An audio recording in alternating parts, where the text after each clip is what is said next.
Gu Changqing traversed into a fantastical realm, awakening the blessings of progeny system, and began his invincible journey by marrying the future Empress. In the southern Xian divine continent, within the Gu family estate, Gu Changqing leaned against a pillar, observing the bustling courtyard filled with throngs of young people. Unlike them, he stood alone, a solitary figure amidst the lively crowd.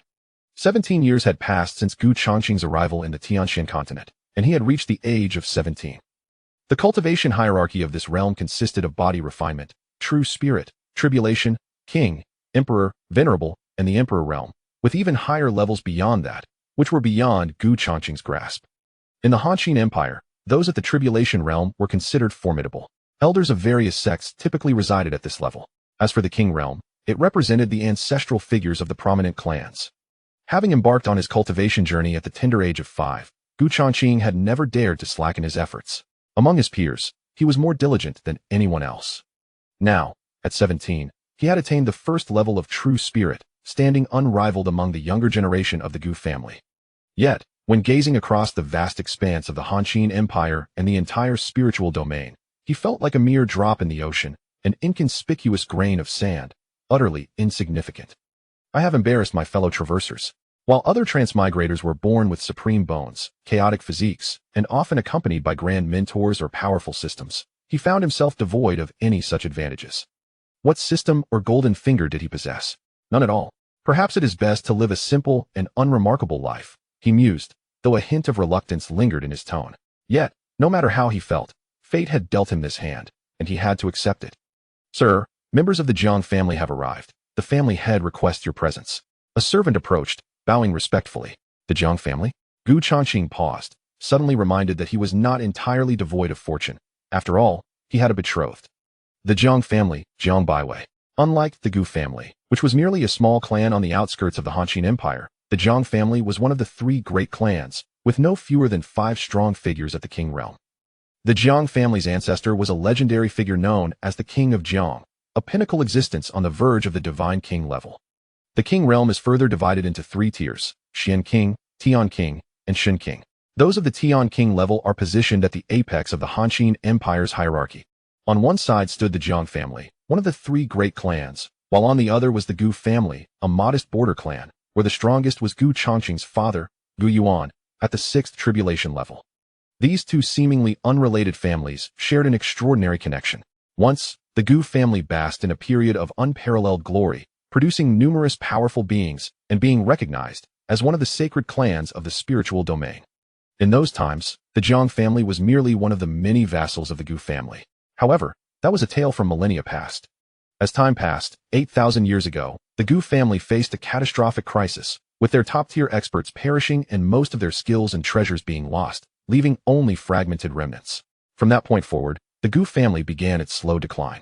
Since then, they have not produced a single being above the king realm, their bloodline gradually weakening with each generation, culminating in a present where their lineage was nearly imperceptible, on the brink of extinction.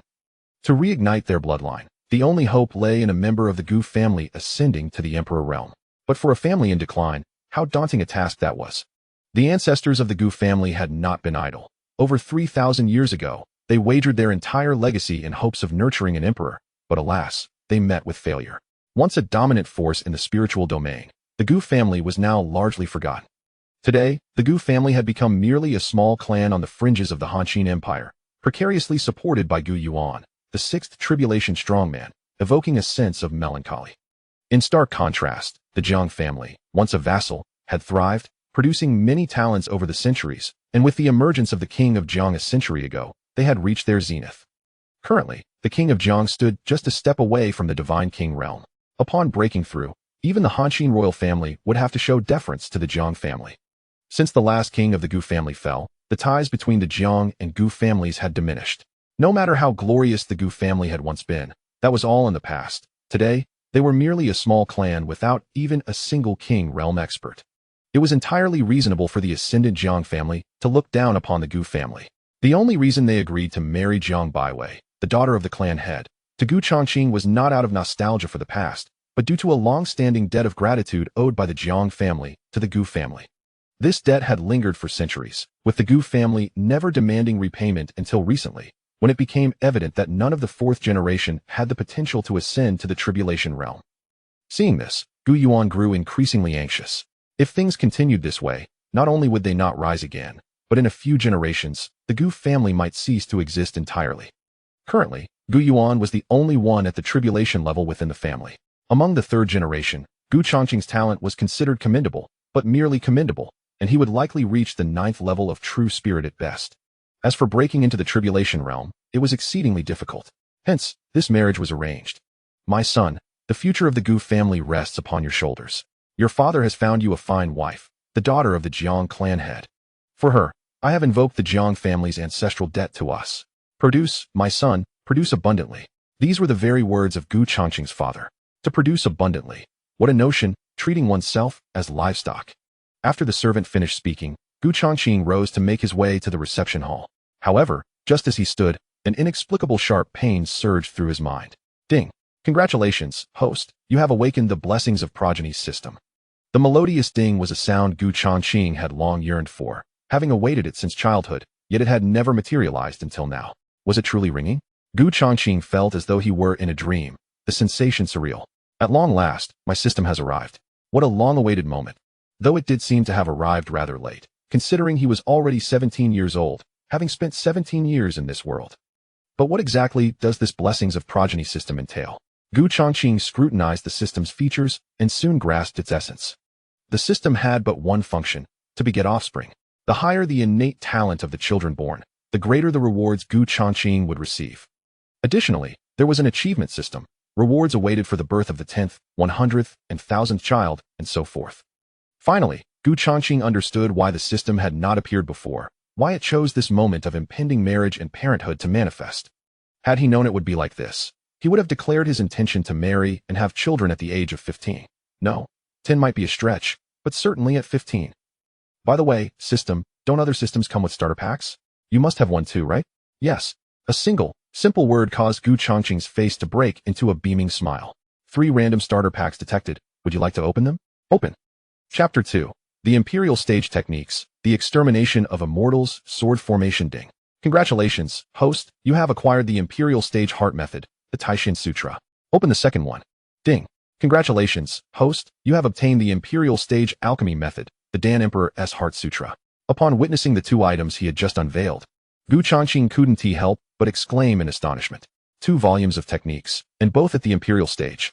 It is no wonder that Gu Changqing felt this surge of excitement. The term Imperial Stage carries immense significance. In this realm, the hierarchy of techniques is classified as human, earth, heaven, king, emperor, sovereign, and imperial. The primary heart method currently practiced by the Gu family is the Gu clan's fragmented heart method, which is a low-level king stage technique. This is already quite commendable, as it has been passed down through generations. Although it is a fragment, it still holds the rank of king stage. It is worth noting that within many king-level forces, the principal heart methods are merely at the king stage. The Gu family does not possess a single king realm expert, but does have access to king stage techniques. Even during the peak of the Gu family thousands of years ago, the complete version of the Gu clan's heart method was merely at the sovereign stage. This signifies that the 2 techniques Gu Changqing has now acquired are of a higher tier than the sovereign stage techniques once cultivated by the Gu holy clan at their zenith. Imperial stage techniques. These are supreme methods that are only conceivable within the court of the imperial monarch. Initially, Gu Changqing felt a twinge of resentment regarding the system's late emergence. But now, all grievances and dissatisfaction have been swept away. The rewards bestowed upon him are truly abundant. Gu Changqing meticulously examined the 2 techniques resting within the system's space. The Taishin Sutra, created by the Xian Emperor, consists of 4 chapters. Mastering each chapter significantly enhances the absorption of spiritual energy and the speed of cultivation. The Dan Emperor's Heart Sutra, crafted by the Qingmu Dan Emperor, encompasses the entirety of his life's learning and his unique alchemical methods, alongside all the recipes of the elixirs he has ever concocted. Glancing through the numerous recipes, Gu Changqing found an assortment of them, including many that had long been lost to time. Open the 3rd gift pack. With no intention of saving the last gift, Gu Changqing proceeded. Ding. Congratulations, host. A burst of fortune has occurred, and you have drawn the Celestial Stage technique, the Extermination of Immortals, Sword Formation. Celestial Stage? The Extermination of Immortals, Sword Formation. Having consecutively drawn 2 Imperial Stage techniques, Gu Changqing figured that, According to the law of conservation of luck, he likely wouldn't draw anything remarkable next. But who could have anticipated that the third item he drew would not only rival the previous two, but surpass them in magnificence? The Celestial Stage? The highest level technique Changqing was aware of was merely the Imperial Stage. Could it be that the Celestial Stage is above the Imperial Stage? Above the Imperial Stage lies the Sacred Stage, and above the Sacred Stage is the Celestial Stage. The system's voice suddenly interjected for clarification. My goodness. It is no wonder that the system provided a special prompt. This truly is a moment of extraordinary fortune. The extermination of a mortal's sword formation he drew on his third attempt is indeed of formidable existence. The Celestial Stage Sword Formation. According to the system's introduction, the extermination of a mortal's sword formation was created by the Kangwu Celestial King, who once wielded this formation to confront the Celestial Emperor, reversing the tide of battle. The higher the tier of the spiritual swords forming the array, the greater their lethality. Changqing felt a bit dazed. The terms Celestial King and Celestial Emperor refer to realms he had only heard whispers of. His understanding of the highest realm was limited to the Imperial realm. It is certain that the Immortal King and the Immortal Emperor are beings that far surpass the Imperial realm. The Immortal Tier Sword Formation, with its presence, renders any celestial prodigy or naturally gifted child of destiny, even those several realms superior, unable to withstand even a few moments within its lethal embrace. My young master? A single utterance from the servant jolted Changqing back to the present, clearing his throat. He recognized that this was not the time to ponder over the 3 martial arts manuals. The Jiang family had arrived, presumably to discuss matters pertaining to the wedding, and he should make an appearance. Following the servant, he swiftly arrived at the reception hall. Yet, before he even crossed the threshold, an unusual atmosphere enveloped him. His father, Gu Yuan, occupied the main seat, his countenance betraying a sense of discontent. What was originally agreed upon as Jiang Baiwei had now transformed into Jiang Lianxin. Surely, this was not to be taken lightly. Where is the head of the Jiang family? This matter was settled between him and me. How can he change it at will? I shall confront him, Gu Yuan declared. The elder from the Jiang family shook his head, replying, perhaps it is best that the Gu family head refrains from further agitation. This is the intention of the patriarch. Why does he not come to convey this himself? Why delegate this task to you? Gu Yuan scoffed. The current patriarch of the Jiang family had 2 daughters, the eldest, Jiang Baiwei, and the younger, Jiang Lianxin. If it were the former Jiang Lianxin of old, Gu Yuan would have wholeheartedly welcomed her. However, the present Jiang Lianxin was but a frail being who required servants for even the simplest tasks of dressing and undressing. Once, Jiang Lianxin was deemed the most extraordinary talent of the Jiang family in centuries, possessing a natural spirit bone. As long as she did not perish prematurely, she was destined to aspire towards the sovereign realm. From the moment of her birth, she received the finest cultivation from the Jiang family, with countless resources devoted to her. She did not disappoint, cultivating her body at 6, achieving true spirit at 10, and stepping into the tribulation realm by the age of 16. At merely 16 years old, she traversed a threshold that many spend their entire lives striving to reach. Such talent is undeniably prodigious. It is worth noting that the strongest member of the Gu family, head Gu Yuan, who is also Gu Changqing's father, has only reached the 6th level of the tribulation realm. However, shortly after she entered the tribulation realm, a significant event unfolded, one that would alter Jiang Lianxin's life forever. While training in the outside world, she encountered a saintess from beyond the empire. Hailing from the sacred land of Kanglan, the saintess initiated a challenge against Jiang Lianxin, yet was decisively defeated by her overwhelming prowess. The saintess remained silent, but her protector, citing Jiang Lianxin's excessive force, directly attacked her. No matter how extraordinary Jiang Lianxin was, she was still merely in the tribulation realm and could not hope to contend with a protector who had achieved the Heavenly King stage. In a single strike, Jiang Lianxin was gravely injured, her spirit bone shattered, and her body deeply wounded. As a prodigy upon whom the Jiang family had pinned its hopes, she too had a protector, but that individual paled in comparison to the guardian from the sacred land of Kanglan. Although her protector was also a king, he was merely at the initial stage of the Xian King level. The disparities between the realms of kings are vast. The gulf between the Xian King and the Heavenly King is significant, and even more so between the Heavenly King and the Divine King. Before the might of a Heavenly King, Jiang's Xian King protector stood utterly defenseless. All of this was observed by the Saintess of Kanglan, yet she chose not to intervene, allowing her protector to render Jiang Lianxin incapacitated. From that moment on, Jiang Lianxin, once the brightest and most resplendent talent of the Jiang family, was reduced to a mere shadow of her former self, eliciting profound lamentation from countless onlookers. Faced with the colossal presence of the Kanglan sacred land beyond the empire, The Jiang family, despite their anger and resentment, dared not utter a word of complaint. The Kanglin's sacred land was overwhelmingly powerful, with more than one sovereign among its ranks. The Jiang family, and indeed the entirety of the Han Empire, appeared as insignificant as ants in the shadow of such might. Despite the Jiang family's efforts regarding Jiang Lianxin's shattered spiritual bone, Jiang Tianhuang himself even journeyed beyond the empire to seek the aid of renowned alchemists. Including those of the fourth-rank alchemist tier, none could remedy her affliction. The splintering of the spiritual bone could only be mended by an existence of the emperor or celestial sovereign level, or by enlisting a master alchemist, neither of which were within the reach of the humble Jiang family.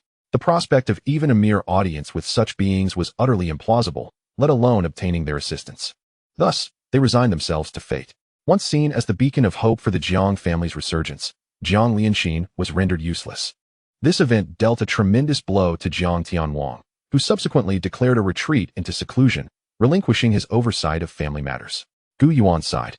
While he felt sympathy for Jiang Lianxin's plight, it did not translate into a desire to welcome her into his family. What Gu Yuan sought was a woman capable of aiding the Gu family and perpetuating its legacy.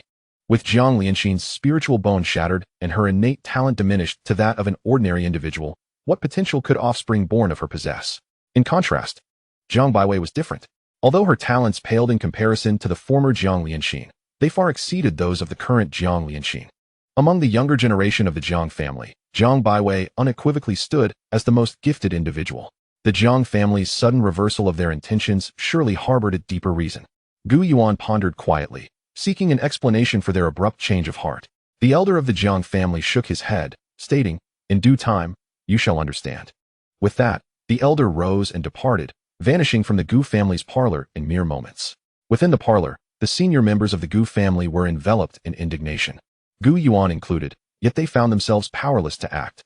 The current Gu family lacked the standing to negotiate terms with the Jiang family. Even if the Jiang family chose to disregard the favors of the past, what could the Gu family do? The times had changed drastically. The Jiang family was now but a small clan, devoid of even a celestial king. Gu Yuan reclined back into his chair, feeling as though he had aged several years in an instant. Alas, alas. At that moment, Gu Changqing entered. Observing his son, Gu Yuan forced a bitter smile. "Cheng, you have seen it. The Jiang family is unlikely to agree to the marriage of Jiang Baiwei, preferring instead to offer Jiang Lianxin. It is my inadequacy. If you are unwilling, then this marriage shall be abandoned, and your father will seek another spouse for you."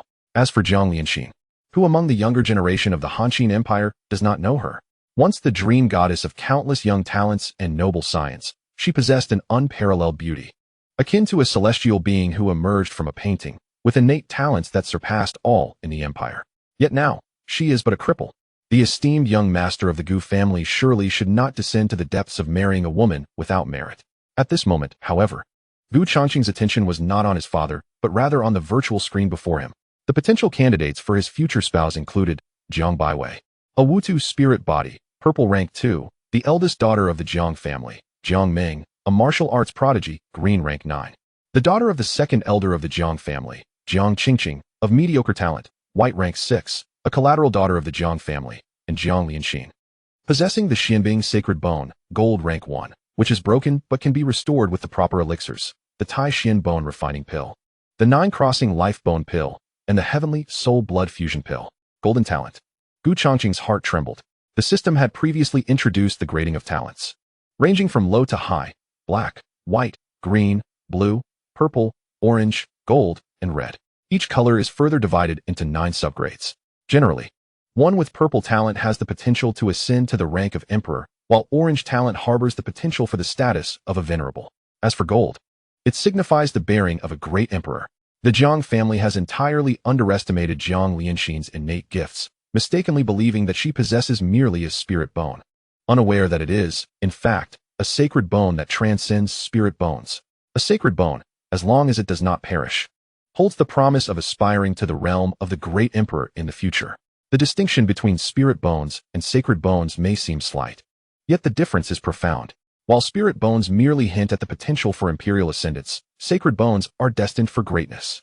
"Father," Gu Changqing excitedly interrupted his father. "I cannot believe I might wed a future empress.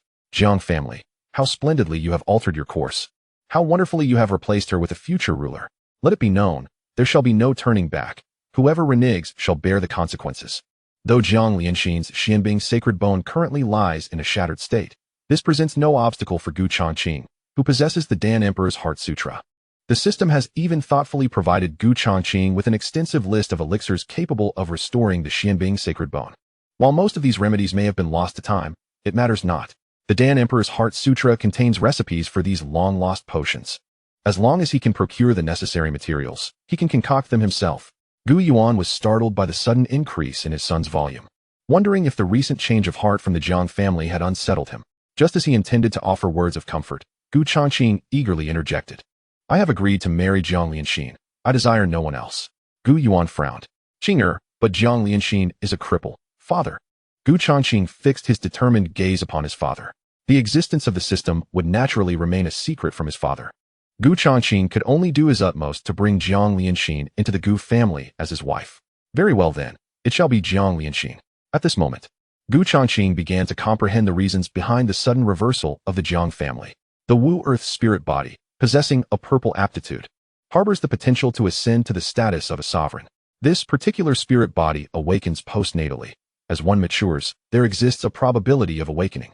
Yet there remains an equal chance of remaining dormant indefinitely. It appears that Jiang Baiwei has only recently awakened her Wu Earth spirit body. Thus, it is no wonder that the Jiang family has altered their stance. Had Jiang Baiwei not awakened this spirit body, her aptitude would have merely allowed her to aspire to the realm of kings. However, the awakening signifies her potential to strive for sovereignty. In the eyes of the Jiang family, she is no less promising than the former Jiang Lianxin, making it inconceivable for them to let her go. I must sincerely thank the Jiang family. Although Jiang Baiwei did not arrive, they have sent forth Jiang Lianxin, who possesses a golden aptitude. Gu Changqing was profoundly moved, considering the Jiang family to be true benefactors. Fearing that he might marry someone insufficiently gifted, they presented him with a destined empress of exceptional caliber. Nevertheless, if Jiang Lianxin had remained within the Jiang family, it is likely that the mysterious ice saint body within her would have remained irreparably damaged throughout her life. Thus, for Jiang Lianxin, this could indeed be an opportunity. From the moment Gu Changqing beheld Jiang Lianxin's aptitude, he envisioned the names of their future offspring. He could hardly fathom how extraordinary their children would be. While his own talents were rather ordinary, his wife's gifts were astonishing. A golden holy body. Moreover, with the existence of a system, although his current aptitude may be lacking, the future surely holds promise. At that time, any child born to him and Jiang Lianxin would undoubtedly possess the bearing of a supreme emperor. Chapter 3. The future Empress Jiang Lianxin breaks through 3 realms in the eastern region of the Han Empire, thousands of miles away from the Gu family. Lies the Jiang family. Within an elegant courtyard, a girl of unparalleled beauty sits quietly. Her eyes, reminiscent of water, gaze sorrowfully at the fish gliding through the pond. Seated on a stone bench within a cool pavilion, this girl is named Jiang Lianxin, once the most radiant jewel of the Jiang family. Now, however, she is rendered a mere shadow of her former self, requiring assistance even to walk. The sound of footsteps disrupts the tranquility of the setting. The newcomer is another woman. Though her beauty may not rival that of Jiang Lianxin, she is undeniably attractive and bears a resemblance to her. Jiang Lianxin turns her head, momentarily taken aback upon recognizing the visitor, but quickly regains her composure. Expecting a servant to assist her back to her chamber, she is surprised to find that it is her half-sister, Jiang Baiwei, who has come. Jiang Yunkong, the current head of the Jiang clan, is the father of both Jiang Lianxin and Jiang Baiwei. Jiang Lianxin's mother was Jiang Yunkong's third wife, who passed shortly after giving birth to her. In contrast, Jiang Baiwei's mother is from the second branch. Although they are sisters, their relationship has been strained since childhood.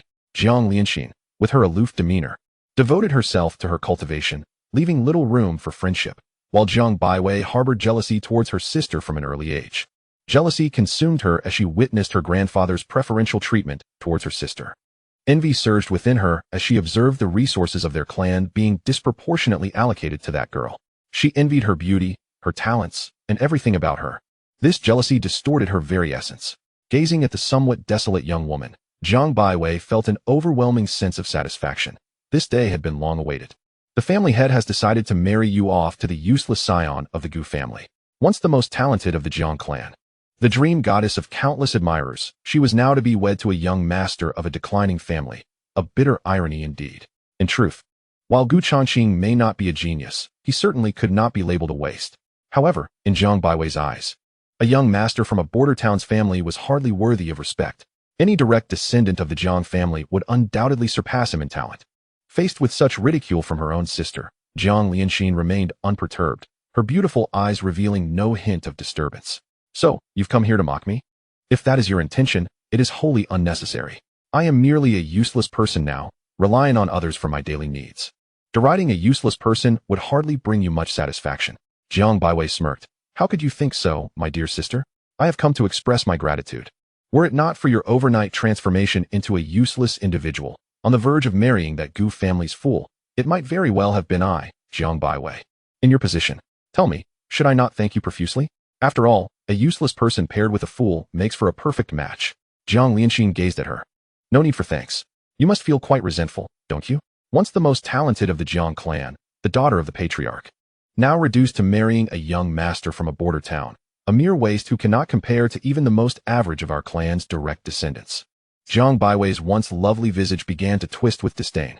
The more calm Jiang Lianxin remained, the more irritated she became. This was not the reaction she desired to provoke. Leaning against a stone pillar, Jiang Lianxin watched the fish in the pond, reflecting, there is no room for resentment. I am but a useless person now, relying on others even for walking. What right do I have to look down upon anyone? It is already a blessing that others do not scorn me. In the following days, the Gu and Jiang families finalized the marriage arrangements, with the wedding set for 1 week hence. The Gu family immediately began preparations. Meanwhile, Gu Changqing was not idle. Alongside his cultivation, he pondered the possibility of reconstructing Jiang Lianxin's sacred bones. Numerous elixirs capable of such a feat were recorded within the Dan Emperor's scriptures, yet most required exceedingly rare materials. Even the illustrious Jiang family, positioned among the elite of the Han and Qin empires, could scarcely gather them all. Fortunately, fortune smiled upon him after a lengthy search, as Gu Changqing discovered an elixir named the 7 Mystical Revitalizing Pill, a sacred medicine for reconstruction. Created by the esteemed Qingmu Dan Emperor, this was a 4th-tier elixir. Though its primary, guiding, and supplementary materials were all merely 3rd-tier. While it seemed nearly impossible to concoct a 4th-tier elixir without a 4th-tier primary ingredient, the Qingmu Dan Emperor made it feasible. Moreover, the required 3rd-tier materials were not excessively rare. Gu Changqing immediately dispatched someone to search. In terms of cultivation, Gu Changqing had made remarkable progress over the past few days, breaking through multiple realms in less than 7 days. Advancing from the 1st realm of true spirit to the 4th realm, a leap of 3 realms. Gu Changqing was astonished. Is this the power of an imperial-grade technique? However, what Gu Changqing was unaware of was that the Xian Emperor was no ordinary sovereign. The techniques he had created were far beyond the mundane imperial-grade methods. Merely having completed the 1st chapter allowed him to absorb spiritual energy at a rate exponentially greater than before, possibly tens of times more. It was unimaginable what astonishing heights his cultivation speed would reach upon mastering the 2nd, 3rd, and 4th chapters. Moreover, Gu Changqing had also begun to grasp the Zhuxian sword formation. The formation was composed of 4 swords, one of which was a 3rd-tier sword, and the other 3 were 2nd-tier. Yet, these were the finest swords Gu Changqing could procure. A day prior, he had made a special trip out of the city solely to test the might of the Zhuxian sword formation. The result left him utterly speechless. Once the formation was activated, Gu Changqing felt as though he was the sovereign of this realm. Within the formation, he sensed that even against his father, a 3rd tribulation realm expert, he could easily prevail. It was utterly extraordinary. The enhancement from the formation was far more dramatic than that provided by the Taishin Sutra. Without the Zhuxian sword formation, Gu Changqing, relying on the Taishin Sutra, could perhaps contend with opponents 1 or 2 realms above him. But if faced with a significantly stronger adversary, such as a 1st tribulation realm expert, he would be instantly defeated. The gap between major realms is not easily bridged, especially since Gu Changqing had only begun to cultivate the 1st chapter of the Taishin Sutra. Yet, the formidable Zhuxian sword formation could entirely compensate for this so-called disparity. When the formation was invoked, Gu Changqing's realm did not change, but the sword techniques he deployed would be significantly enhanced by the formation. The potency of this enhancement could range from 200 to 500, or perhaps even 800 or 1000. Gu Changqing found it difficult to gauge. The extent of the enhancement was contingent upon the quality of the 4 spiritual swords constituting the formation. If a mere formation composed of 1 3rd-tier and 3 2nd-tier swords could yield such terrifying power, what would it be like with 4th, 5th, or 6th-tier swords? Suddenly, Gu Changqing felt quite impoverished. If only he possessed sufficient spiritual stones, he could easily replace all 4 foundational swords of the formation with 3rd-tier ones. Chapter 4. The wedding day, marrying Jiang Lianxin. This day marked the wedding of Gu Changqing and Jiang Lianxin. The Gu family estate was adorned with festive decorations, teeming with guests, and the atmosphere was exceptionally grand. However, almost all the guests were invited by the Gu family. The Jiang family had sent only 3 representatives, an elder, a maid, and Jiang Lianxin herself. Indeed, just 3 individuals. The patriarch of the Jiang clan, who was also Jiang Lianxin's father, was noticeably absent. From this, it becomes apparent that the Jiang family does not place significant importance on this marriage. The patriarch's absence is one thing, but the lack of attendance from higher-ranking members of the clan is telling. They sent only a common elder. During the ceremony, Gu Changqing caught sight of Jiang Lianxin, and his heart stirred. Indeed, she was a stunning beauty. The surrounding members of the Gu family and guests were equally mesmerized by the young lady's unparalleled allure.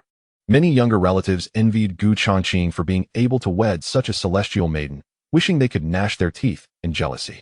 Yet, a subtle sorrow lingered on the girl's face, casting a melancholic shadow upon her beauty. There were no dramatic scenes of elopement or regret under the officiant's guidance. Gu Changqing held Jiang Lianxin's delicate hand, and they bowed to the high hall in the heavens. Everything proceeded smoothly. However, Gu Changqing noticed a small detail. Her injuries were far too severe. He sensed that Jiang Lianxin struggled to walk.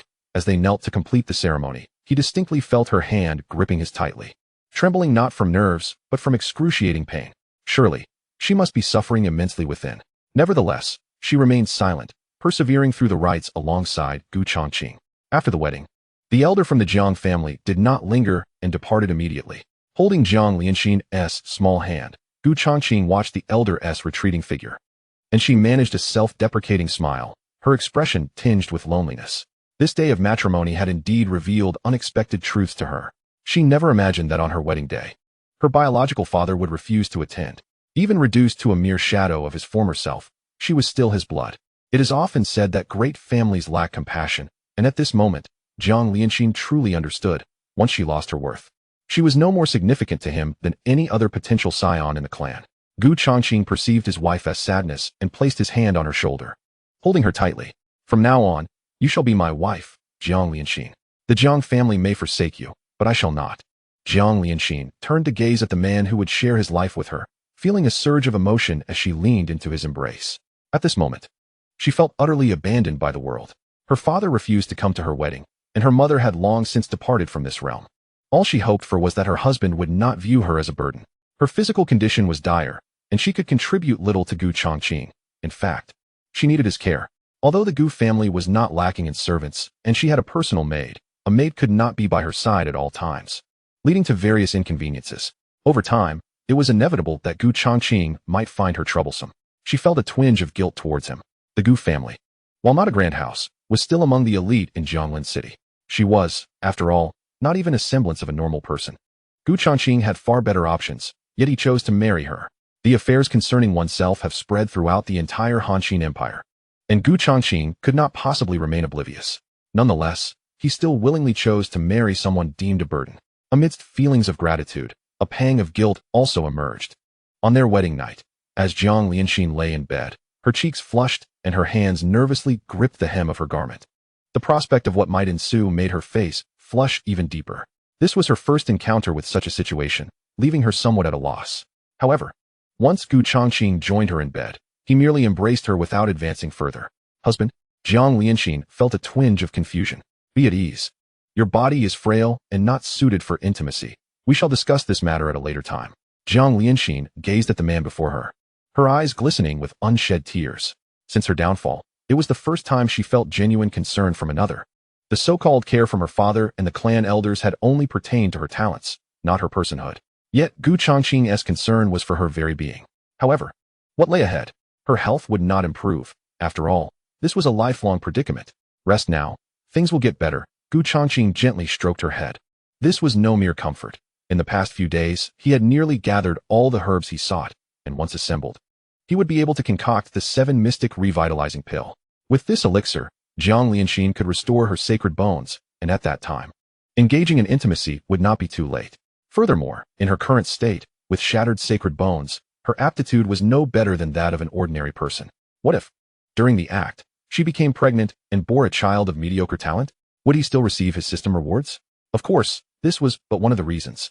The primary concern remained her fragile health. Even the act of kneeling during the wedding ceremony had left her feeling weak.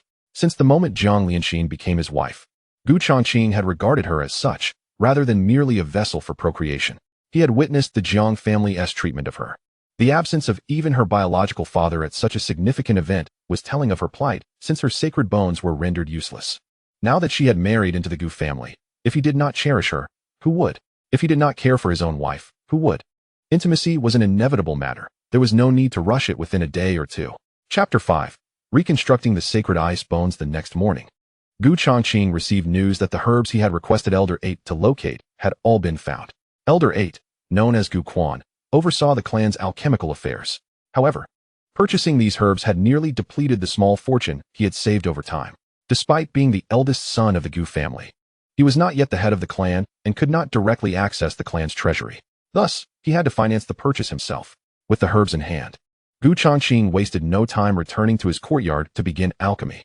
As this was his first attempt, he chose to practice with second and third tier healing and restorative pills rather than immediately attempting the 7 mystic revitalizing pill. Despite the knowledge gained from the Pill Emperor's Heart Sutra, a total of 1 7-pattern pill, 3 5-pattern pills, and 3 3-pattern pills were successfully refined, with not a single failure. The elixir crafted by Changqing is known as the Returning Essence Pill, a second-tier restorative potion, renowned as one of the most ubiquitous and favored elixirs in the marketplace. The alchemical techniques of the Qingmu Pill Emperor are indeed extraordinary. Though Changqing has encountered various alchemists, the methods employed by the Qingmu Pill Emperor diverge significantly from those of ordinary practitioners. All are at the level of pill patterns. The success rate of such elixirs is a feat that even a 4th-tier pill king would find challenging to achieve. The hierarchy of alchemists mirrors that of elixirs, ranging from 1st to 9th tier. Generally, a 4th-tier alchemist is referred to as a pill king, holding a status comparable to that of a king-level powerhouse, if not more esteemed. The 5th-tier pill emperor, the 6th-tier pill sovereign, and the 7th-tier pill monarch hold ranks similar to those in cultivation realms. Yet alchemists possess a stature far superior to their counterparts at the same level in the royal realm. Having completed the refinement of 2nd-tier elixirs, Changqing proceeded to attempt the crafting of 3rd-tier potions, still experiencing little strain. Ultimately, his gaze shifted towards the materials required for the 7 mystical revitalizing pill. Let the refinement commence. Earlier, while concocting 2nd-tier or even 3rd-tier potions, Changqing felt no burden.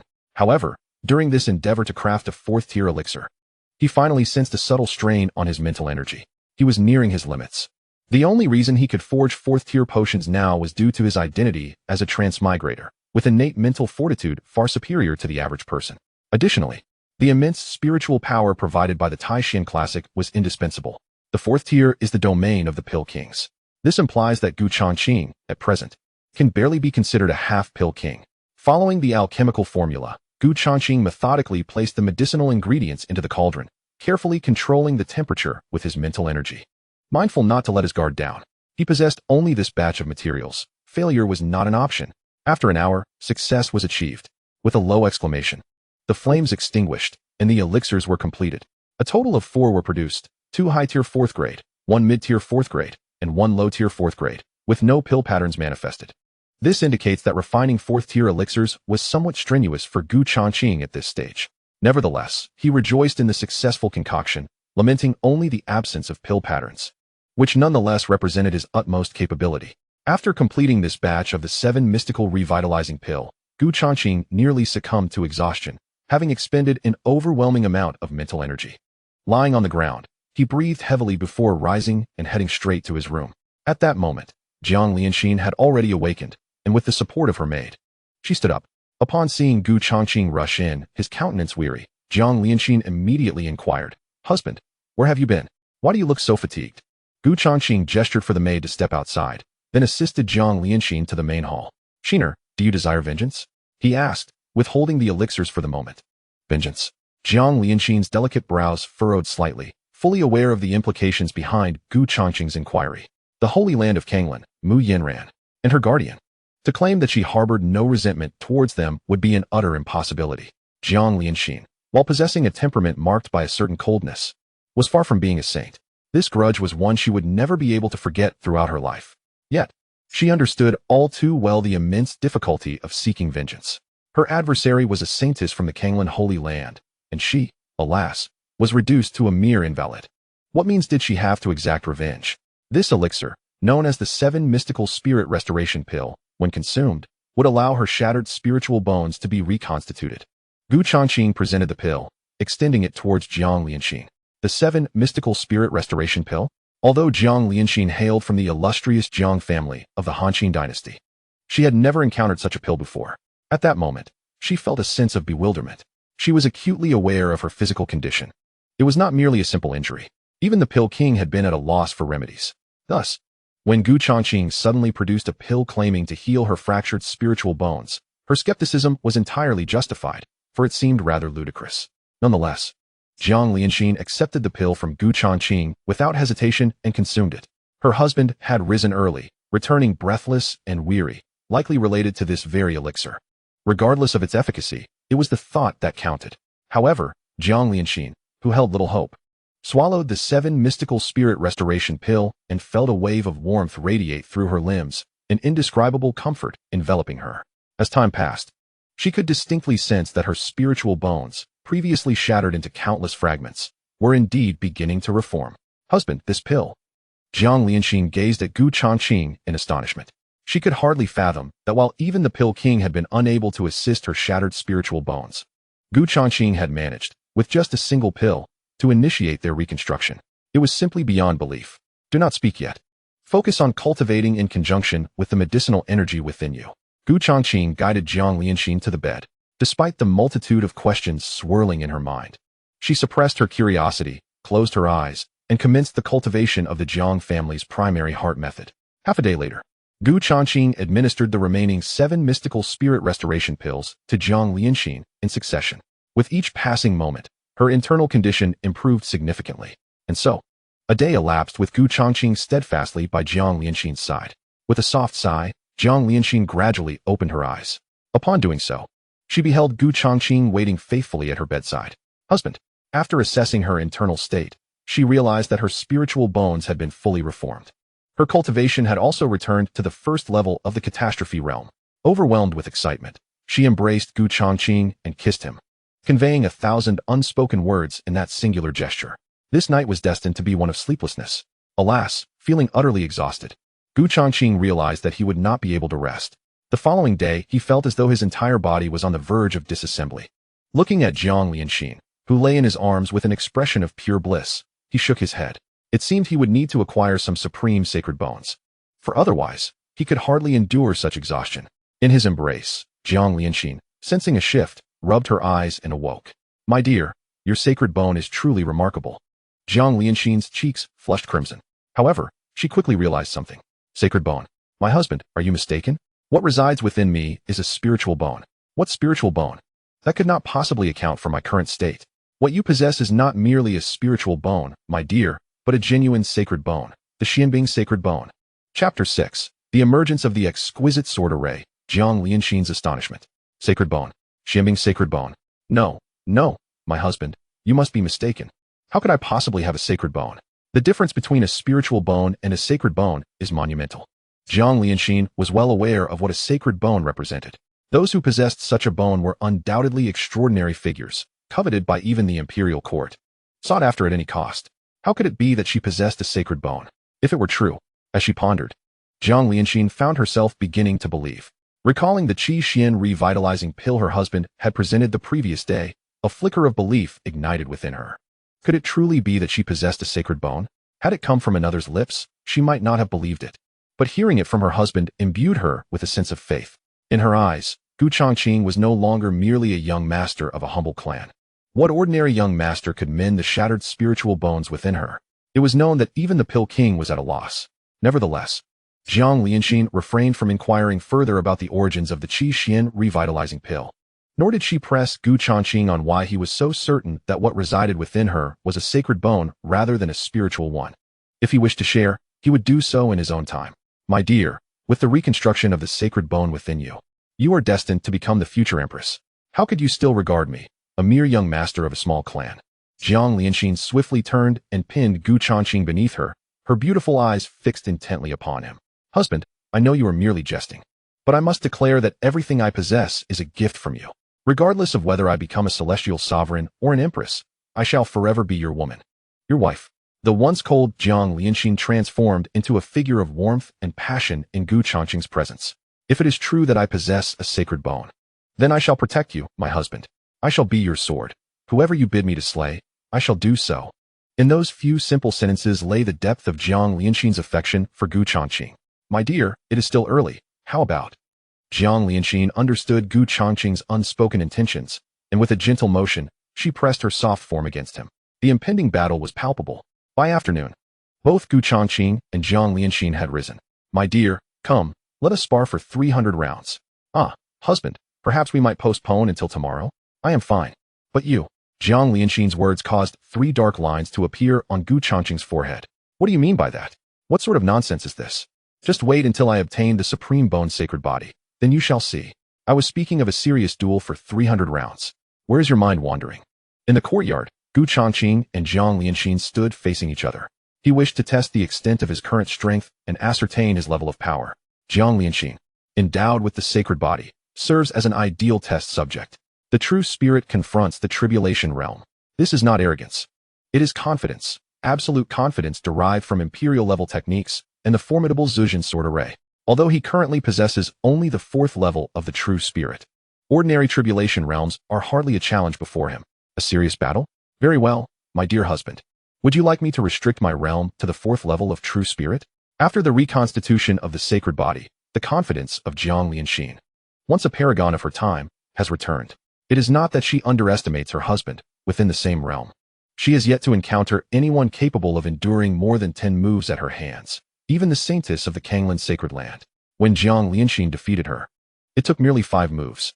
Given such circumstances, it would be rather unfair to lower her realm to the 4th level of true spirit. Considering that Gu Changqing's realm is far inferior, remaining at the same 4th level, Gu Changqing felt a twinge of frustration at being so underestimated by his wife. It seems that today he must truly showcase his strength to Jiang Lianxin. No need. In our upcoming duel, you need not hold back. Though my realm is only at the 4th level of true spirit, you may not necessarily be my match. Jiang Lianxin's realm is the first tribulation of the tribulation realm. However, her prowess is not significantly inferior to that of Gu Changqing's father, Gu Yuan, for she is a peerless prodigy endowed with sacred bones. Surpassing 3 or 4 levels is not a daunting task for her. Taking a deep breath, Gu Changqing's expression grew increasingly solemn. Zhuzhen sword array, activate. Confronted with a prodigy possessing sacred bones, Gu Changqing did not believe he could triumph solely through the enhancements of imperial-level techniques. He required the Zhuzhen sword array. 4 spirit swords flew from Gu Changqing's storage pouch, landing in the 4 corners of the courtyard. In an instant, the surrounding scenery vanished, leaving only a vast expanse of whiteness. Zhuzhen sword array complete. My dear, be cautious. With a gesture, a spirit sword appeared in Gu Changqing's hand, which he swung horizontally at Jiang Lianxin. 3 swords to break the clouds. The 3 swords to break the clouds is the Gu family's principal killing sword technique. Although it is merely of low heavenly rank, after being augmented by the Zhuzhen sword array, its lethality has long transcended that category. Opposite Gu Changqing, Jiang Lianxin's expression grew increasingly serious. She realized she had underestimated her husband, and not by a small margin.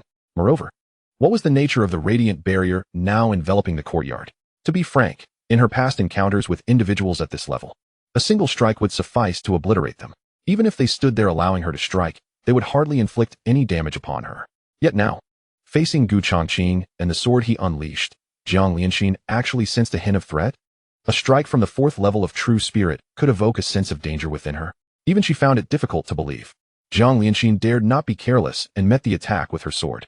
Chapter 7. The Daughters Defying Fate, returning to the chaotic sword body with a sharp clang. The sound of metal clashing rang out, and Jiang Lianxin let out a muffled groan as she was forced to retreat. To Gu Changqing, however, this was merely the beginning. Like a tempestuous storm, the sword strikes rained down upon Jiang Lianxin, fierce and relentless. Half a stick of incense later, when Gu Changqing's long sword rested against Jiang Lianxin's snow-white neck, she found herself utterly dazed. Had she truly been defeated? Moreover, had she fallen to Gu Changqing, who was several realms beneath her? It was no wonder Jiang Lianxin was astonished. Prior to this, she had encountered no rival among her peers. Even when facing the saintess of the Kanglan sacred land, she had triumphed with merely 5 strikes. She had never anticipated that one day she would be vanquished by someone of a lower rank. A fleeting thought crossed her mind. Had she grown weaker? But soon, she dispelled this notion. No. It wasn't he that she was too weak. It was that her husband was too formidable. A waste of talent? Was this what her sister Jiang Baiwei referred to when she spoke of the young master of a minor clan? Huh. If Jiang Baiwei were to learn that the so-called waste she disparaged possessed the strength to utterly crush her, what would she think? Wasn't Jiang Baiwei rather relieved that it was not she who married into the Gu family? How fortunate she felt now would likely be matched by her future regret. Her husband was no mere young master of a minor clan. He was a true prodigy of unparalleled talent, an existence even more extraordinary than herself. Now, Jiang Lianxin felt a sense of relief, grateful that Jiang Baiwei had awakened her earth spirit body. Otherwise, her husband might have been snatched away. In the days that followed, Gu Changqing devoted himself wholeheartedly to cultivation. In the Tianxian continent, strength reigned supreme. Not only was he motivated by a desire for revenge on behalf of Jiang Lianxin, but the events concerning her also instilled a sense of urgency within him. Talent is but an illusion. Was Jiang Lianxin not gifted? With her sacred bone, she had the potential to ascend to the imperial stage. Yet, in the end, she had been rendered powerless. Had it not been for Gu Changqing, Jiang Lianxin might have remained trapped in this state for eternity, her sacred bone within her body nearly devoid of any hope for reconstruction. The Tianxian continent is vast. Even the southern Xian divine continent comprises thousands of realms. Within a single realm, countless sects and empires flourish, and talents abound. But how many truly grow strong enough to enter the ranks of the celestial emperors? At present, Gu Changqing was still too weak. So weak, in fact, that he dared not share the techniques acquired from the system with his family. His current strength was insufficient to face the potential crises that could arise should his techniques be exposed. Of course, amidst his cultivation, Gu Changqing did not neglect the pursuit of progeny. The courtyard he inhabited resonated with revelry night after night. To grow stronger, one must produce offspring. And so he did, with fervor. Finally, one day, after Gu Changqing's diligent efforts, Jiang Lianxin became pregnant. Ding. Congratulations, host, you have successfully caused Jiang Lianxin to conceive. Name, not yet assigned. Gender, male.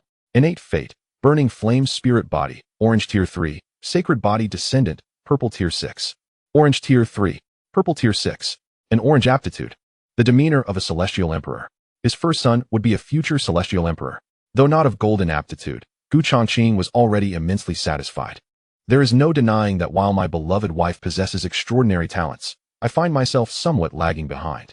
Upon reviewing my own aptitude, I discovered that I am merely a green-level martial arts prodigy. The birth of a son endowed with the orange-hued stature of a supreme being is solely attributable to Jiang Lianxin. Ding. Congratulations to the host for acquiring the Azure Fire Dan body, gold grade 1. Astonishing. I have achieved a golden quality. Having given birth to a son of supreme caliber has granted me a golden aptitude in return. The Azure Fire Dan body, a sacred body of alchemy, boasts a 200 success rate in pill formulation, significantly enhancing the probability of producing pill-patterned elixirs. It is equipped with the Azure Lotus Heart Fire, which can be employed both in alchemy and in combat. The only source of disappointment for Gu Changqing is that, although the returned aptitude is golden, it is a Dan body. How splendid it would have been had it been a martial physique instead. Nevertheless, it remains a golden aptitude. Just as Gu Changqing was engulfed in a sense of disheartenment, he suddenly noticed an attribute bar beneath his sun, solidifying gradually. Could it be twins? His breath quickened. A nest of twins, indeed. Unnamed gender, female innate fate, purple sky erosion thunder body, gold grade 9, Gu Changqing. Gold grade 9. Surely, I am not mistaken. The pinnacle of golden quality, gold grade 9. It approaches the realm of red aptitude, surpassing even his wife's Xian Shui sacred body by 8 levels of supreme divinity. If the gold grade 1 Xian Shui sacred body harbored the potential to ascend to the realm of the emperor, then the gold grade 9 aptitude, as long as it does not falter, is destined to become an emperor. There is even a faint probability of reaching beyond the imperial realm. Originally feeling somewhat disheartened by the return of a Dan body, Gu Changqing was instantly overwhelmed with joy. At this moment, his body began to tremble with excitement. A thought struck him. If his first son, endowed with the orange grade 3 aptitude, returned a golden fate, then ding. Congratulations to the host for acquiring the Chaos Sword Body, red grade 8. The Chaos Sword Body, an unparalleled celestial body of swordsmanship, boasts a cultivation speed of 2000, comprehension speed of sword techniques at 1000, power of sword techniques at 1000, and comprehension speed of sword realm at 1000. As the hostess realm elevates, these enhancements will increase correspondingly. Gu Changqing was rendered speechless, truly astounded. A red innate fate? If memory serves, the highest quality displayed by the system is indeed red. Is it not? Gu Changqing remains uncertain if there exist higher levels beyond the red innate fate. However, for the time being, a red fate and red aptitude represent the zenith of the system, with the Chaos Sword Body, complemented by the Extermination Sword Array. Gu Changqing could scarcely fathom the extent of power he would wield when both the Chaos Sword Body and the Extermination Sword Array are unleashed simultaneously. My precious daughter, you are indeed a wonderful daughter. All the toil and labor of recent days, nearly exhausting me, have proven worthwhile. It is all worth it. A son and a daughter. My son possesses the aptitude of a venerable being, while my daughter is destined to become an emperor. Gu Changqing was immensely satisfied, beyond any measure of contentment. He even began to anticipate the arrival of a third child. Now, with the red grade 8 Chaos Sword Body, alongside Jiang Lianxin's gold grade 1 Sacred Body, the future seems bright. No longer a hindrance, but rather a driving force in procreation. Gu Changqing could scarcely fathom the extraordinary nature of the third child he and Jiang Lianxin would bring into the world. Perhaps this child would possess qualities surpassing even the red tier. Chapter 8. Breaking through the Calamity Realm, power beyond the Xian King 3 months later. As the day of Jiang Lianxin's childbirth approached, Gu Changqing had already chosen names for their offspring. Their daughter would be named Gu Yunxi, and their son, Gu Qingchen. Gu Yunxi was the elder sister, while Gu Qingchen was the younger brother. Thus, the decision was made with great satisfaction.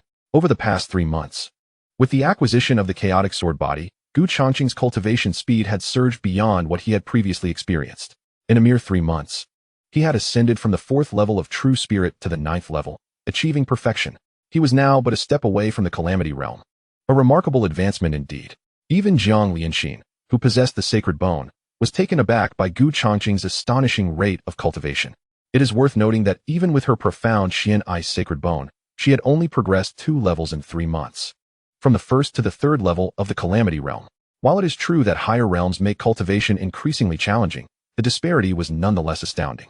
Jiang Lianxin's cultivation speed was already formidable, yet in comparison to Gu Changqing, she felt an inexplicable sense of defeat. Fortunately, he was her husband. My dear, I plan to venture to the Wanyao Sea after I break through the Calamity Realm, Gu Changqing declared to Jiang Lianxin after completing his training. As his realm ascended, the resources available to him within the clan were becoming insufficient to sustain his continued cultivation. The Gu family was merely a small clan and could not support the immense consumption required by Gu Changqing. It was not just he who faced this challenge. Jiang Lianxin would also benefit from a faster cultivation pace if she were in her own Jiang family. Moreover, with the impending arrival of their children, preparations for spiritual elixirs and medicinal baths were necessary. Upon their birth, they would have access to medicinal baths, elixirs, and imperial-grade cultivation techniques, not to mention their own innate talents. Previously, they had refrained from venturing into the world due to insufficient strength.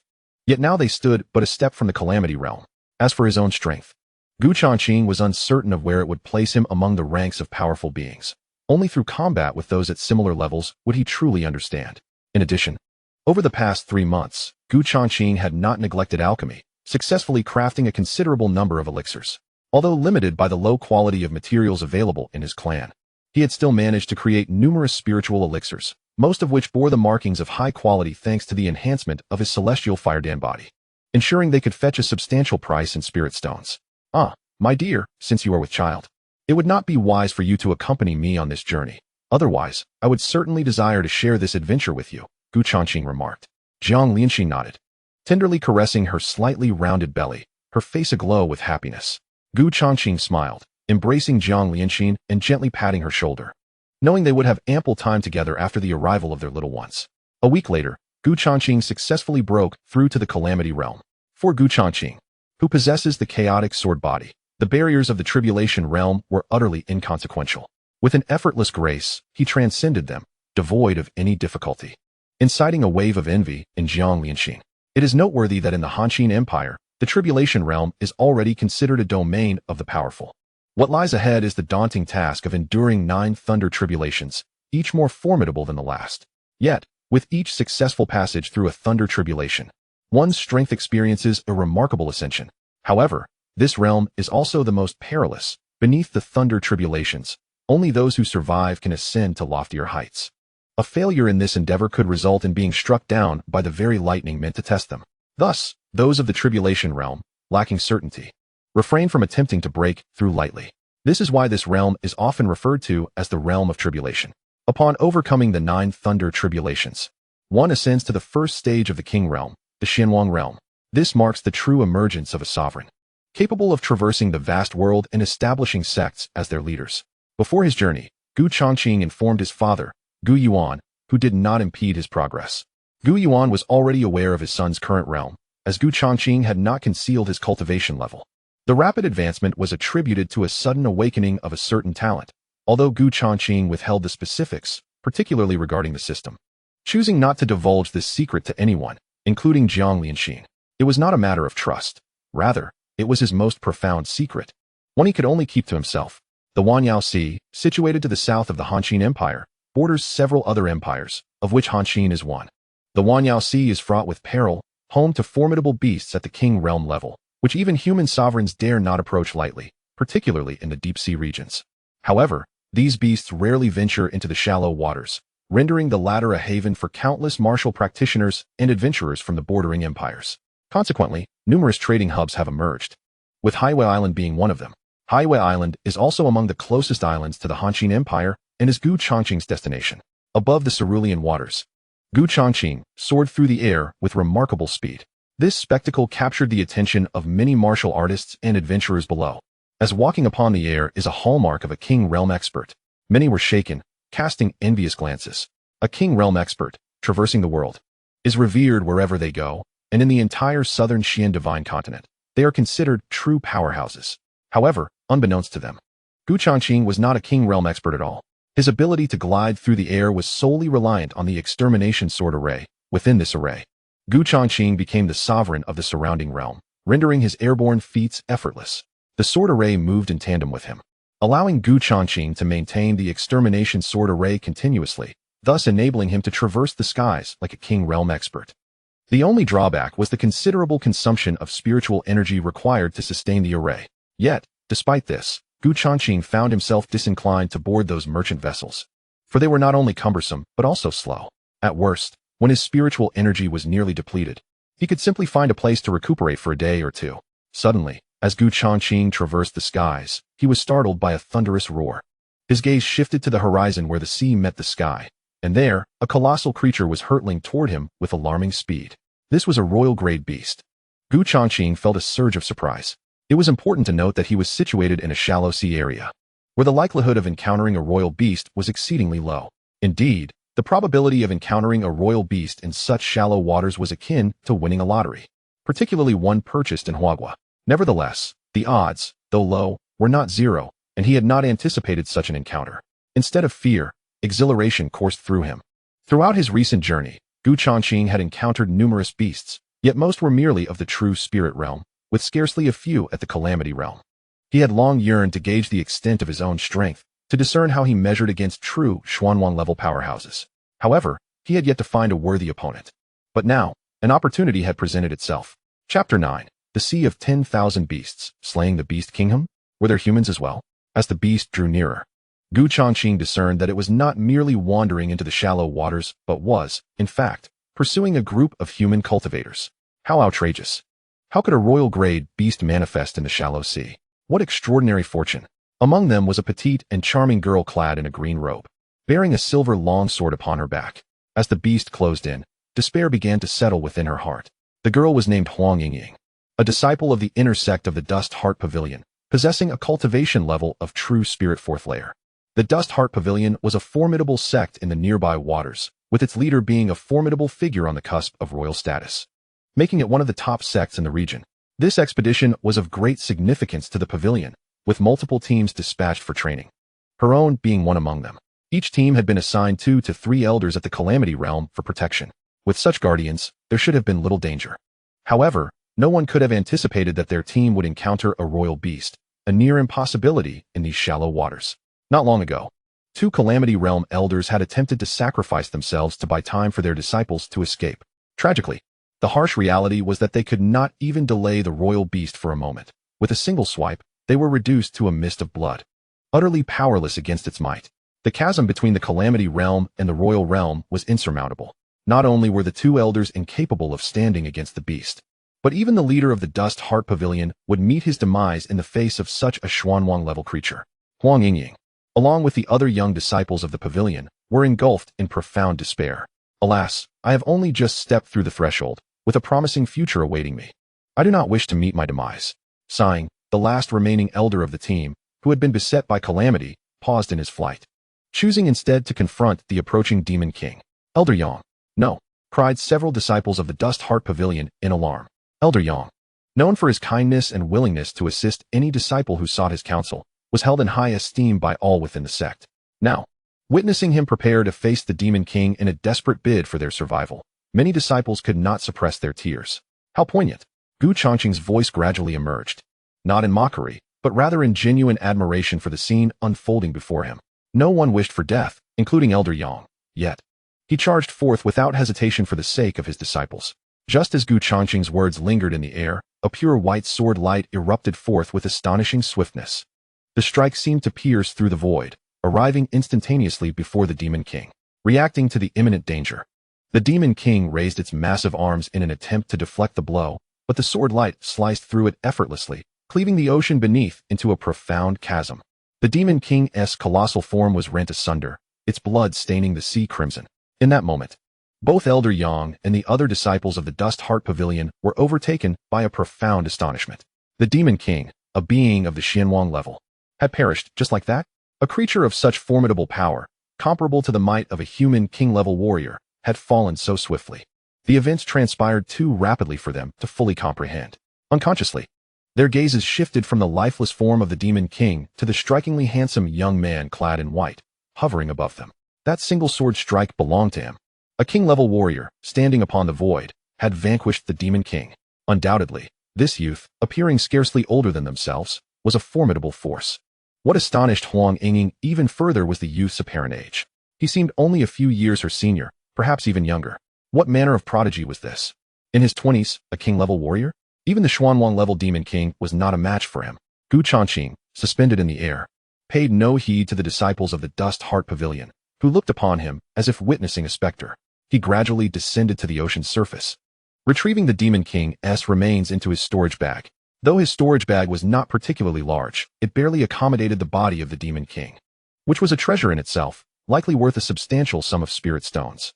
Changqing was somewhat taken aback, not by the spoils, but by the realization of his own strength. He had initially estimated himself to be at the early stage of the Xianwang level. Yet that recent battle illuminated the truth. His prowess surpassed his own expectations significantly. The early Xianwang stage could hardly withstand a single strike from him. The Chaos Sword Body had indeed underestimated him. At this moment, Elder Yang and the members of the Dust Heart Pavilion finally emerged from their previous state of shock. Elder Yang hastily bowed and clasped his fists in gratitude, expressing his heartfelt thanks to the esteemed Changqing for his timely intervention. I, Yangzhen, am eternally grateful for your kindness, esteemed senior. Thank you. The disciples, including Huang Yingying, echoed his sentiments, their voices filled with relief. Just moments ago, they had believed death was imminent. Their luck had swung from the direst depths to the most fortuitous heights. Had it not been for the fortuitous arrival of the senior at the threshold of the King realm, their lives would surely have been forfeit. It is but a trivial act, Changqing replied, but this place has been stained with the blood of the Demon King, which may attract numerous beasts. It is advisable for you to depart swiftly. Having spoken, Changqing took a single step and transformed into a streak of light, vanishing from the sea. Farewell, esteemed senior. Elder Yang had intended to present some precious item from his possessions as a token of gratitude, yet Changqing had departed instantaneously, leaving him no opportunity to reciprocate. Huang Yingying gazed longingly in the direction of Changqing's departure, her beautiful eyes reflecting admiration. She had always believed her senior brother to be extraordinarily gifted, having achieved the 8th level of true spirit at merely over 20 years of age, placing him among the top prodigies of the nearby sea's various sections. However, compared to the young man in white she had just witnessed, her perception had shifted. This journey had exposed her to a life and death crisis and had introduced her to a true paragon of excellence. At just 20 years old, he had attained the King realm, something she had never dared to fathom. Surely, he must be a prodigy listed on the Azure rankings. Only those exceptional beings would dare to reach the King realm at such a tender age. Elder Yang spoke slowly, contemplating the fortune of having encountered a prodigy from the Azure rankings. Azure rankings? A disciple inquired. What is that, Elder Yang? Elder Yang raised his head, his expression tinged with yearning.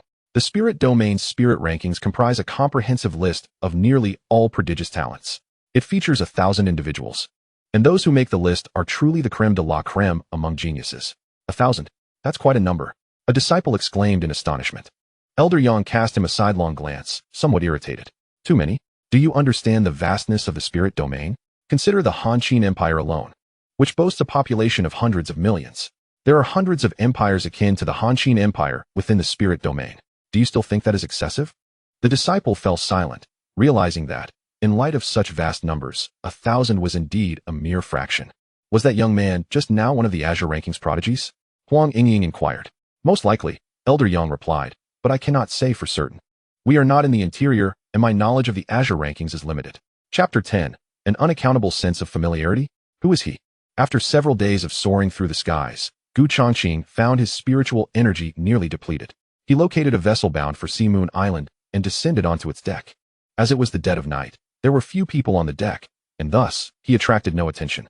The ship was vast, capable of accommodating nearly 10,000 passengers, and boasted an array of amenities, including inns, tea houses, gambling halls, and brothels. Changqing had booked a splendid guest room and settled in, intending to set off once his inner spiritual energy was restored. On the following evening, he slowly opened his eyes, concluding his meditation. After consuming 2 third-grade healing pills, his spiritual energy had recovered significantly, and in a day or two, he would be ready to embark once more. For someone accustomed to soaring through the skies, the pace of the ship felt unbearably slow. As dusk approached and the sun began to set, painting the sky in hues of red, the ship gradually came alive with festivities. Singing and dancing filled the air, and the deck was bustling with people.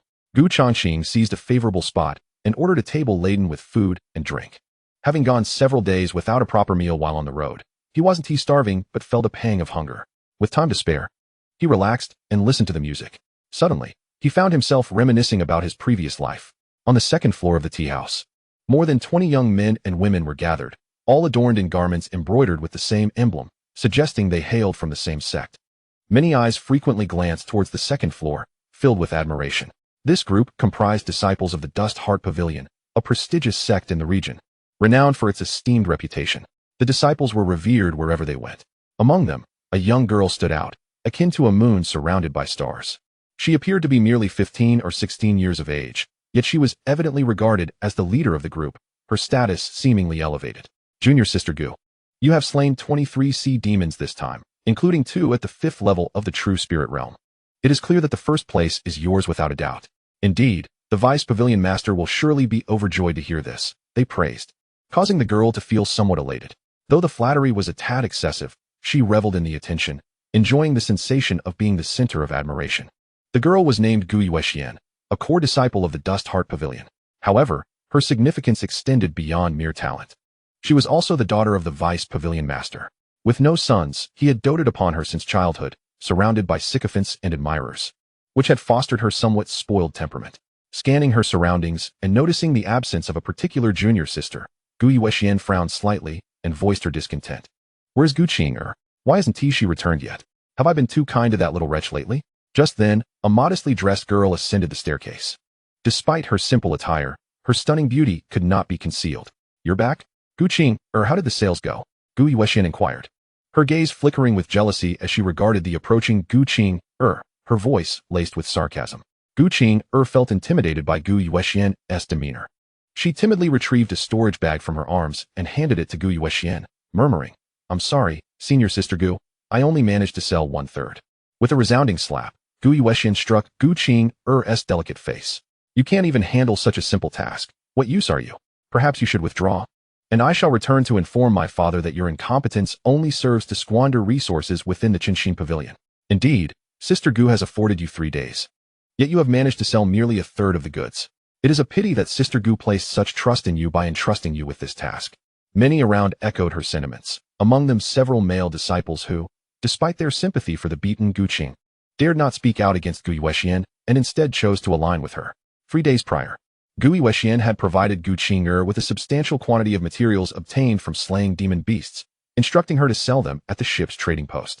However, the volume was undeniably excessive. It was unreasonable to expect her to complete the sale in such a short span. This was clearly a deliberate attempt to impede Changqing. Everyone understood the underlying dynamics, yet none were willing to voice their thoughts, only silently lamenting Changqing's misfortune at being assigned to this group. Changqing was merely an outer sect disciple, while Gu Yuexian was the daughter of the Vice Pavilion Master. They were acutely aware of Gu Yueshuan's motivations for targeting Gu Qing'er, which stemmed from nothing more than jealousy over her superior beauty. Additionally, Gu Yuexian had recently developed a particular fondness for a senior brother in the sect, who, unfortunately, was also pursuing Gu Qing'er, further aggravating her ire. "I'm sorry, Sister Gu," Gu Qing'er said, covering her bruised cheek, tears shimmering in her eyes. She felt deeply aggrieved, fully aware that Gu Yuexian was singling her out. Yet she found herself powerless to retaliate, even compelled to apologize. Her family had endured great hardships to secure her place in the Changqing pavilion, and to withdraw now would be a betrayal of her family and her father. Thus, she could only endure. "Oh, what a handsome young man," Gu Yuexian mused, initially intent on further tormenting Gu Qing'er until her gaze inadvertently caught sight of Gu Changqing. He sat gracefully, enjoying wine and music. Drawing the attention of several young women nearby, Gu Yuexian felt a stir within her heart. She was indeed a connoisseur of beauty, and the senior brother she fancied had captivated her due to his looks. Yet, upon seeing Gu Changqing, she recognized a standard of beauty she had never before encountered. Rising from her seat, Gu Yuexian descended the stairs. The disciples of Changqing Pavilion exchanged glances, and Gu Qing'er exhaled a sigh of relief. She cast her eyes upon Gu Changqing, her beautiful gaze reflecting a hint of gratitude. Had it not been for Gu Yueshuan's sudden shift in focus, she would likely have endured further torment. Gu Qing'er murmured softly. It was not merely Gu Changqing's striking appearance that drew her attention, while undeniably handsome. Her interest did not stem from superficiality. Rather, there was an inexplicable sense of familiarity about him. Was it merely an illusion? Upon observing him closely for a few moments, she realized she had never met Gu Changqing before, so why did she feel this peculiar connection? How strange indeed. Chapter 11. The Gu Clan Branch. "Cousin Gu Qing'er, excuse me, may I take a seat?" Gu Yuexian approached Gu Changqing's table, her demeanor transformed from earlier arrogance to a sweet, gentle tone. Although she was inquiring, she had already seated herself. Gu Changqing cast her a glance, dismissing her with a resolute no. With that, he turned his attention elsewhere, completely treating Gu Yuexian as if she were invisible. Gu Yuexian was taken aback. She had contemplated numerous possibilities, but never anticipated such a scenario. She had been rejected, and so bluntly at that, her face alternating between shades of green and white. Gu Changqing's curt refusal extinguished all the words she had meticulously prepared. The commotion from the second floor had been too loud for him to ignore. He saw no reason to engage in conversation with this headstrong girl. It would merely squander his time. Suppressing her rising anger, Gu Yuexian rose to leave. Upon returning to the second floor, she was greeted by the sight of Gu Qing'er, seated amidst the crowd, and her frustration boiled over. "What right do you have to sit here as a mere outer disciple? Go downstairs." At her words, Gu Qing'er quietly stood up and descended to the lower floor, settling in a random spot. "Sister Gu, do not be upset. That insufferable brat truly does not appreciate good fortune. Indeed, it is a blessing for him to have caught your eye. If he knew you were the daughter of the vice master of the Changqing Pavilion, he would surely regret his folly. If fighting weren't prohibited aboard the ship, I would have taught him a lesson on your behalf." A group of admirers began to console Gu Yuexian. Amidst their reassurances, Gu Yueshuan's expression softened somewhat. However, the scene that unfolded next sent her into a complete frenzy. She fixed her gaze on the first floor, where Gu Qing'er was seated. There, Gu Changqing had unexpectedly appeared before Gu Qing'er, and they were engaged in conversation. Gu Yueshuan's chest heaved with indignation, clearly furious. The disciples of Changqing Pavilion also witnessed this scene, left speechless. They found themselves at a loss for words of consolation. The situation was undeniably humiliating. Just moments ago, Gu Yuexian had approached Gu Changqing, only to be treated with indifference, as if she were air. Now, the very Gu Changqing who had dismissed her was actively seeking out Gu Qing'er. Gu Yueshuan's heart seethed with rage. Why? Why did all the men gravitate towards that little wretch? Brother Han was like this, and so was Gu Changqing. Was it simply because she was more beautiful than herself? On the lower floor, Gu Changqing's approach towards Gu Qing'er was not motivated by her looks. Though she was indeed lovely, she paled in comparison to his beloved Jiang Lianxin. What intrigued Gu Changqing was an inexplicable feeling he harbored for Gu Qing'er.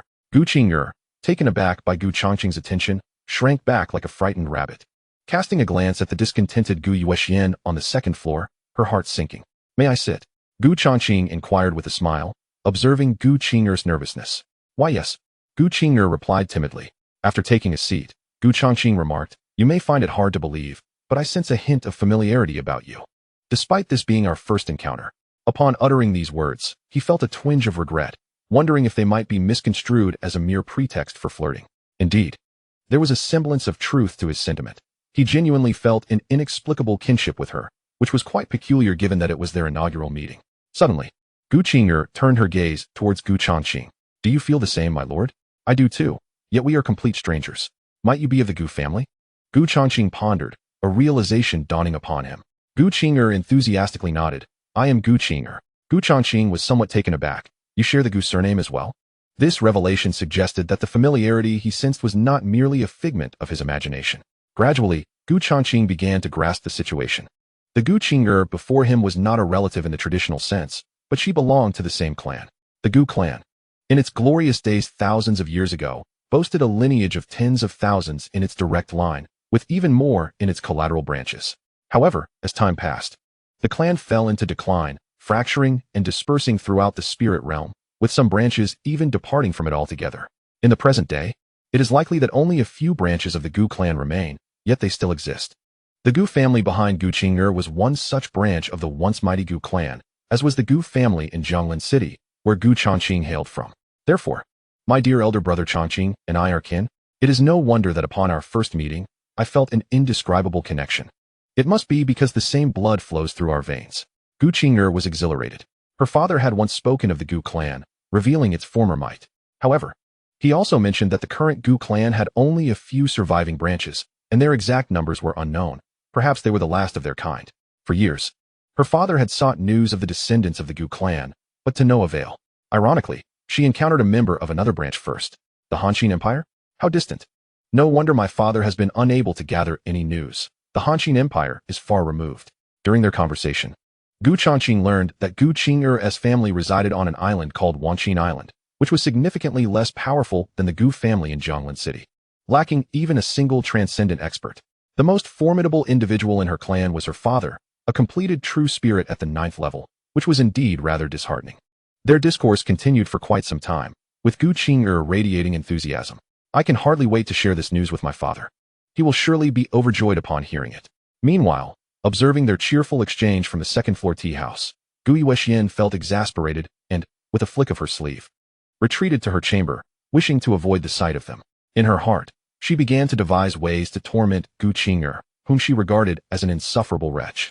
That night, Gu Changqing and Gu Qing'er conversed until the late hours, and only then did Gu Qing'er show signs of reluctance to part ways. Brother Changqing, I must return, or else Sister Gu will surely be upset. Gu Changqing stopped her, gesturing for her to take a seat. What difference does it make whether you return early or late? Even if you return early, will she spare you? Gu Qing'er was at a loss for words. Gu Changqing was speaking the truth. Sit down. From now on, with me here, no one will bully you. As for the Changqing Pavilion, if they are all like that, then it is better not to stay. Gu Changqing had no intention of allowing Gu Qing'er to return. Previously unaware of her connection to his clan, now that he knew, he would not let her go back. Moreover, the matter of Gu Yuxuan bullying Gu Qing'er would not be brushed aside. His clan members are not to be trifled with. However, Gu Qing'er hesitated. From Gu Changqing, she learned about the situation of the Gu family in Jianglan City. Although it was somewhat stronger than the Gu family of Wanqin Island, it was still limited. If they were to confront a behemoth like Changqing Pavilion, after all, it was guarded by a half-step king-level expert. She feared that returning would only lead to humiliation. And she did not wish to implicate Gu Changqing or the Gu family behind him. There's nothing to hesitate about. Shortly, I will arrange a room for you right next to mine. Gu Changqing's tone was resolute, leaving Gu Qing'er no opportunity to refuse. Chapter 12. Senior, is it you? The next day, after Gu Yuxuan awoke, the disciples of Changqing Pavilion gathered, yet Gu Qing'er was conspicuously absent. Dong Hao, that little wretch hasn't he returned since last night? The disciple named Dong Hao quickly replied, Sister, Gu Qing'er has not come back. What a disgrace. She just met someone on her first day and has already been involved with him. How shameful. Gu Yuxuan had a restless night, filled with fury. Huh. What has transpired to make Xianyuan so angry? Come, tell Uncle Wang. A voice chimed in as the hall doors swung open, revealing an elderly man who looked at the irate Gu Yuxuan and inquired with a smile. During this expedition, there were over a dozen teams, each led by 2 to 3 elders of the Tribulation Realm. The elder, who introduced himself as Uncle Wang, named Wang Chong, was the leader of Gu Yuxuan's team. Unlike other teams that had several elder guardians, this team had only 1 elder, yet Wang Chong's prowess surpassed that of 2 or 3 elders from other teams combined. This was a deliberate arrangement by the Deputy Pavilion Master, given that it was the team of the Deputy Pavilion Master's daughter, Uncle Wang. Upon seeing him, Gu Yuxuan immediately adopted a look of grievance. It's Gu Qing'er. She spent the night with a man she just met and hasn't returned, bringing shame to our Changqing pavilion. Why should someone like her remain in Changqing pavilion? To disgrace us? Oh, is that so? Wang Chang's gaze swept across the room, and the onlookers all nodded in agreement. Yet, he remained skeptical. He knew too well what kind of person Gu Yuxuan was, willful and arrogant, relying on her father's position as deputy pavilion master, often behaving tyrannically. What she said might not necessarily be true. At that moment, the door was pushed open once more. Elder Yang, why have you only just returned? A team from another expedition entered. If Gu Changqing were present, he would undoubtedly recognize these individuals as the very ones he had recently rescued from the Dust Heart Pavilion. Why are only you few here? Where are Elder Mei, Elder Ping, and the other disciples? Observing the meager group of Yang Zhan, Huang Yingying, and others, Elder Wang felt a surge of confusion. They have all perished. Yang Zhan responded with palpable sorrow. What? They are all dead? The faces of the crowd shifted dramatically. A squad typically comprised of at least 20 to 30 disciples now returned with but a handful. The casualties were indeed severe. What transpired? How could so many disciples have lost their lives? This was a significant matter, especially considering that those who had ventured out for training were the elite of the Dust Heart Pavilion, core members, inner disciples, and several outstanding outer disciples. Each loss represented a considerable blow to the pavilion. The demise of dozens would undoubtedly be regarded as a grievous wound. During our training excursion, we encountered a king-level demon. In their flight for survival, Elder Mei and Elder Ping sacrificed themselves to buy us a moment's escape, both falling in the process. A wave of shock rippled through the crowd. What? A king-level demon? Old Yang, are you jesting with me? Wang Zhong's voice was grave. It was not that he doubted Elder Yang. He understood Yang Zhen's character well enough to know he would not fabricate such a tale to evade responsibility. However, the situation was simply too incredulous. How could a king-level demon appear in the shallow sea region? I would never dare jest about such matters. Numerous witnesses were present, and the news will undoubtedly spread through the waters before long. How did you manage to survive? Wang Zhong inquired further. If they truly had encountered a king-level demon, survival seemed implausible. A king realm expert intervened and saved us. Otherwise, our entire team would have likely perished. Yang Zhen replied with a bitter smile, still burdened by the guilt of not being able to protect his fellow disciples. Wang Zhong sighed deeply, patting Yang Zhen's shoulder. This is not your fault. A king-level demon is a threat beyond even you or me, and even the pavilion master would face doom before such a foe. That you survived is a stroke of fortune. We must return to the sect at once and inform the pavilion master of these events. Boom. Just then, the door burst open, not gently, but with a violent force. Gu Changqing entered alongside Gu Qing'er. Oh, you little wretch, how dare you return? And with your paramour no less. Gu Yuexian immediately spotted Gu Qing'er beside Gu Changqing. Without uttering a word, Gu Changqing struck, delivering a resounding slap. Bang! The sound echoed as Gu Yuexian was sent flying, blood spilling onto the ground, unable even to cry out in agony. The suddenness of this scene left everyone in shock. No one had anticipated that Gu Changqing would dare to strike Gu Yuexian in the presence of elders Wang Zhong and Yang Zhen. Wang Zhong himself was taken aback. Once he regained his composure, his expression darkened considerably. Originally, due to the fall of a disciple, he was already in a state of great agitation. Now, someone had brazenly attacked a disciple of the Dust Heart Pavilion, and that person was none other than Gu Yuexian, whom the deputy pavilion master had specifically instructed him to protect. If anything were to happen to Gu Yuexian, how would he explain it to the deputy pavilion master upon his return? Just as he was about to take action, a single remark from Yang Zhen caused him to halt in his tracks. Senior, is that you? Yang Zhen exclaimed, his eyes wide with astonishment as he regarded Gu Changqing. The impression Gu Changqing left on him was indelible. With a single sword strike, he had slain a king-level demon. It was utterly terrifying. Yet, he never anticipated encountering Gu Changqing here once more. Senior? Wang Chong queried, looking quizzically at Yang Zhen, but he refrained from making any further moves. Yang Zhen's address of senior sent a ripple of unease through him. As an elder of the Dust Heart Pavilion, with a cultivation level reaching the 6th stage of the Tribulation Realm, he was formidable. Yet the individual who deserved the title of senior was indeed the king-level powerhouse who had previously saved them. Boom. Upon hearing this, all present were struck with shock. Gu Changqing was a king-level powerhouse. What nonsense. Apart from a few, such as Yang Zhen and Huang Yingying, the immediate reaction of everyone else was disbelief. A king-level powerhouse in his 20s? What a far-fetched notion. Gu Changqing recognized Yang Zhen and the others but chose to disregard them. His current perception of the Dust Heart Pavilion was far from favorable. Behind Gu Changqing, Gu Qing'er was equally astonished, covering her mouth in disbelief. Brother Changqing, is he really a king-level powerhouse? On the ground, Gu Yuexian slowly rose to her feet. The slap from Gu Changqing had left her dazed. The right side of her face was already a gruesome sight, and she clutched her face, her eyes filled with incredulity. Had she actually been struck? Throughout her life, not even her father had ever laid a hand on her. When you humiliated Qing'er, did you ever think such a day would come? Gu Changqing advanced step by step towards Gu Yuexian. This senior, bang. Wang Chong was sent flying off the ship. To plead for her again would mean death. The disciples of the Dust Heart Pavilion felt their scalps go numb. Elder Wang Chong, one of the most powerful elders of the Dust Heart Pavilion, could not withstand even a single move from Gu Changqing. They had completely come to believe Yang Zhen's earlier words. A king-level powerhouse. This young man was, astonishingly, a king-level existence, even more powerful than the pavilion master.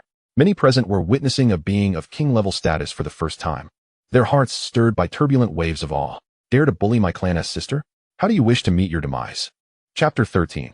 If he were still alive, I would obliterate your Dust Heart Pavilion. Sister? Gu Qing'er was the sister of this king-level powerhouse. At that moment, everyone finally understood why Gu Changqing stood up for Gu Qing'er. However, wasn't Gu Qing'er's family just a small clan without even a Tribulation Realm cultivator? How could they possibly be connected to a king-level powerhouse? Yet, regardless of their disbelief, the truth lay bare before them. I was wrong, senior. I shall never dare again. I had no idea Gu Qing'er was your sister. Gu Yuexian fell to her knees, repeatedly bowing and pleading for mercy, weeping as she did so. But Gu Changqing remained unmoved. With a swift thrust of a spiritual sword, Gu Yuexian's vitality rapidly dissipated. Meanwhile, Wang Chong, the elder of the Dust Heart Pavilion, who had been sent flying by Gu Changqing's sword, returned to the ship, his condition dire and severely injured. Gazing upon the lifeless body of Gu Yuexian, he felt a tumult of emotions yet dared not utter a word. Gu Changqing departed with Gu Qing'er, but not before delivering a poignant remark. To have raised such a daughter, her father is surely no paragon of virtue. Your pavilion master ought to slay him. Soon, I shall visit the Dust Heart Pavilion, and if that vice master still breathes, the lives of all within your pavilion will be forfeit. This declaration unequivocally sealed the fate of the vice master. After speaking, Gu Changqing and Gu Qing'er ascended into the air, leaving the members of the Dust Heart Pavilion in a state of stunned silence, scarcely daring to breathe.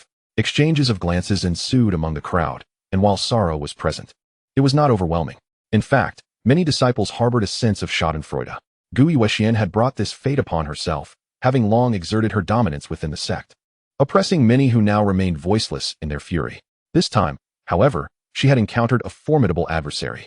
Elder Yang approached, casting a glance at Elder Wang. Are you unscathed? He inquired. Wang shook his head. I am alive. That senior showed mercy. Of course, he had, otherwise. A mere 7th-level tribulation cultivator like Wang would not have withstood a casual strike from someone of the King realm. I just dread how I shall report this to the Vice Master upon my return, he lamented, recalling the warning he had received to look after Xian'er. I said, Old Wang, have you been struck senseless? What is there to report to a corpse? Corpse? Wang suddenly grasped the gravity of his predicament. It seemed he had been dazed by the encounter. 3 days later, Gu Changqing and Gu Qing'er arrived at Highway Island. This island, though modest in size, boasted a city named Highway City. Their timing was fortuitous, as in 2 days, the grandest auction house on the island, the Highway Auction House, was set to host a magnificent auction featuring numerous treasures. The Highway Auction House was jointly controlled by the 3 prominent semi-royal families of the island. Gu Changqing intended to partake in the auction before accompanying Gu Qing'er back to the Gu family of Wanqin Island. Their journey would take them past Changqing Island, home of the Dust Heart Pavilion. Gu Changqing's earlier warning was no jest, should he learn that the Vice Master had survived or fled. The existence of the Dust Heart Pavilion would no longer be warranted. Meanwhile, at the Dust Heart Pavilion on Changqing Island, the Pavilion Master, Vice Master, and senior members awaited the return of their disciples from their trials.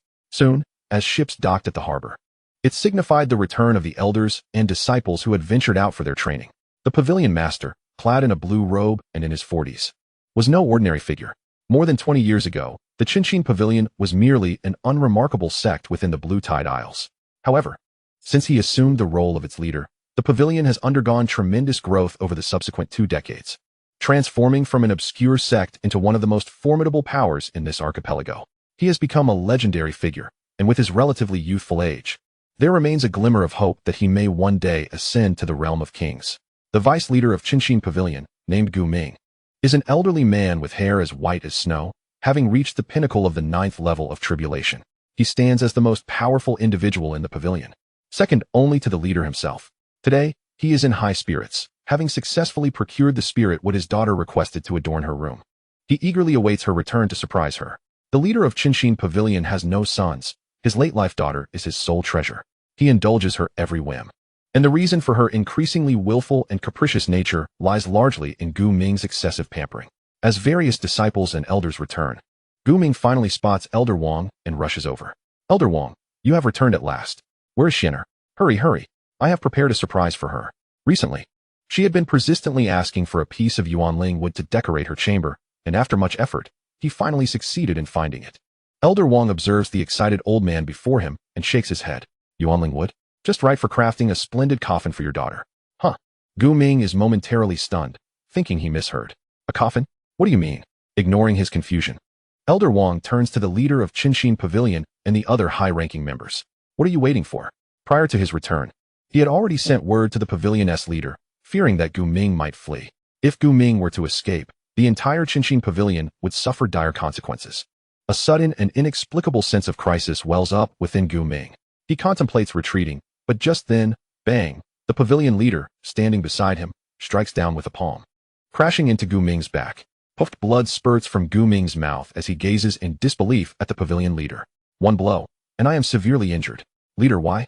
I have devoted myself to the Changqing Pavilion over the years, never once betraying it. Why? Because your precious daughter has attracted an unspeakable entity to our Changqing Pavilion. The leader replies, his expression calm, yet his voice icy.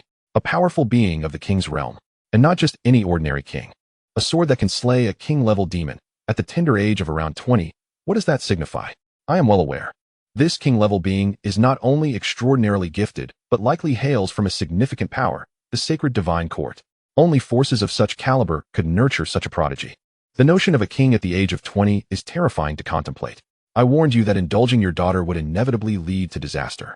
But you would not listen. That king-level being has declared that if you do not perish, then we, the hundreds within Changqing Pavilion, shall all meet our doom. Therefore, do not blame me. If blame is to be assigned, let it fall upon yourself and your precious daughter. Furthermore, have you truly wronged the Changqing Pavilion? Do you genuinely believe the words you uttered? Do you think that your clandestine dealings remain unbeknownst to this pavilion master? Go and accompany your daughter. The elders of Changqing Pavilion surrounded Gu Ming in unison. Chapter 14. An extraordinary presence arrives in the sea of 10,000 beasts upon arriving at Haoyue City. Gu Changqing immediately sought out an inn where he and Gu Qing'er could reside, with nearly 2 days remaining before the auction commenced. This interval afforded them the opportunity to explore the island thoroughly. Although Gu Changqing had inhabited this world for over a decade, it was his first visit to such a marketplace for cultivators and warriors, and he found it quite intriguing. After imparting a few instructions to Gu Qing'er and leaving behind a communication talisman, Gu Changqing departed the inn, making his way toward the Haoyue auction house. Gu Changqing possessed a considerable quantity of elixirs and materials obtained from a demon king, which he intended to consign for auction. Haoyue City truly lived up to its reputation as a trading hub within the surrounding seas, with lively streets lined with vendors selling various weapons, spiritual herbs, and the pelts and bones of demon beasts. Continuing along the street, he soon arrived at the Haoyue auction house, a towering edifice standing approximately 30 zhang high at the city's center. Welcome. Are you here to consign items, or? Upon entering the auction house, a manager approached him with a warm and courteous demeanor. Consign. Please summon the person in charge of your auction house, Gu Changqing replied. The items he intended to consign, materials from a demon king and numerous high-grade spiritual elixirs, were of considerable value, beyond the purview of a mere manager. The manager furrowed his brow at Gu Changqing's words, offering a somewhat awkward smile. May I inquire what items you wish to consign? I am one of the managers here, and most transactions can be discussed with me. Oh, Gu Changqing regarded him for a moment. You are capable of handling materials from a king-level demon beast? The manager was taken aback, scrutinizing Gu Changqing with newfound interest. Sensing his curiosity, Gu Changqing swiftly produced a storage bag and tossed it forth. The manager caught it, probing within with his spiritual sense. Gasp. Upon discovering the large corpse of a demon beast nestled within the storage bag, he inhaled sharply. I will fetch the person in charge immediately. Please wait a moment. The manager's voice trembled as he returned the storage bag to Gu Changqing and called out to the staff. Hurry. Led this esteemed guest to the VIP room. Under the guidance of the staff, Gu Changqing was escorted to a lavishly adorned chamber. Shortly thereafter, a captivating woman draped in exquisite purple satin appeared before him. My apologies for the wait, esteemed guest. I am Mu Zi, one of the heads of the auction house. The woman, appearing to be in her 30s, exuded an aura of maturity, akin to a ripe, luscious fruit that one could hardly resist biting into, every gesture imbued with allure. Even Changqing found himself momentarily entranced. A bewitching physique? Changqing utilized the system to examine her, confirming her allure. Heavenly enchantress, blue, while she possessed an enchanting physique. It was not of a superior grade, merely rated blue. However, individuals endowed with alluring physiques are indeed rare, perhaps 1 in a million. Those possessing such enchanting forms are naturally inclined toward commerce and are the coveted companions of countless practitioners, the finest among mortals. As for Muzi, her fortunate birth within the semi-royal entity of the Sea Moon Auction House spared her from being seized as a concubine or a mere vessel for others' desires. After the introductions were complete, Changqing promptly addressed the matter at hand, presenting her with a storage bag. Muzi was somewhat taken aback. Changqing, upon encountering her, had only momentarily been lost in thought before regaining his composure. This level of self-control surpassed that of most young men she had encountered. Typically, young gentlemen, upon their first sight of her, would appear as if they wished to devour her whole. At just over 20, a time when one's vigor is at its peak, few possess the fortitude to withstand her allure. Upon receiving the storage bag from Changqing, Muzi probed its contents with her spiritual sense. Although she had been informed prior to her arrival, the sight of the gargantuan corpse of a demon king was still overwhelming, prompting her to cover her mouth in astonishment. Despite being one of the largest auction houses in the vicinity, the number of demon king corpses auctioned by the Sea Moon Auction House is exceedingly limited. The probability of encountering a demon king in shallow waters is astoundingly low. One must venture into the depths of the bent sea to hunt such creatures. Yet few possess the strength to do so within the southern regions of the myriad demon seas. Even those at the king realm hesitate to tread into the deep sea, a territory dominated by ferocious beasts, where even they face grave dangers. Young Master Gu, may I boldly inquire about the origin of this water wolf king's corpse? She asked, seemingly concerned that Changqing might misinterpret her curiosity. I mean no offense, I am merely intrigued. If it is inconvenient for you to share, then let it be. It was at this moment that Changqing learned the name of the demon king he had slain, chuckling softly, I killed it myself. Muzi rolled her eyes, thinking that if he did not wish to disclose the truth, he need not concoct such an obviously implausible tale. Her reaction was anticipated by Changqing. It was only natural for her to be skeptical, as anyone else would doubt the claim as well. Yet the truth of his words stood firm. Would it be more believable if I disguised myself as a little old man? Changqing shrugged, opting not to elaborate further. The veracity of his statement was his own concern, whether Muzi believed it was entirely up to her. In addition to this, there was a collection of elixirs. I want to auction these, Changqing stated, producing another storage bag and handing it to Muzi. If your auction house can offer a reasonable price, I would prefer to sell them directly to you. Muzi glanced into the storage bag, and her previously settled emotions surged once more. Within were various commonly sought elixirs, recovery pills, chi-gathering pills, ice heart pills, and detoxification pills, all in substantial quantities. Yet, the true significance lay in the fact that nearly all were of the Danwen level. Elixirs of such caliber are notoriously difficult to refine. Even high-ranking alchemists may struggle to produce Danwen-level elixirs from lower-tier recipes, such as a third-tier alchemist attempting to create first-tier elixirs.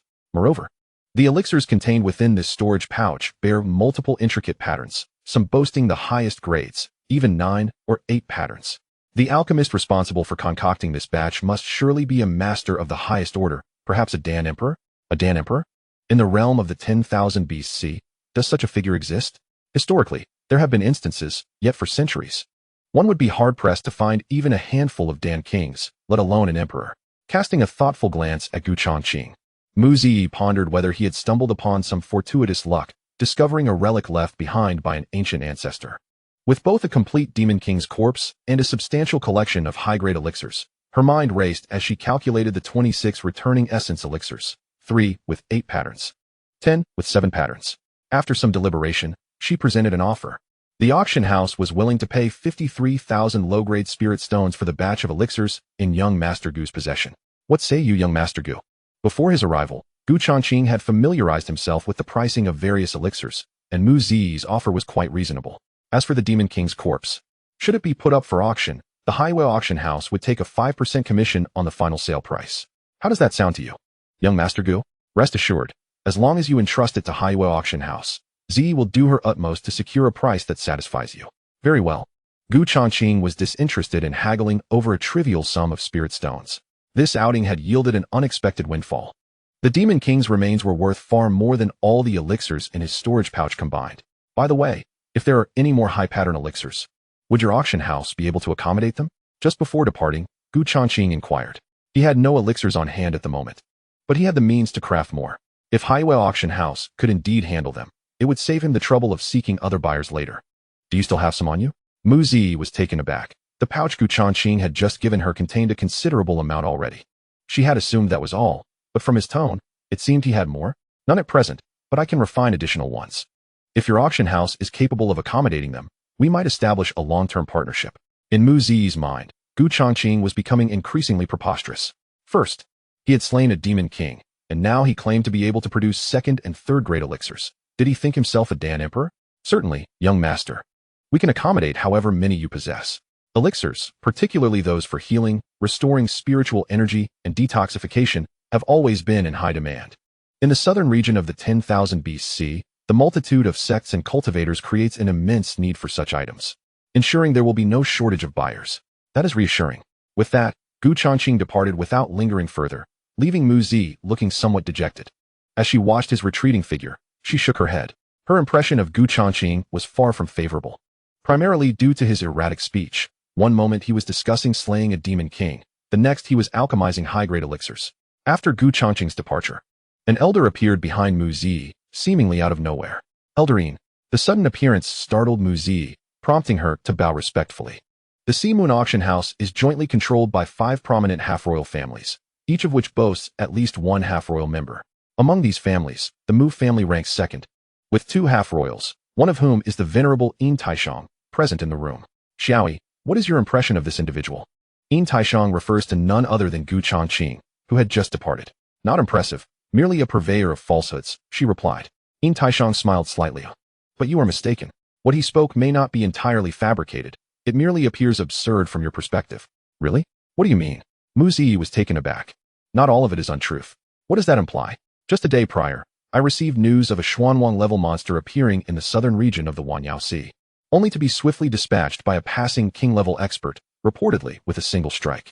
If I am not mistaken, the monster in question is the very one residing in your storage ring. Furthermore, the elixirs he provided are all of Danwen quality, perfectly rounded and fragrant. Clearly not aged for many years, but freshly concocted within the last 3 months. What? Mu Zi's face was one of sheer astonishment. Was Changqing's account truly authentic? Did he speak nary a falsehood throughout? Had she merely misjudged him due to her incredulity? A 20-year-old king-level expert has arrived in the Wanyao Sea. This is indeed remarkable. Yin Taishang mused.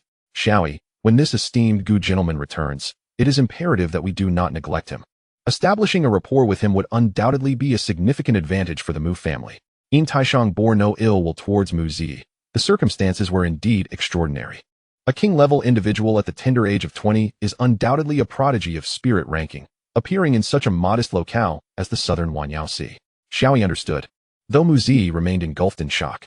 A 20-year-old king-level expert was quite beyond belief, while the southern Wanyao Sea was not devoid of talent, such as the true martial sex young prodigy who reached the tribulation realm at merely 20. They were of an entirely different caliber than Changqing. Amidst her astonishment, she felt a twinge of anxiety. Would her earlier actions provoke his displeasure? Xiaoyi, if my memory serves correctly, you are yet unwed, are you not? Your age is no longer trivial. I find this gentleman quite admirable indeed. Yin Taishang chuckled, causing Mu Zi to blush deeply. Please, Taishang, do not jest. If what you say is true, he would surely find me unworthy. Such a rare beauty, a natural charmer, is not often encountered. To marry into such a personage, even as a concubine, would be an immense fortune for you, he remarked lightly before departing, his figure vanishing from the private room. Chapter 15. A 20-year-old king-level expert. Do you comprehend what this signifies? Upon exiting the Sea Moon Auction House, Changqing did not return directly to the inn. With over 50,000 spirit stones in his possession, he intended to visit the market to procure some alchemical materials. 50,000 spirit stones represent a substantial fortune. It is worth noting that the entire Gu family's wealth totals to merely around 5,000 spirit stones. The alchemist is indeed a lucrative profession, largely thanks to the Dan Emperor's Heart Sutra and the Azure Fire Dan Body. While it is true that alchemists can accumulate wealth, the speed at which ordinary alchemists earn is not nearly as remarkable as that of Changqing. Presently, Changqing's concoction of third-grade elixirs is predominantly at the Danwen level. It is only when crafting 3rd grade and even 4th grade elixirs that one encounters situations where most do not reach the Dan 1 level, a feat that many 5th grade Dan Emperors find challenging to achieve. Although Changqing is not a Dan Emperor, he surpasses them in the realm of low-grade elixir refinement. After half an hour, Changqing had procured nearly all the spiritual herbs and materials he required, spending almost 20,000 spirit stones. He felt no regret over the expenditure. After all, the more one invests, the greater the returns. The value of the elixirs he could produce from this batch of materials, excluding those for personal use, would exceed at least 100,000 spirit stones. Following his shopping, Changqing began to meander around the island and soon found himself before a restaurant named Tingyu Xian. It is said that Tingyu Xian is the finest establishment on Highway Island, without exception, with a legacy spanning a millennium. Its menu has been refined and developed by successive masters, offering not only exquisite flavors, but also substantial benefits for cultivation. The ingredients are sourced from the rarest resources across the South Sea of 10,000 beasts. It has been claimed that dining at Tingyu Xian for a single meal is equivalent to a month of secluded cultivation. Hence, despite the high prices, there is a justified rationale behind them, as the ingredients themselves are not inexpensive. Numerous cultivators come from the southern seas seeking this renowned establishment. Tingyu Xian comprises 4 floors, with the first floor being the largest, capable of accommodating around 100 patrons. Anyone with wealth can enter. Ascending to the 2nd floor and beyond, mere wealth is insufficient. One must attain a tribulation realm, specifically the 7th level of tribulation or higher, to qualify. The 3rd floor caters to those at the half-step king realm, while the 4th floor is reserved for those at the king realm. The higher one ascends, the more exclusive the menu becomes, with the 4th floor even offering beast meat of king-level quality. Changqing directly reserved a private room on the 4th floor and then sent a message to Qinger, who was at the inn, to join him. Having earned such a substantial sum of spirit stones, it was only fitting to reward oneself. Moreover, he was curious to discover whether the culinary offerings at Tingyu Xian were truly as miraculous as claimed, capable of equating to half a month or even several months of arduous cultivation. Though Changqing had yet to reach the king realm, his strength was undeniably superior to that of practitioners at the 1st level of the king realm. After a simple evaluation, Changqing was awarded a jade token marked with the character Tian for the 4th floor private room. In the future, he would not need to undergo testing again. He could simply present the Tian token. Should he come across any rare ingredients, he would be prioritized for notification, provided he remained in the South Sea of 10,000 beasts, of course. The owner of Tingyu Xian, a half-king level expert, personally escorted Changqing to the 4th floor. Upon seeing Changqing, he was taken aback for a moment, astonished by the youthfulness of this king realm elder. With utmost respect, he handed Changqing a jade token inscribed with the character Tian before stepping back. In the southern seas, individuals of the kingly realm are a rarity. Even at the Listening Rain Pavilion, it is unlikely that they would host more than a few in a year, hence they must be treated with utmost reverence. Before departing, the pavilion master specifically instructed the steward to offer a 30% discount on all dishes ordered by Changqing, a practice that would continue in the future. A 30% discount? The steward was taken aback. Such a reduction meant that the Listening Rain Pavilion would not only fail to profit, but would likely incur losses. At the age of 20, a being of the kingly realm, do you comprehend the significance of this? The pavilion master cast a sidelong glance at the steward. A 20-year-old kingly being surely holds the potential to ascend to the emperor level in the future. Throughout its illustrious history, the Listening Rain Pavilion has never entertained a single emperor. For such a prodigious talent, merely fostering a good relationship would be invaluable. No amount of spirit stones could compare. Meanwhile, Changqing spent considerable time searching for the location of the Listening Rain Pavilion. Upon gazing at the magnificent structure, resplendent like a palace, she suddenly felt a surge of nervousness. Changqing? Just as she prepared to enter, she heard someone call her name from behind. Turning around, she saw a rather handsome young man approaching, his expression one of astonishment, accompanied by several young men and women. Changqing, is it truly you? After a brief moment of surprise, delight replaced his astonishment. He had not anticipated encountering Changqing here. Su Sheng? Changqing paused for a long moment before recognizing him. She too had not expected to run into Su Sheng. The Wangqin Island is home to 3 prominent families, and the Gu family, to which Changqing belongs, is one of them, alongside the Su and Chui families. Su Sheng, standing before her, is the eldest son of the Su family and one of Changqing's ardent pursuers.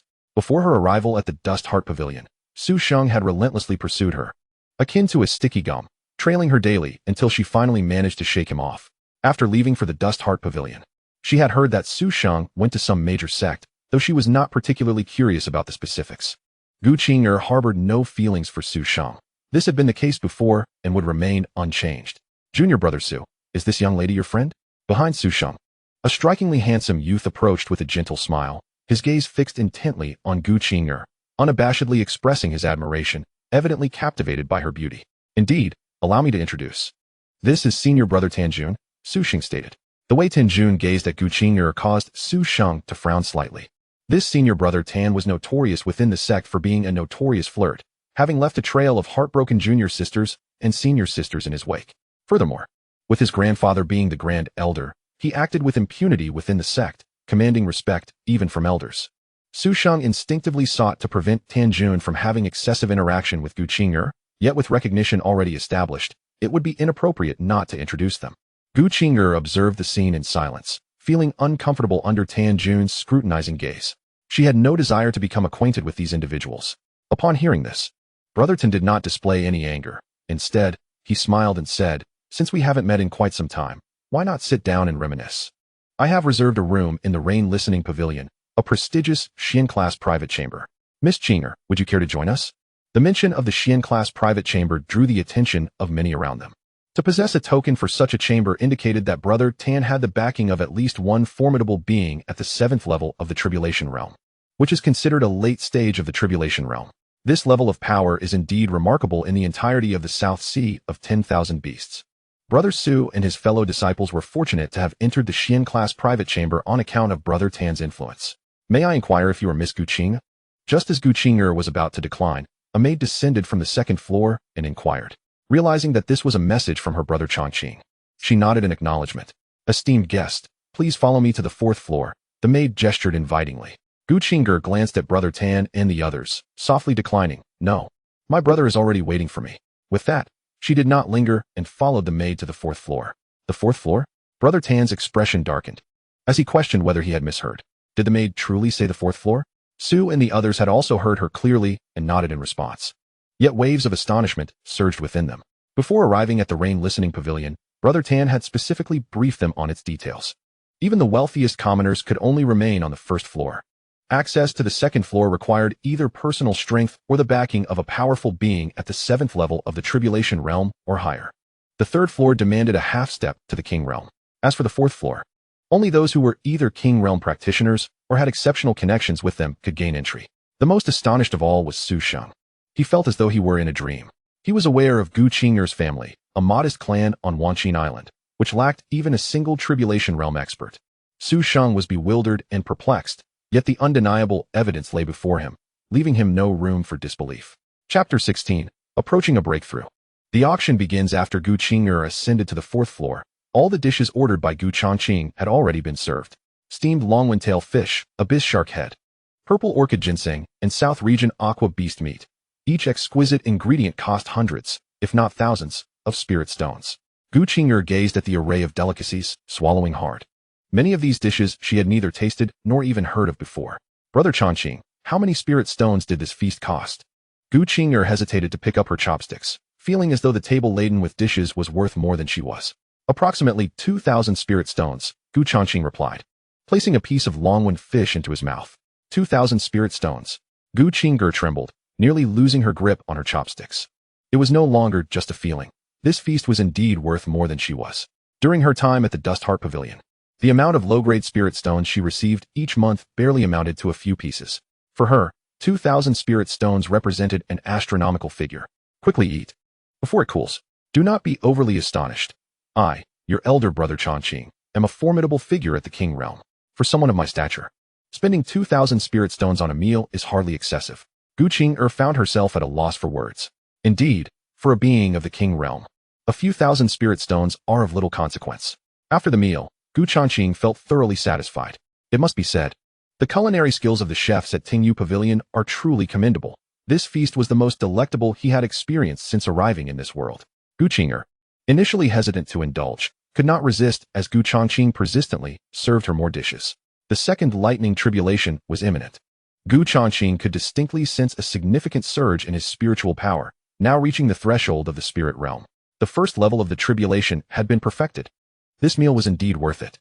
For Gu Qing'er, who was merely at the true spirit realm, the effects were even more pronounced. Originally at the first level of the true spirit realm, she had now ascended to the peak of the second level, and this was without fully digesting the ingredients consumed. Once digested, it was likely she would reach the third level of the true spirit realm. Changqing was utterly stunned.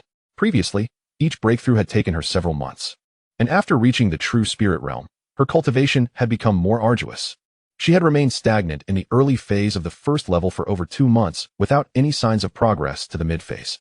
Yet, this meal had propelled her from the early phase of the first level directly to the peak of the second level. Did this imply that with a few more meals?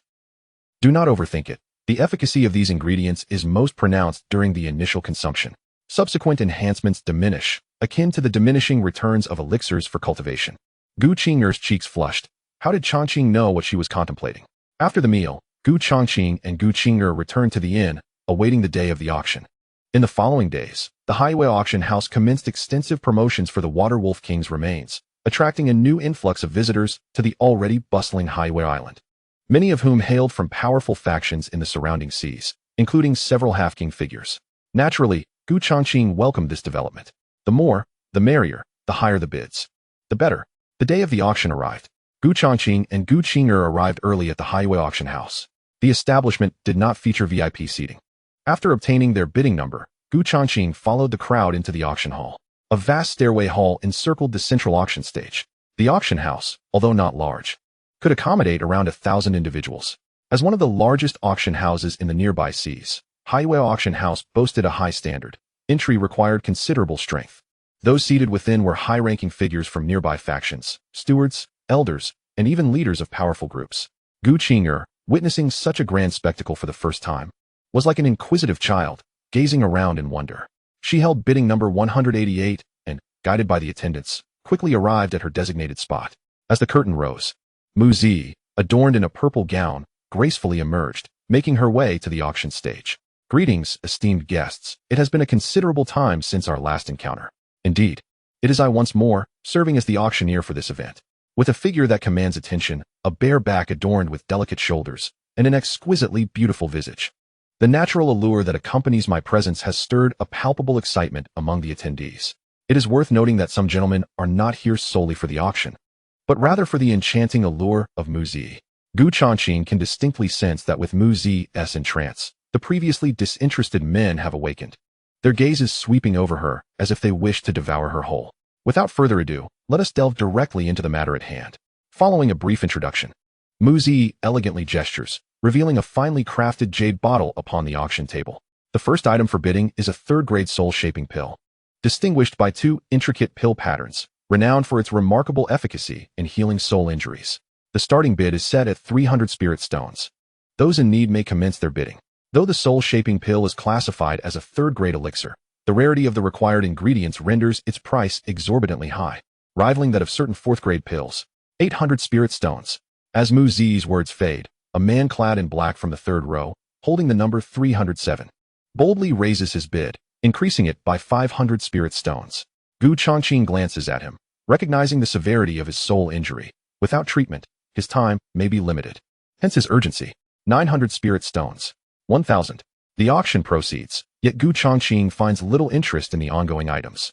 The second item, 3 formation flags, does not pique his desire either.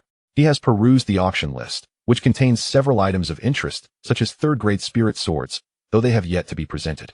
Currently, among the 4 spirit swords forming the extermination sword array, only one is of the third grade, while the others are second grade.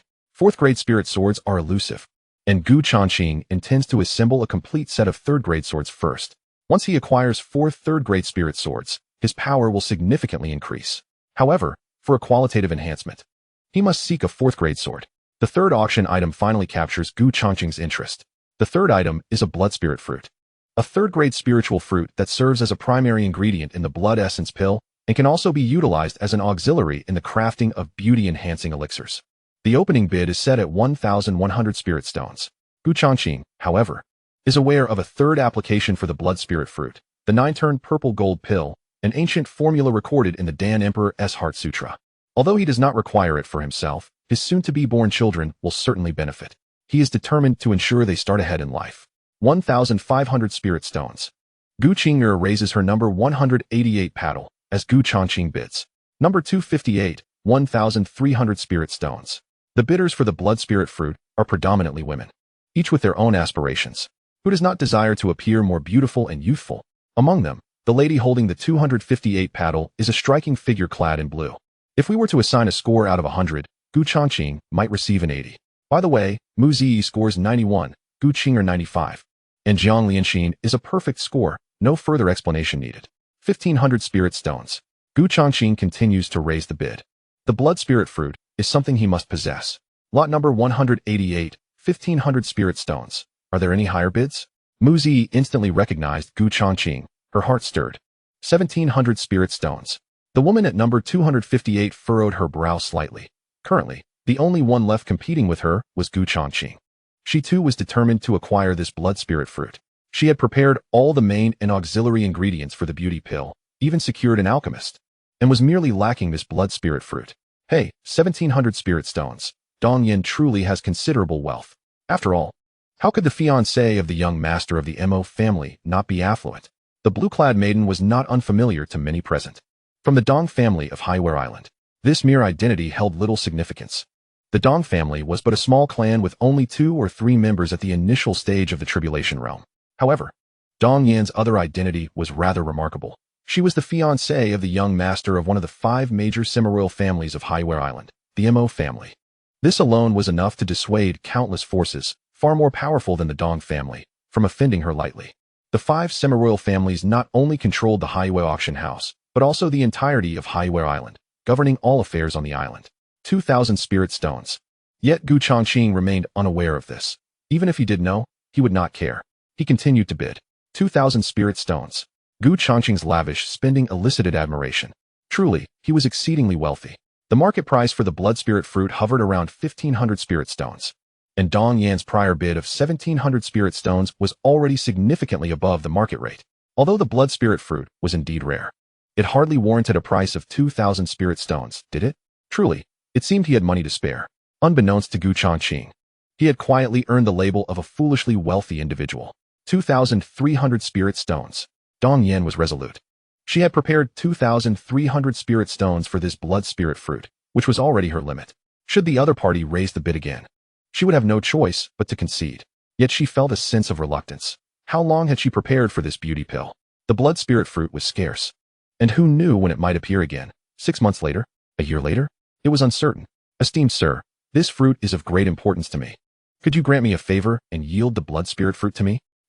Observing that her financial resources were beginning to wane, she resorted to threats. Dong Yan's words elicited derisive laughter from many within the auction house. The Dong family? Merely a small clan. What face could they hold? Yet who was unaware that Dong Yan was the fiancée of the young master of the Mo family? Rather than drawing upon the meager prestige of the Dong family, it was more accurate to say she was leveraging the Mo family's influence to pressure Changqing. In truth, Dong Yan did not wish to resort to coercion. But this blood spirit fruit was far too crucial to her, and having finally encountered such a specimen, she was unwilling to let it slip away. Beside Changqing, a local cultivator whispered a caution. Young master, you do not seem to be from this island. The insignificant Dong family is hardly a concern. But Dong Yan is the fiancée of the young master of the Mo family. The Mo family is one of the 5 prominent semi-royal families of Highware Island. To offend the Mo family over a mere medicinal herb is unwise. It would be prudent to withdraw. The individual perceived that Changqing was not a local cultivator and might be unaware of Dong Yan's background, hence the warning. On the auction stage, Mu Ziyi observed the unfolding scene in silence. Ordinarily, Dong Yan's display of power would breach the auction house's decorum, yet Mu Ziyi refrained from reprimanding her, choosing instead to watch quietly. It was not due to Dong Yan's status as the Mo family's fiancée, but rather because she had been dissuaded from intervening by Yin Taishang. The island was small, and the 5 families shared a modest profit. It was a succinct statement that illuminated Mu Ziyi's understanding. In seat 188, Changqing remained expressionless. Unfazed by Dong Yan's intimidation, he held no fear of the Dong or Mo families, nor of the 5 prominent semi-royal clans of Highway Island. 2,300 spirit stones. If there were 2 blood spirit fruits today, I might concede one, but there is only this single item on the auction list. Dong Yan desires it, and does Changqing not need it as well? What significance do you hold that I should show you deference? 2,300 spirit stones. Is there no other bidder willing to offer a higher price? Mu Ziyi's voice resonated slowly. After a prolonged silence, she continued, 2,300 spirit stones, once. 2,300 spirit stones, twice. 2,300 spirit stones, thrice. Let us congratulate the guest in seat 188 for securing this blood spirit fruit at the price of 2,300 spirit stones. Congratulations. Witnessing Gu Changqing acquire the blood spirit fruit, Dong Yan's fury nearly reached its peak. Suppressing her rage, she gritted her teeth and remarked, "Very well, I shall remember you." Gu Changqing could scarcely be bothered to acknowledge her. From beginning to end, he had never regarded her as a threat. Had it not been for his desire to maintain the integrity of the auction and the upcoming sale of the Water Wolf King, his closing act, he would have effortlessly silenced this impertinent woman with a mere slap. How dare an insignificant insect threaten him? One would think that with Mu Zi's decisive hammering of the gavel, the matter would conclude. However, the arrival of a youth clad in a luxurious dark robe infused an air of intrigue into the proceedings. It was Mo Haobai, the young master of the Mo family. Many began to regard the situation with keen interest. Following his entrance, Mo Haobai proceeded directly to Dong Yan. "What brings you here?" Dong Yan's face lit up with surprise. Prior to the auction, she had invited her fiancé to attend, but Mo Haobai had claimed prior engagements, hence his absence. Why was he here now? "I finished my matters and came to see how it was going," Mo Haobai replied, noticing the expression of grievance on Dong Yan's face. "What happened? Who has wronged you?" Dong Yan glanced towards Gu Changqing's direction. Mo Haobai cast a glance at Gu Changqing, his brows slightly furrowing. "Tell me what transpired. Who dares to bully my woman? Are they seeking death?" Dong Yan, with a face full of grievance, recounted the events to Mo Haobai, embellishing the tale as she went. "Oh, how intriguing. On Highway Island. There are still those who dare to disregard my Mo Haobai and my family's reputation." Mo Haobai patted Dong Yan's shoulder, signaling her to take a seat, assuring her that he would handle the matter himself. Coincidentally, the next item up for auction was a spiritual herb that Gu Changqing required. 5 pieces of launching grass. Starting bid at 1, 300 spirit stones. 1, 500 spirit stones, Gu Changqing announced. 2, 000 spirit stones. Initially, many participants were prepared to compete. But upon seeing that the one bidding 2,000 spirit stones was Mo Haobai, the young master of the Mo family, they abruptly ceased their bidding. A glance at Gu Changqing revealed a brewing spectacle. Inwardly, they began to mourn for Gu Changqing, a youth unaware of the precariousness of his position, daring to offend the Mo family on Highway Island. The item was secured, but would he be able to leave Highway Island alive? Chapter 18. If you have the skill, raise the bid again to 100 spirit stones. 2, 500 spirit stones. As soon as Gu Changqing's voice fell, Mo Haobai's resonated. Gu Changqing glanced at Mo Haobai's position and the smug expression on Dong Yan's face, as if to say, "Aren't you wealthy? Go on, continue." Gu Changqing refrained from raising the bid further and inquired, "Are you defending her?" Mo Haobai sneered, "Since it's an auction, naturally, the wealthy shall prevail. Come, raise the bid. This young master is not short on spirit stones. Today, I shall teach you a lesson. On Highway Island, not everyone can afford to offend. With me, Mo Haobai, present. If you manage to win anything, it shall be your accomplishment." With a chuckle, Gu Changqing unsheathed his sword, its radiant light illuminating half the auction hall, causing the formation runes to flicker wildly. With a clash, several disposable protective talismans on Mo Haobai detonated. In that critical moment, he reacted swiftly, retracting his arm. Otherwise, that sword strike would have severed his limb. Nonetheless, Mo Haobai was drenched in cold sweat. The crowd within the auction hall was utterly astonished. No one anticipated that Gu Changqing would dare to strike within the auction venue, especially against Mo Haobai, the young master of one of the 5 prominent families on Highway Island. Feeling the lingering, terrifying aura of that sword, everyone's hearts tightened. This individual is formidable. Gu Changqing did not deliver a second strike. Instead, he gazed at the pale, dazed Mo Haobai. "You are quite wealthy, are you not? You possess many spirit stones? Come. If you have the skill, raise the bid again." Gu Changqing returned to his seat, his patience wearing thin. Should Mo Haobai dare to raise the bid once more, Gu Changqing would strike him down. The atmosphere within the auction house surged with tension. "If you possess the audacity, raise the bid again." One sword strike, accompanied by that phrase, conveyed Gu Changqing's overwhelming dominance to all present, regardless of your identity as the young master of the Mo family. Should you dare to raise the stakes, I shall not hesitate to end your life. As for Dong Yan, she is now collapsed on the ground, utterly terrified. Although Gu Changqing's previous strike was not aimed at her, the residual force of that blow left her in a state of sheer panic. If that strike had been directed at her instead of Mo Haobai, she shudders to think of the consequences. For she lacks the multitude of life-saving talismans that Mo Haobai possesses. What a disgrace. Just moments ago, Imo Haobai had boasted that with him present, Gu Changqing would be unable to secure any item at the auction. Yet, he was swiftly proven wrong, his face stinging from the slap of reality. After a prolonged moment, Imo Haobai finally regained his composure from the earlier shock, his gaze fixed intently on Gu Changqing, his countenance darkened to an extreme. Yet, he dared not utter a single word. He could not risk betting on Gu Changqing's reluctance to kill him. Observing Imo Haobai's demeanor, Gu Changqing discerned his discontent and coldly remarked, "I am Gu Changqing, and I shall remain on Highway Island for a day or two. Do not presume I shall not grant you the opportunity for revenge. However, let me make one thing clear. If you cannot kill me, I will annihilate your entire family." Such audacity. Everyone present could feel the almost unparalleled arrogance radiating from Gu Changqing. This time, he was not merely threatening Imo Haobai. He was directly challenging one of the 5 prominent families of Highway Island, the Imo family. Even the semi-royal experts in attendance felt a chill run down their spines. This man is undeniably formidable. To threaten one of the 5 great families, some of the semi-royals present questioned their own courage in comparison. The Imo family ranks 3rd among these 5 families, boasting 2 semi-royal guardians. In the subsequent auction, Gu Changqing successfully acquired all the items he desired. Given the prior events, not only did Imo Haobai refrain from contesting Gu Changqing's bids, but others also felt a sense of trepidation towards this ruthless individual. Thus, few dared to compete with Gu Changqing for the items he sought. Imo Haobai and Dong Yin departed early, unwilling to endure further humiliation. Ultimately, the remains of the Water Wolf King, including its bones, fur, and innards, sold for a total of 130,000 spirit stones, leaving Gu Changqing thoroughly satisfied. Upon returning, Imo Haobai sought out his father. When had he ever endured such humiliation? If he did not reclaim his honor, how could he face the world on Highway Island? Yet, the head of the Imo family remained remarkably calm upon hearing his son's grievances. Son, Imo Haobai, surprised by his father's silence, looked at him with confusion. Haobai, you are no longer a child.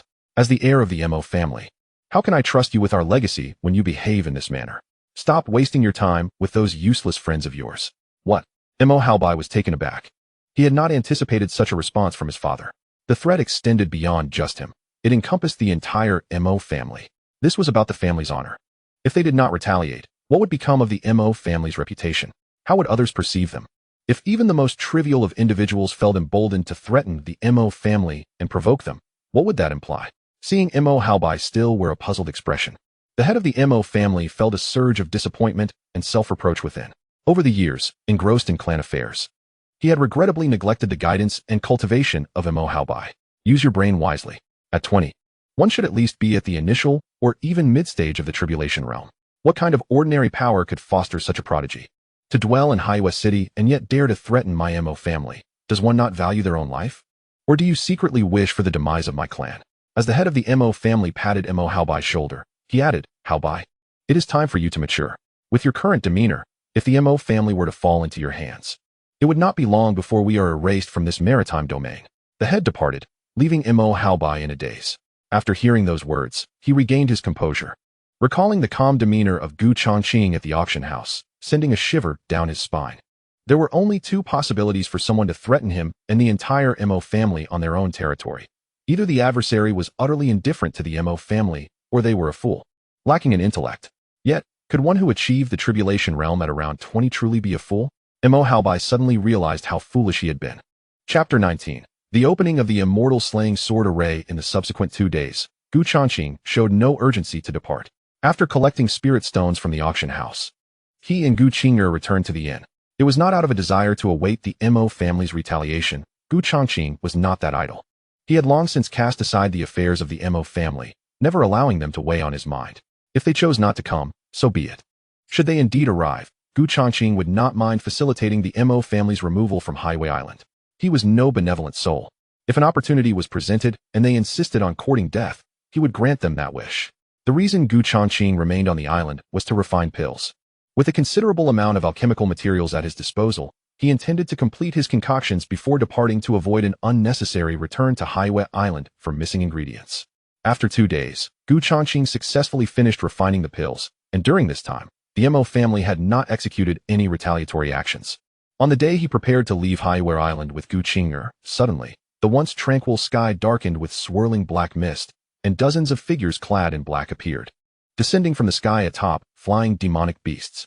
These individuals were all at the threshold of the half-king realm. Leading them were an elder in black robes and another in white, exuding an aura as profound as the abyss, beyond ordinary half-king cultivators. Changqing, with keen perception and formidable spiritual awareness, instantly discerned that these two had far surpassed the typical half-king level. Half-king perfected? A thought struck Changqing. Half-king perfected. Just a step away from the king realm. In the southern region of the myriad beast sea, they were among the apex beings, nearly invincible in the absence of any king realm opponents. With over a dozen half-kings under their command, it was evident that they were not a nameless faction. At this moment, as the figures clad in black arrived, they enveloped the entire Changqing Island in a shroud of darkness, collaboratively establishing a formidable sealing formation. The elder in black gazed down impassively. Both he and the elder in white hailed from the southern region of the 10,000 Demon Sea, belonging to an exceptionally powerful sect, the Moonless Profound Sect. Although the Moonless Profound Sect lacked any formidable kings, both elders stood at the pinnacle of the semi-king realm, bolstered by more than 10 semi-kings under their command. Despite being a semi-king faction, the Moonless Profound Sect was evidently far superior to the 5 semi-king families of the Highware Island. The combined strength of the 5 semi-king families amounted to a notable number, totaling around 8 or 9 semi-kings. However, most were in the mid-stage of the semi-king realm, with only 2 reaching the late stage, and none achieving the complete semi-king status. Soon, the entire Changqing Island was entirely sealed off by the formation, with dense black mist isolating the interior from the exterior. When an unfortunate soul of the true spirit realm attempted to leave the island, he collided directly with the mist-laden sky, resulting in a chilling scream that echoed. As he was swiftly extracted by the black-clad figure, leaving behind a desiccated corpse, drained of all its vital essence, with merely a storage bag remaining. Witnessing this harrowing scene, countless individuals on the island were thrown into a state of panic and horror. What was happening? Who had sealed off the island? The external cultivators, desperate to escape, were flustered. Swish, swish, swish. Within Highware Island, nearly 10 figures surged forth simultaneously, the semi-king powerhouses of the 5 major families. Their identities promptly recognized by the cultivators in Highway City. The patriarch of the foremost family, the Wang family, emerged, frowning as he surveyed the group of black-clad figures that had encircled Highware Island. These individuals bore ill intentions. The Wang family patriarch's brow furrowed deeply as he addressed the leading elder in black, his tone laden with gravity. What is the meaning of this? Hand over the item.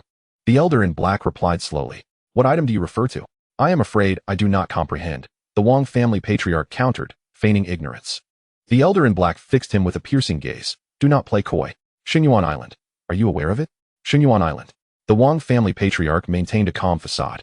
Yet his heart trembled violently. How could they possibly know? Not long ago, he had discovered a jade tablet at a relic located on an island known as Shangming Island, associated with a fallen king-level powerhouse from the 10,000 Demon South Sea, likely the key to unlocking a hidden abode. After acquiring this key, he had not disclosed its existence to anyone, not even to his closest confidants. How, then, had these black-clad figures gained knowledge of it? Logically, it should have been impossible. What does this mean, Wang family patriarch? The other semi-kings from the prominent families of Highway Island turned their gazes toward him, bewildered by the unfolding circumstances. Clearly, they were unaware of the Wang family patriarch's acquisition of the king-level powerhouse's abode key, leaving them perplexed and inadvertently ensnared in the turmoil. Although the 5 semi-king families of Highway Island shared common interests, their relations were not particularly amicable. The group of black-clad figures in the sky, sealing off Highway Island, seemed to have a direct connection to the Wang family patriarch. At this moment, the patriarch of the Wang family maintained an impassive expression, concealing his inner turmoil, and coldly huffed, I have no idea what they are talking about. Regardless of the circumstances, he could not admit to having attracted the attention of the figure in the black robe. Observing the patriarch's refusal to acknowledge the truth, the elder in black, indifferent to his subtle thoughts, let out a sinister chuckle. It matters not whether you confess. Once the deed is done, all will naturally belong to me. Ensure that Sea Moon Island is completely sealed. Not a single fly must escape. Given the importance of the Wang realm expert's lair and legacy, they could not afford to be careless. Better to mistakenly eliminate a few than to let any escape. To the black-robed elder, everyone on Sea Moon Island appeared as mere fodder. Although the Wu Xian sect was not an evil sect, today they were poised to engage in an act of wickedness. The elder in white frowned slightly and remarked, destroying the Wang family and seizing the jade tablet is sufficient. To slaughter all the cultivators on the island seems rather excessive. If this news spreads, it may provoke the discontent of the royal powers in the South Sea of 10,000 beasts. The black-robed elder's gaze was icy as he retorted. And what of their discontent? Once we acquire the lair of that Wang realm expert and ascend to the Wang realm ourselves, Wu Xian sect will also be a royal power. What is there to fear? Furthermore, if we truly anger those royal factions, we can simply retreat, leaving the South Sea of 10,000 beasts behind. Once we attain the Wang realm, the vastness of the world will be ours to traverse. Their conversation was devoid of any intent to conceal from the others. Suspended in the sky, the cultivators below on Sea Moon Island resembled lambs awaiting slaughter. However, upon the revelation of their discourse, the black-robed elder unleashed an indiscriminate aura of murderous intent, enveloping all cultivators on the island. Very well, the elder in white conceded. At this moment, the Wu Xian sect must unite. The lair of the Wang realm expert and the legacy to ascend were of paramount importance. For both of them, it was truly a once-in-a-lifetime opportunity. Boom, boom. The two formidable semi-royal experts jointly released their oppressive might. The sky above Sea Moon Island was sealed with no chinks left exposed. Swirling black mist morphed into venomous serpents, coiling around the island, flicking their tongues.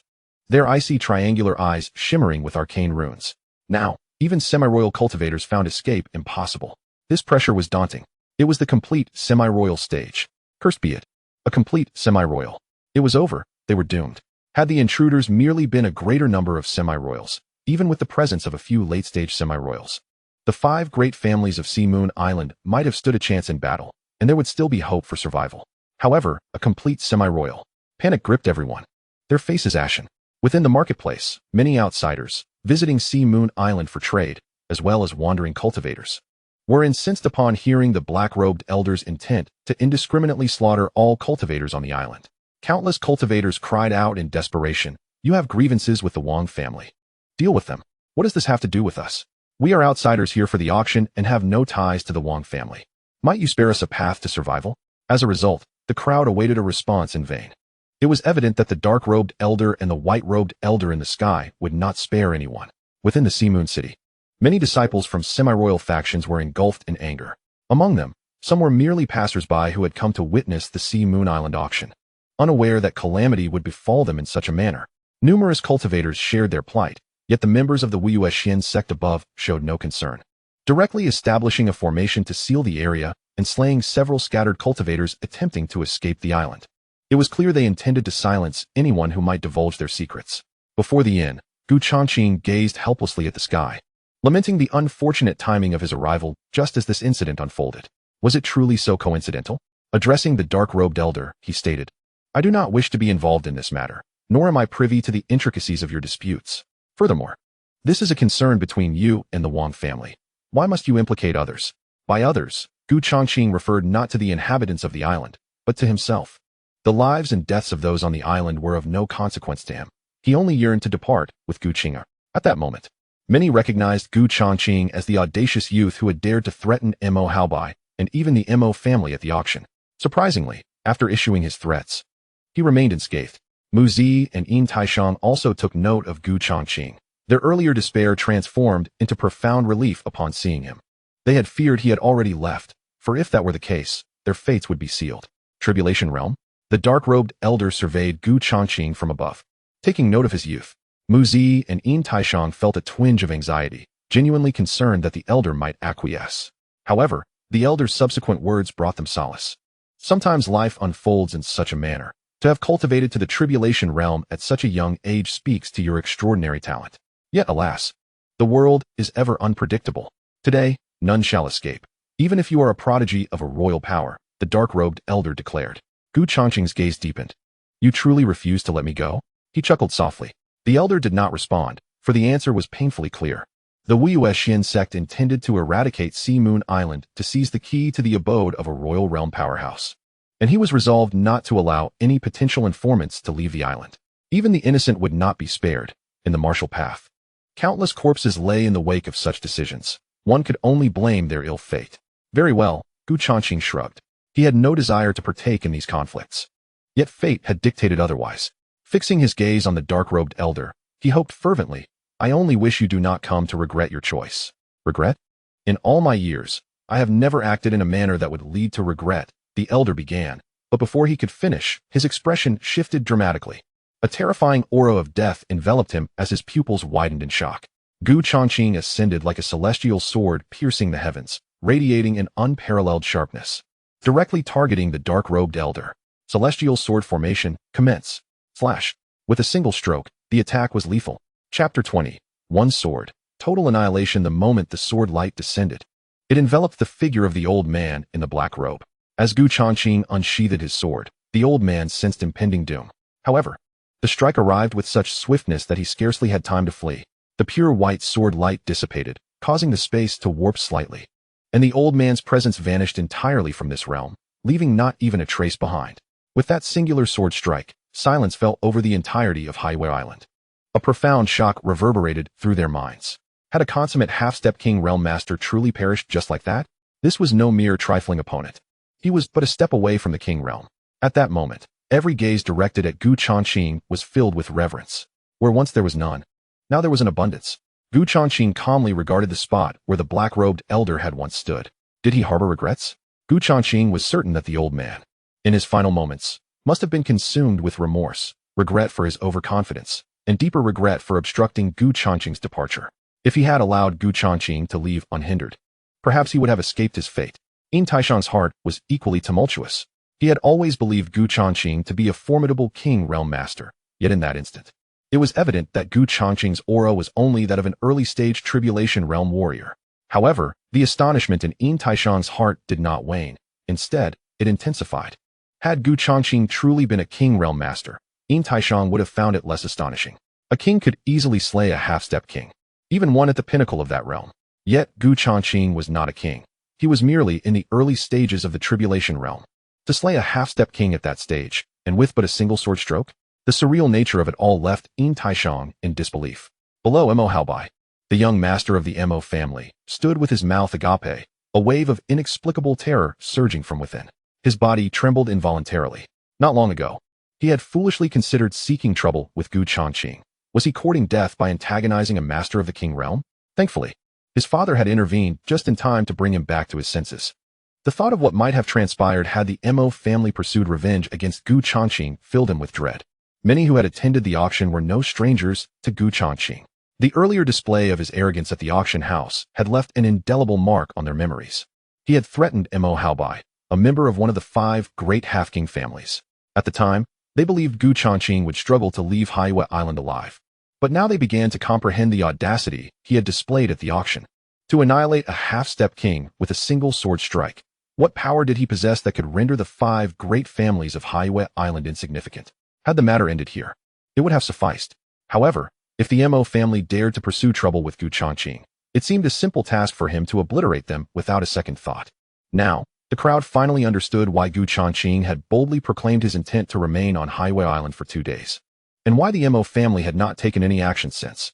The Mo family has likely sensed something amiss. It is not that they lack action, but rather that they dare not act. Those who once mocked the Mo family for their timidity now realize that they themselves are the true fools. Flee. After witnessing the black-robed elder being slain by Gu Changqing with a single sword strike, the more than 10 semi-king powerhouses of the Wuyuexian sect, including another semi-king perfected white-robed elder, were left in a state of shock. Their immediate reaction was not to join forces to assail Gu Changqing in revenge for the black-robed elder, but to escape. The semi-king powerhouses transformed into streaks of light, scattering in all directions. This scene left the people of Highway Island astounded. The once arrogant black-clad figures, who boasted of sealing off Highway Island and exterminating all its inhabitants, were now fleeing.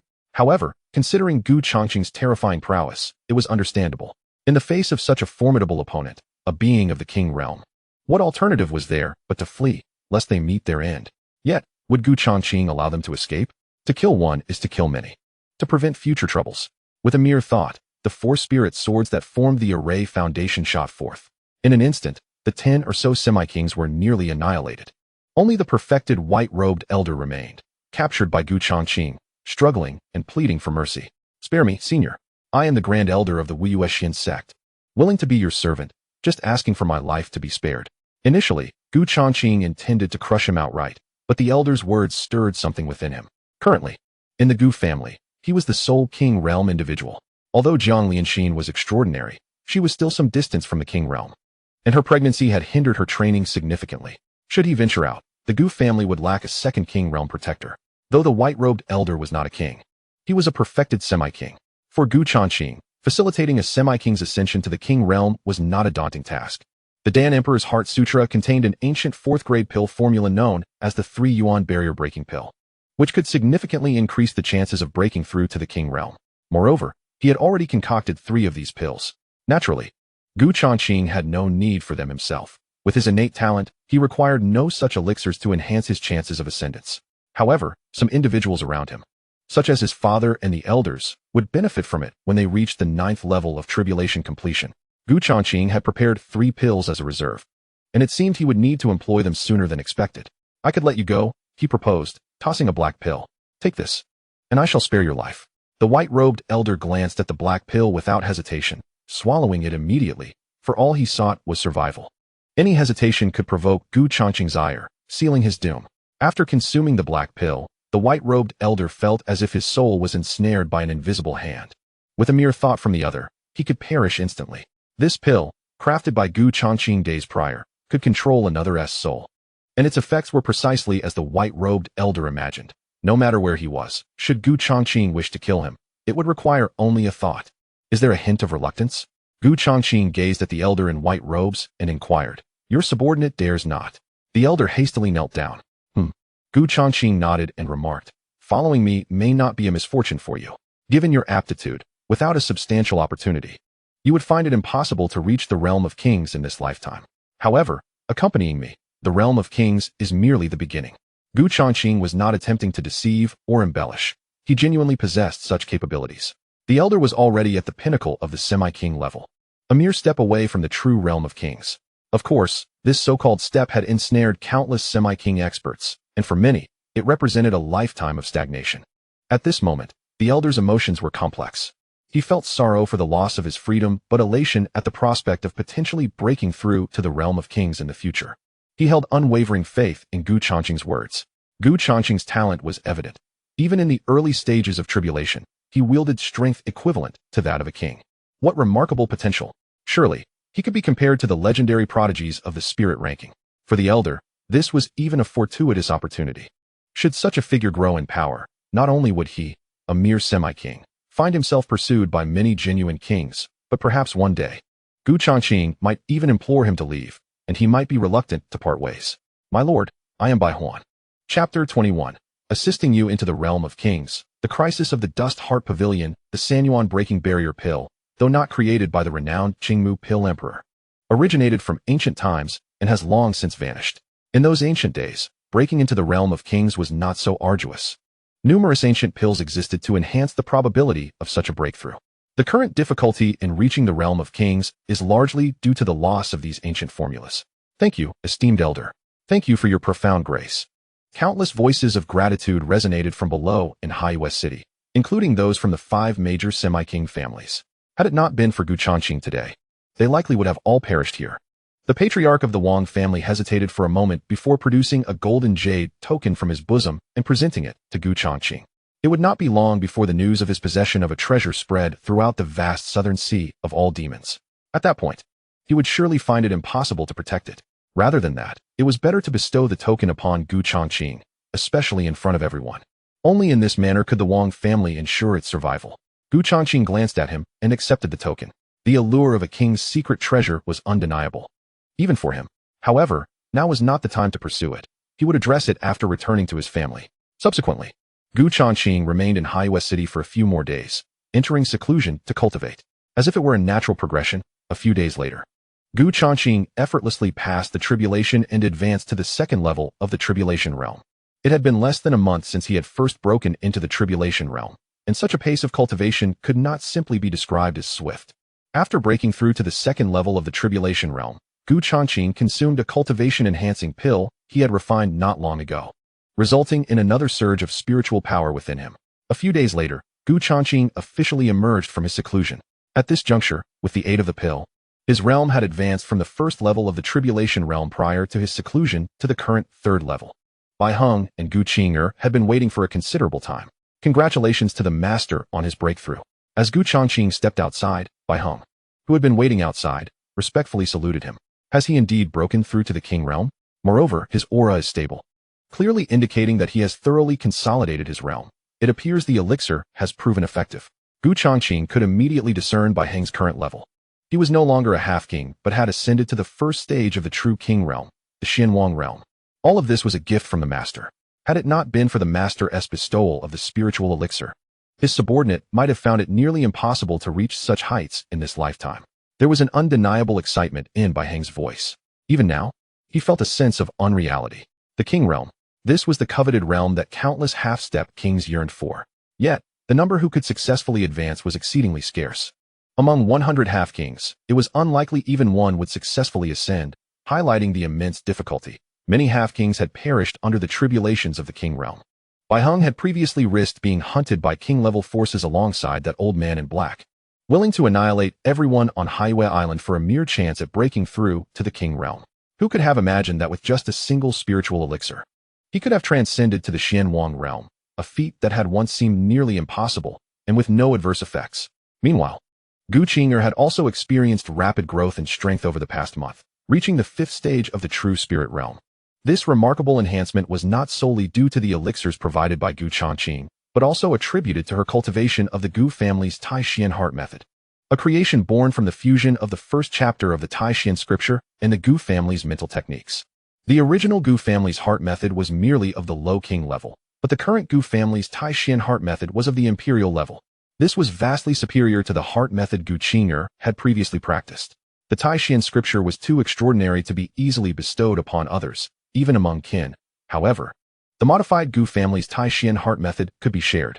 Changqing's plan was to take a trip to Wanqin Island to return Changqing to her family before heading back to the Han Empire. On the way to Wanqin Island, he intended to stop by Changqing Pavilion to verify whether they had indeed executed their promise to eliminate the vice pavilion master. If not, then Changqing Pavilion would face annihilation. A day later, Changqing and the others set forth, departing from Highway Island. Their destination, Wanqin Island, the Gu family.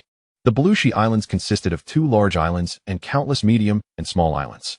Changqing Island, where Changqing Pavilion was located, was one of the 2 large islands. In contrast, Wanqin Island, home to the Gu family, was among the myriad smaller islands. The Belushi Islands were dominated by 2 half-king forces, Changqing Pavilion and Jinxia sect. For years, these 2 powers had maintained a delicate balance. With conflicts erupting from time to time, their grievances had long since become irreconcilable, with each side eager to obliterate the other and claim sole supremacy over the Belushi Islands and its abundant resources. When Changqing and his companions arrived at the Belushi Islands 3 days later, they intended to infiltrate Changqing Pavilion to discreetly ascertain whether the vice pavilion master had been eliminated as promised. However, they discovered that something was amiss. The protective array was activated, and disciples were permitted to enter but not to exit. A tense atmosphere enveloped the sect, with the principal hall bustling with high-ranking core members, including the esteemed lord of the Dust Heart Pavilion. The leaders of the Golden Mist sect and the 10,000 Transformations sect had effectively sealed off the waters surrounding Dust Heart Island. Although the disciples outside had received messages, they faced formidable adversaries from these 2 powerful factions on their return, resulting in substantial casualties.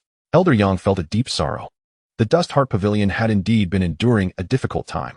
The unexpected loss of a peak 9th heavenly tribulation expert, the deputy pavilion master whose strength was second only to the pavilion master, had severely diminished the pavilion's might. Nonetheless, it was not that they feared the Golden Mist sect. However, not long ago, the vice master of the Golden Mist sect had ascended to the semi-king realm. To add to the dire situation, an external force not originally associated with the Blue Tide Archipelago, the 10,000 Transformations sect, had formed an alliance with the Golden Mist sect, aiming to eradicate the Dust Heart Pavilion from the Blue Tide Archipelago entirely. The 10,000 Transformations sect, hailing from beyond the Blue Tide Archipelago, also constituted a semi-king level force. Their inclusion had tilted the scales overwhelmingly against the Dust Heart Pavilion. With 2 semi-kings from the Golden Mist sect and 1 from the 10,000 Transformations sect, the 3 semi-king experts, all at the late stage of the semi-king realm, posed an insurmountable challenge for the pavilion master. While the pavilion master was formidable, facing 3 semi-kings was an impossible task. Even the 2 semi-kings from the Golden Mist sect alone would suffice to pose a grave threat, let alone the additional semi-king from the 10,000 Transformations sect. The spacious main hall fell into an eerie silence, a palpable sense of despair permeating the hearts of all present. The Golden Mist sect, it seemed, had paid an unknown price to sway the 10,000 Transformations sect. Cursed be it. Elder Wang Chong slammed his palm upon the jade table, reducing it to powder. Escape was futile. Thus, one might as well fight to the death. The pavilion master slowly opened his tightly shut eyes, his gaze imbued with fierce determination. Even in death, he vowed to take a few of those beasts from the Golden Mist sect with him. Numerous elders stood in outrage. Eldest elder, aside from myself, you are the strongest in the Dust Heart Pavilion.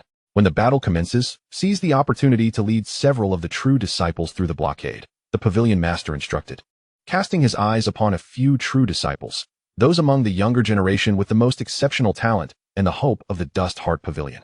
If you manage to escape, do not forget to avenge the Dust Heart Pavilion in the future. Though he spoke thus, the pavilion master was acutely aware of the slim chances of success. Faced with two allied factions whose upper, middle, and lower tiers of strength far surpassed that of the Dust Heart Pavilion, escaping would be no easy feat, unless a miracle occurred. The pavilion master, along with several true disciples, was visibly moved. All of you may leave. I wish to be alone, he said, reclining back into his wooden chair, appearing aged beyond his years. As the elders and disciples departed, only the pavilion master remained, gazing helplessly at the desolate hall. Suddenly, a young figure appeared silently within the main hall. The pavilion master, who had been seated, widened his eyes in astonishment as he beheld the youth standing before him. The faint smile on Changqing's face rendered the lord of the Dust Heart Pavilion somewhat uneasy. Who is he? And when did he appear in the main hall? How could I have been so oblivious? This is inconceivable. As a being of semi-king level, even a true Xinhuang realm strongman could not entirely evade my perception. How has this young man managed to achieve such a feat? I can assist you with the predicament currently facing the Dust Heart Pavilion, but you must first give me something. What? The lord of the Dust Heart Pavilion instinctively inquired. The corpse of your vice pavilion master. With this single statement, the lord of the Dust Heart Pavilion instantly recognized the young man's origins. Chapter 22. From today onward, the Dust Heart Pavilion shall be under my command. This is the individual whom elders Wang and Yang had sent to convey the message, urging me to eliminate the vice pavilion master, a formidable being of the Wang realm. The first impression that the lord of the Dust Heart Pavilion had of the young man was that he was remarkably youthful. It seems that the words of elders Wang and Yang contained no exaggeration whatsoever. Although the lord of the Dust Heart Pavilion had encountered Wang realm strongmen before, Changqing was undoubtedly the youngest he had ever seen among them. Suddenly, another figure materialized in the main hall, appearing beside Changqing. This was an elderly man clad in white robes. The attire was not the focal point. Rather, it was the aura emanating from him. Yet another Wang realm expert. The lord of the Dust Heart Pavilion's heart trembled with astonishment. The Dust Heart Pavilion had unexpectedly received two Wang realm strongmen. Moreover, given the respectful demeanor of the white-robed elder, it appeared he was a subordinate to the youthful Wang realm strongman. The lord of the Dust Heart Pavilion dared not hesitate and promptly retrieved the corpse of Vice Pavilion Master Gu Ming from his storage ring. Oh, it seems you did not take my words as mere jest, Changqing nodded. With his prowess, confirming whether this corpse truly belonged to the Vice Pavilion Master was a trivial task. I do not presume to, the lord of the Dust Heart Pavilion hastily replied. Is what you said earlier true? Are you truly willing to assist the Dust Heart Pavilion through this crisis? Despite the seemingly insurmountable predicament facing the Dust Heart Pavilion, if Changqing were to intervene, this so-called deadlock could be effortlessly resolved. A Wang realm strongman, in the absence of an emperor in the sea of 10,000 demons, is virtually invincible. Indeed, it is true, but you must agree to one condition. Please, do not hesitate to speak, senior. From this day forth, the Dust Heart Pavilion shall be under my banner. Upon hearing this, the lord of the Dust Heart Pavilion felt a slight heaviness in his heart. He knew that there were no free lunches in this world. However, the subsequent words from Changqing left him utterly stunned. In return, I shall aid you in breaking through to the Xinhuang realm. Initially, Changqing had merely intended to pass through this area, confirming the death of the Vice Pavilion Master before departing. Yet, he subsequently changed his mind. The Gu family, where Qing'er resided, was located within these blue tide isles. After his departure, the Gu family on Wanqin Island would lack any protection, and in the vast expanse of the sea of 10,000 demons, they were always at risk of being annihilated. Having interacted with Qing'er over these days, Changqing had developed a considerable fondness for his cousin, who shared the same bloodline. Perhaps influenced by his father's teachings from a young age, Changqing placed great importance on the bonds of kinship. His father had always advised him that should he encounter other branches of the Gu family in the future, he should extend his assistance whenever possible. The descendants of the Gu clan are now scarce. It was also his father's lifelong aspiration to see the Gu lineage ascend once more to the pinnacle of the spiritual realm. Thus, Changqing's words were born. assisting the master of the Changqing Pavilion in breaking through to the King realm and facilitating the elevation of the Changqing Pavilion to a royal-level power. Thereby protecting the Gu family of Wanqin Island was more than sufficient. Furthermore, having the Changqing Pavilion at his disposal would greatly ease his own burdens. In the future, there would be no need for him to venture to the Wanyao Sea or Haoyue Island for medicinal herbs. The Changqing Pavilion could handle such tasks on his behalf. Assist you in breaking through to the Xianwang realm. A simple statement, yet it left the master of the Changqing Pavilion wide-eyed with astonishment. It was not disbelief that gripped him, although Gu Changqing was indeed a King realm expert at such a young age. Claiming the ability to help others ascend to that level seemed rather audacious. Not long ago, he himself had achieved the pinnacle of the half-king realm. Bai Heng, standing beside him, succinctly remarked, yet his words conveyed a wealth of information. Just recently, he had been at the half-king pinnacle, and now he had reached the king realm. This implied that the elderly figure in white beside Gu Changqing was the one who had facilitated this young man's ascent. Chen Yun, I pay my respects to the master.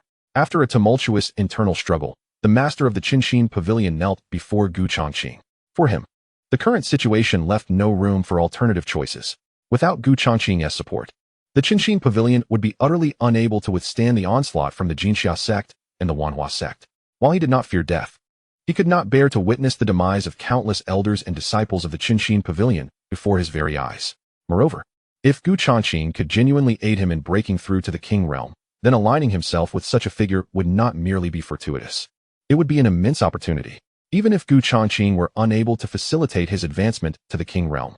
Following a young and immensely promising king realm expert would still be a prospect that was not too difficult for the Changqing Pavilion, or for himself, to accept. Moving forward, I shall assist you in breaking through to the king realm. However, let us keep this matter discreet for the time being. We must not alarm them. The them Gu Changqing referred to were undoubtedly the Jinxia sect and the Wanhua sect that had encircled the vicinity of the Changqing Pavilion. Once you achieve the king realm, the Changqing Pavilion will ascend to a royal-level power. Those from the Jinxia sect and the Wanhua sect will serve as our sacrificial blades. In 2 days, the forces of the Jinxia sect and the Wanhua sect would be at their gates. Were it not for the sect's great formation, the disciples and experts of the two formidable factions would likely have already stormed their gates. The elders and disciples of the Changqing Pavilion stood resolutely, armed and prepared, their eyes filled with the determination to face death. They swore to share their fate with the sect. This scene stirred a flicker of emotion within Gu Changqing. Chen Yun, come forth to meet your end. A thunderous roar resounded from the heavens above, as 3 figures traversed the void, appearing above the Changqing Pavilion. Although half-king experts could not fly like those in the king realm, they could still hover briefly in midair. The 3 individuals were none other than the sect master of the Jinxia sect, the deputy sect master, and the leader of the Wanhua sect. The emergence of 3 formidable half-kings invigorated the spirits of the members of the Jinxia sect and the Wanhua sect, prompting them to vociferously express their enthusiasm. From within the Changqing Pavilion, an elderly man with wispy white hair stepped forth, his gaze fixed solemnly upon the trio hovering in the air, exuding an unmistakable aura of a half-step king. The Grand Elder. The members of the Changqing Pavilion gasped in astonishment. This venerable figure was not merely the leader of the Changqing Pavilion, but rather its Grand Elder. The Grand Elder has broken through. How splendid. Now we possess 2 half-kings. Yet, a lingering sense of inadequacy permeated the atmosphere. No one, not even the members of the Changqing Pavilion, had anticipated that the Grand Elder would achieve such a breakthrough at this critical juncture.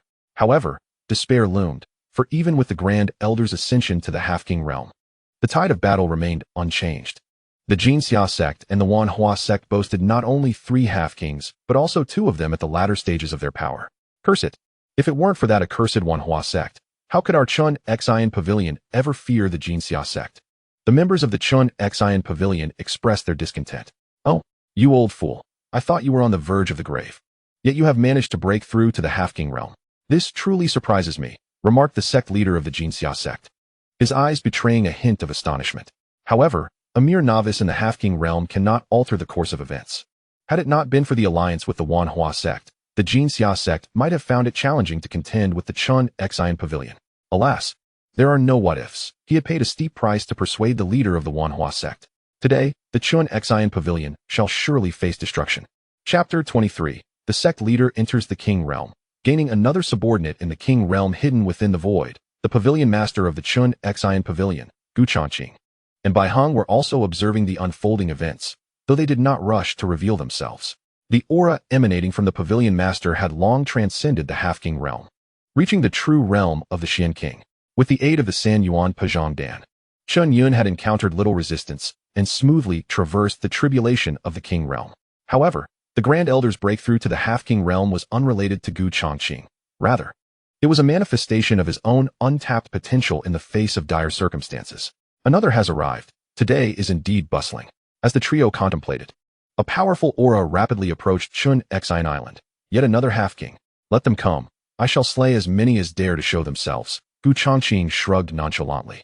As the three conversed, the owner of the approaching aura had already arrived above the Chun Xine pavilion. Ah, how lively this gathering is. Such a vibrant scene surely cannot be complete without me, the Fu-Ling sect. The voice of this newcomer was laced with an unsettling chill, evoking discomfort among all present, including the three half-kings from the Jinxia sect and the Wanhua sect, who furrowed their brows at his arrival. The mention of the Fu-Ling sect was familiar to all in attendance. The Chun Xine Pavilion and the Jinxia sect each possessed a half-king at the latter stages, marking them as formidable forces among the elite powers of the Southern Sea of 10,000 beasts. The leader of the Wanhua sect had only recently ascended to the latter stages of the half-king realm, and with their core strength not on par with that of the Jinxia sect and the Chun Xine Pavilion, they remained slightly weaker.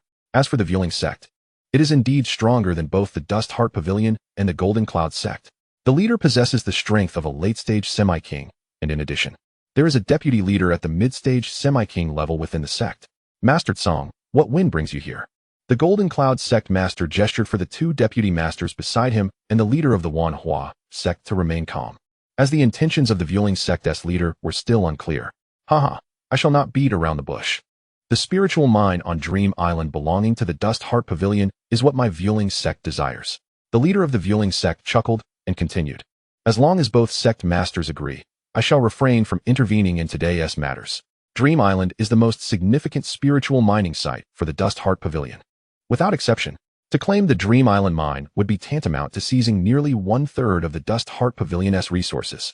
At this remark, the Golden Cloud sect master's face darkened ominously.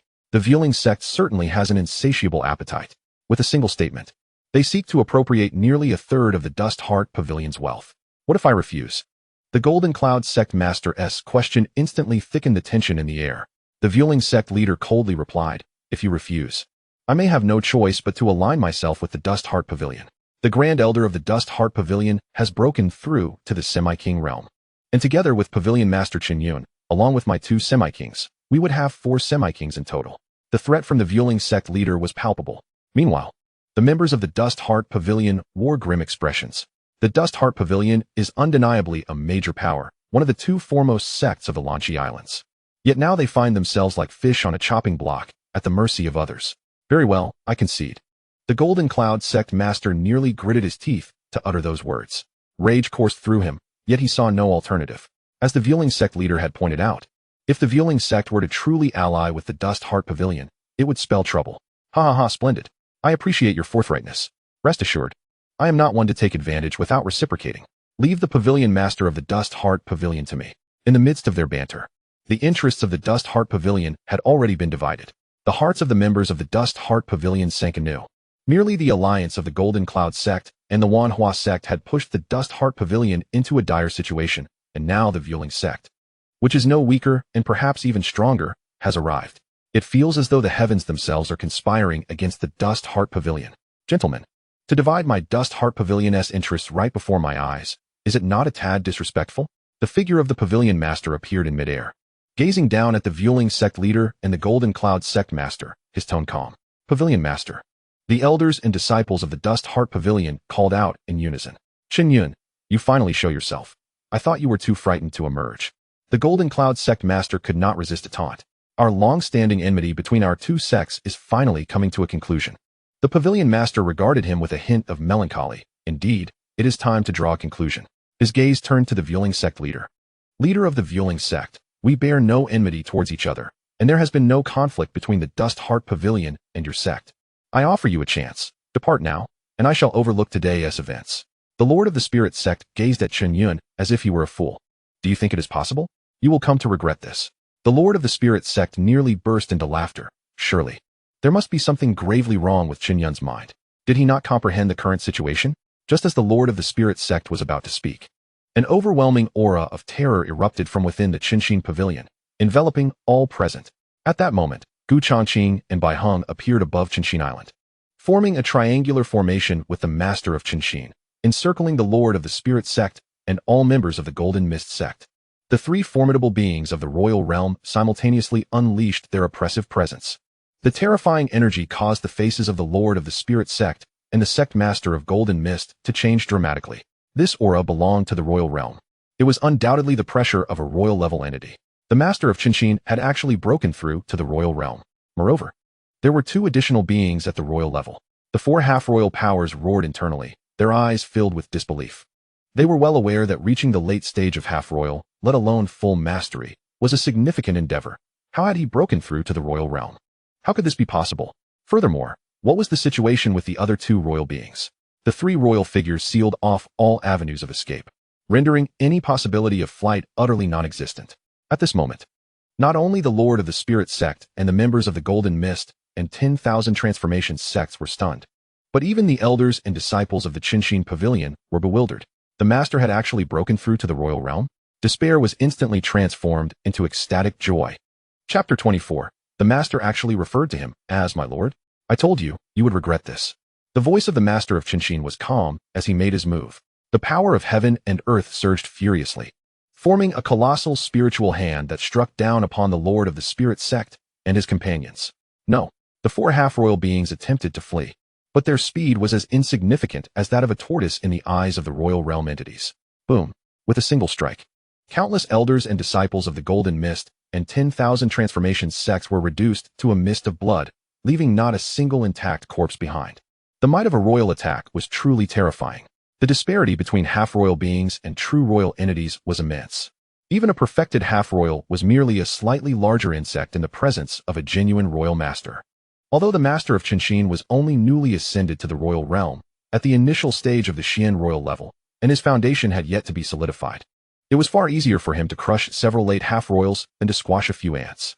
Dead, the Lord of the Spirit sect, the sect master of Golden Mist, and the members of the Changqing pavilion were left in a daze.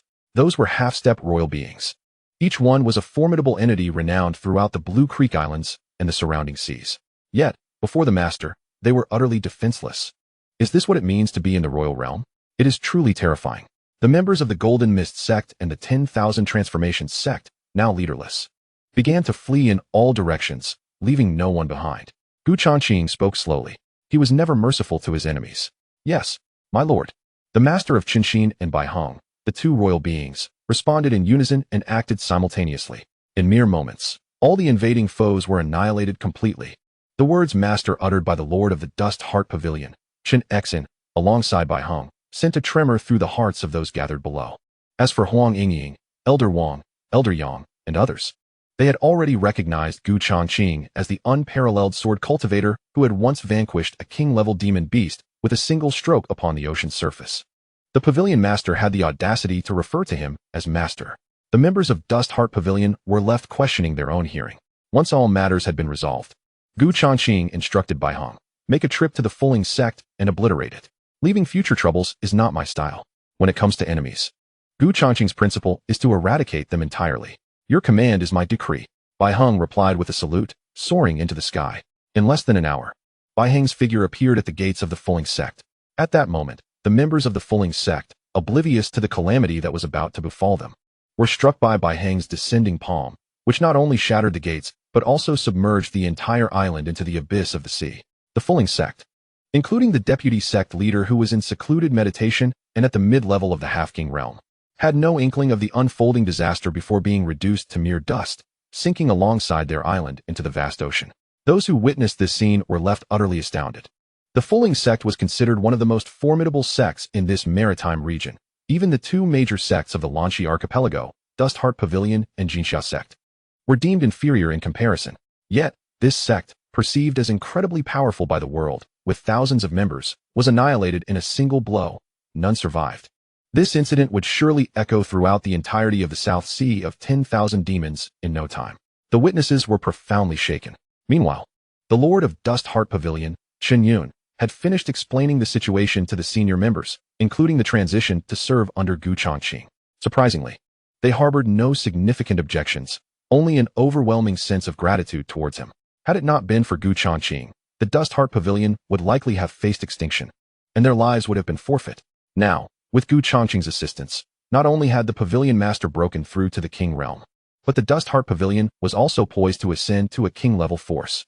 This was a reality that the Grand Elder and the senior members of Dust Heart Pavilion had never dared to dream of, yet it had come to pass. The vast expanse of the South Sea of 10,000 demons is home to countless sects, both large and small, numbering in the thousands. Even among the half-King level forces, there are many. However, King-level forces are limited to just a handful across the entire South Sea. Although the Pavilion Master is still relatively young and harbors a glimmer of hope for breaking through to the King realm, it remains but a mere hope. The path to the King realm is fraught with peril.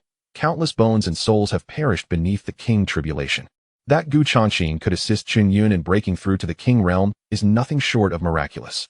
Coupled with the likelihood that Changqing is a prodigy of the spirit ranking, destined for greatness, following such a superlative talent is indeed their honor. As for Changqing, being Changqing's younger sister, she was directly appointed by the Pavilion Master as the sole holy maiden of Dust Heart Pavilion. Changqing, holding her little head high, found herself somewhat bewildered. Not long ago, I was merely a minor outer disciple of the Dust Heart Pavilion, not even part of the inner sect. Yet now, I have transcended the inner sect and core ranks to become the holy maiden of the Dust Heart Pavilion. Among the disciples who were already acquainted with Changqing, a profound envy swelled within their hearts, particularly among the core inner disciples, who felt a tumult of mixed emotions. Once the dust settled, Changqing sensed an imminent breakthrough and thus commenced his seclusion within the Dust Heart Pavilion. The Pavilion Master began to solidify his realm in preparation for the influx of congratulations from all directions. In just a few days, news of the battle involving the Dust Heart Pavilion spread throughout the vast southern sea of 10,000 demons. The Pavilion Master's breakthrough to the King realm, along with the rumored existence of 2 additional King realm powerhouses within the pavilion, could not be kept hidden and soon became common knowledge. Consequently, numerous prominent factions and sects from the surrounding maritime regions dispatched envoys to extend their congratulations. The Dust Heart Pavilion officially ascended to the status of a King-level force, becoming one of the most esteemed sects in the southern sea of 10,000 demons. The nearest King-level force to the Dust Heart Pavilion is the esteemed Qing Palace. As one of the venerable King-level factions in the southern sea, it boasts a lineage that has endured for over 10 millennia. The current Palace Master is not only a King realm expert, but also a consummate mystic king on the verge of ascending to the Heavenly King realm. The Deputy Palace Master arrived in person to convey warm regards, underscoring the significance of the occasion. This Deputy Palace Master is also a mystic king, indicating the weight of Qing Palace's respect. If the Dust Heart Pavilion were merely a newly emerged King realm force, it would hardly warrant such attention from Qing Palace. However, the Palace Master perceives that the Dust Heart Pavilion is indeed extraordinary. Chunyun, who was not expected to ascend to the King realm, has astonishingly leaped over the threshold of half-King completion to directly attain the King realm. Coupled with the 2 enigmatic King realm powerhouses shrouded in mystery, this all hints at something extraordinary, cloaking the Dust Heart Pavilion in an air of intrigue. Riding this momentum, the Pavilion Master announced that a grand ceremony would be held in 1 week to recruit disciples. With the number of disciples in the Dust Heart Pavilion already limited and further diminished by recent losses, the current count is indeed scant. In contrast, the major King-level forces boast thousands, even tens of thousands, of disciples. Upon hearing this news, the talented individuals both within and beyond the Blue Tide Islands could hardly remain still. Although their talents may not necessarily match the standards of King-level disciples, the Dust Heart Pavilion, as a newly ascended force, would likely have lower entry requirements than those of established King-level factions. Thus, they sought to test their luck, after all. If accepted into the ranks, being a disciple of a King-level force, even as an outer disciple, commands respect and caution from all. Chapter 25, Ascending to King-level Force. Congratulations from all sides. Outside the Gu family estate on Wanqin Island, several young members of the Gu family were preparing for departure, with the family head bidding them farewell. These young men and women are not only scions of the Gu family, but also among the most gifted of the younger generation. Xia, this is your first journey beyond the island. The world outside is vastly different from Wanqin Island. One must heed the words of Elder San. Do you understand? Gu Qian, the head of the Gu family, gently arranged his second daughter's hair as he spoke. Gu Qian had no sons, only 2 daughters.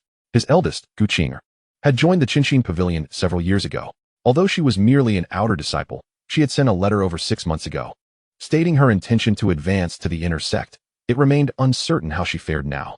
His youngest daughter, Goussier, was merely 15, yet her talents were commendable, perhaps even surpassing those of her elder sister. In times past, entering the Changqing Pavilion would have posed no significant challenge, even without the need for gifts or backdoor dealings. However, the current Changqing Pavilion was no longer what it used to be. When Changqing was sent there, it was merely a semi-royal power. Now, it had ascended to a true royal force. A single word made all the difference. With this elevation, the standards for accepting disciples had naturally risen as well. Thus, Changqing harbored doubts about his second daughter's ability to pass the assessment for entry into the Changqing Pavilion. Yet, one must make an attempt. This was the purpose of their send-off. Not only Goussier, but several other young members of the clan with considerable talent also sought to try their luck. If selected and successful in the assessment, becoming a disciple of the Changqing Pavilion would elevate them to great heights. Countless individuals on the current Blue Shi Islands shared this aspiration. Goussier possessed an exceptionally charming appearance, her porcelain-like face a delicate blend of white and pink, bearing some resemblance to Changqing. In response to her father's admonition, she nodded earnestly. "Father, I understand. I will certainly heed Elder San's words. Rest assured, we will act discreetly and avoid trouble." The other Gu family youths echoed her sentiments. Changqing nodded with satisfaction, stroking his beard as he continued. "By the way, remember to seek out your sister first. I wonder if she has advanced to the inner sect. If she has, she may possess means to assist you. Once at the Changqing Pavilion, find a way to contact your sister Chang'er." "Sister? Sierra hasn't seen her for almost a year." Goussier's beautiful eyes sparkled with longing. The sisters had always shared a close bond. Goussier had been Chang'er's devoted follower until her sister was sent to the Changqing Pavilion years ago. After bidding farewell, the group, led by Elder San, slowly made their way towards the port, where they would embark on a sea vessel bound for Dust Heart Island, the location of the Changqing Pavilion, to partake in the upcoming recruitment ceremony. The ship sailed through the archipelago for nearly 2 days, drawing ever closer to Dust Heart Island. Goussier and her companions kept their family heads' words close to heart, while outside Changqing Island, no one knew who the Gu family was, nor would anyone extend them favors. Elder San, tasked with escorting them, was only at the 8th level of true spirit, sufficient within Changqing Island, yet hardly noteworthy across the vast Blue Shi Islands. Fortunately, after 2 days, several individuals maintained a low profile, avoiding any potential disturbances and seldom ventured out, thus refraining from any disputes. The vessel sailed towards Dust Heart Island, home to the Dust Heart Pavilion, predominantly carrying youthful souls, all eager to partake in the grand ceremony for the recruitment of disciples at the pavilion. Most, like Goussier and her companions, were merely hoping for a stroke of luck. On this day, as they neared Dust Heart Island, the third elder permitted the young ones to stretch their legs after being cooped up in the inn for 2 days, nearly driving them to distraction. Particularly, Goussier, experiencing the sea for the first time, was wide-eyed with excitement, marveling at everything around her. "Third elder, what kind of fish is that? It's so beautiful, so colorful. Like a rainbow," she exclaimed. "Third elder, what about that one? It's enormous. Will it really not attack our merchant ship?" Like an inquisitive child, Goussier peppered the elder with questions, bubbling over with enthusiasm. The first elder, bombarded by her inquiries, felt his head spin. He sighed and shook his head in resignation. Their reluctance to leave the inn stemmed largely from concerns about Goussier. She had inherited the remarkable features of her father and mother, possessing a beauty that could indeed bring calamity to a nation, rivaling even her sister Changqing. The notion of a beauty bringing disaster was not merely a saying in this world. Countless lovely women had been taken as concubines or worse, and such occurrences were far from rare. The third elder's apprehensions were not unfounded, as tales of such events circulated too frequently. It was only upon entering the vicinity of Dust Heart Island that he felt secure enough to let Goussier step outside. As anticipated, Goussier's presence quickly attracted the attention of those nearby, some gazing with decidedly inappropriate interest, particularly upon noticing that the strongest among her group was merely the third elder, who had only achieved the 8th level of true spirit. Fortunately, now that they had entered the realm of Dust Heart Island, any ill intentions from others were tempered by the fear of causing trouble in this territory. As Goussier and her friends stepped into the hall of a nearby tavern, eager to sample delicacies not found on Changqing Island, they were met with a sudden uproar.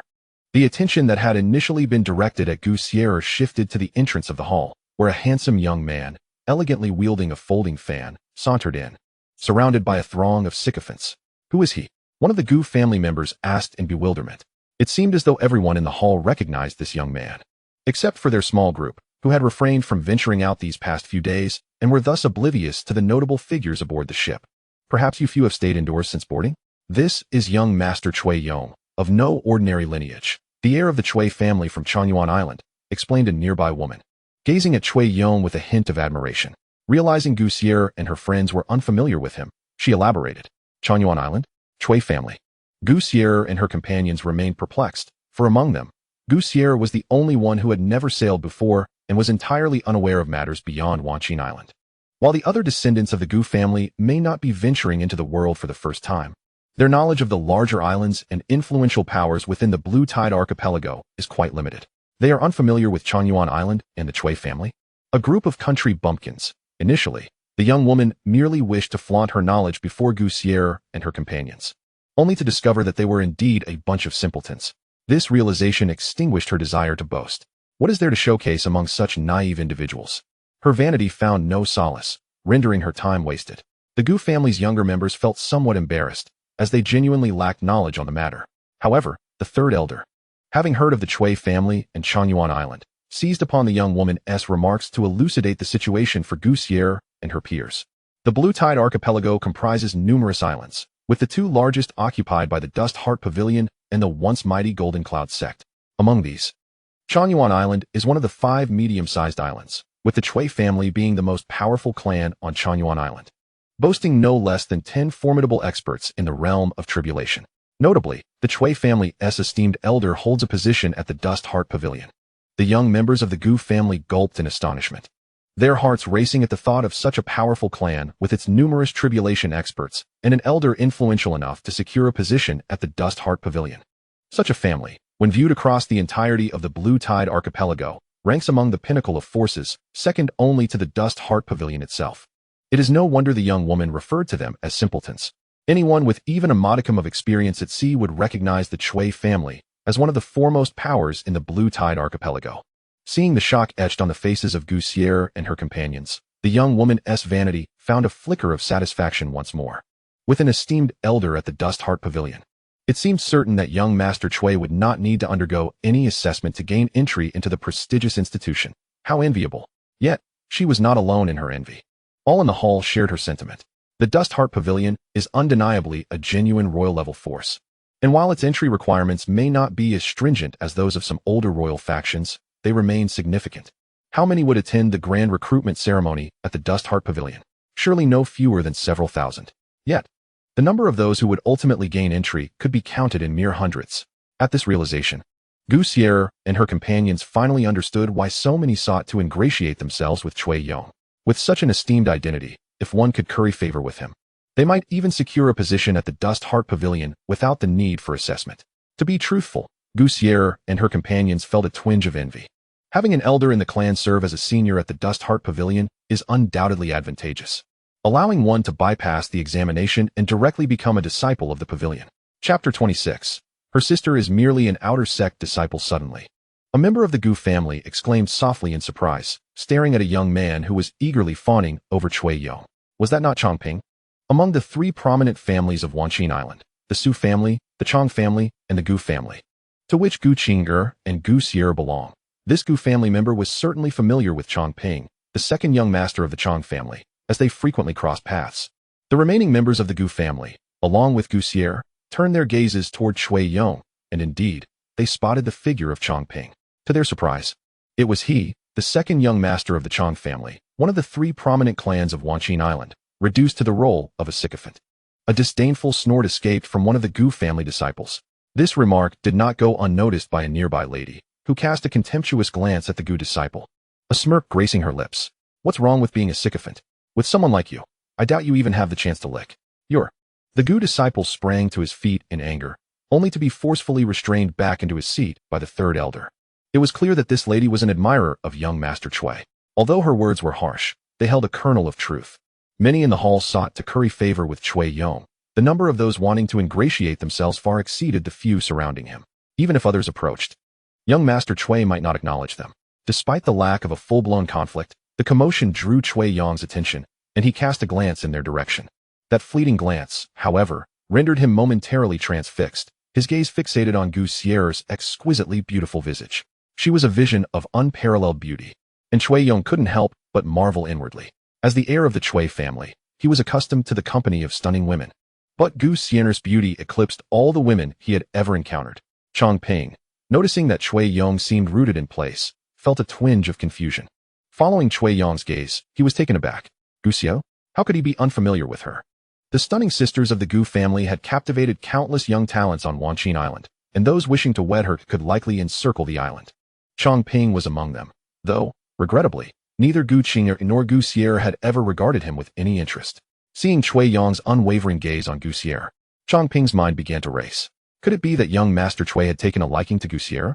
Cui Yong withdrew his gaze and turned to Changping. Inquiring, Gu Xier? Is that her name? Do you know her? Changping nodded vigorously. Of course I do. She hails from Wanqin Island, just like me. How could I not know her? Come, young Master Cui, allow me to introduce you. Changping was brimming with excitement. This could very well be his opportunity, an entrance into the Dust Heart Pavilion without needing to partake in the assessments. While he harbored affections for both Gu Xier and Gu Qing'er, neither had ever given him a second glance. Yet, even if he could not attain them, it was essential to make the acquaintance of such extraordinary beauty. Let us go, Cui Yong said, casting a deeply appreciative glance at Changping, a gesture that sent waves of exhilaration coursing through him. Meanwhile, Gu Xier had noticed Cui Yong and Changping approaching and silently cursed her misfortune. Remaining calm was crucial. They had already entered the territory of Dust Heart Island, and even if he were the heir of the Cui family, he should not dare to act excessively. The third elder furrowed his brow, offering solace to those around him. Sire, what a coincidence to encounter you here. Next to Cui Yong, Changping was the first to speak, adopting a tone that suggested familiarity with Gu Xier, though in reality, they were merely acquaintances. Indeed, quite a coincidence. Gu Xier responded in a rather indifferent manner. She harbored a certain envy towards Cui Yong, admiring his effortless entry into the Dust Heart Pavilion without undergoing assessments. However, envy did not equate to any fondness for him. Despite Cui Yong's attempts at concealment, Gu Xier could still discern a hint of lewdness in his gaze, a look she had encountered frequently and found exceedingly distasteful. I shall make the introductions. This is Master Cui Yong from Chanyuan Island, Changping began, but was abruptly interrupted by Cui Yong. Why bother with such formalities? I am Cui Yong. May I inquire your esteemed name, miss? Changping's introduction seemed to serve as a deliberate display of boastfulness. Furthermore, Cui Yong's status was well known aboard the ship. Did he truly require Changping's introduction? Such ostentatious remarks were likely to incite the lady's disdain. I am Gu Xier, a pleasure to meet you, Master Cui. Gu Xier furrowed her delicate brows and slowly rose to her feet. Although she was not fond of Cui Yong and felt a certain aversion towards him, his status rendered her cautious, preventing her from offending him too severely. Thus, after offering a brief response, she stood up. I am feeling somewhat unwell. I shall take my leave, Master Cui, do not take offense. At this moment, Gu Xier yearned solely to escape the situation. Cui Yong did not impede her. They were already within the bounds of Dust Heart Island. His status was indeed remarkable, but he dared not act recklessly in this territory. Although Gu Xier did not explicitly state her sentiments, her expression nearly screamed her desire to sever any acquaintance with him. This left Cui Yong feeling somewhat humiliated, his expression darkening. As the heir of the Cui family, countless women sought his favor, yet few had the audacity to rebuff him. He had approached Gu Xier, believing he had presented himself with decorum, only to face such rejection. With his embarrassment morphing into indignation, Cui Yong's true nature began to surface. This Gu Xier seems rather proud, disregarding even Master Cui. I suspect there are formidable influences backing her, remarked a flamboyant woman beside Cui Yong, her words laced with scorn. She yearned for Cui Yong's attention, yet he did not regard her favorably. Witnessing his overtures towards Gu Xier stirred a sense of jealousy within her, especially as Gu Xier maintained an air of reluctance to engage further with Cui Yong, igniting her ire. To be chosen by Master Cui is indeed a blessing. How ungrateful. The other admirers chimed in with derision. Cui Yong's demeanor softened slightly as he inquired of Changping. Does she have an elder sister? I hear she too is a disciple of Dust Heart Pavilion? With such disregard for my presence, her sister must have endowed her with considerable confidence. I wonder if she is not just an ordinary disciple in the pavilion? Changping sneered, hastily clarifying. What are you thinking, young Master Cui? She has an older sister in the Dust Heart Pavilion, but she is merely an outer disciple. Furthermore, her admission into the pavilion was facilitated by her father through considerable means. Huh, what? An outer disciple? I thought she was something special. Is this the foundation of her rejection of young Master Cui? It's utterly laughable. Chapter 27, Saintess of Dust Heart Pavilion, Gu Qing'er. Half a day later, the vessel carrying Gu Xier docked at Dust Heart Island. For the remainder of the day, Gu Xier dared not step outside her quarters as soon as the ship anchored. A few individuals hurriedly disembarked, They quickly found an inn on the island to take temporary refuge. Although Dust Heart Island is under the control of the Dust Heart Pavilion, it is not solely inhabited by its disciples. Several towns also exist, thriving under the pavilion's aegis. Gu Sierra recalled her father Gu Qian's admonition and made her way to the pavilion's mountain gate before the grand ceremony for recruiting disciples commenced. At the foot of the mountain, she observed the bustling disciples of the Dust Heart Pavilion, their faces alight with confidence and excitement.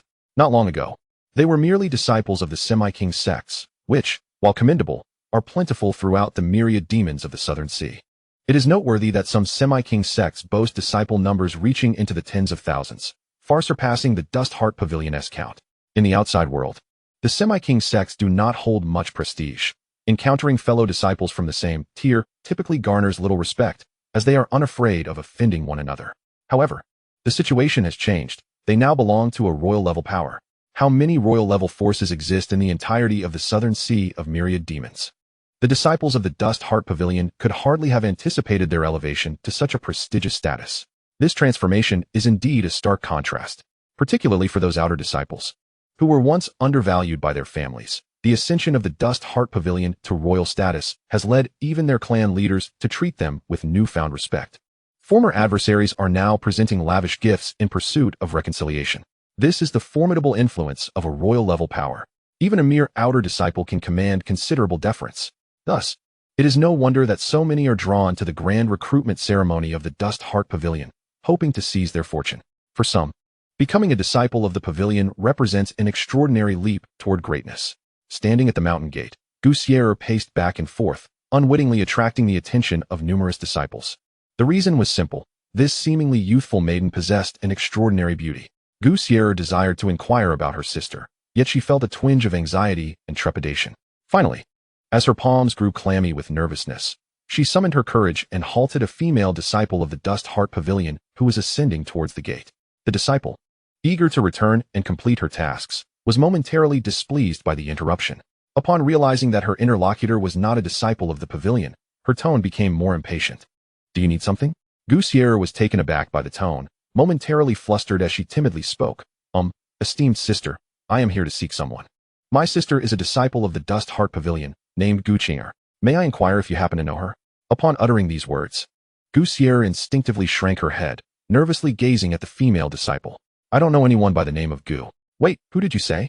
The female disciple, eager to return and complete her task, instinctively attempted to brush Gu Sierra off and leave swiftly, but soon sensed something amiss. "What did you say your sister's name is?" "Gu Qinger." "Sister, do you know her? Could you perhaps deliver a message to her? Just tell her that her sister is looking for her." Gu Sierra, fearing rejection, hurriedly produced a pouch of spirit stones from her bosom, appearing to contain dozens, and handed it to her. "This is a small token of my appreciation." The Gu family was not a prominent clan, and this small pouch of spirit stones represented a significant amount for Gu Sierra and her family. The female disciple did not reach for it. Instead, she shook her head, perplexed. "Your sister is truly named Gu Qinger? Are you certain you haven't made a mistake? What is your name?" "My sister is indeed named Gu Qinger, and I am Gu Sierra." It was not that she disbelieved. Rather, someone had suddenly interrupted her, claiming to be the sister of the saintess. Who could believe such a claim? Particularly when Gu Sierra, though beautiful, appeared timid and did not seem to hail from a distinguished family. How could she possibly be related to the esteemed saintess? As the conversation progressed, the female disciple suddenly recalled something. The saintess had previously been an outer sect disciple before ascending to her current status. Thus, it was not entirely implausible. Gu Qinger, Gu Sierra. In that moment, the female disciple's gaze towards Gu Sierra transformed, her attitude performing a complete turnaround. Gone was her earlier impatience. Instead, she smiled warmly and took Gu Sierra's small hand, saying, "Of course I know her, dear Sister Sierra. Come with me. I shall take you to the reception hall of the sect, and then I will assist you in seeking the saintess." Gu Sierra, bewildered by this sudden shift in demeanor, felt her head spinning. Had this sister truly changed so drastically? Was she even the same person? And what about this talk of the saintess? "Esteemed sister, are you perhaps mistaken? My sister is merely an outer sect disciple of the Dust Heart Pavilion, not a saintess." Gu Sierra was convinced that this sister had misunderstood. Her sister was certainly not a saintess. Outer sect disciple? That only confirms it. Initially uncertain, the female disciple was now convinced that Gu Sierra was indeed the sister of the saintess. Just then, as they turned a corner, a voice called out, belonging to a woman appearing to be in her 30s, her status seemingly significant. "Ah, master," the female disciple exclaimed, startled upon seeing the newcomer. The elder woman, referred to as master by the disciple, frowned slightly, her voice tinged with displeasure. I recall instructing you to come find me immediately upon returning to the sect. Where do you think you are going, and why are you bringing someone along? She isn't an outer sect disciple, is she? Upon noticing Goussier beside her disciple, the elder woman appeared even more displeased. Upon returning, you did not seek me out to submit your tasks, and instead brought back someone who is not a member of the Dust Heart Pavilion. What kind of decorum is this? As it appeared that Master was about to erupt in anger, Royer hastily interjected, Master, upon my return to the sect, my foremost intention was to find you. However, an unexpected incident occurred. Though this young lady is not a disciple of Dust Heart Pavilion, she is the sister of the Holy Maiden. At these words, the fury on the elder's face dissipated considerably, replaced by a look of surprise directed towards Goussier. You are the sister of the Holy Maiden? It had been many years since Dust Heart Pavilion had appointed a saint son or saint daughter. Now, as they prepared to establish a new Holy Maiden, while the disciples of Dust Heart Pavilion might be unaware of the reasons behind this, the elders were all too well informed. It was because of her enigmatic elder brother, who was indeed the true master of Dust Heart Pavilion. He was the one who had elevated the sect from a semi-royal power to a royal-level sect. Although Gu Qing'er held the title of Holy Maiden, her status far surpassed that of the elders. Even the pavilion master treated her with utmost respect. Strictly speaking, the standing of the Holy Maiden was even above that of the pavilion master, for she was the sister of that illustrious figure. Upon closer inspection, Goussier bore a striking resemblance to Gu Qing'er. The elder's demeanor softened instantaneously. Ah, so that is the case. I understand now. Please inform the Holy Maiden. I shall personally attend to her sister's arrival. Yes, master. In the reception hall, Goussier sat in a distinguished chair, her heart fluttering with trepidation. Even now, she found it hard to believe. What if she mistook someone for her sister? However, her anxieties soon vanished without a trace. When Gu Qing'er, her sister's silhouette appeared at the entrance of the sect's reception hall, Goussier's rosy lips parted in astonishment, her eyes wide with disbelief, and simultaneously, relief washed over her. The elder, seated beside Goussier, rose promptly upon seeing Gu Qing'er, Holy Maiden. Sister. The two sisters embraced tightly, while Royer and the others discreetly withdrew. Chapter 28. The Gu clan members need no assessment. They are directly promoted. Sierra, what brings you here? Did you come alone? Where's father? After releasing Goussier, Gu Qing'er inquired. Prior to entering seclusion, Gu Changqing had told her that if she longed for home, she need not wait for his return, and could go back whenever she wished. However, Gu Qing'er had insisted on waiting for Gu Changqing to return and travel back to the Gu family together. It was unexpected that before she could return, her sister had arrived ahead of her. Goussier shook her head. I did not come alone. The third elder and others are with me. We are here to partake in the Dust Heart Pavilion's recruitment ceremony for disciples. Gu Qing'er was taken aback, a smile gracing her lips. Her beloved sister did not require any assessment or test. It was merely a matter of her word. But you, sister, how did you become the Holy Maiden of Dust Heart Pavilion? Just half a year ago, you wrote home saying you were striving for a position among the inner disciples? Goussier's little head was filled with profound confusion. The title of Holy Maiden struck her with overwhelming astonishment. The outer gate, the inner gate, the core. The true transmission. What has transpired with Sister Sheng that she has ascended from a disciple of the outer gate to the status of a Holy Maiden? This tale is lengthy, but allow me to recount it to you in detail. Subsequently, Gu Qing'er patiently elucidated to Goussier how she encountered Gu Changqing and the events that unfolded during their time together. After listening, Goussier felt a tempest of astonishment stirring within her. At merely 20 years of age, he had achieved the King realm, single-handedly establishing a royal power and aiding the master of the Changqing Pavilion in ascending to the King realm. It was as if Goussier were deciphering an ancient tome. This cousin, sharing the same bloodline, seemed extraordinarily prodigious. Her curiosity about Gu Changqing reached its zenith. She longed to see if this elder brother truly possessed some extraordinary traits. For how else could he be so remarkable? The grand ceremony for accepting disciples was about to commence. Sheer, you should return to join the third elder and the others. As for the assessment, do not fret.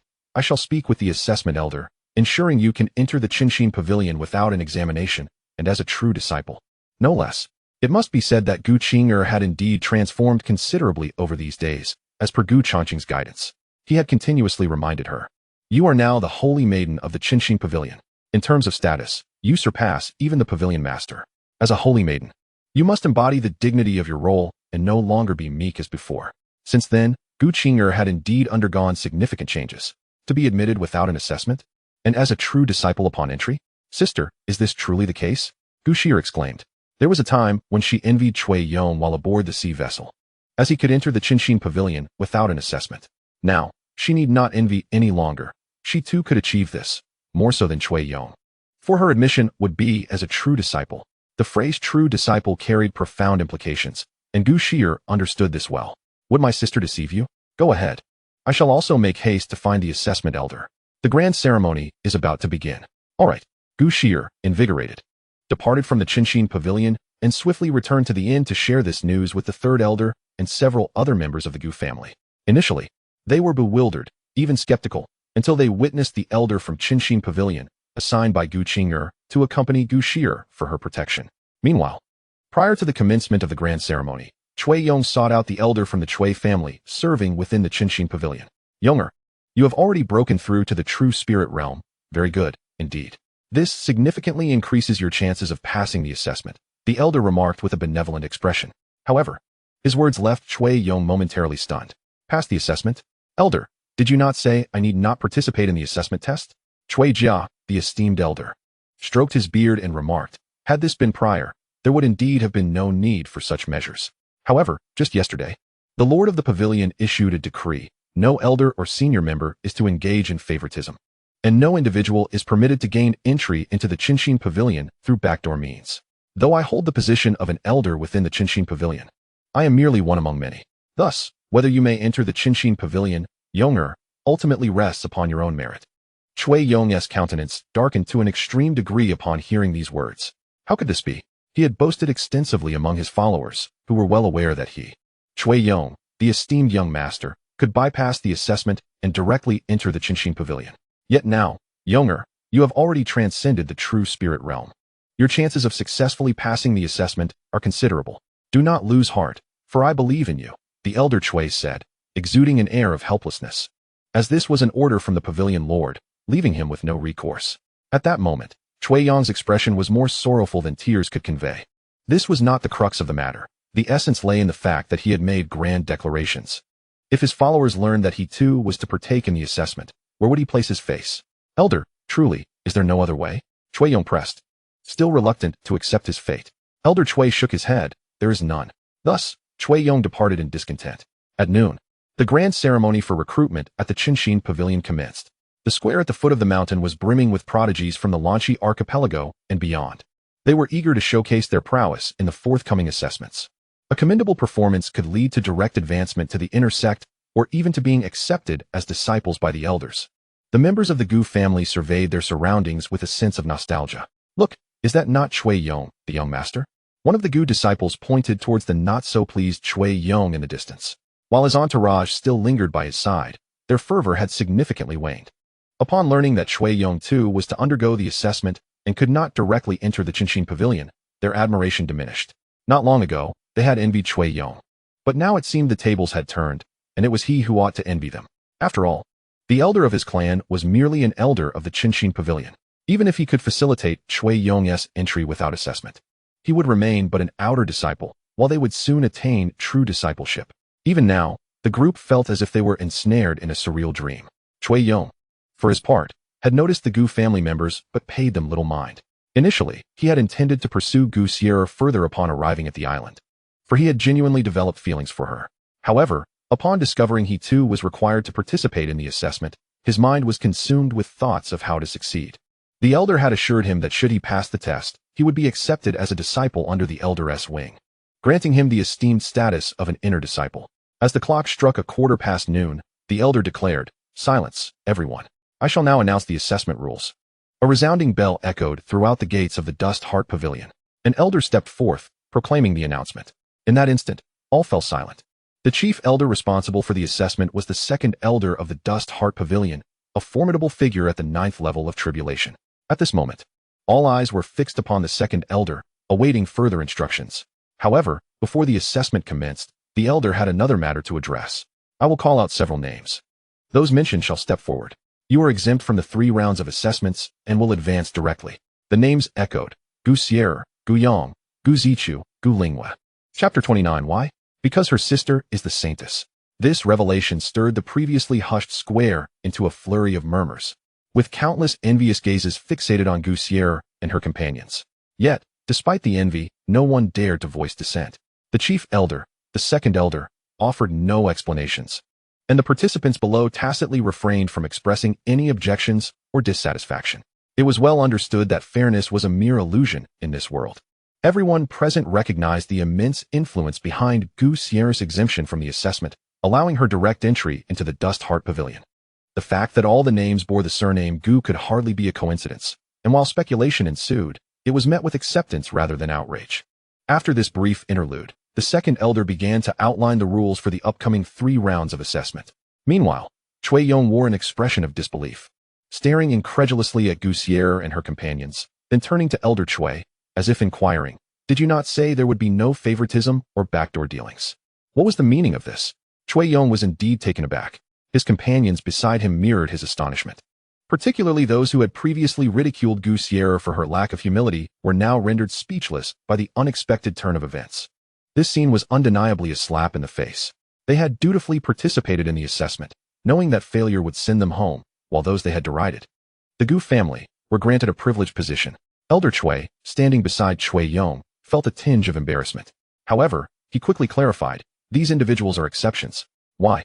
Cui Yong clenched his fists in frustration. Elder Chui's gaze turned icy, "Because her sister is the current saintess of the Dust Heart Pavilion. Is that answer satisfactory to you? If your sister is also a saintess, then you could be too." Observing Cui Yong's escalating anger, Elder Cui felt a flicker of discontent. This boy has lost his composure. Daring even to question me, his ancestor? The saintess? Cui Yong and his companions gasped in astonishment. "Elder, is that truly the case?" Cui Yong stared in shock at his elder. "Otherwise, do you think they would be exempt from the assessment and permitted entry into the Dust Heart Pavilion?" "That was a command issued by the pavilion master himself," Elder Cui replied, somewhat irked. Cui Yong cast a sidelong glance at Changqing, his voice low. "Did you not say that her sister is merely an outer disciple of the Dust Heart Pavilion? Are you deceiving me?" Changqing spoke at length, yet found himself at a loss for words. In his recollection, Gu Qing'er was merely a disciple from the outer sect of the Changqing Pavilion, a fact well known throughout Wanqin Island. It was common knowledge that the head of the Gu family had expended considerable effort and resources to secure a single outer sect disciple's position. Thus, upon hearing the words of the esteemed Cui Taishang, Changqing could hardly believe his ears. How could Gu Qing'er have transformed into the holy maiden of the Changqing Pavilion? On that very day, deep within the Changqing Pavilion, a young man clad in white gradually emerged. He had reached the 4th stage of the Tribulation Realm. This excursion had yielded significant gains for Gu Changqing, as his progress in strength was remarkably swift. This was hardly surprising, considering he possessed the Primordial Sword Body, Imperial-grade cultivation methods, and numerous ancient alchemical formulas acquired from the Dan Emperor's scriptures, which allowed him to concoct elixirs that facilitated rapid cultivation. During this period of seclusion, Gu Changqing not only shattered his limitations, but also refined the spiritual herbs obtained from the auction into medicinal pills. He had originally crafted 3 breaking pill, a sacred medicine for breaking into the King realm. After giving 1 each to Bai Heng and Qin Yun, only 1 remained. Now, Gu Changqing had produced 3 more. In addition, he had created an impressive array of other pills, 300 chi-enhancing pills, 300 solidifying origin pills, and 50 tribulation crossing pills, a substantial stock sufficient for himself and his kin's cultivation for some time. Should he require more herbs in the future, he could simply request assistance from the Changqing Pavilion. Next, he prepared to return to his clan. After emerging from seclusion, Gu Changqing, accompanied by Gu Qing'er, visited the Gu family on Wanqin Island to deliver the improved Gu family's Tai Xian heart method to Gu Qian. He also left behind some medicinal pills for cultivation before embarking on his journey home. It had been a while since he had departed, and he found himself missing Jiang Lianxin and the twins yet to be born. Qing'er, focus on your cultivation and revitalize our Gu family's sacred lineage. Relying solely on me is insufficient. I hope that when we meet next, you will have advanced beyond the tribulation realm. Here you too, Brother Changqing. I cannot bear to part with you, Gu Qing'er said, her eyes brimming with tears. During their time together, she had developed a certain dependence on him. This was not a matter of life and death. After all, she was now a holy maiden of a king-level sect. What was the meaning of this weeping? Gu Changqing gently ruffled her hair. It's time to go. After offering her some words of comfort, he transformed into a fleeting light, disappearing into the Blue Creek Islands. As for Bai Heng, he had been instructed to return to the Hanqin Gu family even before Gu Changqing entered seclusion. There was no need for him to remain by Gu Changqing's side for protection. It was more prudent for him to return and oversee the family. Before departing, Gu Changqing also requested the Pavilion Master of Changqing to inquire about the whereabouts of 4th-tier artifact masters. Such masters, equivalent to those who had entered the 4th realm of cultivation, were exceedingly rare. While the myriad beasts South Sea was no longer a concern, Gu Changqing wanted to know if any existed in the other major sea regions. Adding to the 2 third-tier spiritual swords obtained at the auction, Gu Changqing now possessed 4 swords for his extermination of Immortals sword array, 2 third-tier and 2 second-tier swords.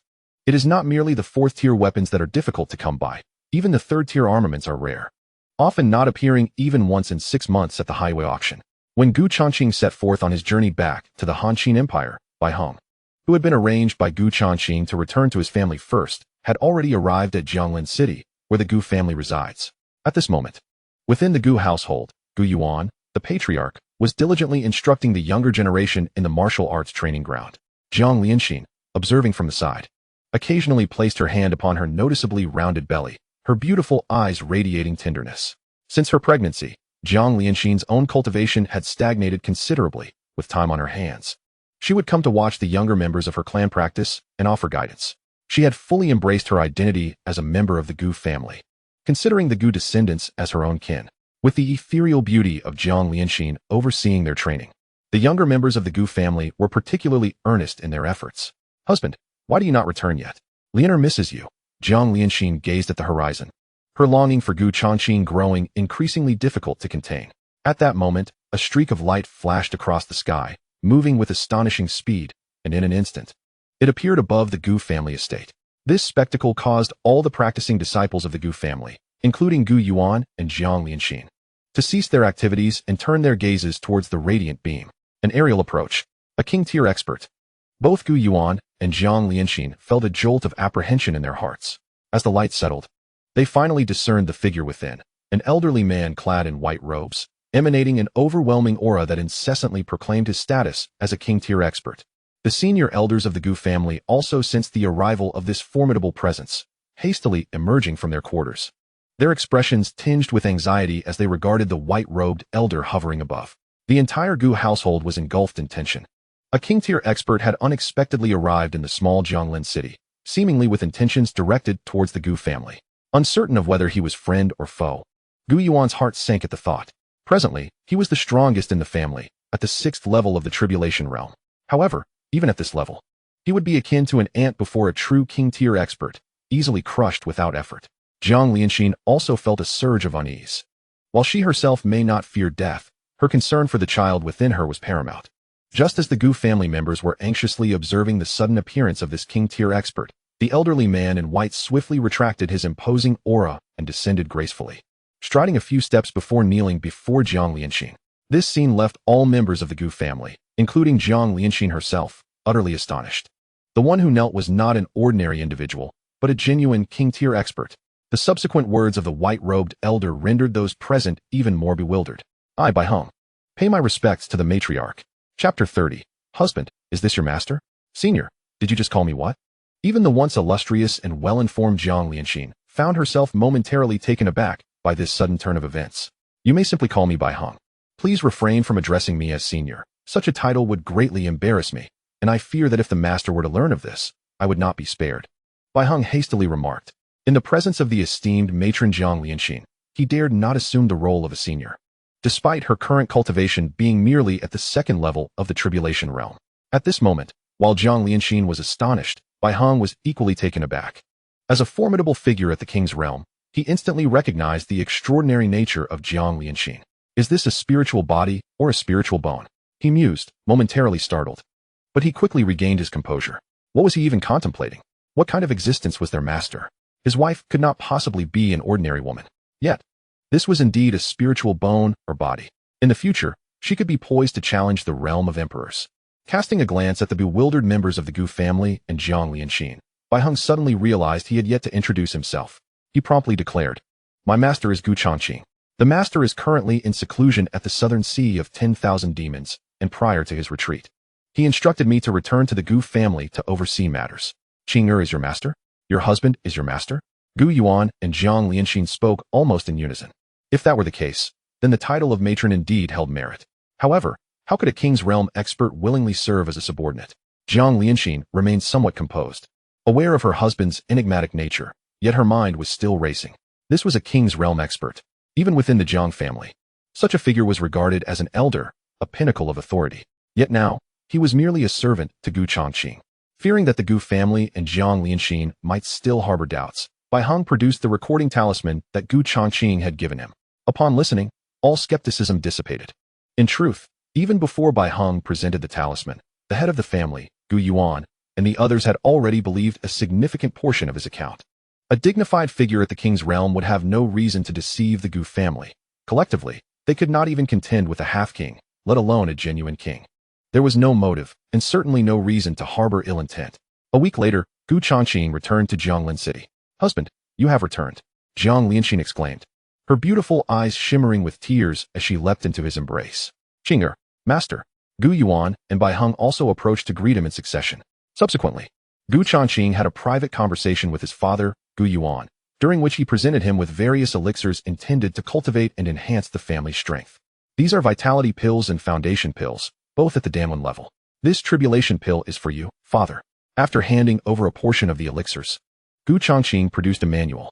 "This is the refined Gu family heart technique, which I have named the Gu family Tai Xian heart technique. It ranks at the emperor level and can be practiced by all clan members. However, when imparting this knowledge, it is imperative that no mention of this heart technique is made to any outsiders." "So many vitality pills and foundation pills? An emperor-level technique?" Gu Yuan exclaimed, astonished as he smacked his lips in disbelief. "I have come to understand that, Qing'er, your prowess now far surpasses mine, and thus, the position of the family head should rightfully be passed to you. Under your stewardship, the Gu family is destined for prosperity, perhaps even a return to its former glory." Yet, Gu Yuan's expression suddenly turned melancholic. "Father, let it be. I have little interest in the position of family head, and I certainly do not intend to remain within the clan for long. Therefore, it is best to leave the management of the family affairs to you." Gu Changqing resolutely declined. Compared to assuming the role of family head, he yearned to be a carefree overseer. How much more relaxed and unencumbered that would be. "Oh, who decreed that the strongest must always lead the clan?" Gu Changqing countered, leaving Gu Yuan momentarily speechless. "Moreover, father, your strength will undoubtedly grow. Even if it requires the aid of medicinal pills, I shall elevate your capabilities. As the esteemed leader of our clan, one cannot afford to be weak. Do not be frugal with the elixirs I have provided. Should you deplete your supply, there are more where that came from. Once you attain the pinnacle of the tribulation realm, I shall gift you something that will ensure your ease in overcoming the royal realm's lightning tribulation." Gu Changqing smiled as he spoke. "Ease in overcoming the royal realm's lightning tribulation? Qing'er, do not jest with your father. I have never heard of such a miraculous elixir." Gu Yuan chuckled. "However, are you aware that Bai Heng, just a few months ago, was merely at the peak of the half-king stage? Without my assistance, he would never have stepped into the royal realm. If I can facilitate his advancement, it is certainly no arduous task to assist you as well." Gu Yuan was taken aback. "What? Elder Wang, he was able to break through to the royal realm with your aid, Qing'er?"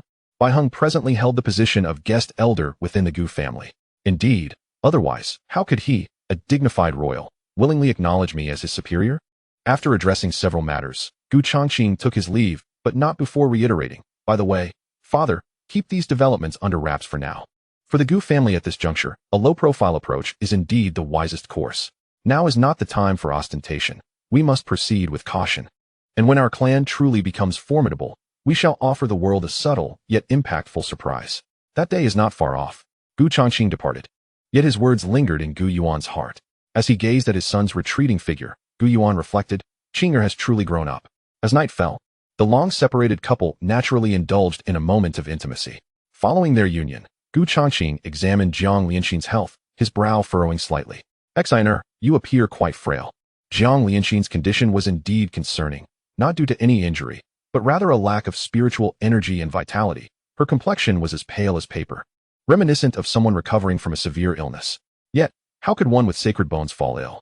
Even in her pregnant state, her body should not exhibit such weakness.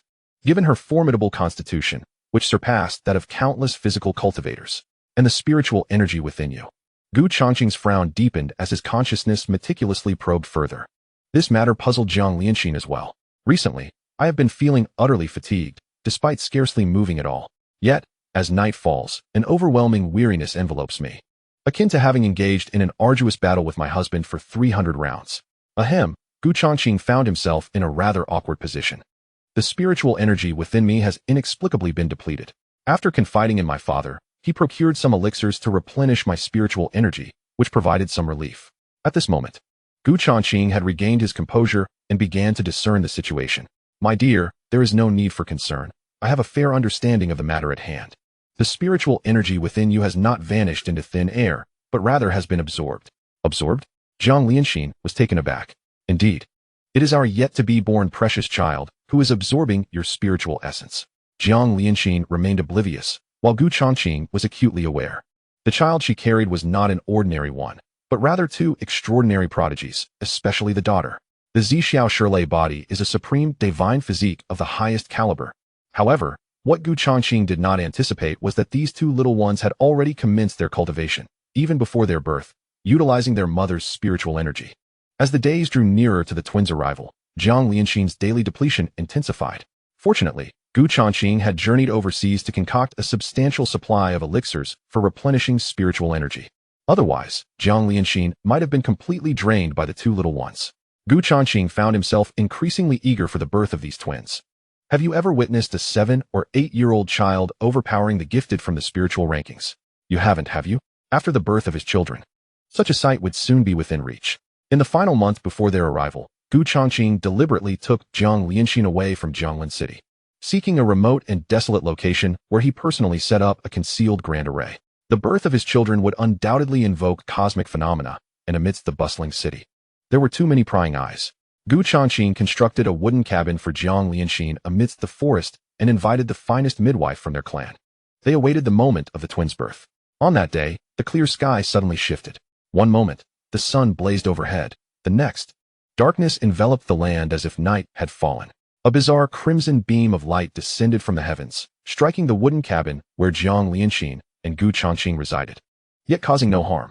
In the following instant, another bolt of lightning cleaved the sky, revealing a towering ethereal figure resembling a deity amidst the clouds. The apparition was solemn and divine, akin to a supreme empress, evoking an irresistible desire to worship. My husband, Zhang Lianxin uttered, while Changqing firmly grasped his beloved wife's hand, signaling her to remain calm.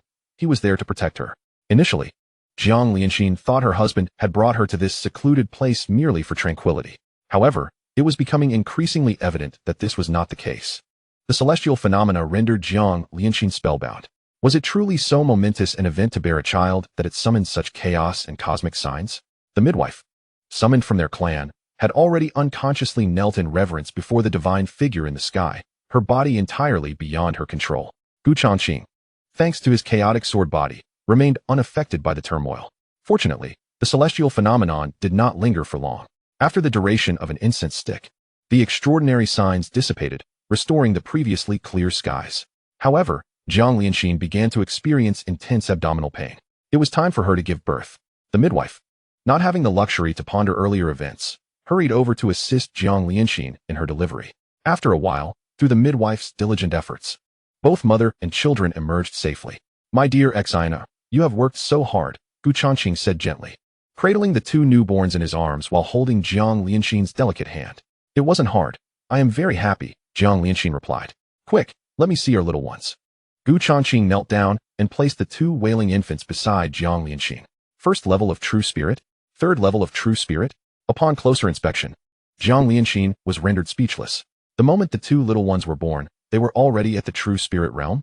What kind of prodigies had she given birth to? Oh, how could she describe her own children in such a manner? It was no wonder Zhang Lianxin was so astonished. Even a genius like her had only broken through to the true spirit realm at the age of 10. As for Changqing, it had taken him until near adulthood to reach that level. Truly, it was a case of comparison brings frustration. Thankfully, they were their own children. Otherwise, the couple might have felt some envy and jealousy. Even Changqing, who had been mentally prepared, was taken aback by the exceptional talents of the little ones. Indeed, they had begun cultivating while still in the womb. All the elixirs he had consumed were not in vain. It was fortunate that he possessed the rare red destiny chaotic sword body. Otherwise, he might have been surpassed by his own children, pushed aside like a wave on the shore. Following this, Changqing and Zhang Lianxin rested in the wooden house for a few days before returning to their family. When Gu Yuan, his father, saw the two little ones, he was overjoyed, carrying them around the Gu family estate multiple times. As for the celestial phenomenon, Changqing only disclosed it to his father, keeping it from everyone else. The fewer people who knew, the better. A genius capable of invoking such heavenly signs would attract attention, even from emperors and deities. If it were merely to take on a disciple, it would be fine. But should ill intentions arise, Gu Changqing's current strength would be insufficient to fend them off. Thus, it was best to keep this matter under wraps. As for the midwife responsible for the delivery, Gu Changqing erased that portion of her memory entirely. Time flew by, and in the blink of an eye, 2 years had passed. Now, Gu Changqing was 19 years old, and the two little ones, Gu Yunxi and Gu Qingchun, had turned 2. Although they were only 2 years old, they developed rapidly, appearing to be 4 or 5. Over the past 2 years, Gu Changqing dedicated most of his time to cultivation, with the remainder spent with Jiang Lianxin and nurturing their children. This span of time allowed Gu Changqing to progress from the 4th level of the Tribulation Realm to the mid-stage of the Profound King Realm. His rate of advancement was nothing short of astonishing. It is important to recognize that as one's power escalates and realm ascends, the journey towards further enhancement becomes increasingly arduous. In the case of ordinary Tribulation Realms, each elevation in rank typically requires a span of 1 to several years. However, Gu Changqing has remarkably transcended into the King Realm within a mere 2 years, achieving a consummate mid-stage of the Profound King Realm. Now only a step away from the late stage. Moreover, this is solely regarding his realm. In terms of prowess, although Gu Changqing has yet to encounter a 4th-tier artifact master, he has successfully gathered 4 3rd-tier spirit swords, significantly amplifying the potency of the extermination sword array. He has also advanced to the 2nd volume of the Taishin scripture, with an astonishing rate of spiritual energy absorption. Gu Changqing's pace of cultivation is sufficient to render those so-called prodigies of the spirit rankings quite embarrassed, even surpassing Jiang Lianxin, who possesses the sacred bone. Over the past 2 years, Jiang Lianxin has also made remarkable progress, elevating from the 3rd level of the Tribulation Realm to the Semi-King Realm. Although she cannot compare to Gu Changqing, her advancement is nonetheless extraordinary. Besides her innate sacred bone, she has also benefited greatly from the 1st volume of the Taishin scripture that Gu Changqing provided. While Gu Changqing shows restraint towards ordinary clan members, he has unreservedly imparted the genuine imperial-level heart method, the Taishin scripture, to his closest kin, including his wife Jiang Lianxin, his father Gu Yuan, and their 2 children. As for the 2 little ones, their progress is noteworthy. Their daughter Gu Yunxi has reached the 6th level of the Tribulation Realm, nearly catching up to her mother, a testament to her exceptional physique. Their son Gu Qingchun, on the other hand, is at the 1st level of the Tribulation Realm. When they were born, the gap in their realms was not significant, with one at the 3rd level of true spirit and the other at the 1st level. However, as they matured, the disparity in their innate talents became increasingly pronounced. Is Gu Qingchun lacking in talent? Certainly not. He possesses an orange fate, indicative of a celestial stature. Yet, he is overshadowed by his extraordinarily gifted sister, Gu Yunxi. During these 2 years, it seems the Jiang family has forgotten about their daughter married into the Gu family, as they have not made any visits. Meanwhile, with Gu Changqing's assistance, the Changqing Pavilion has experienced rapid development, firmly establishing its presence. Recently, the Changqing Pavilion welcomed another King Realm powerhouse. This individual is none other than the Grand Elder of the Pavilion. Presently, the Changqing Pavilion boasts 2 formidable King Realm experts, ensuring its standing among the myriad of King-level forces in the southern sea of 10,000 monsters. On this day, Gu Changqing exited his seclusion, having thoroughly solidified his mid-stage Profound King Realm. His next objective is to challenge the late stage of the Profound King Realm. He glanced at his storage ring, which contained a considerable amount of medicinal materials, predominantly 2nd and 3rd grade elixirs, with only a few 4th grade herbs, all gifts from the head of the Changqing Pavilion. For Gu Changqing, who has reached the consummate mid-stage of the Profound King Realm, the utility of 2nd and 3rd grade elixirs is minimal. As for the higher-tier elixir materials, it is not that Gu Changqing lacks the spirit stones to purchase them. Over the past 2 years, he has earned a substantial amount through his emperor-level alchemy skills. However, the primary and auxiliary materials for high-tier elixirs are often scarce and seldom available for auction. In summary, the Hanxin Empire and even the myriad demons of the Southern Sea are rather diminutive, as numerous high-grade spiritual herbs and medicinal materials are simply non-existent here. Upon emerging from his seclusion, Gu Changqing discovered an atmosphere of extraordinary festivity enveloping the Gu family. Lanterns were strung, and the ambience was remarkably lively. He casually stopped a maid and inquired, "What celebration is taking place today? Why is the clan so exuberant?" The maid respectfully performed a bow before responding, "Young master, indeed. It is a joyous occasion. Miss Gu Inkai is to be engaged today to the eldest son of the In family from Yu City, Anyang. The clan leader and others have already proceeded to the reception hall to await the arrival of the Yin family. Changqing, who had been in seclusion, was not informed by his father due to strict instructions that no one should disturb him. Kai, the Gu family comprised barely 100 members, and Changqing was familiar with each one. Kai, the daughter of the second elder, possessed an unremarkable appearance but was endowed with considerable talent, ranking among the top 10 of the younger generation within the Gu family. The fact that Kai was to be engaged came as a surprise. When had this transpired? It was during the past few months while he had been in seclusion. With the maid's explanation, Changqing finally grasped the sequence of events. Several months prior, Kai had met the young master of the Yin family during an outing for training, and they had fallen in love at first sight, quickly solidifying their relationship. The Han Empire is divided into 21 provinces, with Jianglin City, the Gu family's location, situated in the province of Guangzhou. Jianglin City is merely a small town within Guangzhou, while Yuowu City serves as the provincial capital, akin to a major city on Earth in Changqing's previous life. The Yin family is one of the 4 prominent families in Yuowu City, wielding genuine semi-royal power. According to the maid, this romance initially faced significant opposition, particularly from the Yin family, which adhered to strict social hierarchies. The Yin family, being one of the 4 great clans in Yuowu City, expected their heir's spouse to be of comparable standing. However, the Gu family was merely a transitional realm family located in the remote Jianglin City, leading to vehement disapproval from Yang's parents and the clan. Especially, Yang's mother had already chosen a suitable match for her son, one whose family background was not inferior to that of the Yin family. Nevertheless, Yang was genuinely in love with Kai and declared he would marry no one else. It is said that he even threatened to take drastic measures, creating quite a scene within the clan, which ultimately compelled the Yin family to relent. Thus, the engagement was arranged. Changqing smiled, intrigued by the unfolding narrative. Yang proved to be a devoted romantic, and what surprised Changqing further was the Yin family's actual compromise. This was quite different from the melodramatic scenarios he had encountered in his previous life. "Little girl, you seem to know quite a lot," he remarked, causing the maid's cheeks to flush with embarrassment. Was he complimenting her or mocking her? "Come, since I have emerged from seclusion, I shall go and take a look." At that moment, outside the Gu residence, a long line of welcoming guests had assembled, with the second elder personally greeting them at the entrance.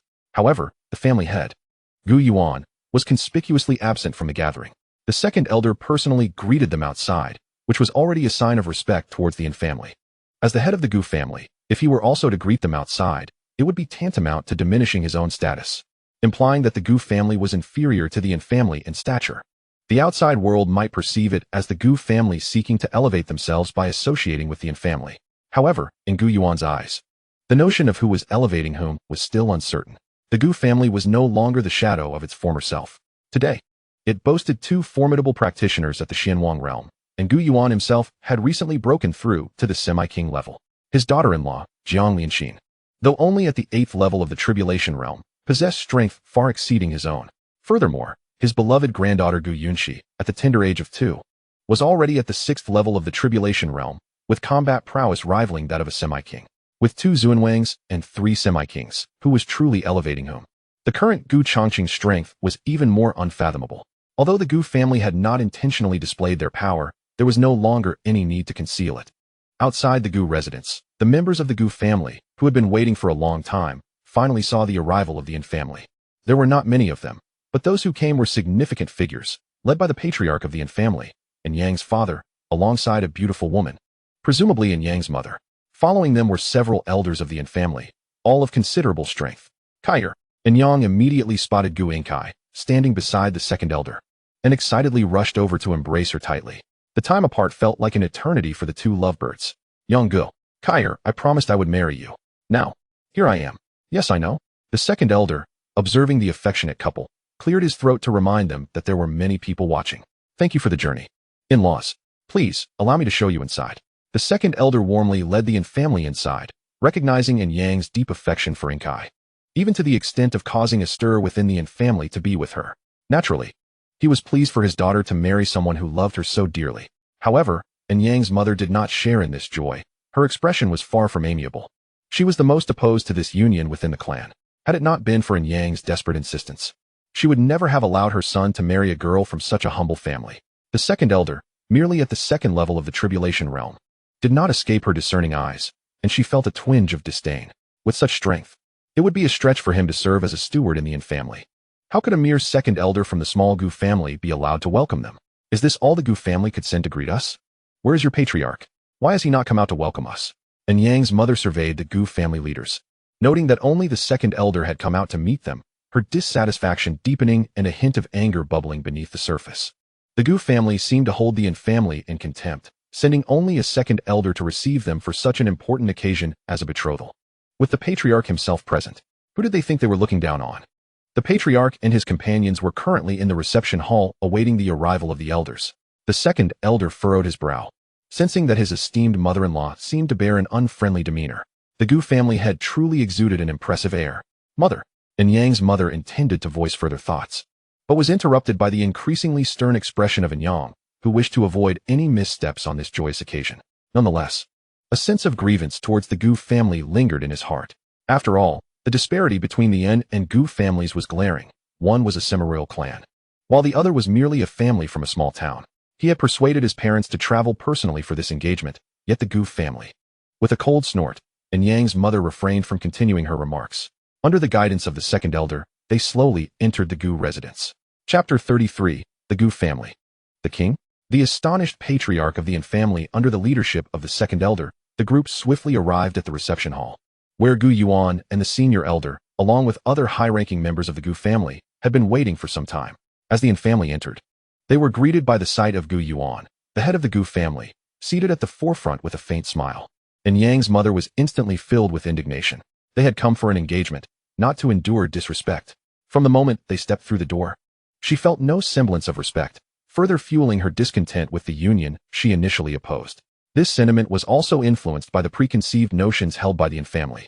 They had already deemed this marriage unequal, looking down upon the Gu family, believing them to be the ones seeking to elevate themselves by allying with the Yin family.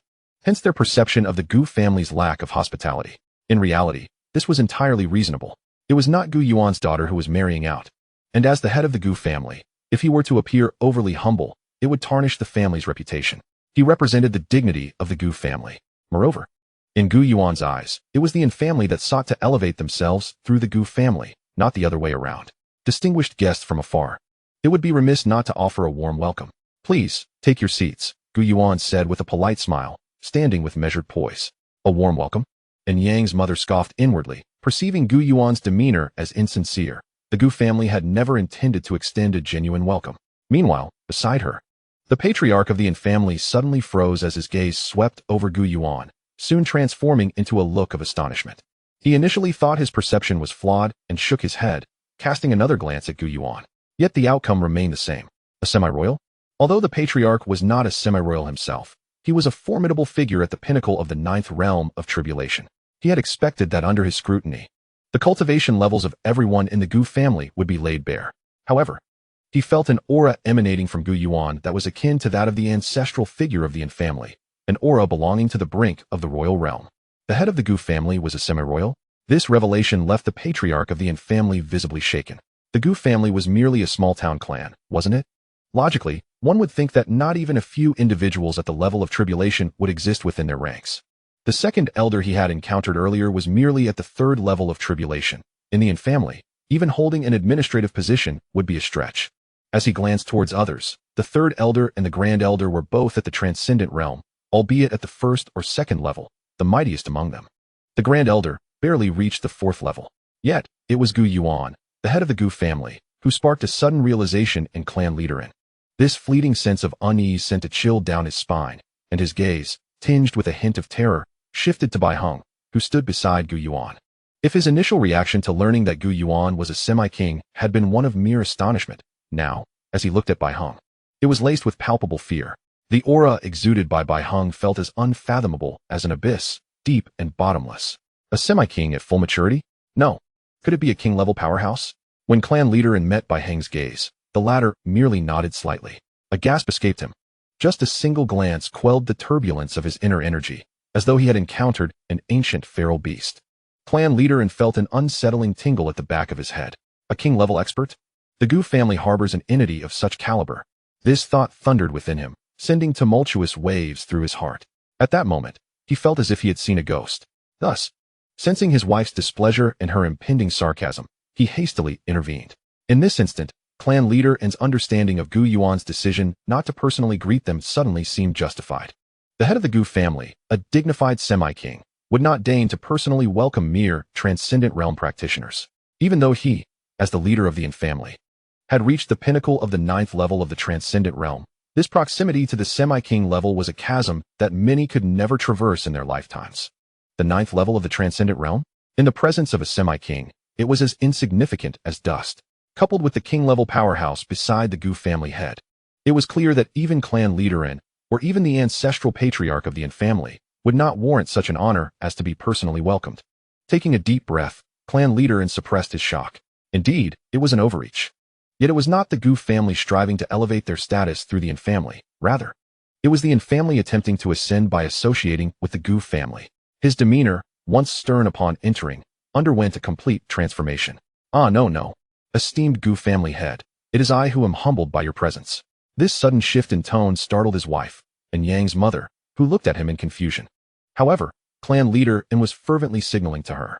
Subsequently, the members of the N family fell silent. Bai Heng observed this turn of events with a smile.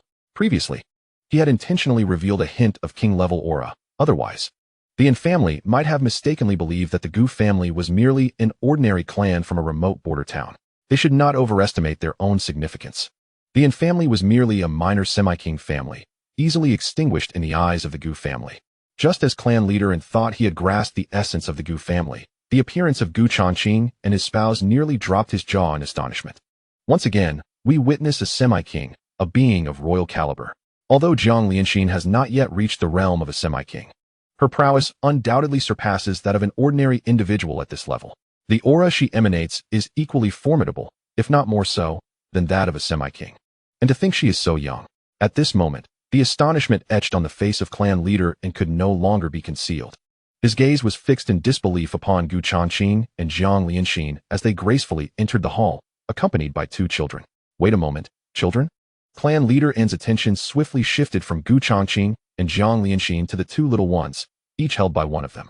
They appeared to be around 4 or 5 years old, resembling porcelain dolls, exquisitely crafted, having perfectly inherited their parents' fine genes. Undoubtedly, they would grow into strikingly handsome youths. However, this was not the crux of the matter. The focus lay upon the realms of these 2 children. The little boy was at the 1st level of the Calamity realm, while the little girl was at the 6th level. Clan leader N nearly lost consciousness, his eyes rolling in disbelief. Surely, this was not a dream? One outrageous revelation followed another, each more astonishing than the last. 2 semi-kings and 2 royal beings were one thing, but 2 children. One at the 1st level and the other at the 6th level of the Calamity realm? Was this truly necessary? Curse it! Clan leader N's mind erupted with expletives. He found himself at a loss for words to articulate his current emotions. The Gu family was indeed a collection of anomalies. A royal being in their 20s and children aged 4 or 5. One at the 1st level and the other at the 6th level of the Calamity realm. This was beyond belief. It was fortunate that clan leader N was unaware of the true ages of the 2 little ones. Otherwise, he might have indeed spat out a mouthful of blood. Though they appeared to be 4 or 5 years old, their actual age was merely a little over 2. After some discussions, the members of the N family did not depart, but chose to stay at the Gu residence to continue deliberating the details of the upcoming wedding in the following days. Even after the banquet concluded and they returned to the designated courtyard, clan leader N still felt a sense of unreality. He had never encountered such absurdity in his lifetime. Meanwhile, his wife, the mother of Yang, returned home with a sense of dissatisfaction. She could not fathom why her husband's demeanor had shifted so dramatically. Not only that, but in the presence of their guests, he had displayed an unprecedented humility, leaving her feeling utterly humiliated. Confusion and misunderstanding clouded her mind. Thus, upon their return, she began to question her husband. Isn't it perplexing? Allow me to explain, and you shall understand. Clan leader N soon recounted all the astonishing discoveries of the day to his wife. The head of the Gu family is a semi-king, akin to the ancestor? What? And there are royal beings as well? Those 2 little ones are at the Calamity realm? One at the 1st level, and the other at the 6th? My dear husband, you cannot be ill, can you? Has delirium taken hold of you? It is no wonder that Lady N found it hard to believe. The revelations that emerged from her husband's lips were far too astonishing. Especially the notion of 2 children aged 4 or 5 being at the Calamity realm, with the little girl at the 6th level, surpassing her own cultivation? What kind of jest is this? I understand this may seem incredulous, but every word I utter is the unvarnished truth. We have grossly underestimated the Gu family, indeed. This is no mere small-town clan. It could easily be mistaken for a royal lineage, and even the patriarch of our house would concede to that. Yet, one must ponder, can a royal family truly spawn such extraordinary talents as those two youngsters? After a considerable duration, Madame and finally emerged from her astonishment. Though she still found the situation utterly absurd, the Gu family must be a secluded, formidable clan of great repute. Henceforth, your demeanor must not resemble today's. Do you comprehend? The wife nodded vigorously. In essence, it is not the Gu family that has ascended to our family, but the opposite. Indeed, the patriarch's tone was resolute, laced with a hint of exhilaration. This presents a remarkable opportunity for our family, a chance to establish connections with a distinguished clan such as the Gu family. Chapter 34. The Secret Realm of the Qian Emperor. Father, I wish to go as well. The wedding of Gu Inkai was initially scheduled for 2 weeks hence, but an unexpected event necessitated its postponement. Word has it that the secret realm of the Qian Emperor has shown signs of activity. Is the secret realm of the Qian Emperor about to be unveiled? This news has circulated throughout the 10,000 BC, rendering it undeniably true. The secret realm of the Qian Emperor is a familiar concept to the cultivators of the Han Qin Empire and the 10,000 BC alike. The Qian Emperor, a sovereign of unparalleled might a millennium ago, established the preeminent power in the 10,000 BC, the Xiantian Palace. In that era, the Qian Emperor was unequivocally the paramount ruler of the 10,000 BC, commanding such authority that the formidable beast monarchs of the inner sea dared not venture into the outer seas. The 10,000 BC is divided into 5 distinct regions. The 4 outer seas encircle the central inner sea. The inner sea is the domain of ferocious beasts, a forbidden territory for human cultivators. Even kings or emperors of the human race would not dare to tread lightly there. The demise of the Qian Emperor was shrouded in mystery, as if she had vanished into thin air, taking with her the Xiantian Palace, which subsequently disappeared from the 10,000 BC. Shortly after the Qian Emperor's disappearance, entrances to various secret realms began to manifest at the juncture of the inner and outer seas. Initially, the connection between these secret realms and the Qian Emperor was unknown. It was only when individuals discovered numerous relics left by the Xiantian Palace, including artifacts of the Qian Emperor herself, that the truth emerged. This secret realm was indeed the site of her fall. Consequently, it was confirmed that the Qian Emperor had not merely gone missing but had perished. This revelation caused quite a stir at the time. Particularly in the inner sea, the beast monarchs, upon learning of the Qian Emperor's demise, surged forth from the inner sea, igniting a monumental conflict with the human race. That battle resulted in catastrophic losses for the human forces in the outer seas, with several emperors meeting their end.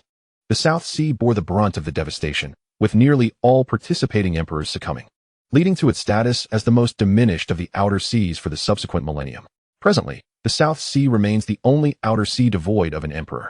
As the secret realm of the Qian Emperor prepares to open, a family meeting was convened within the Gu household. At the head of the assembly sat 2 individuals, Gu Yuan and Gu Changqing. Although Gu Yuan is the head of the Gu family, in the hearts of all its members, including Gu Yuan himself, Gu Changqing is regarded as the true backbone of the clan. How many years has it been since the last opening of the Xianhuang secret realm? Gu Changqing inquired, as his knowledge of the realm is rather limited. After all, it has been several decades since its last activation, a time before his own birth. 37 years, to be precise. The opening of the Xianhuang secret realm is unpredictable. The longest interval between openings is reported to have been a full 50 years. However, each time it opens, it draws countless factions and powerful individuals, especially those seeking breakthroughs or those nearing the end of their lifespans, who venture forth in search of a slender opportunity for advancement.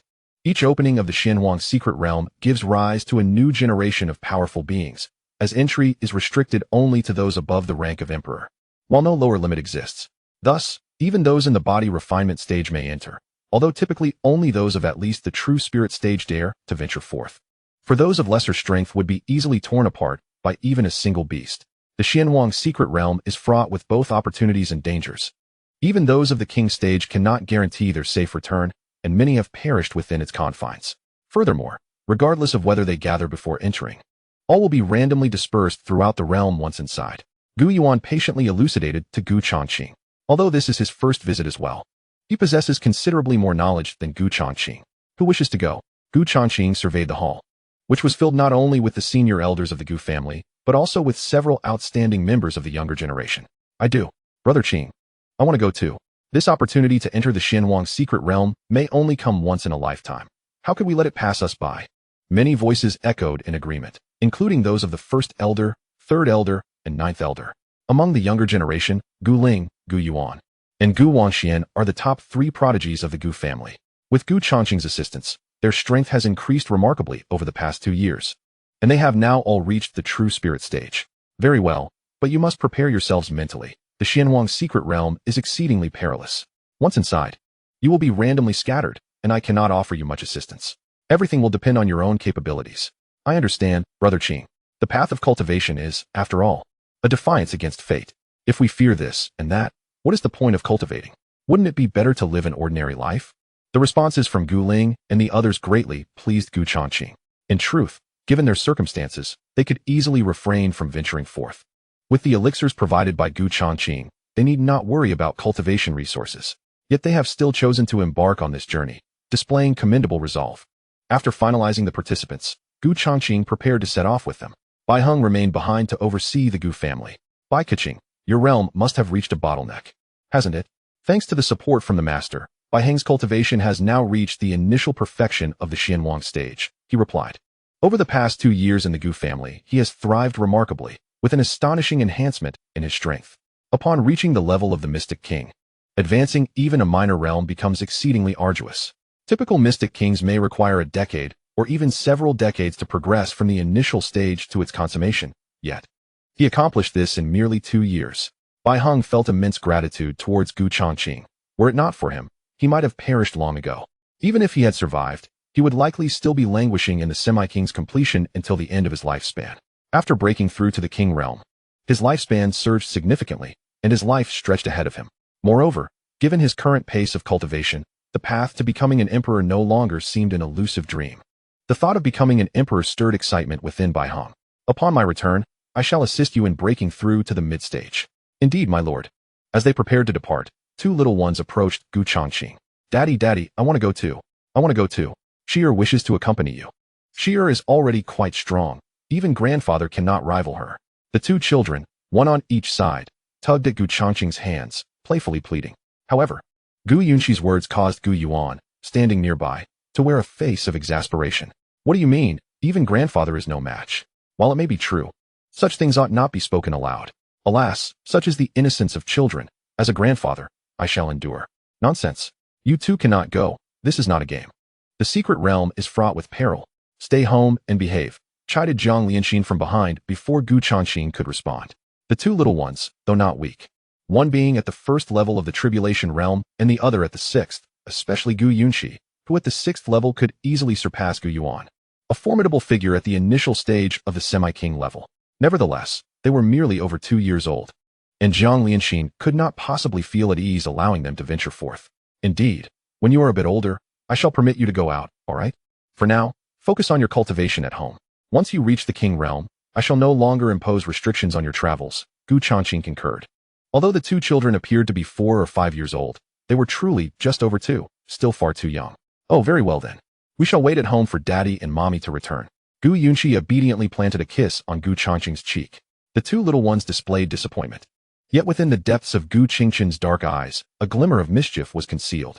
After Gu Changqing and Zhang Lianxin departed to lead their kin across the vast southern sea of 10,000 demons towards the entrance of the Xianyuan secret realm, Gu Qingqin and Gu Yunxi, the 2 little ones, began to whisper conspiratorially to one another. Sister, do you wish to go to the Xianyuan secret realm? Of course I do, but daddy said we are too young to go. Oh, we have the life-preserving talismans daddy gave us. What is there to fear? Let us sneak away and return secretly. Besides, daddy would not know. I heard that once inside the Xianyuan secret realm, everyone gets separated. It is so vast that we are unlikely to encounter daddy and mommy. But, the obedient Gu Yunxi hesitated, as she always listened to her father and mother, leaving only Gu Qingqin to be the little rascal. Humph, sister is a coward. If you do not go, I shall. Ah, are you truly going? If father finds out, we shall be in dire straits. Even if he does know, it matters not. Our parents adore us and surely would not dare to punish us severely. At worst, they might scold us soundly. No worries, you can simply say it was my idea. You rascal, wait for me. I shall go too. Gu Yunxi reassured herself, just concerned for her younger brother, unable to bear the thought of him venturing alone. Yes, that must be it. Thus, the 2 little ones, unbeknownst to anyone, made their way to the Xianyuan secret realm. Chapter 35. The Zhang family mobilizes. A reunion with Mu Zi. Meanwhile, the Zhang family summoned all those who would embark on the journey, preparing for departure. This time, the Xianyuan secret realm was of utmost importance to the Jiang family, even drawing out Jiang Tianwang himself. Jiang Tianwang had reached the pinnacle of the King realm decades ago, standing just a step away from the God King realm, yet that single step had eluded him. After years of seclusion, he had made no progress, feeling no sign of a breakthrough. With the opening of the Xianyuan secret realm, he could not afford to miss this opportunity. It was not Jiang Tianwang's first venture into the Xianyuan secret realm. He had participated in its last opening. His rise to power was closely linked to this mystical realm, as he had achieved his King realm breakthrough upon returning from the last expedition. Among the younger generation of the Jiang family, Jiang Baiwei led the charge. Today, she stood as the most exceptional prodigy within the Hanqing Empire, without equal, having attained the 5th stage of the Tribulation realm.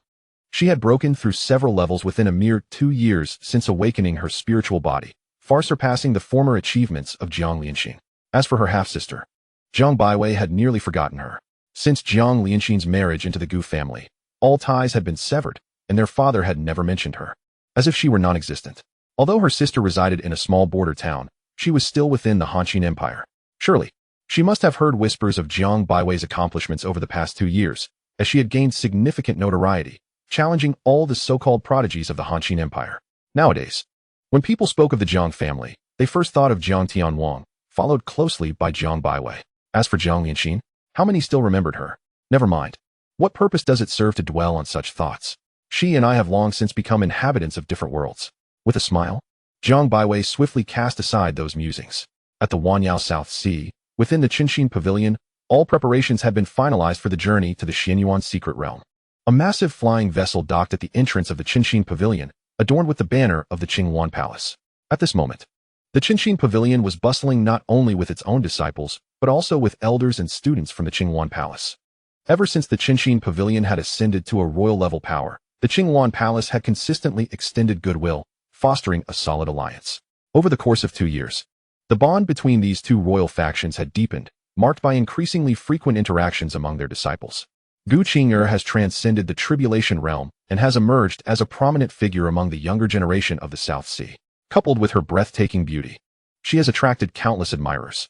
However, Gu Qing'er has yet to express any affection for anyone.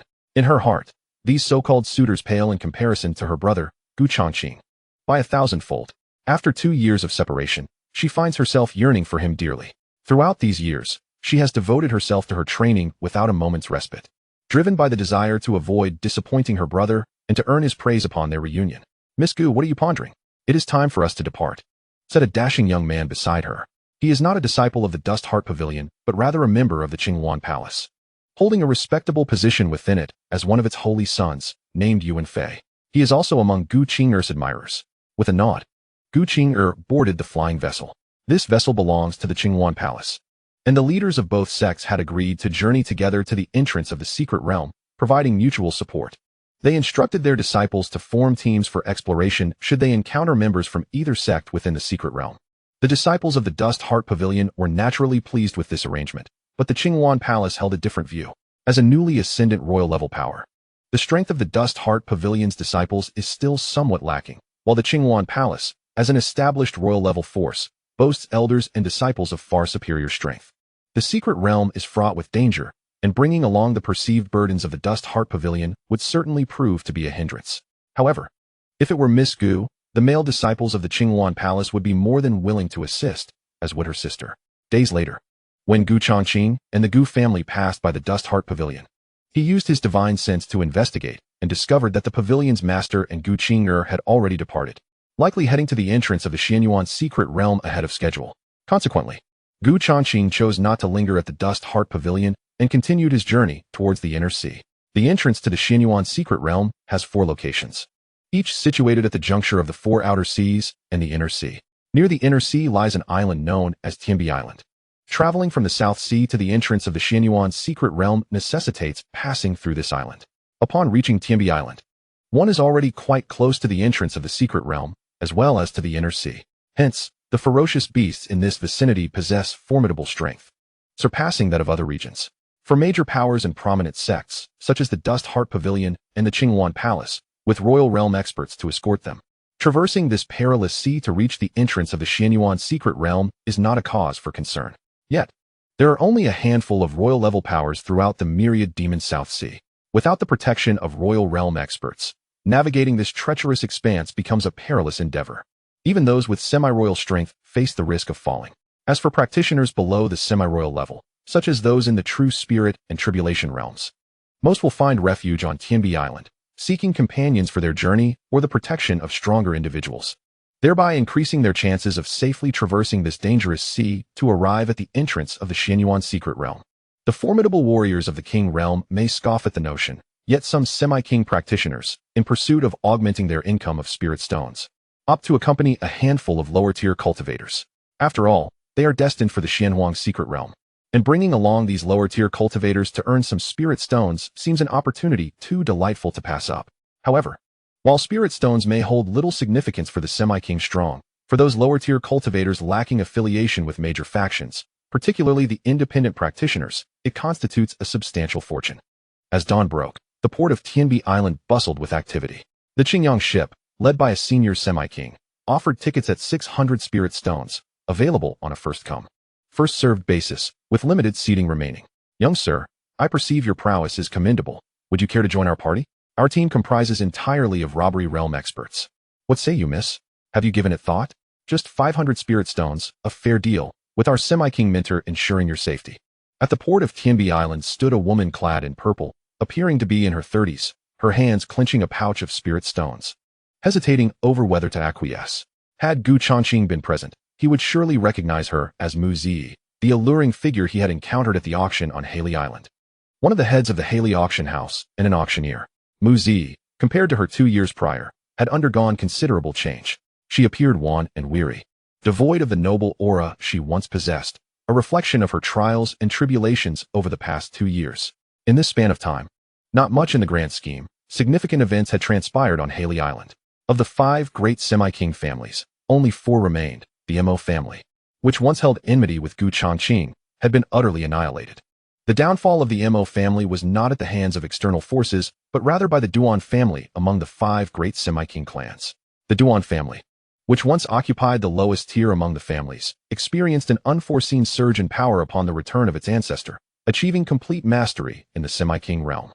No longer content to share the profits of the Haley auction house, the Duan family sought to monopolize it, driving the other 4 families from Haley Island. The remaining families, unwilling to succumb, banded together to resist the Duan family.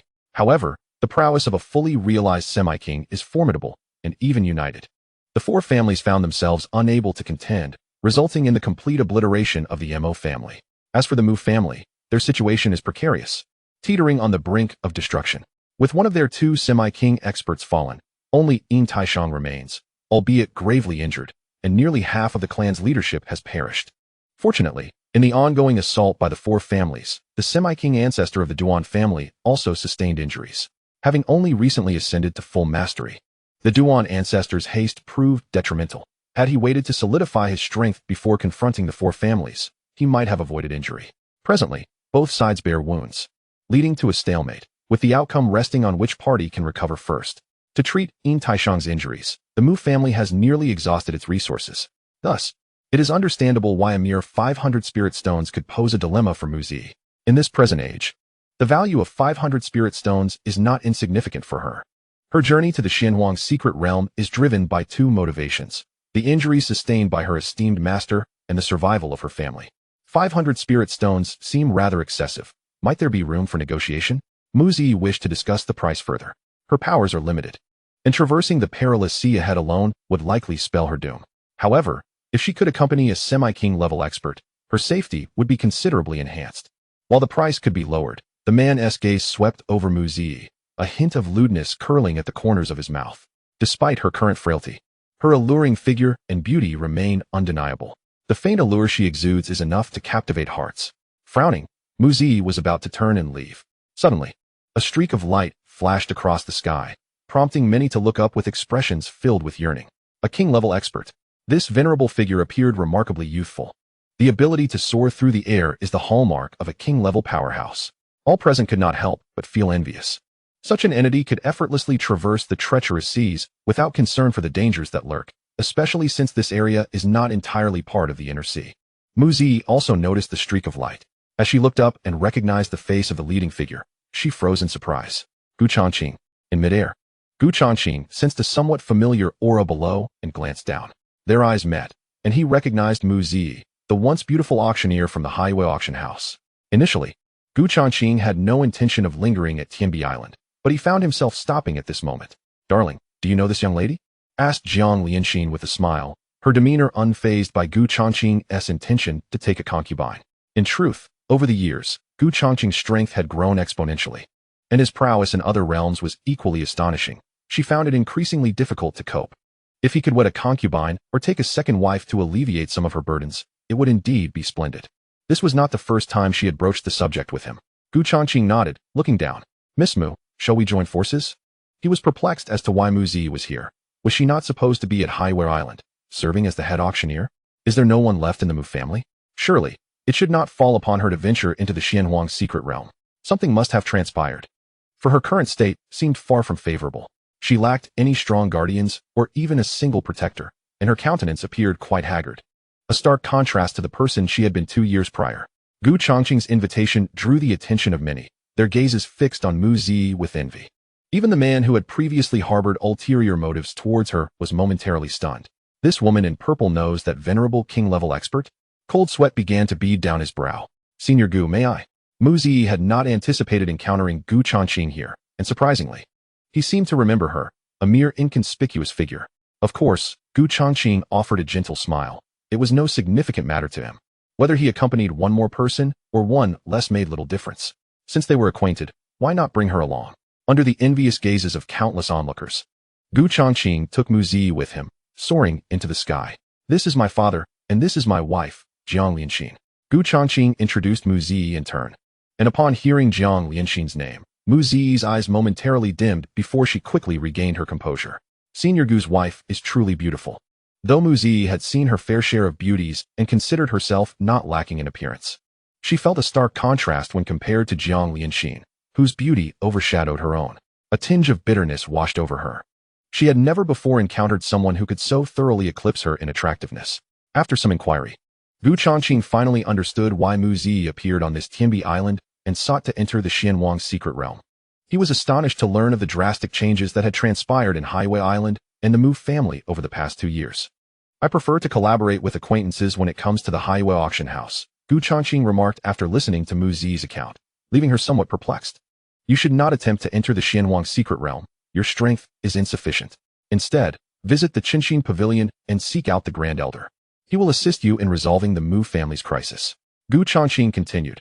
Although the Pavilion Master has gone to the Xianhuang's secret realm, the Grand Elder remains stationed at the Changqing Pavilion. Mu Zi was even more bewildered. Seek out the Changqing Pavilion? Resolve the Mu family's crisis? She was well aware of the Changqing Pavilion, a newly ascendant royal power in the South Sea that had produced a formidable royal-level expert within a year of its elevation. Presently, the Changqing Pavilion was at its zenith in the South Sea of 10,000 monsters. However, Mu Zi did not personally know the Grand Elder of the Changqing Pavilion. Yet, Changqing's next words left her astounded. The Changqing Pavilion is under my command. What? Mu Zi gasped, astonished. The newly ascendant royal sect, the Changqing Pavilion, was actually under the auspices of Senior Gu? This revelation was profoundly shocking to her. After a moment of reflection, however, given Changqing's displayed talents and strength, it began to seem quite reasonable. Senior Gu, your kindness is unforgettable. From this day forth, I wish to follow you, to serve as your humble servant. An exhilarated Mu Zi knelt before Changqing, and with his assurance, the crisis faced by the Mu family appeared to be swiftly resolved. Even the Duan family, no matter how formidable, was merely a semi-royal family. Even with a perfected semi-royal, they would be as insignificant as an ant before a royal power like the Changqing Pavilion. The Changqing Pavilion need not lift a finger. With a mere word, the Duan family would not dare to lay a finger on the Mu family. Such is the deterrent power of a royal force. As for servitude, that may be too much, but if the Mu family is willing, you may join me beneath the Changqing Pavilion. Changqing shook his head, for he had no need for a servant.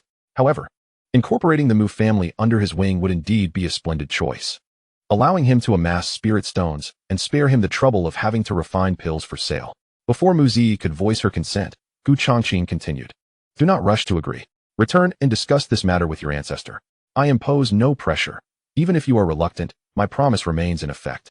Changqing Pavilion will assist you in resolving your crisis. He then retrieved a flying beast from his storage ring and presented it to Mu Zi. This creature, known as the Feiyun Eagle, was a tribulation realm beast that would carry her to Changqing Pavilion. Changqing raised these flying beasts not for his own use, but as pets for his 2 children. Although they were merely pets, he often fed them spirit pills, thus granting them considerable strength, albeit still within the tribulation realm. As Mu Zi prepared to depart upon the Feiyun Eagle, she cast a deep glance at Changqing. "Thank you, Senior Gu," she expressed, fully aware that her gratitude could scarcely repay the assistance he had provided. Nevertheless, she vowed to strive diligently. Understanding precisely what Changqing saw in her, an acumen for commerce and profit, Mu Zi swore not to disappoint her esteemed benefactor. The Feiyun Eagle soared swiftly, and days later, they arrived at the location of Changqing Pavilion. Upon presenting the sound recording talisman bestowed by Changqing to the pavilion's Grand Elder, the elder was taken aback. In Changqing Pavilion, Changqing's words carried more weight than even those of the pavilion master, and soon Mu Zi was treated as an esteemed guest. "Do not worry about Highway Island, Miss Mu. I shall personally accompany you there," the Grand Elder assured her. The distance from the Lanchi Islands to Highway Island was not excessive, and a King Realm expert could traverse it in 2 to 3 days. The Grand Elder deemed it necessary to attend to her personally, recognizing the importance of Changqing's directive. 3 days later, Mu Zi and the Grand Elder returned to Highway Island. The current state of Highway City was a far cry from the bustling vibrancy it had exhibited 2 years prior. Instead, it had descended into a chilling desolation. The internal strife among the 5 major semi-royal families had driven many cultivators to avoid Highway Island, and even numerous indigenous inhabitants began to vacate the island to escape potential calamity. It was evident that until the conflict among the 5 families reached a resolution, Highway City would struggle to regain its former liveliness. "Miss Mu, shall the Duan family be annihilated or spared?" The Grand Elder had already locked onto the Duan family from the air. At that moment, the Duan family's elder, a perfected semi-royal expert, remained sequestered in meditation for healing. "Please, Grand Elder, eliminate the Duan family." Mu Zi's gaze was frigid as she slightly cupped her fists in respect. The Duan family had slain numerous members of her Mu family. How could she possibly let them go unpunished? Very well. Without hesitation, the Grand Elder directed his palm toward the Duan family's location, unleashing a strike that shook the heavens. A colossal palm of spirit power, coalesced from the essence of the world, rapidly formed above the Duan family estate. Moments later, it descended with tremendous force upon their residence. Inside the Duan family, the elder abruptly opened his eyes and burst forth from his quarters. At this moment, within the confines of the Duan family, every member was acutely aware of the formidable hand of spiritual energy coalescing in the sky, their hearts filled with terror. A powerful Wong realm expert, summoning the forces of heaven and earth. This was undoubtedly the work of a Wong realm master. In this instant, not only the Duan family, but the entire Highway City bore witness to this spectacle. The ancestral elder of the Duan family was equally stricken with fear. "Pray tell, which esteemed elder of the Wong realm seeks to strike against my Duan family? While we may not be a great clan, I fear the kings of Nanhai would not stand idly by should an elder wish to annihilate us." In a moment of desperation, the ancestral elder invoked the names of the kings of the southern region. However, his words only elicited amusement from the Grand Elder of the Changqing Pavilion. "In your final moments, you resort to nonsensical threats. What do the southern region kings have to do with you? Do you truly believe that invoking their names can intimidate me? You are mistaken." With a furious strike, the colossal hand descended. In an instant, the Duan family was reduced to ruins.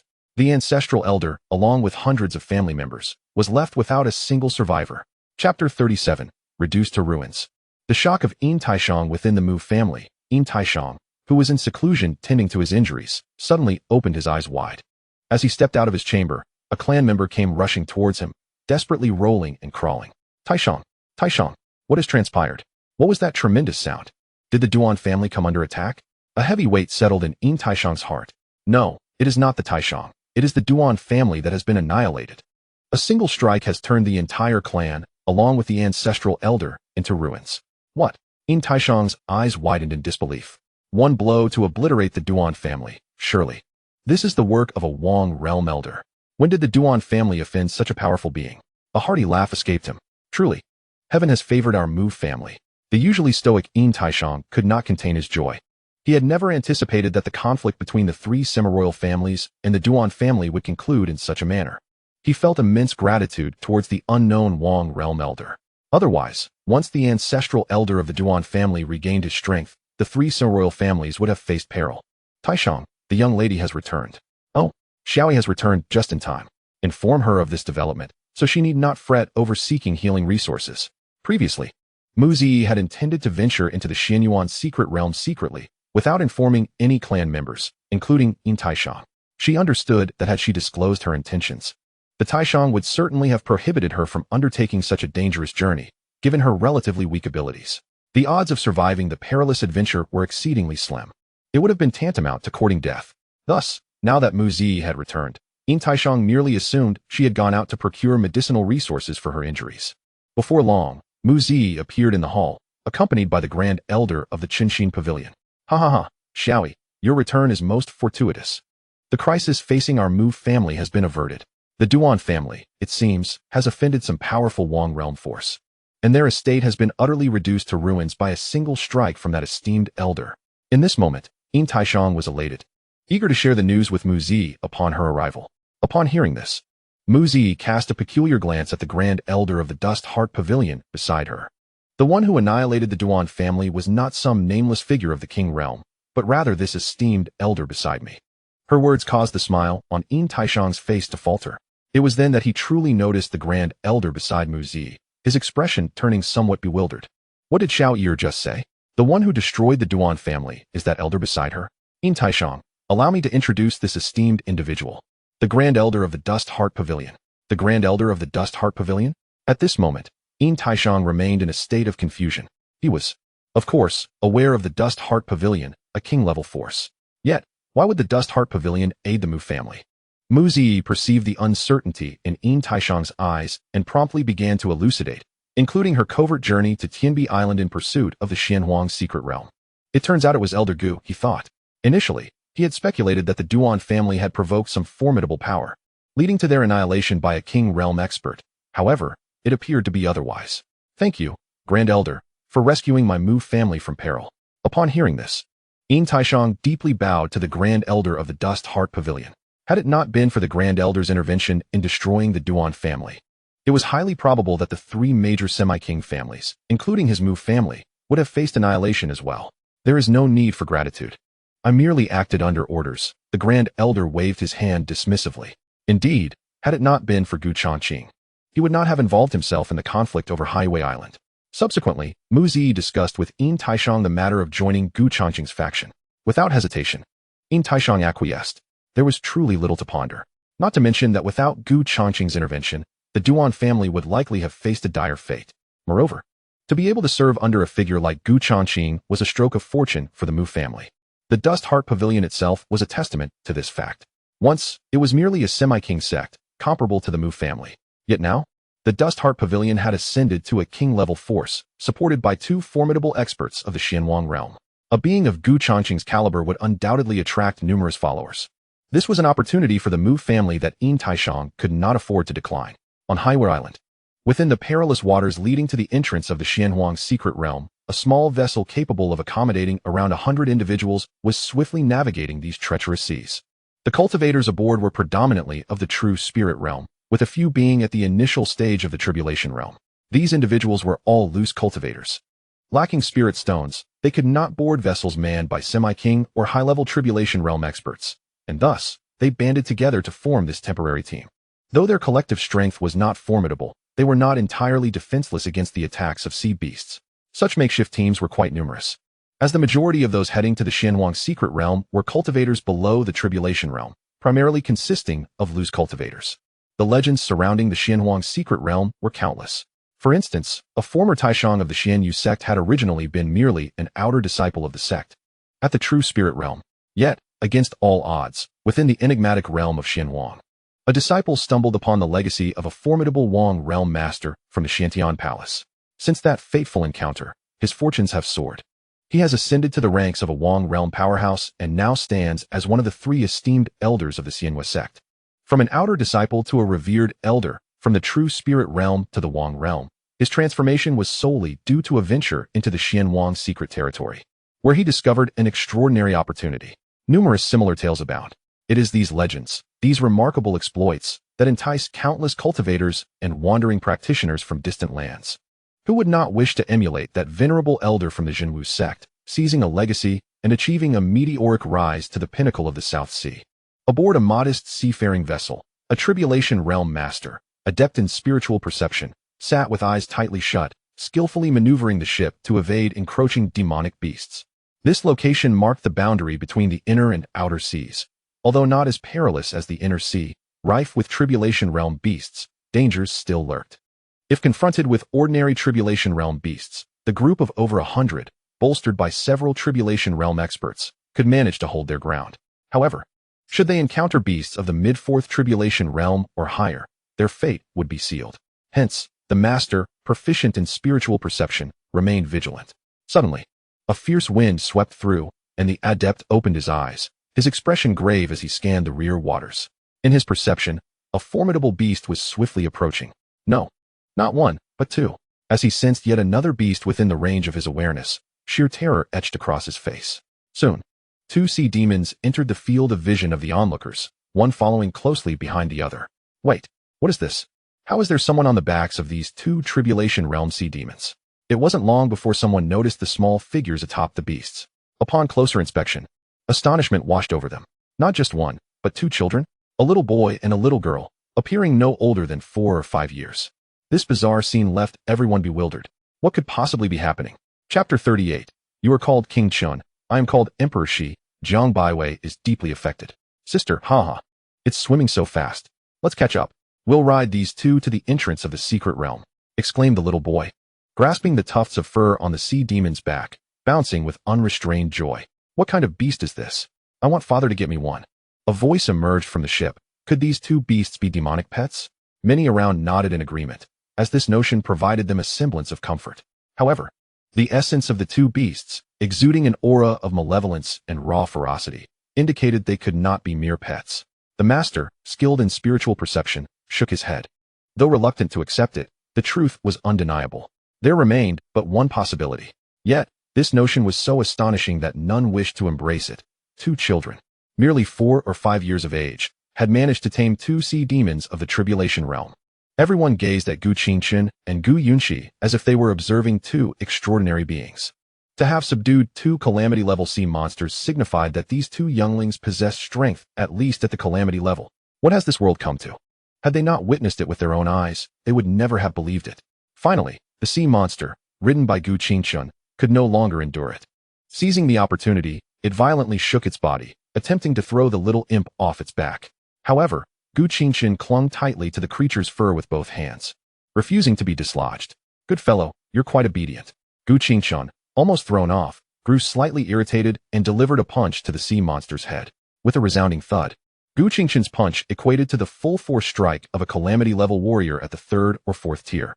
While the sea monster beneath him was merely at the 2nd tier of calamity level, this punch aimed directly at its head.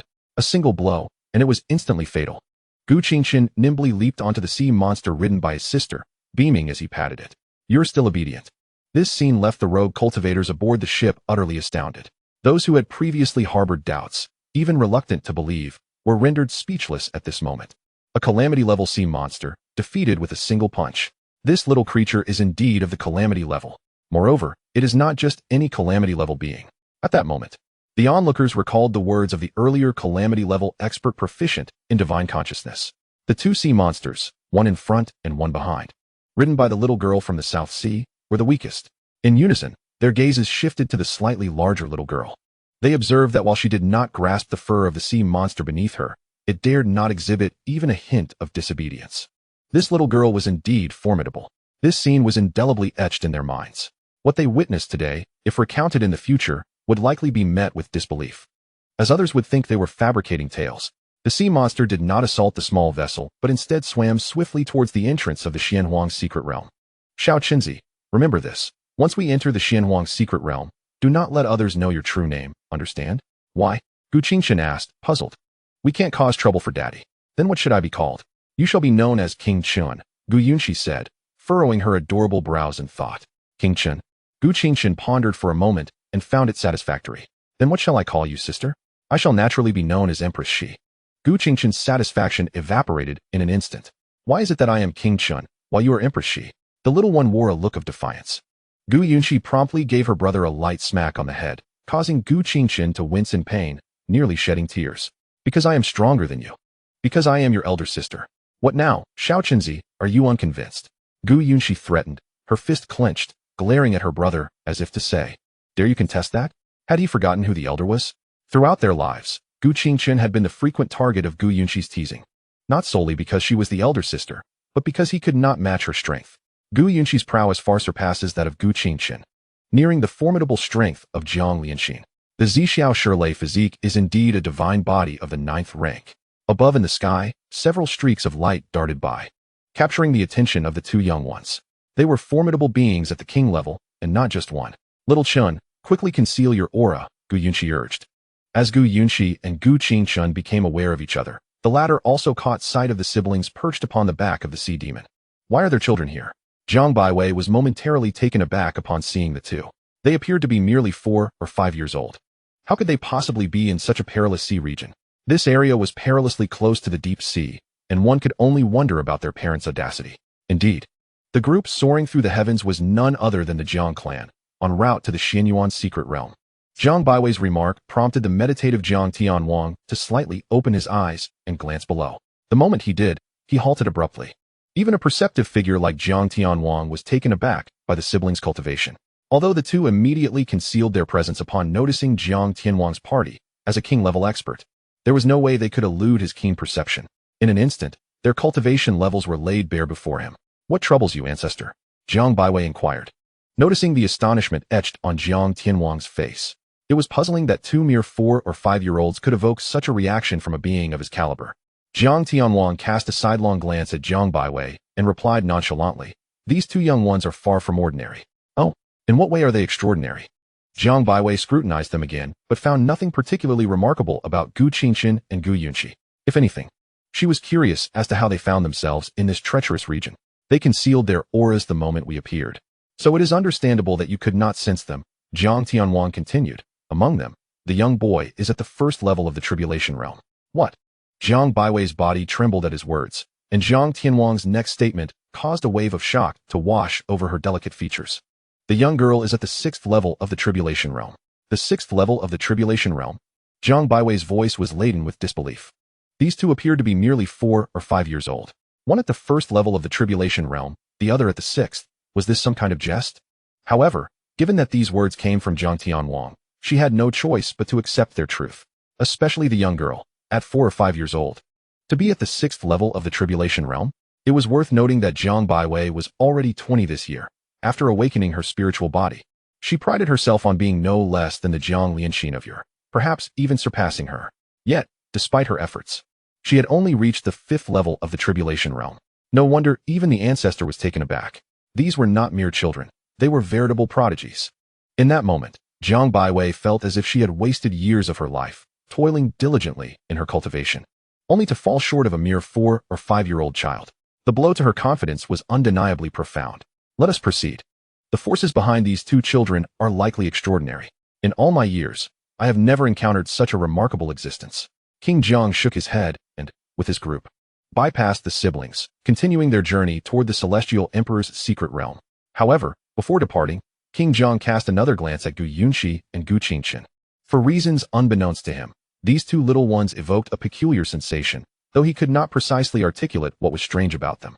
How curious, indeed. Chapter 39. The Talents of the Spirit Rankings. The separated siblings. The entrance to the Celestial Emperor's secret realm was a spatial rift towering over 10 feet, situated on an island at the confluence of the inner and outer seas. Upon their arrival, Gu Changqing and his entourage were awestruck by the spectacle before them. People. Everywhere. Individuals from all corners of the world, not only cultivators from the southern sea of 10,000 monsters, but also from several neighboring empires, countless forces converging in one place. Such a multitude. Gu Ling patted her chest, for this was her first encounter with such a crowd. The population of her hometown, Jianglin, was scarcely a fraction of this gathering, not accounting for those already entered. Once inside, should you encounter anyone from our clan, strive to act in unison. Oh, and if you come across individuals from the Changqing Pavilion, do seek their protection, Gu Changqing advised. The existence of the Changqing Pavilion, a faction under Gu Changqing's command, was a revelation to the Gu family, as he had never mentioned it before. Indeed, let us enter, Gu Changqing declared, moving to step into the rift. But he suddenly paused, gazing toward a particular spot. There stood two young women, graceful and poised. The one in front was strikingly beautiful, rivaling even Jiang Lianxin, making her one of the most stunning women Gu Changqing had ever encountered, second only to Jiang Lianxin herself. If Jiang Lianxin were a perfect score of 100, this lady would score 98. Of course, the primary reason Gu Changqing noticed them was their formidable strength, particularly that of the young woman in the green robe, who appeared to be of similar age to Gu Changqing and also at the Xianwang realm. How intriguing. This woman must be a prodigy on the spirit rankings. I wonder where she stands, Gu Changqing mused, curiosity piqued. As Gu Changqing observed them, they too were scrutinizing him. Miss, what are you gazing at? Is your heart stirred? Teased the girl behind the green-robed lady with a mischievous smile. The green-robed woman shot her a glance and whispered, "This person is inscrutable to me. I never anticipated such a figure could emerge from the southern sea of 10,000 monsters. Even you cannot see through him?" The girl behind her replied, astonished, and began to examine Gu Changqing closely. Yet after a lengthy scrutiny, she discerned no remarkable traits, only that Gu Changqing was quite handsome. The entrance to the Celestial Emperor's secret realm continued to witness throngs of individuals entering. After a while, two little ones riding sea demons finally arrived at this place. Is this really the Celestial Emperor's secret realm? So many people, Gu Qingshun exclaimed, her large, dark eyes wide in wonder at the sea of faces, her mouth forming a Na shape. Once inside, you must stay close to me, understood? Gu Yunxi clasped her younger brother's hand and stepped directly into the rift. The scenery around them transformed swiftly, and a blinding light engulfed them, compelling the siblings to shut their eyes. When Gu Qingshun finally reopened his eyes, the surroundings had entirely changed. They were no longer on the barren little island, but amidst a lush jungle. Was this the Xianwang secret realm? Sister, sister. Gu Qingshun suddenly realized that the hand he had been holding tightly was no longer beside him. Looking around, he found himself utterly alone. Sister? His voice escalated in volume, betraying a hint of anxiety and fear of the unknown, as the realization that his sister was truly absent dawned upon him. Large tears cascaded down his porcelain-like cheeks. Throughout his life, Gu Qingshun had always had his sister by his side. He was her shadow.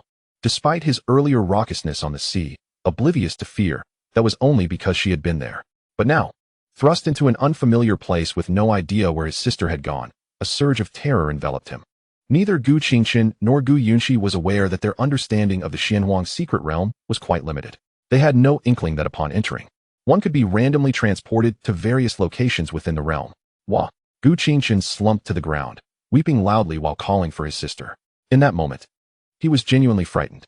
After crying for some time without summoning Gu Yunxi, a young woman, around 16 or 17 years of age, arrived in response to the sound.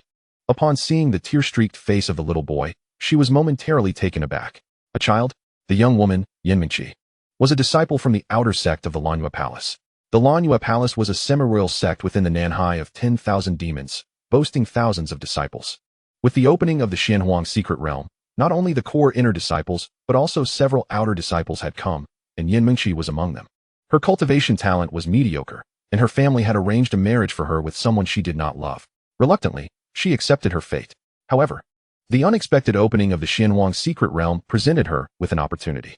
If she could obtain some fortune within, it need not be grand. Merely advancing to the inner sect would give her the courage to reject her family's wishes and refuse the arranged marriage, thus taking control of her own destiny. Having recently entered the realm and preparing to explore, she was drawn by the sound of the child's cries and followed the noise to this spot. Upon seeing the little boy, who appeared to be around 4 or 5 years old, she could not help but chastise his parents in her heart. What kind of heartlessness could allow such a small child to venture into the Xianhuang secret realm? It was utterly irresponsible. Yanmingqi hurriedly approached him. Gu Qingshun sensed the presence of someone approaching and initially believed it to be her sister. Wiping her tears, she dashed towards Yanmingqi. However, mid-stride, she realized the figure was not her sister Gu Yunxi, but rather a stranger she did not recognize, which caused her to burst into tears once more. And even louder this time. Yanmingqi hurriedly scooped up Gu Qingshun, soothing her with gentle words. Do not cry, little one. Are you searching for your sister? Your sister is also within this mysterious realm, is she not? Shall I assist you in finding her? Gu Qingshun was already remarkably adorable, and upon her weeping, Yanmingqi felt her heart melt. As she held Gu Qingshun, she offered her comfort. Under Yanmingqi's tender reassurances, Gu Qingshun's sobs gradually diminished until she was silent. With her slightly swollen eyes fixed intently on Yanmingqi, she sniffled and inquired, Big sister, can you truly help me find my sister? Of course, little brother. What is your name, and what is your sister's name? How old is she? I shall take you to her right away, Yanmingqi said, gently setting Gu Qingshun down and wiping her tears with a smile. My name is. I am called Chen Wang, and my sister is named Shi Huang. We are twins, the same age, Gu Qingchen began, but suddenly recalled her sister's warning not to disclose her true name to anyone. Chen Wang, Shi Huang. Yan Mengqi marveled at the peculiar names. Your sister is the same age as you? And what of your parents? This was entirely different from what Yan Mengqi had envisioned. She assumed the little girl's sister would be nearly her age, yet she too was just a child. My parents, they are also within the realm. Very well, for now, stay with me, and I will help you seek out your sister and your parents. By the way, you may call me Sister Yan, she said. Yet, Yan Mengqi was acutely aware that assisting this little one in locating her sister and parents within this vast realm was nearly an impossible task. The mysterious domain was immense, and unless fortune smiled upon them, the likelihood of encountering them was exceedingly slim. However, the kind-hearted Yan Mengqi could not bring herself to abandon the child. Thus, she decided to accompany her, and if they couldn't find them, they would discuss it further once they exited the realm. Thus began the duo, a large and a small, as they ventured through the mysterious realm together. Chapter 40. Gu Qingchen, the disdained Sister Yan. Look, I have found some spirit herbs for you, Gu Qingchen exclaimed, her chubby little hands clutching a few freshly uprooted spirit herbs from the soil, which she eagerly presented to Yan Mengqi. Several hours had passed since the two entered the mysterious realm. Thanks to Yan Mengqi's cautious approach, diligently steering clear of areas inhabited by beasts, they had encountered very few creatures during their time together. Before entering the mysterious realm, Yan Mengqi had devised a plan to evade any beasts and avoid conflicts with other cultivators, as her own cultivation was merely at the true spirit first level, placing her at the very bottom of the hierarchy within this domain. The contest for treasures and the inheritance of relics are matters far beyond her modest capabilities as a mere first-level spirit. Her singular aspiration lies in the ethereal herbs and spiritual fruits scattered throughout the mysterious realm of Xianhuan. She does not disdain the lower-tier varieties.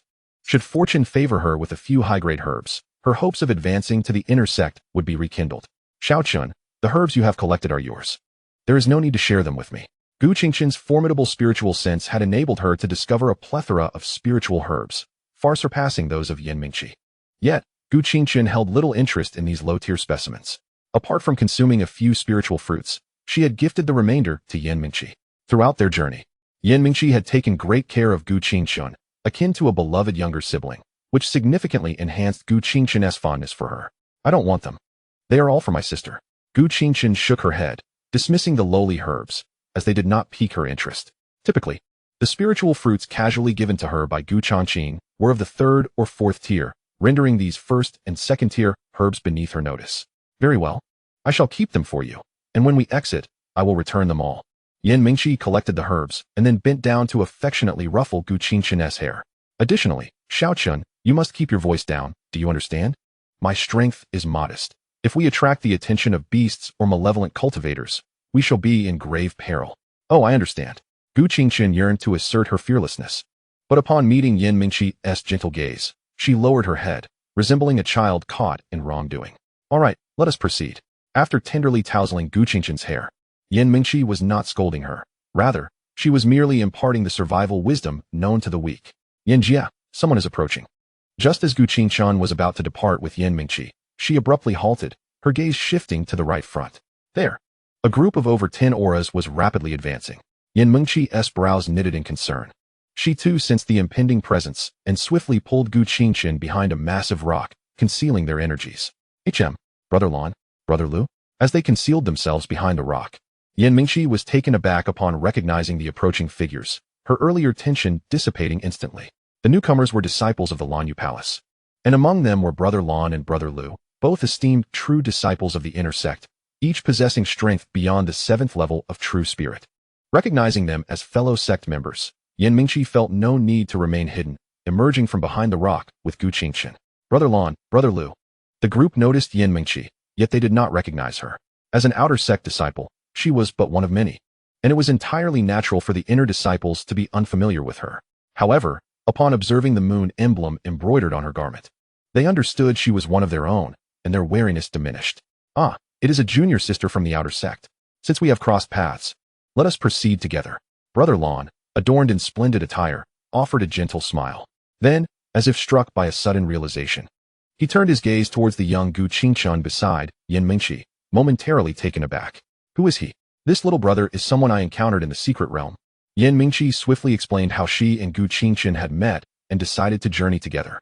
Upon hearing these words, Brother Lon remained silent, yet his companion, Brother Lu, interjected. A mere child, an encumbrance, with no ties to you, cast him aside. You may accompany us, but he cannot. Brother Lu cast a glance at Gu Qingchen, then turned his gaze toward Yan Mingqi, his tone tinged with reproach. You truly possess an enormous heart. This is the Xianhuang's secret realm, fraught with peril. It is not the outside world. Carrying such a small child could very well lead to your demise. Do you comprehend? Suddenly chastised, Yan Mingqi found herself at a loss. Indeed, junior sister, hasten to abandon him and come with us. Brother Lu's words, though harsh, bore a kernel of truth. This was not the outside world. What purpose would a tiny child serve other than to hinder oneself? Yan Mingqi understood this, yet she found it impossible to simply forsake Gu Qingchen. Gu Qingchen seemed to sense the gravity of the situation, clutching Yan Mingqi's hand tightly, fearful that she too might abandon him. With his sister absent, Yan Mingqi was now his sole reliance. This display of dependence softened Yan Mingqi's heart further. Brother Lu, I am aware of your concerns, yet I cannot comply. I have gathered numerous spiritual herbs, which I will gladly offer you, provided you allow me to take little Chun with me. Very well, take him. Brother Lon waved his hand dismissively, declining the spiritual herbs offered by Yan Mingqi. Brother Lon was a kind-hearted individual, well loved by his juniors. Faced with Yan Mingqi's heartfelt pleas, he felt a twinge of compassion. Brother Lu frowned, snorted disdainfully, and turned to leave. If you wish to take him along, then I shall not accompany you.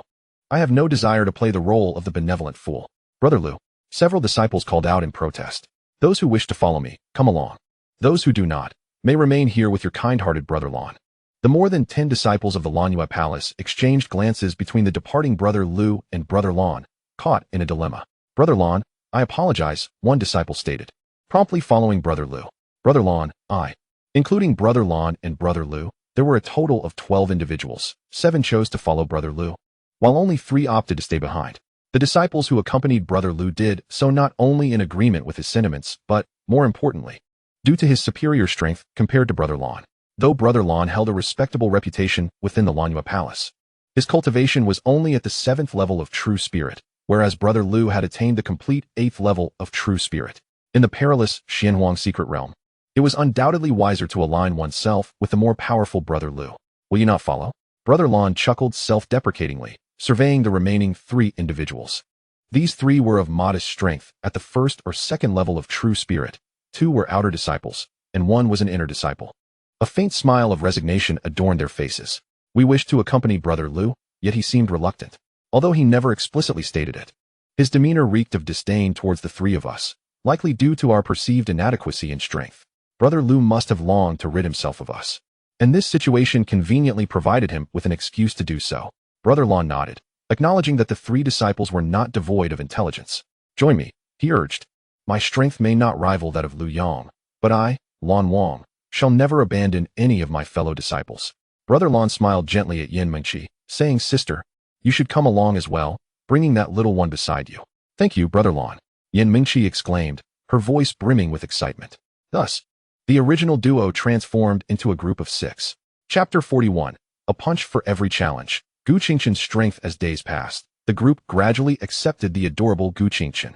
He was well-behaved and perceptive, dutifully following Yan Mingqi's instructions without causing any trouble. However, their luck had not been particularly favorable, aside from discovering a few low-tier spiritual herbs. They had no other gains.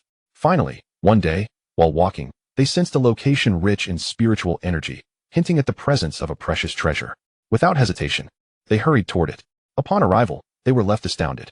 Before them lay a medicinal garden. A disciple from the Lanyue Palace swallowed hard as his gaze swept across the garden, filled with numerous medicinal herbs and spiritual fruits, all of commendable quality. 2nd tier, soul spirit fruits. 3rd tier, Sun Yuan grass. 3rd tier, Ziyang roots. The group was overwhelmed with excitement. This garden of spiritual herbs was a windfall. If submitted to the sect, they could earn an immeasurable amount of points. It would suffice to alleviate their concerns for cultivation resources for several years, even a decade. Quickly, gather the herbs before others discover this garden. Brother Lon, equally exhilarated, hurriedly summoned his fellow disciples to begin the collection. I'll help too. Gu Qingchen rolled up his sleeves and joined in. Half an hour later, after their collective effort, the medicinal garden was stripped bare. As they gazed at the storage bags in their hands, smiles blossomed on their faces. However, before they could revel in their joy for too long, a menacing aura approached in an instant. The newcomer was a gray-clad cultivator, nearing 50 years of age. His eyes gleamed with excitement as he surveyed the emptied garden. "What a magnificent medicinal garden," he remarked, then turned his gaze toward Brother Lon and the others, smirking. "Hand over your storage bags, and I shall allow you to leave. Otherwise, you shall perish." At the utterance of the word perish, a wave of oppressive energy erupted from him, sending a chilling sensation across Brother Lon and the others' faces. A cultivator at the Tribulation Realm. Panic surged through them. Despair gripped their hearts. They had just finished collecting from the garden. Was it truly such a coincidence? Had they known, they would have refrained from their greed and left halfway through. Alas, it was too late for regrets now. Moreover, who could have foreseen such an outcome? Refuse to comply, and death awaits. Though it is with great reluctance, Brother Lon and his companions have no choice but to comply. The formidable presence of the Calamity Realm cultivators is beyond their capacity to confront. Just moments ago, the members of Lanua Palace, who were engulfed in jubilance, now find themselves engulfed in despair. They had anticipated that the spoils of this venture would alleviate their concerns regarding cultivation resources for at least the next several years, if not a decade. Yin Mingqi shared this sentiment, believing that her recent endeavors would surely elevate her to the inner sect, allowing her to call off her arranged marriage. Yet, she never envisioned such an outcome. Why must it be this way? Suddenly, a voice pierced the air, prompting everyone to turn in unison towards the speaker. It was Gu Qingchen. The young lad, brimming with defiance, glared at the gray-clad cultivator. Yin Mingqi attempted to intervene, but it was too late. Gu Qingchen's words cast a heavy pall over the hearts of all present. In such dire circumstances, provoking this gray-robed Calamity Realm cultivator was hardly a prudent course of action. Brother Lon was frantically signaling to Gu Qingchen, imploring him to desist, lest their lives be endangered. However, Gu Qingchen remained undeterred, fixated on the gray-robed cultivator with righteous fury. Why should he relinquish the spirit herbs he had painstakingly gathered? At that moment, the gray-robed cultivator finally took note of the diminutive Gu Qingchen, appearing no older than 4 or 5 years. What audacity! Just because of my superior strength, I shall not be trifled with. With that, the gray-robed cultivator sprang into action, his impatience evident, targeting none other than Gu Qingchen. Mercy was not in his arsenal. Anyone who dared defy him would meet their demise. This is perilous. Little Chun. Yin Mingqi's instinct was to shield Gu Qingchen, but the boy, like a swift leopard, surged forward before she could react. With a resounding thud, the gray-robed cultivator was sent hurtling backward, blood gushing from his mouth, his eyes wide with terror. In that fleeting instant, Gu Qingchen seized the cultivator's head, slamming it mercilessly into the ground. A dull thud echoed, as the gray-robed cultivator seemed to become one with the earth beneath him. Old fool, who do you think you are facing? This sequence of events transpired in the blink of an eye. By the time Brother Lon and the others regained their senses, the gray-robed cultivator lay lifeless, his demise grotesque, his head buried deep within the soil. Witnessing this scene sent shivers down their spines. The way they gazed at Gu Qingchen was akin to beholding a monster. Who am I? Where am I? What has transpired? This spectacle was utterly astounding. A mere child, 4 or 5 years of age, had effortlessly slain a Calamity Realm cultivator. What kind of prodigy is this? What kind of creature? Little junior sister Yin Mingqi, are you certain that the being you have found is merely a child, and not some diminutive monster? Little Chun, you. Yin Mingqi's voice trembled. She could hardly fathom that the little one she had rescued could so easily vanquish a Calamity Realm powerhouse. How young is he? Reflecting on the recent past, when she had to hide with him to avoid even a true spirit realm beast, she now felt utterly foolish. Little Chun likely shares the same thoughts in his heart. If he can effortlessly annihilate even those at the Tribulation Realm, then surely a true spirit realm beast could be crushed with a mere punch. With such formidable strength, why did he not reveal it sooner? I was genuinely worried for your safety while you were alone in the Xianhuang secret realm. At that moment, Yin Mingqi felt a sudden pang of grievance. Sister Yin, you never asked, Gu Qingchen replied with an innocent expression. Chapter 42. This is my father. Yin Mingqi was momentarily at a loss for words. It seemed she had indeed overlooked that detail.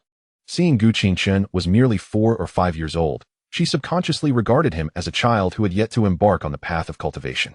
However, could she really blame herself? Who could have imagined that a mere child of such tender years would possess the power of a Tribulation Realm expert? Not only had she never seen such a thing, but she had never even heard of it. Suddenly, she recalled the departing Lu Shixiang and his companions. A burden? A little genius capable of effortlessly dispatching a Tribulation Realm powerhouse was considered a burden by them? With such strength, what about his twin sister? Yin Mingqi remembered Gu Qingchen mentioning that he had a twin sister. My sister is far more formidable than I am. 100 of me would not stand a chance against her, Gu Qingchen said honestly. In truth, he had understated his words. not merely 100 of him. But even hundreds would pale in comparison to Gu Yunqi. Yan Mingqi exclaimed, "What kind of monster is this? Moreover, there's another one just like him." No. If what he says is true, his sister seems even more extraordinary. 100 Gu Qingqians would not be a match for her. Just how powerful could she be? Perhaps at the 5th or even 7th level of the Tribulation Realm. She decided not to dwell on it further. Lu Shixiang and his companions had never been so astonished in their lives. From that moment on, they no longer regarded Gu Qingqian as a mere child. Yan Mingqi's attitude towards him also underwent a significant transformation, which left Gu Qingqian feeling somewhat troubled. He preferred the previous demeanor she had shown him. With their storage bags filled to the brim, the group left the medicinal garden contentedly. But they had not ventured far before detecting a powerful surge of spiritual energy emanating from nearby. No, not just one surge.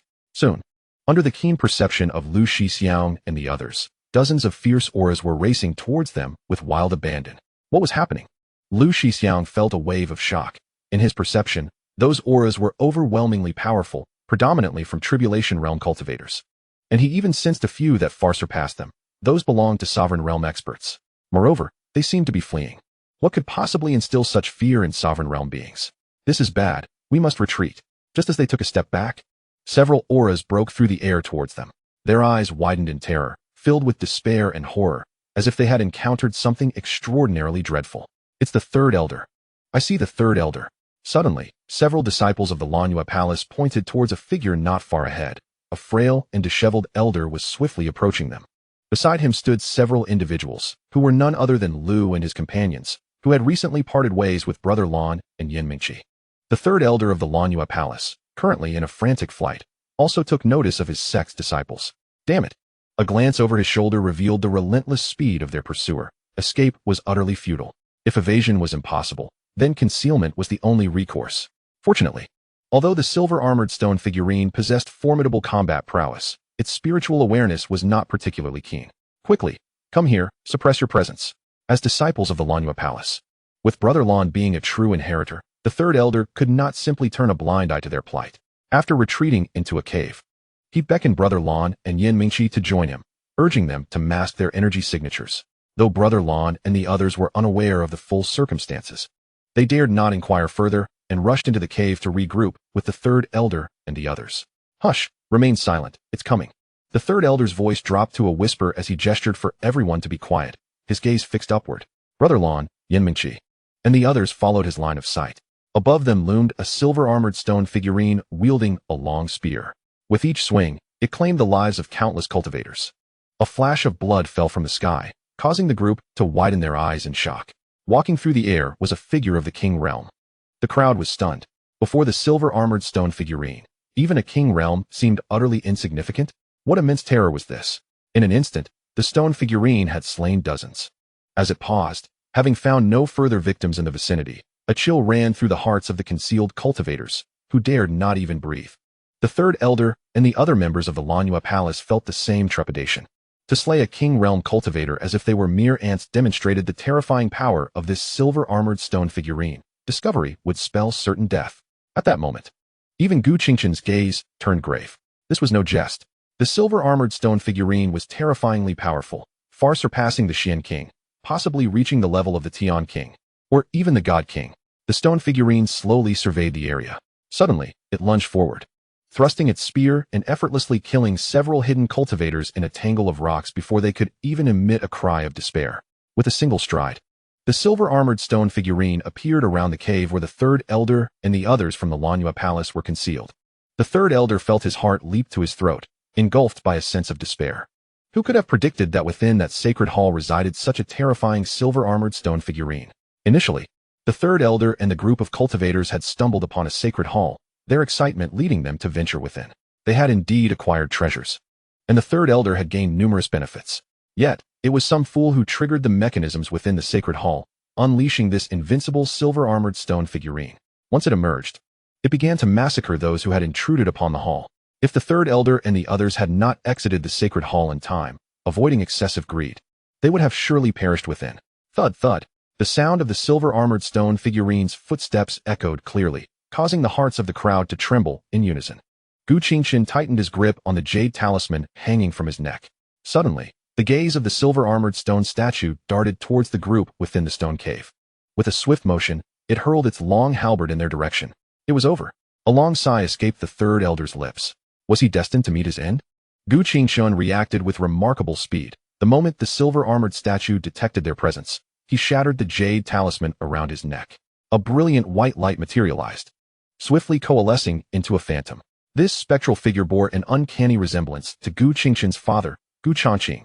The jade talisman had been crafted from the essence and blood of Gu Changqing, designed as a life-saving measure for his daughter, son, and Jiang Lianxin. Upon its destruction, it could summon a projection of Gu Changqing, possessing about 10% of his original strength. As the projection emerged, it seized the incoming halberd with ease. Though the halberd was fierce, once grasped by Gu Changqing's projection, it could advance no further. What was that? Who was this apparition that could withstand the might of the silver-armored statue? All who witnessed this spectacle were left in awe, particularly those escapees from the Holy Temple, cultivators of the Robbery Realm and the Wang Realm. None understood the terror of the silver-armored statue better than they. What is that? Little Chun? Yin Mengqi exclaimed, her eyes wide with shock as she gazed upon Gu Qingshun. She recognized the projection clearly, as did the third elder, Brother Lan, and the other disciples of the Moon-Gathering Palace. This spectral figure had emerged from Gu Qingshun's jade talisman. That is my father, Gu Qingshun replied candidly. Chapter 43, God of War in the Wang Realm. Yet, a tinge of melancholy washed over him. His father had warned him that the creation of this talisman was exceedingly arduous and required his blood. It was only to be used in dire circumstances. When his life was at stake, Gu Qingshun felt a pang of fear, worried that his father would scold him upon learning of this event. If only he had not ventured into this mysterious realm, he would not have needed to resort to the jade talisman. What? Your father? The crowd stood agape. This spectral figure, with the audacity to confront the silver-armored statue, was the father of this child? Particularly, Brother Lu and others were utterly bewildered, their minds momentarily short-circuited. However, Brother Lan and Yin Mengqi, aware of Gu Qingshun's extraordinary prowess, managed to maintain their composure, though internally they were engulfed in a tempest of emotions. After catching the halberd, Gu Changqing casually flung it back to the silver-armored statue. At that moment, 4 spirit swords descended from the heavens. Pseudo-side sword formation, activate. Presently, everything about Gu Changqing was but a projection, including the sword formation, which, while less potent than its original manifestation, still possessed formidable strength. Empowered by the sword formation, the halberd seemed capable of piercing the very fabric of reality, striking the silver-armored statue directly. A resounding explosion echoed as the statue was forced back, its silver armor fracturing. Die, Gu Changqing uttered, a spirit sword appearing in his grasp as he transformed into a fleeting shadow, vanishing from sight. When he reappeared, it was right before the silver-armored statue. With a single stroke, buzz, the silver-armored stone figurine was cleaved in twain, shattering into myriad fragments.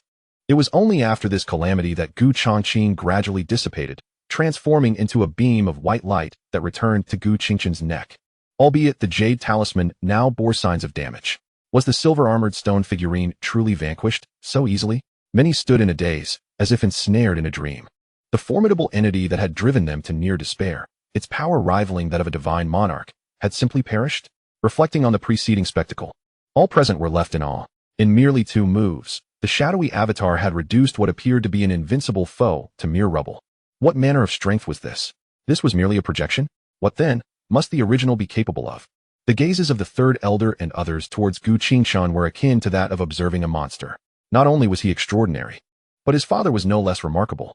Although the figure was somewhat obscured, it was evident that the apparition resembled a young man, seemingly no older than 20. In a distant corner, a young girl gently patted her chest, still shaken by the earlier confrontation with the silver-armored stone figurine, nearly convinced she would meet her end. Had Gu Changqing been present, he would have recognized this girl as the attendant of the young woman clad in azure whom he encountered before entering the mysterious realm of Xianhuan. Miss, the individual you spoke of is far from ordinary. He is a veritable monster among monsters. As the attendant had grown up alongside her mistress, she was acutely aware of her exceptional talent. She had never considered her mistress inferior to anyone, even those prodigies who graced the upper echelons of the spirit rankings. Yet, having witnessed the terrifying prowess of Gu Changqing, she realized that her mistress could not compare to him. One could only wonder how her proud mistress would react upon learning of this individual's true strength. The blow to her pride would undoubtedly be significant. Little Gu Qingshun leaped nimbly before the shattered remnants of the silver-armored stone figurine, eager to assess his spoils. Given the beast's formidable nature, The stones it bore must surely possess great value. He intended to collect them all to present to his father. The young lad promptly retrieved a storage bag and began gathering the fragments of the silver-armored stone figurine. Despite his earlier bravado in sneaking out, he remained fearful of Changqing. Should his father discover he had ventured into the Xianhuang secret realm, he would likely face a severe reprimand. Perhaps offering these precious stones could spare him from a sound thrashing. This scene elicited envy from many onlookers, while Changqing was oblivious to the true worth of the stones. They were well aware. Crimson silver stone. The body of the silver-armored stone figurine was crafted entirely from crimson silver stone. This material, a rare 4th-tier mineral, could be fashioned into 4th-tier royal weapons.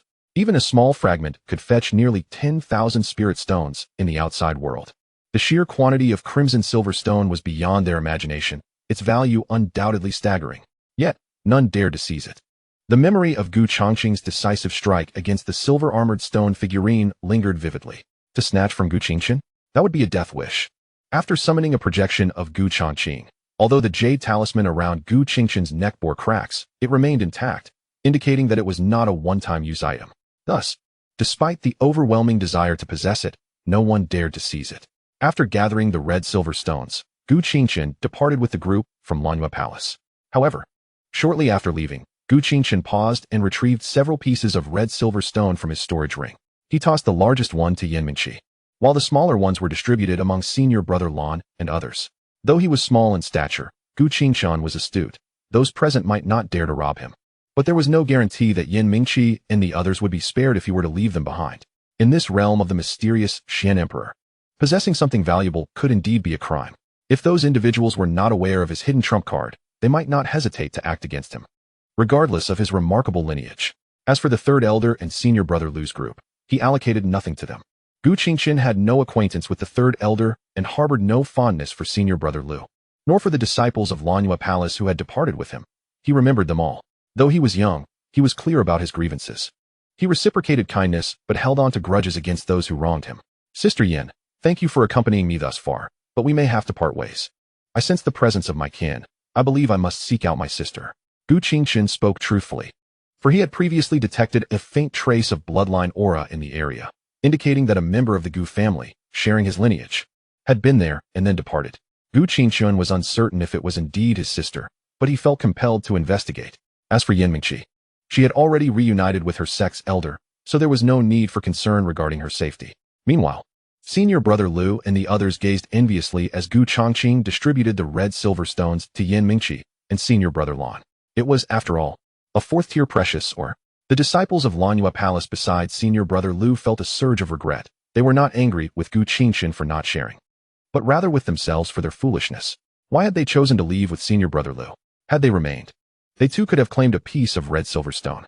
While they might not have needed the stones, handing them over to the sect would surely yield significant merit points, or they could be auctioned off for at least several thousand spirit stones. That was a considerable sum. No, little Chun, this is far too precious. I cannot accept it. This is a 4th-tier precious ore. Yanmingqi shook her head and returned the red-silver stone to Changqing. It was indeed too valuable. The single piece she held was worth more than 10,000 spirit stones, whereas, as an outer disciple of Lanhua Palace, she would receive only a meager sum of low-grade spirit stones and resources from the sect each month. Thus, this piece, valued at over 10,000 spirit stones, represented an astronomical figure to her. It is too much for her to accept. If it were not for Sister Yan, I would still be wandering aimlessly. Sister Yan, please accept it. I shall come to visit you at the Moon Gathering Palace in the future. I remember that. Changqing's words were primarily directed at the third elder and Lu Shixiao, yet they carried another layer of meaning. It was a warning that they should not covet the crimson silver stones on Sister Yan, for I will indeed visit the Moon Gathering Palace. Should I find out that Sister Yan's crimson silver stones have been greedily taken, I will not spare you. Changqing departed. Yanmingqi gazed at his small figure, suddenly feeling a pang of reluctance. Although their time together was brief, merely a few days, she had grown fond of this adorable and obedient little fellow, as if he were her own brother. Meanwhile, Changqing emerged from an ancient palace, feeling somewhat disheartened. Not long ago, he had been drawn by a soaring pillar of light, expecting to encounter some extraordinary treasure, only to find nothing of the sort. The ancient palace behind him radiated an intense wave of spiritual energy, and the formidable guard stationed at the entrance suggested that there must be some remarkable treasures within. Treasures that were far from ordinary. Such astonishing spiritual fluctuations could only indicate treasures of the 4th or even 5th tier. Yet, it turned out to be a facade.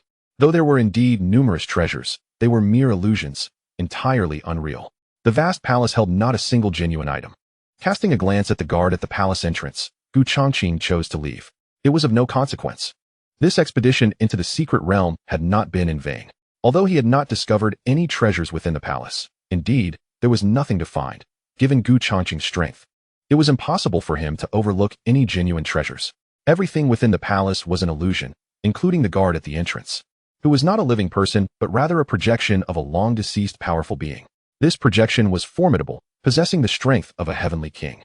Had it been an ordinary person, they would have perished long ago, yet it encountered Changqing. Before entering, Changqing had already vanquished it. To his surprise, it reappeared upon his exit, suggesting that it could not be easily destroyed or perhaps could not be killed at all. This place seemed to function as a hunting ground, specifically designed to ensnare outsiders who entered the Xianyuan secret realm.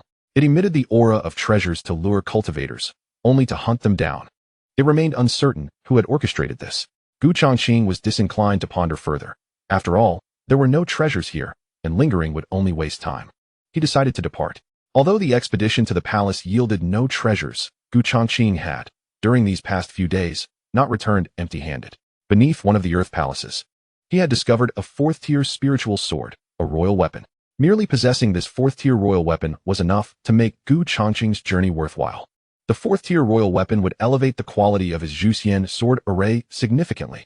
Certainly, if I could locate 3 more king weapons to establish a primary sword formation based on 4-tiered king weapons, Changqing surmised that his strength would undergo a profound transformation.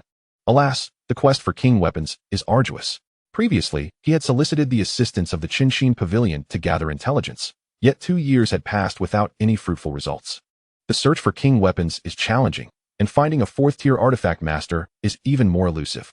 Even if one were to find such a master, the materials necessary for forging king weapons remain exceptionally rare.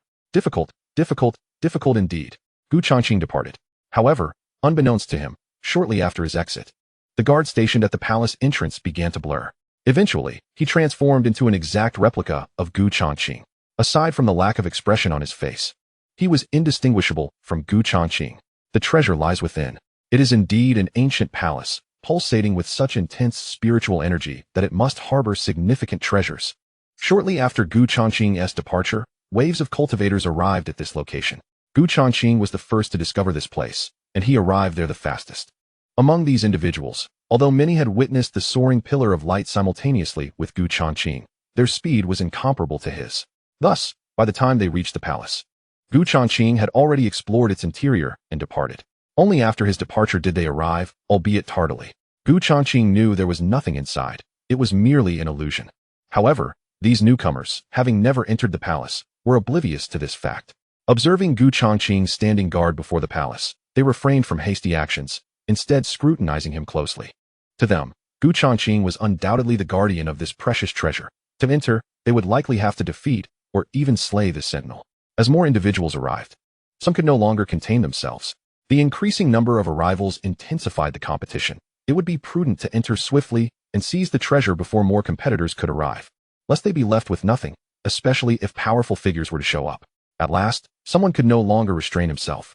A middle-aged figure clad in a blue robe, a cultivator of the tribulation realm, brandished a long sword and charged directly towards the palace entrance. Whoosh, whoosh. Several more sounds of slicing air echoed as many followed in his wake. Humph. A cold snort escaped Changqing's lips, facing the prey that had entered his hunting range. He swung his sword with a decisive motion. An invisible sword light traversed the vicinity at an extraordinarily eerie speed, cleaving through the onrushing cultivators, reducing them to lifeless corpses. Instant annihilation. What? Gasps of astonishment erupted around him. A tribulation realm cultivator could not withstand a single strike from the guard. Many narrowed their eyes, particularly those who had been poised to act after the blue-robed middle-aged man charged forth, suddenly halting in their tracks. One sword strike had effectively intimidated everyone present. In that moment, no one dared to act recklessly. With a single strike, he annihilated several adversaries in the realm of calamity. Such prowess, though perhaps not at the level of a king, surely approached the threshold of one. Yet, this display of strength did not extinguish their covetous desires for the palace. Rather, it ignited a fervor within some. The mightier the guardian, the more it hinted at the extraordinary treasures concealed within the palace. Those present, deterred by Changqing's formidable presence, refrained from recklessly advancing yet lingered, contemplating the prospect of partaking in the spoils once the guardian was vanquished. As time elapsed, an increasing number of cultivators converged, including several of half-king caliber. Remarkably, a king-level figure also graced their midst. He was a man in his 30s, adorned in splendid garments, and as he traversed the void, he swiftly captured the attention of all assembled. A king-level powerhouse had arrived. I recognize him. He is Sheng, an elder of the Xuanjiao Palace from the East Sea. In his youth, he was one of the prominent figures of the East Sea. Although Sheng had only recently ascended to the realm of the mysterious king, his strength was formidable. He had once achieved the remarkable feat of enduring several rounds against a king-level opponent during his peak as a half-king. To withstand 10 strikes from a king-level adversary is truly remarkable. It is crucial to understand the chasm that exists between the realms of king and half-king.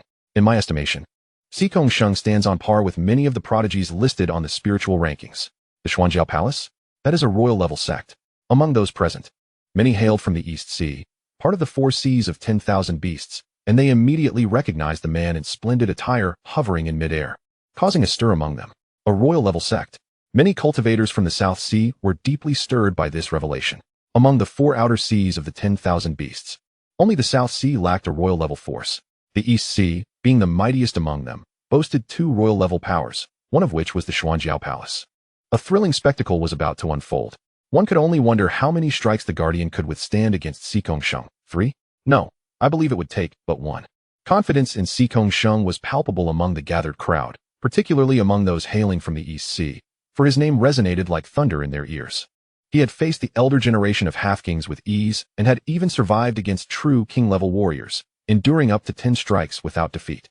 Chapter 45. One man stands guard, none shall enter. Amidst the flattery, Sheng remained unfazed. As a superlative prodigy of the Xuanjiao Palace, he had heard such sycophantic praise far too often. He regarded Changqing, the guardian of the ancient palace's entrance, with a gaze tinged with gravity. The Xianhuang's secret realm was fraught with peril. He would not allow himself to be swayed by mere compliments.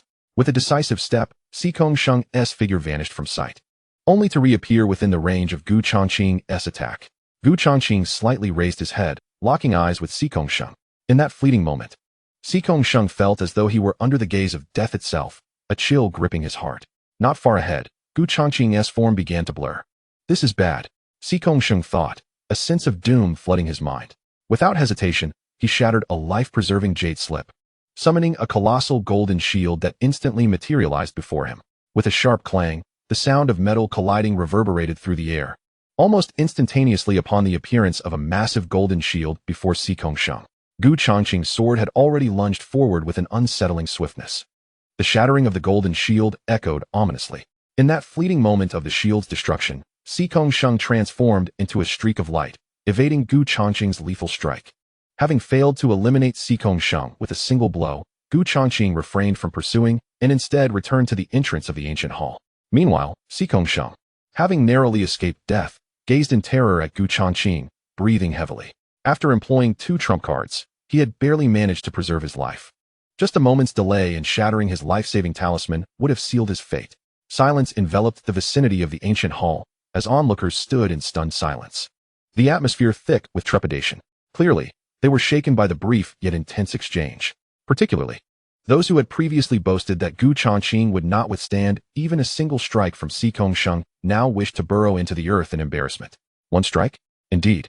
It was not Changqing who faltered before Sheng, but rather Sheng, who could not endure a single blow from Changqing. Were it not for the 2 life-saving talismans, the illustrious prodigy of the Xuanjiao Palace would have surely perished on this very spot. Many drew in sharp breaths, astonished. This guardian was not merely strong, he was exceedingly formidable. Even the super prodigy of the Xuanjiao Palace was no match for him, nearly meeting his demise. Suddenly, a voice laced with mockery echoed from a distance.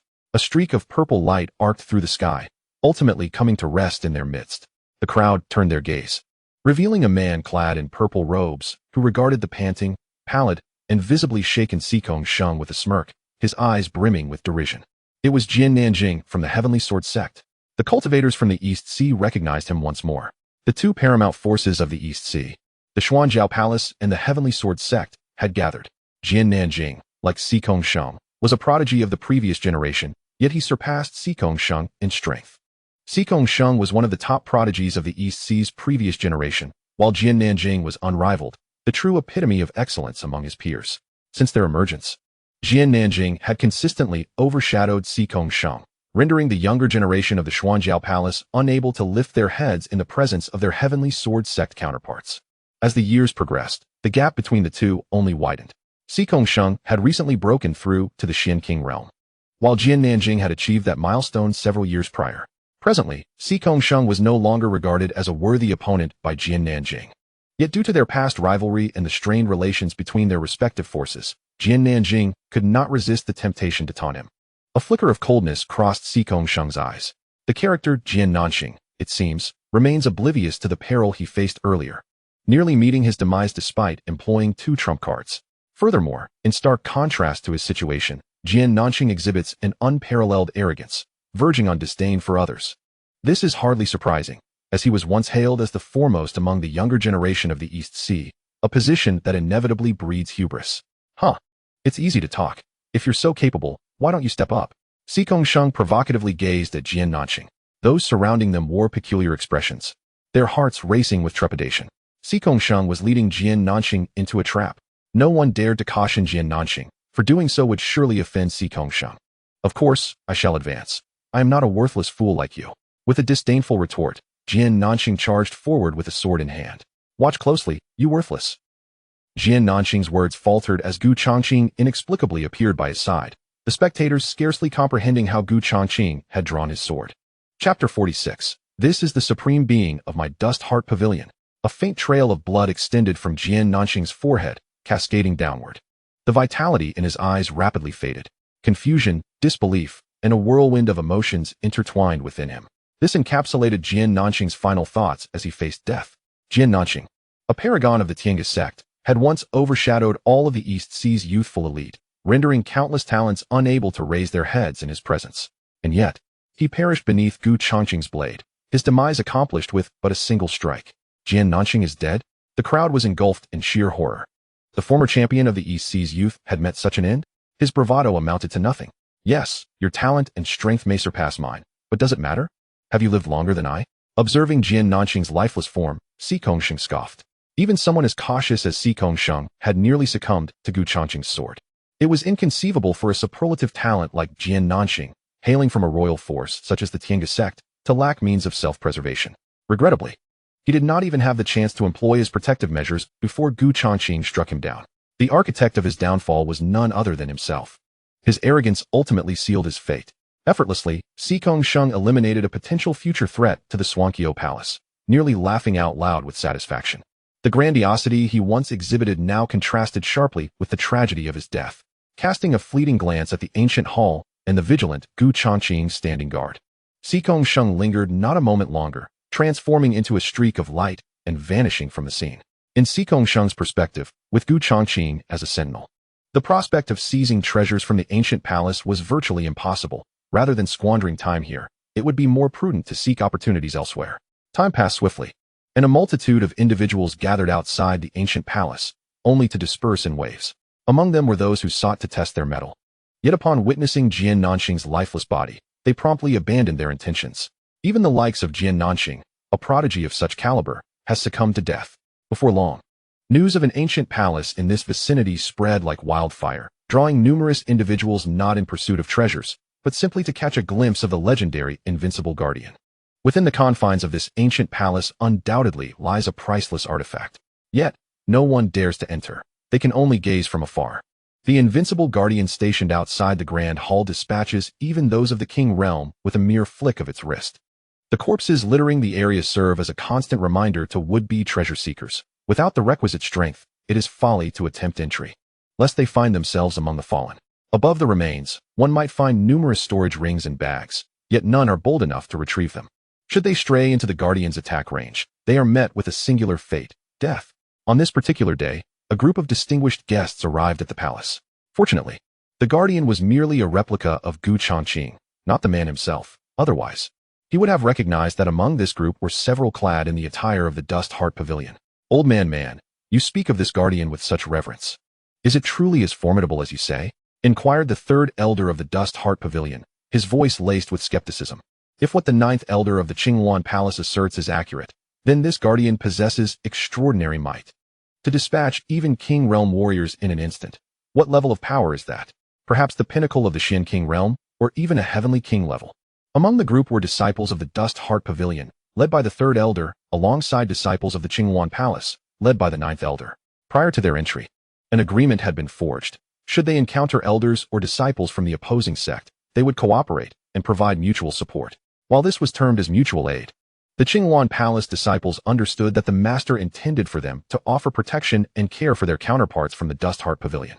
As for any reciprocal care from the Dust Heart Pavilion, that was a different matter altogether.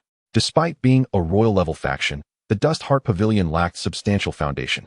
Its strength merely met the standards of a royal faction at the King Realm level, and in terms of elders and disciples, it fell short even of ordinary royal factions, let alone the venerable Qingyuan Palace.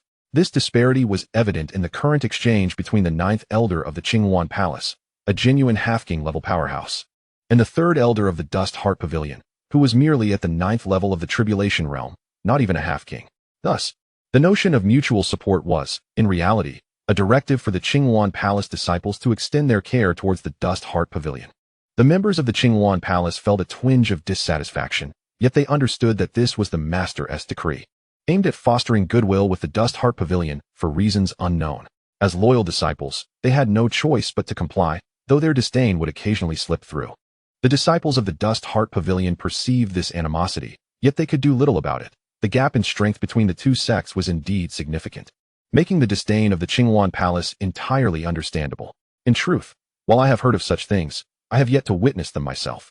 The ninth elder of the Qingyuan Palace, also known as Elder Man, nodded slightly, quickening his pace as the moment approached. Look, we have arrived. Is that the invincible guardian of the ancient palace? Soon, the venerable palace emerged before the members of the Qingyuan Palace and the Changqing Pavilion. At a glance, a figure stood before the ancient edifice, which had existed for countless years. This figure exuded no signs of life, clearly not a living being. He was extraordinarily handsome, a true epitome of male beauty, yet his eyes remained tightly shut, indifferent to any visitors, provided they did not venture into his attack range. Elder 3 followed the direction of his gaze and soon spotted the young guardian stationed at the entrance of the ancient palace. Upon seeing the guardian for the first time, Elder 3 was momentarily taken aback. He shifted his gaze and scrutinized the figure more closely. Elder 3's mouth parted slightly, disbelief evident in his eyes, causing him to halt in his tracks. Elder 3, what is it?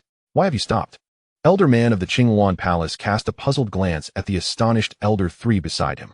Not only the members of the Qingyuan Palace, but also the disciples of the Changqing Pavilion regarded Elder 3 with curiosity. They were newly inducted disciples and were unfamiliar with Changqing. Their lack of recognition only heightened their intrigue. Elder 3, what is it? Why do you look as though you have seen a ghost? Elder Man, is the guardian you mentioned him?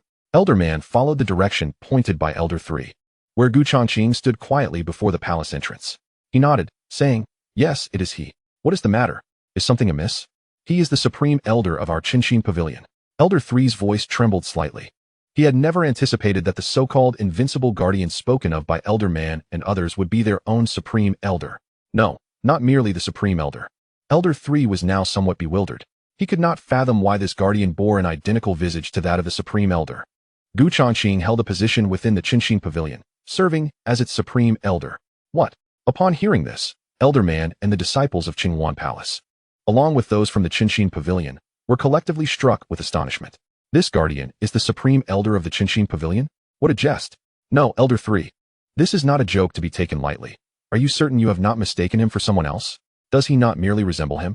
Elder Man could not help but inquire. No, I could never be mistaken. This guardian may not be the supreme elder, but his appearance is undoubtedly that of the supreme elder. The impression Changqing left on Elder 3 was far too profound to allow for error. This was no mere resemblance. It was an exact likeness. He was practically a replica of the supreme elder, just as the astonishment reverberated within their hearts. A vast and overwhelming pressure suddenly descended upon the scene.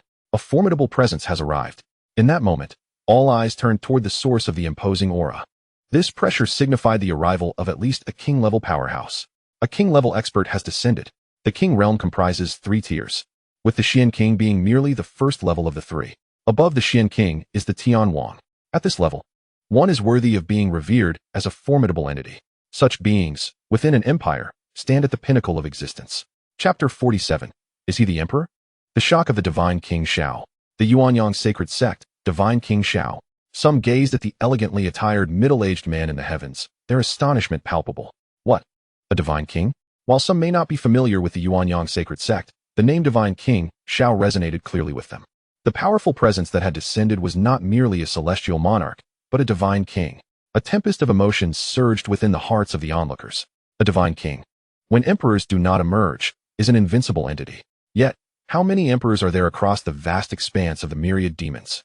Moreover, having secluded themselves for years, it can be said that the divine king realm represents the most formidable forces on the surface of the four external seas. The Yuanyang sacred sect is the foremost sect beneath the imperial forces of the northern sea. Divine King Shao has dwelled in the realm of the divine king for many years. Despite appearing to be merely in his 40s, his true age exceeds 2 centuries. Noting that many around did not recognize this mighty being, some cultivators from the northern sea began to elucidate. With the arrival of the divine king, surely the ancient palace gates would be breached this time. Anticipation filled the air. Those who had previously battled the guards, no matter how talented, were ultimately mere mystical kings, not even celestial monarchs. This time, however, they faced a being who had ascended to the 3rd level of the monarch realm, a divine king. The presence of a divine king instilled in them a sense of reverence for the treasures within the ancient palace, yet they were also curious about the unparalleled treasures that lay within. Upon his arrival, divine King Shao wasted no time. He directed a palm strike towards Changqing at the palace's forefront. A vast palm imprint blotted out the sky, and the attending cultivators had long fled to safety. Even the residual force of a divine king's strike was beyond their capacity to withstand. Changqing, positioned before the palace, seemed to sense the imminent danger and looked up at the colossal palm imprint descending upon him, his expression still impassive. One man, one sword, soared into the air. With his sword pointed towards the heavens, the earth instantaneously fractured. A gigantic sword, shimmering with brilliant azure light, erupted from the rift in the ground. Boom! The colossal sword collided with the palm imprint, and all present felt the very fabric of the cosmos tremble. The resounding roar was deafening. No one believed Changqing had a chance of victory. After all, he faced a divine king. Yet, a shocking scene unfolded. As the giant sword and palm imprint clashed, they held their ground for a brief moment before the vast palm imprint shattered like a spider's web. What? Witnesses gaped in disbelief, unable to utter a sound. Everyone was stunned, their eyes filled with profound astonishment. They had anticipated an instantaneous defeat, but to their astonishment, in their first clash, the guard had gained the upper hand? That was a strike from a divine king. Even a casual blow would be sufficient to annihilate countless mystical kings and celestial monarchs. In that moment, all understood they had grossly underestimated the guard's strength. A single strike could obliterate a mystical king. The complete mastery of the Xianwang level is achievable, and the prowess of the Tianwang level is even more formidable. Initially, they had estimated that the strength of the palace guard was approximately at the Xianwang pinnacle, with the possibility of being at the Tianwang level deemed very slim. Yet now at Tianwang? Even the divine kings found themselves at an absolute disadvantage under direct confrontation. As the palm strike shattered, the Zhao divine king, high above in the heavens, experienced a backlash, retreating 2 steps before stabilizing his form. He had not anticipated that his formidable strike could be so effortlessly countered.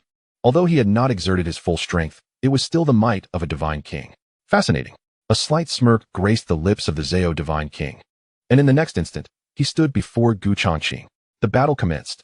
In the air, the two engaged fiercely. The terrifying shockwaves from their clash, even from a distance, stung the cheeks of onlookers, yet none dared to miss a moment. A battle at the divine king level is a rare spectacle. At this tier, most participants are leaders of major factions, who seldom intervene personally unless absolutely necessary. Is this the essence of combat at the divine king level? As the two clashed, the very fabric of space began to destabilize. This is bad. The Zhao divine king found himself violently repelled, having unleashed a breathtaking sword light. Retreating hundreds of steps and spitting blood, his aura growing feeble. What was expected to be a grand battle turned into a swift domination, with the Zhao divine king completely suppressed and injured after only a brief exchange. As they witnessed the blood spurt forth, the Zhao divine king refrained from launching another attack against the palace guard, leaving the onlookers in a state of shock. This single strike not only wounded the Zhao divine king, but also hurled him beyond the ancient palace's confines. Once outside the designated area, Changqing, the palace guard, did not pursue further but returned to the palace entrance, closing his eyes. Invincible. At that moment, the only sentiment resonating in the hearts of the crowd was encapsulated in two words: invincible. Even the divine king could not withstand the might of this palace guard. And so swiftly at that. Who within the vast Xianhuang secret realm could possibly defeat him? The sovereign? Forget it. The sovereign cannot even enter here.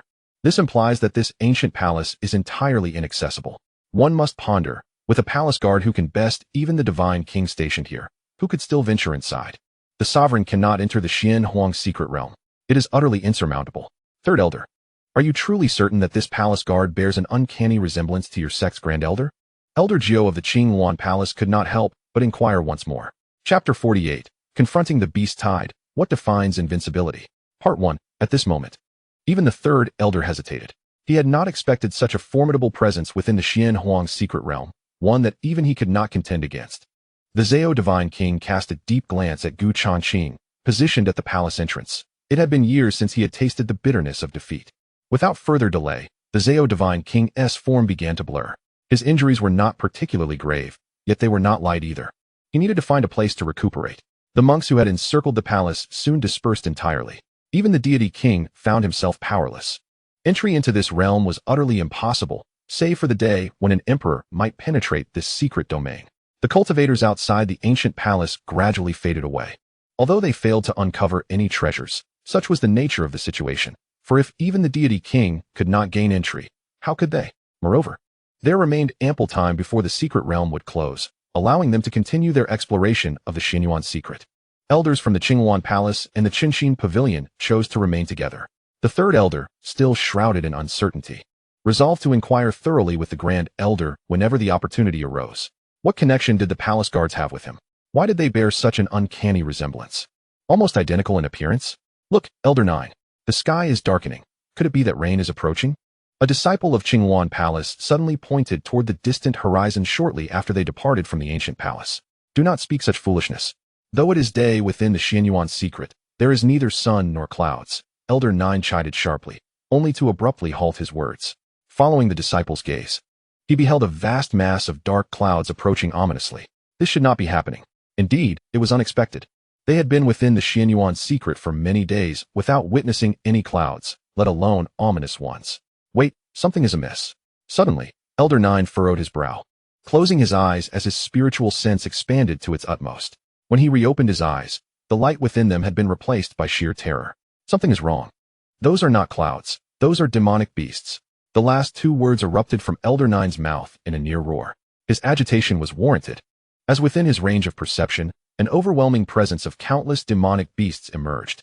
At that moment, not only the members of Qinghuan Palace and Changqing Pavilion, but also many cultivators who had recently departed from the ancient palace since the change. Demonic beasts. So many demonic beasts. A glance revealed a dense mass, blotting out the sky, and that was merely what hovered above. Standing on the ground, they could feel the earth trembling beneath them. Heavens! Just how many demonic beasts could there be?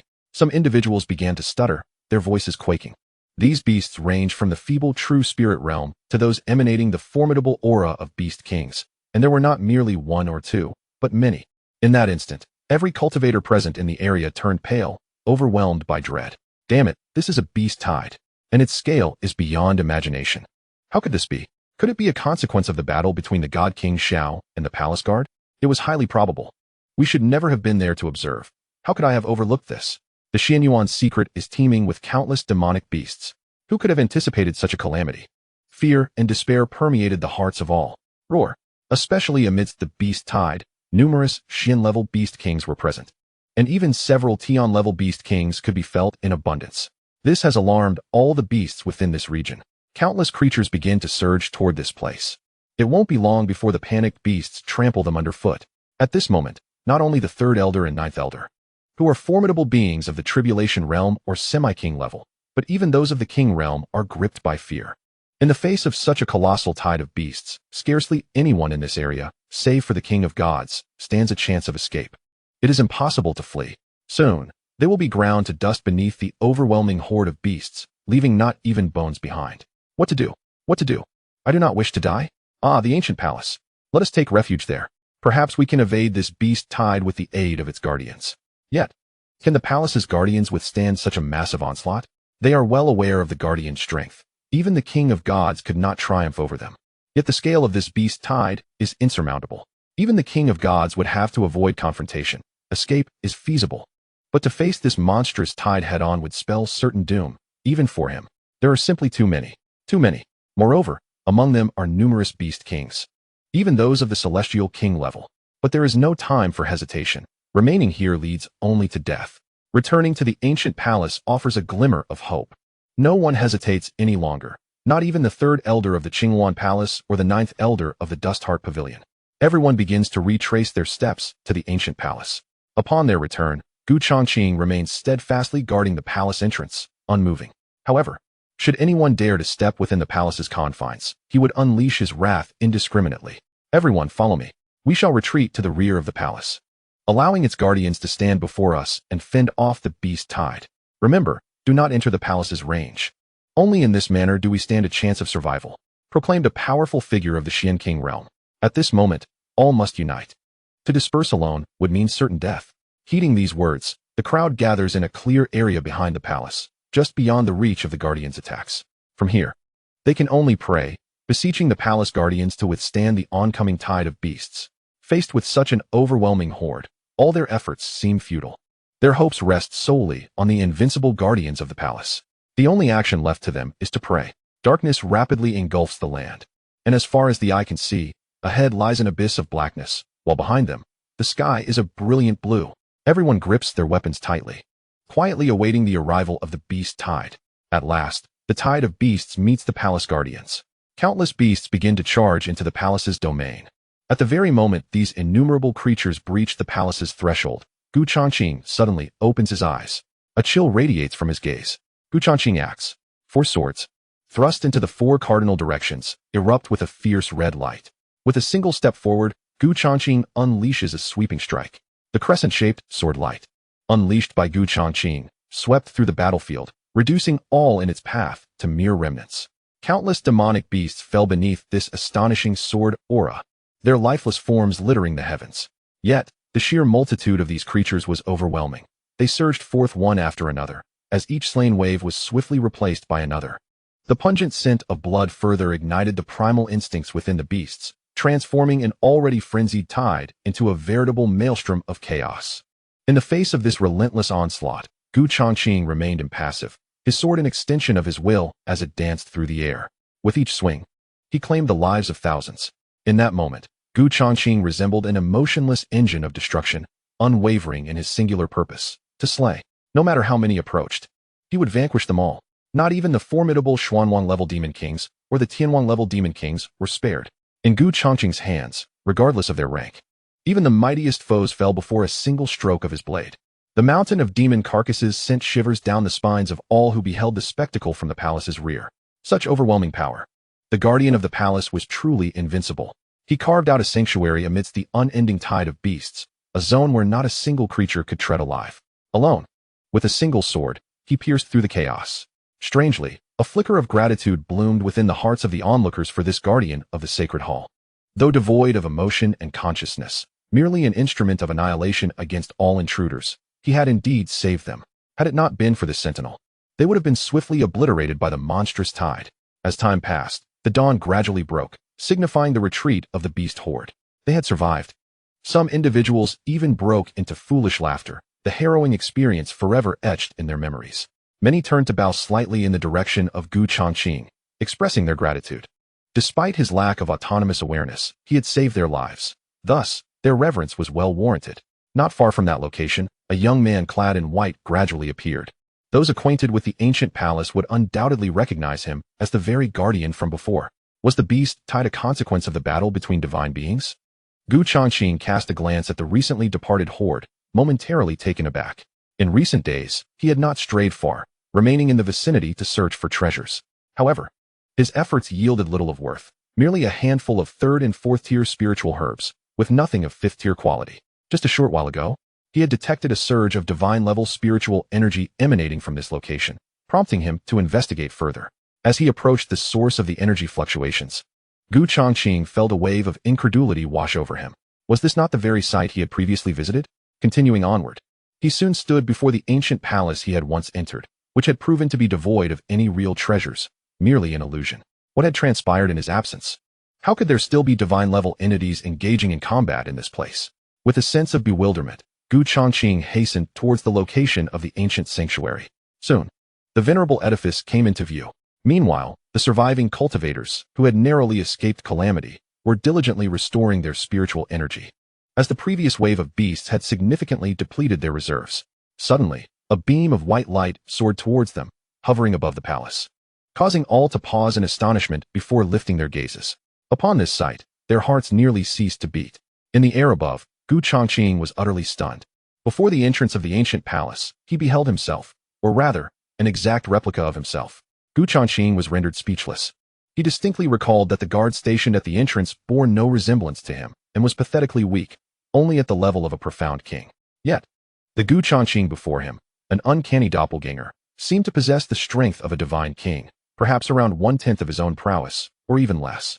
Was the earlier fluctuation from the divine king's clash a result of this doppelganger engaging in combat? Changqing began to scrutinize this palace guard closely. Meanwhile, the cultivators positioned behind the palace, recuperating their strength, were entirely dumbfounded. Two identical individuals? The sole distinction was that the later Changqing was a living being, while the one guarding the palace exuded no signs of life, resembling nothing more than an inanimate object. What on earth was happening? Confusion filled the hearts of all. Supreme Elder? At this moment, the third elder of Dust Heart Pavilion, standing beside the ninth elder of Qinghuan Palace, suddenly spoke up.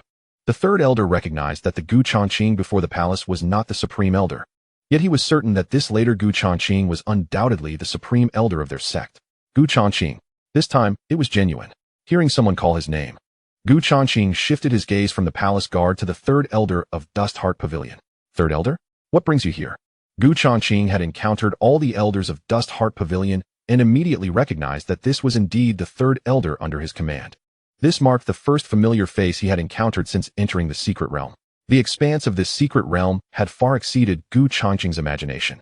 He had believed it exceedingly unlikely to meet anyone he knew until the conclusion of his journey, yet here he was. Supreme Elder, is it truly you? The third elder was somewhat exhilarated. The younger disciples of Dust Heart Pavilion also regarded the Changqing in the air with curious eyes. These disciples, who had joined the pavilion more recently, were unfamiliar with Changqing, but were aware that their sect had a supreme elder, one they had never seen. This supreme elder seemed to exist only in legends. To their astonishment, they now found themselves in the presence of this legendary figure within the secret realm, sparking their profound curiosity.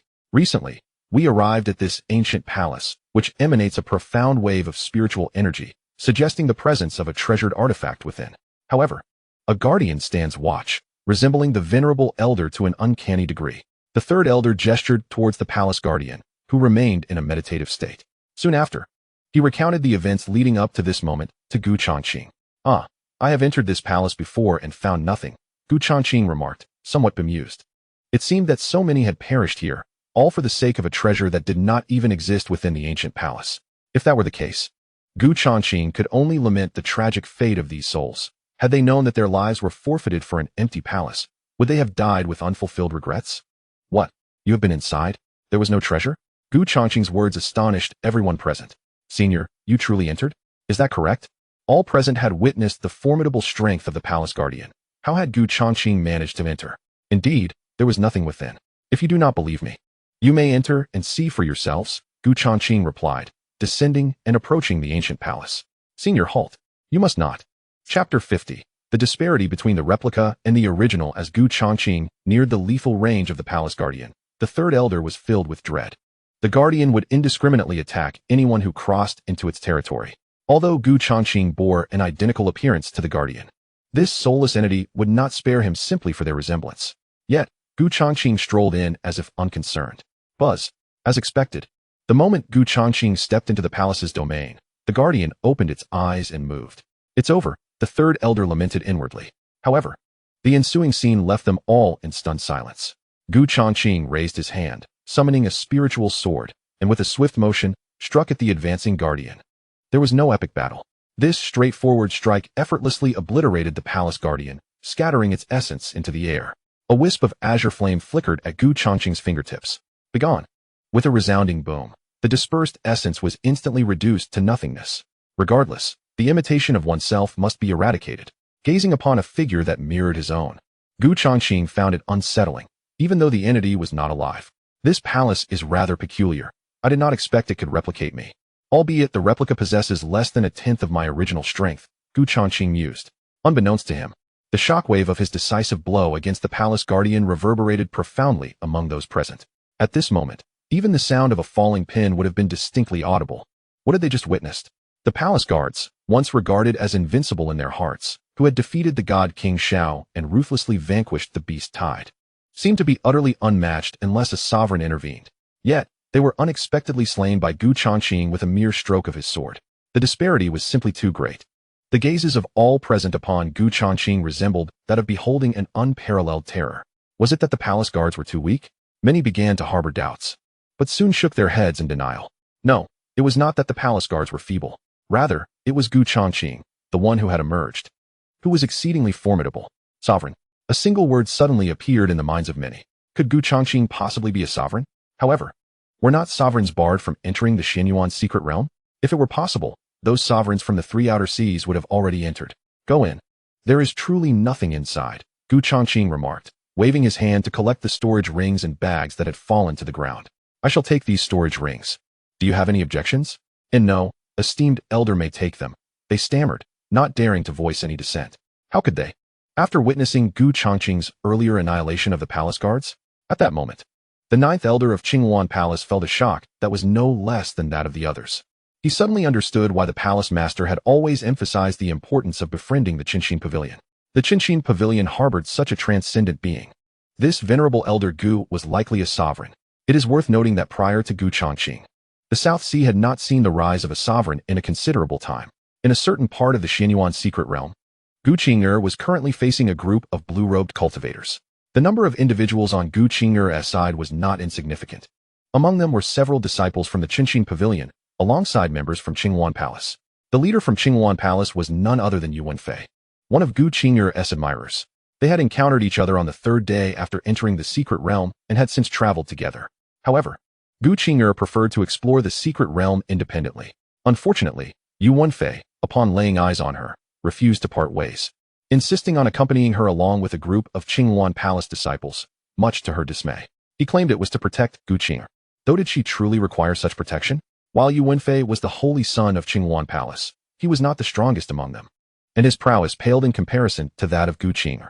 In the event of any trouble, it was uncertain who would be protecting whom.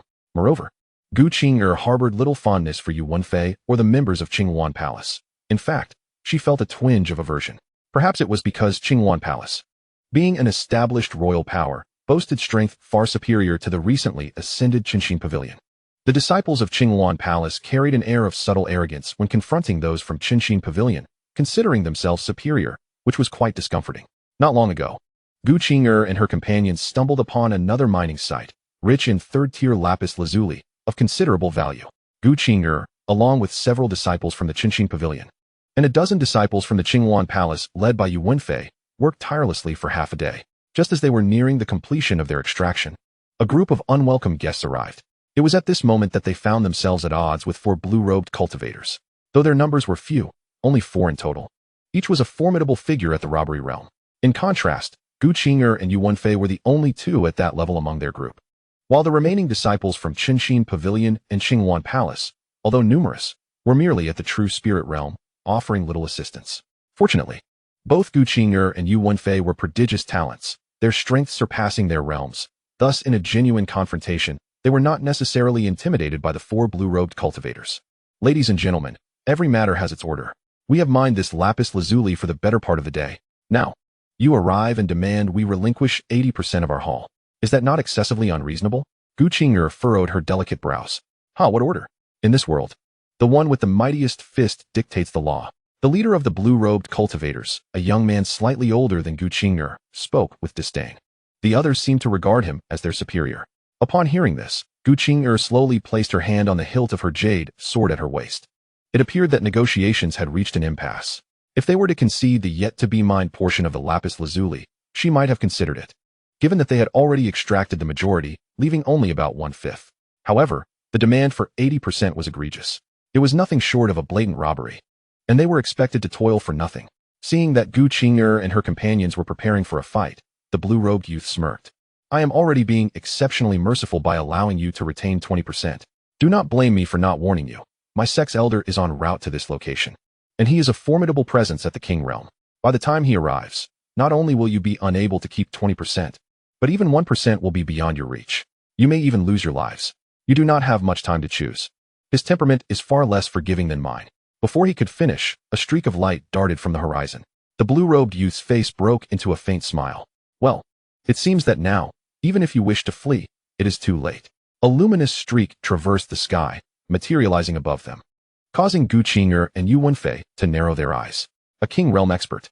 In the previous mention of this matter by the blue-robed youth, Gu Qing'er had not fully believed him. After all, it was possible that they had fabricated tales to coerce them into surrendering their lapis lazuli. However, it now appeared that he had spoken the truth. Senior Elder Bien. The blue-robed youth and his companions bowed deeply in reverence to the figure hovering in the sky.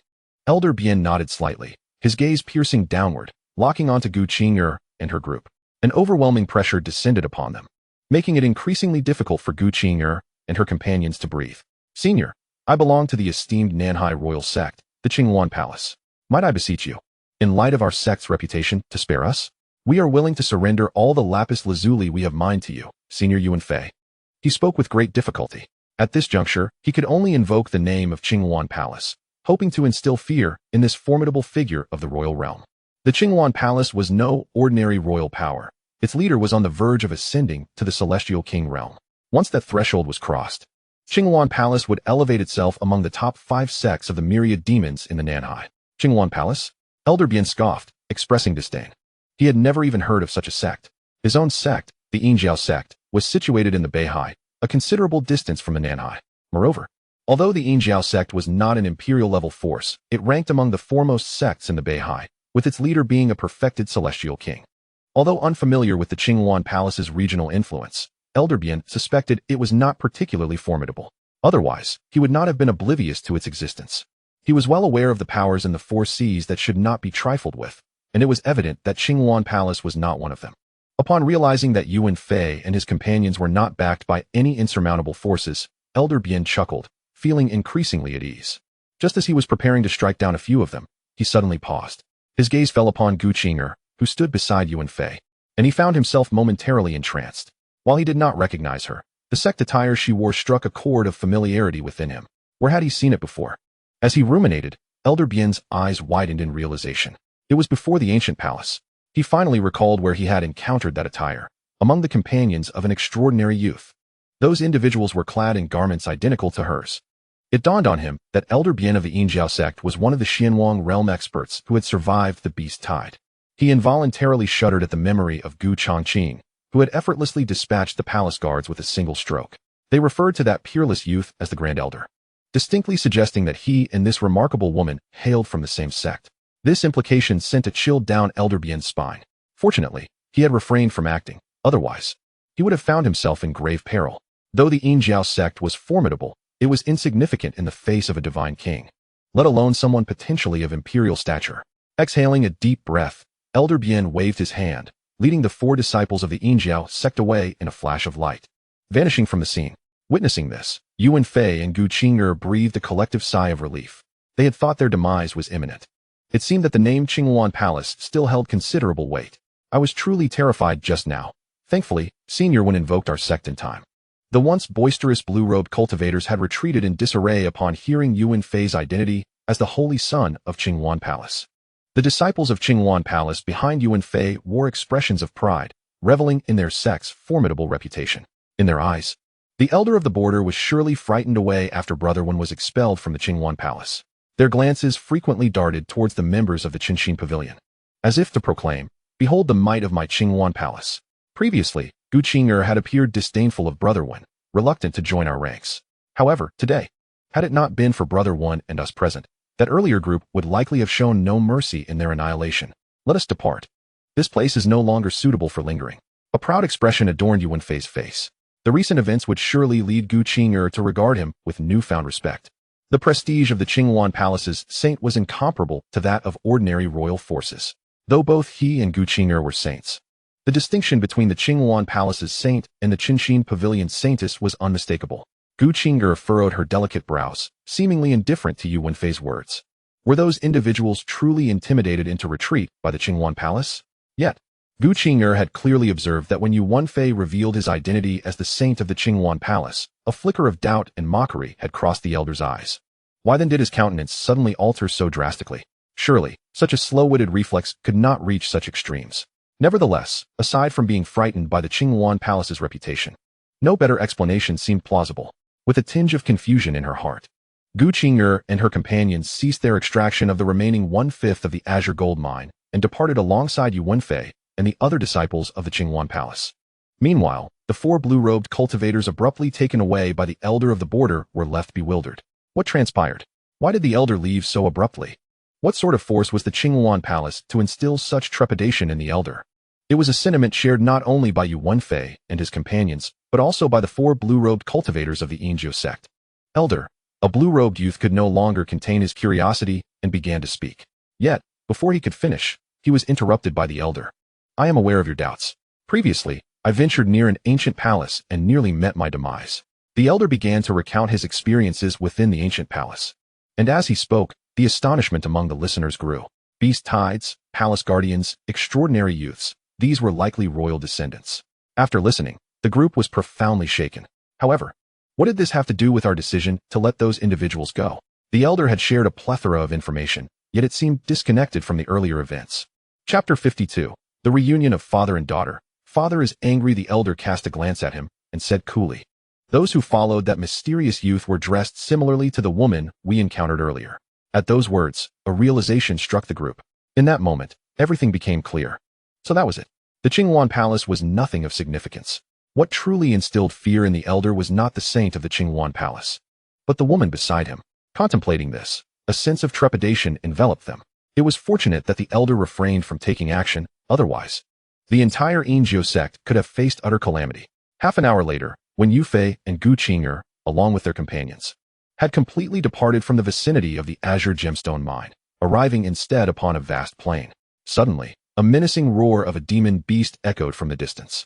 The group exchanged glances, their hearts plummeting. A half-king level demon beast. Quick hide. Gu Qing'er's voice rang out clearly as she swiftly darted behind a rock, prompting Wen Yufei and the others to hastily follow suit. Demon beasts do not concern themselves with your status as a holy son of the Qingwan Palace. Even if you are a disciple of a royal power, they will strike without hesitation. But wait, this half-king level demon beast appears to be under pursuit?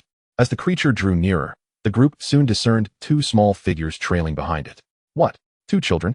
Upon realizing who was pursuing the half-king demon beast, Gu Qing'er and Wen Yufei were momentarily taken aback. Before their eyes, 2 children, one a little boy and the other a little girl, were relentlessly chasing the demon beast. Indeed, these 2 were Gu Qingchen and Gu Yunqi. It turned out that after parting ways with Yin Mengqi and the others from the Lanhua Palace, Gu Qingchen had followed the bloodline aura and swiftly located a family member, his sister, Gu Yunqi. In no time, Gu Qingchen presented a substantial collection of 4th-grade red-silver stones to his sister. For a moment, Gu Yunqi found it difficult to comprehend. As the elder sister, she had certainly discovered numerous treasures since entering the secret realm, yet collectively, they paled in comparison to the precious red-silver stones her brother had procured. Not even 1/10 as valuable. This left Gu Yunqi feeling somewhat resentful. Her younger brother, Gu Qingchen, had obtained an immunity token, while she had yet to acquire one. However, opportunities are not easily found through mere eagerness. Thus, unable to locate her own fateful treasures, Gu Yunqi resorted to fervently hunting demon beasts. And not just any beasts, but those of the half-king level. If she could not find treasure, she would take down the demon beasts residing in the secret realm instead. This led to the current scene of the 2 little ones pursuing a half-king demon beast. While it appeared that both were in pursuit, the true terror instilled in the demon beast stemmed solely from Gu Yunqi. As for Gu Qingchen, if Gu Yunqi were not present, a single swipe from the beast could easily spell his end. The half-king demon beast was swift, yet Gu Yunqi was swifter. As the distance closed, Gu Yunqi unleashed a brilliant sword light. With a whoosh, the blade cleaved through the air, instantly bringing down the half-king demon beast. Hooray! Sister is truly formidable. Gu Qingchen clapped his hands in delight. Such a high-level demon beast was beyond his capacity to combat. He could only serve as his sister's cheerleader. When Yu Fei and the others watched in astonishment, their hearts churning tumultuously, the sight was indeed a significant blow to their morale. In the face of a half-king level demon beast, nay, Even a mere 4th or 5th stage demon beast, they would have no choice but to flee. Yet here were two children, merely 4 or 5 years old, dispatching a half-king demon beast with ease, as if slaughtering poultry. What on earth is happening in this world? Is there no place left for the likes of them? Skillfully storing the corpse of the semi-king level beast into her storage ring, Gu Yunqi cast a glance at Gu Qing'er and the others hiding behind the rocks. With her spiritual awareness, she discerned that Gu Qing'er and her companions were merely at the first level of the tribulation realm, making it impossible for them to escape her notice. Is this sister truly a member of the Gu clan? Gu Yunqi distinctly sensed the bloodline power within Gu Qing'er, akin to her own. However, she had never encountered Gu Qing'er before. The Gu family in Jianglin City was not large, and there were not many members in the clan. Gu Yunqi was familiar with every single one of them. Yet, she was certain that she had never laid eyes on Gu Qing. Furthermore, regarding the affairs of the Gu family on Wanqin Island overseas, Gu Changqing had only mentioned it to her father. Thus Gu Yunqi was unaware that the Gu family extended beyond Jianglin City. How peculiar. Gu Qing'er, on the other hand, remained oblivious to any discrepancies. As both Gu Yunqi and Gu Qingshun concealed their bloodline auras, the two youngsters were apprehensive about encountering their kin. If their parents discovered that they had ventured into this mysterious realm of Xianhuang, they would surely face a severe reprimand. As Gu Qing'er observed the extraordinarily powerful little girl gazing in her direction, she instinctively took a couple of steps back. Suddenly, a staggering wave of spiritual energy surged from a distance. Gu Yunqi and her brother, along with Gu Qing'er and the others, turned their attention towards the west, where the energy emanated from. A treasure has emerged? Joy illuminated Gu Yunqi's face. Her brother already possessed a golden ticket to avoid punishment, but she did not yet have one. What if their parents truly found out that she and her brother had entered the Xianhuang secret realm? She would undoubtedly receive a scolding, though, admittedly, her father had never struck her. With her own golden ticket still unacquired, Gu Yunqi felt a pang of anxiety. Now, wasn't the golden ticket just within reach? Without hesitation, Gu Yunqi and Gu Qingchen swiftly made their way towards the source of the spiritual energy. These two little prodigies must have an astonishing origin. Yu Wenfei even speculated about the Divine Court Imperial Palace, for it was only such transcendent forces that could nurture beings of such monstrous talent. Let us proceed and see for ourselves. Naturally, Yu Wenfei and his companions were eager to try their luck at the treasure's emergence, hoping to partake in its bounty. Thus, they hurriedly followed Gu Yunqi and Gu Qingchen. Upon their arrival, they found a considerable gathering of people at the site. Is this a subterranean palace? Indeed. The intense surge of spiritual energy originated from within that palace. The arrival of Gu Yunqi and her brother instantly caused quite a stir. It is those two little prodigies. Gu Yunqi and Gu Qingchen had garnered quite a reputation in this region recently. One proclaimed himself as the King of Dust, while the other called herself the Emperor of Dawn. Though they appeared to be merely 4 or 5 years old, they possessed strength comparable to that of a semi-king in the tribulation realm, especially the little girl, who could effortlessly annihilate even semi-king level beasts, truly a sight to behold. Had they not witnessed it with their own eyes, they would never have believed that a mere 4 or 5-year-old child could wield such power akin to that of a semi-king. It was simply outrageous. Not only the demonic beasts, but also some cultivators in this place have suffered greatly. Whenever a treasure is encountered, once discovered by this pair of siblings, it is inevitably claimed by them. This pair of little calamities causes everyone to steer clear, fearful of attracting the attention of these mischievous little tyrants. Not far from this underground palace, Gu Changqing sensed a powerful fluctuation of spiritual energy. After departing from the ancient palace, Gu Changqing soon separated from Elder Jiao and the others. Given his strength, he naturally did not require a team. Anyone following him would only be a burden. So it was far more convenient to go solo. Brother Changqing? Just as Gu Changqing arrived near the underground palace, he suddenly heard someone calling him from behind. The voice somewhat familiar. Turning around, he was taken aback to see none other than Gu Qing'er. Gu Changqing was pleasantly surprised by this serendipitous encounter. It is worth noting that the Xianyuan secret realm is vast, and although he had been here for quite some time, he had only encountered Elder Sen thus far. Beside Gu Qing'er, Gu Changqing noticed several disciples from the Dust Heart Pavilion and also disciples from the Qinghuan Palace. Brother Changqing, it is really you. Initially, Gu Qing'er merely thought that the figure resembled the one she had longed for, so she tentatively called out. To her astonishment, it truly was him. Gu Qing'er excitedly rushed towards Gu Changqing, leaving the disciples of the Dust Heart Pavilion and Yu Wenfei behind in shock. To them, Gu Qing'er had always been an icy beauty, embodying a demeanor of aloofness towards everyone. However, witnessing her now, with her cheeks flushed and her demeanor soft and submissive like a little kitten under Gu Changqing's affectionate touch, They began to question if this was truly their esteemed saintess. Yu Wenfei's expression darkened. It turned out that Gu Qing'er was not cold or proud. Nor was she the icy beauty they had perceived. She merely acted that way towards them. In the presence of the extraordinarily handsome young man clad in white, Gu Qing'er displayed a more feminine side. This place belongs to my sister and me, so you all should leave. However, before Gu Changqing and Gu Qing'er could reminisce, a somewhat childish voice interrupted from ahead. It sounded like a young boy. Naturally, this was not the main point. What mattered was that the voice was oddly familiar. Gu Changqing turned to look. What? At that moment, even someone as composed as Gu Changqing felt a ripple of unease. What did he see? Who did he see? That boastful little fellow, brimming with confidence thanks to his formidable sister's backing, was none other than Gu Qingchen. Gu Changqing's expression instantly soured, his face darkening with rage. Meanwhile, not far away, Gu Yunxi, who was observing her boisterous little brother threaten the surrounding cultivators to leave, seemed to sense something and turned her gaze towards Gu Changqing. Upon seeing him, Gu Yunxi's heart nearly stopped. Father? Little Chun. Gu Yunxi's voice trembled as she patted her younger brother. As Gu Qingchen threatened others to leave, he seemed to sense something amiss with his sister and turned to look behind him, only to find her gazing in terror at a certain direction. What could possibly elicit such an expression from her? It is important to note that both siblings were protected by life-preserving talismans bestowed by their father. In reality, within the entire Xianhuang secret realm, few, if any, entities posed a genuine threat to them. So, what could induce such fear in his sister? Following Gu Yunxi's line of sight, Gu Qingchen also gazed towards the same spot. Upon doing so, his mind momentarily went blank, as if struck by a thunderclap. His expression was even more exaggerated than his sister's, akin to seeing a ghost. When he finally laid eyes on Gu Changqing, everything fell into place regarding his sister's reaction. Gu Yunxi swiftly seized her brother's hand, propelling them toward Gu Changqing, while those around them instinctively parted to clear a path. These two mischievous little demons were not to be trifled with, even by those of the King realm. Their formidable power at such a young age hinted at an extraordinary backing. What was amiss? Had someone else caught the attention of these two little monsters? Many observed the grim expressions on the siblings' faces as they advanced towards Gu Changqing. The unfortunate fellow was likely to face misfortune, perhaps due to a prior conflict with the young troublemakers.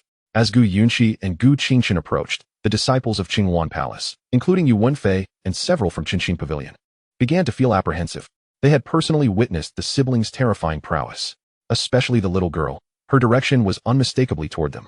Just as everyone anticipated that the two little terrors would unleash their wrath upon Gu Changqing, Gu Qingchen suddenly knelt before him, clinging to Gu Changqing's leg and bursting into tears. Gu Yunxi, equally distressed, clutched the hem of her garment, appearing remorseful as she cast her gaze downwards. Too timid to look at Gu Changqing. Father! Father! The cries echoed, leaving the surrounding cultivators utterly stunned, particularly those who had previously mourned for Gu Changqing. In that moment, even Gu Qing'er and Yu Wenfei wore expressions of disbelief. Father? What was happening? Gu Changqing was the father of these two little ones. Yu Wenfei, Gu Qing'er, and others had recently witnessed the siblings' extraordinary abilities, one strike capable of annihilating a half-king level demon beast. Yet, these two appeared to be merely 4 or 5 years old. In their minds, they had already associated these little monsters with the supreme divine court, or at least with the lineage of a divine emperor or heavenly sovereign.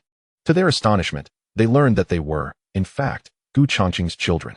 However, Gu Changqing paid no heed to the astonishment of those around him. Instead, he wore a grim expression and inquired, whose idea was this? Sister, little Chun. The two young ones pointed fingers at each other. Gu Yunxi glared at Gu Qingchen with fury. It was clearly your idea to come here. I only accompanied you because I was worried. How dare you deceive father? Are you asking for a beating? Gu Yunxi raised her fist, ready to strike Gu Qingchen. Aye. Gu Qingchen stuttered, struggling to find an excuse. However, as a child of tender age, especially in front of their father, he could not conjure a single rebuttal after much hesitation. Upon observing, Gu Changqing immediately discerned who was lying. As Gu Changqing's gaze fell upon him, the little one swiftly rummaged through his clothes and produced a storage ring, presenting it to Gu Changqing. Father, look, I found something wonderful. Please don't be angry with me. I've been at home for too long and wanted to play outside. Gu Qingchen wore a look of grievance. Gu Changqing shot a fierce glare at Gu Qingchen, then cautiously probed into the storage ring with his consciousness. Inside, it was filled with various medicinal herbs and spiritual fruits, alongside a heap of crimson silver stones. Crimson silver stones, a fourth tier or suitable for forging royal weapons. It was one of the things Gu Changqing yearned for the most at present. After wandering through the secret realm for so long without discovering a single piece, his son had unearthed an entire bounty. Such a multitude could easily suffice for the forging of 3 royal weapons. With the materials at hand, all that remained was to find a 4th-tier artifact smith to craft them.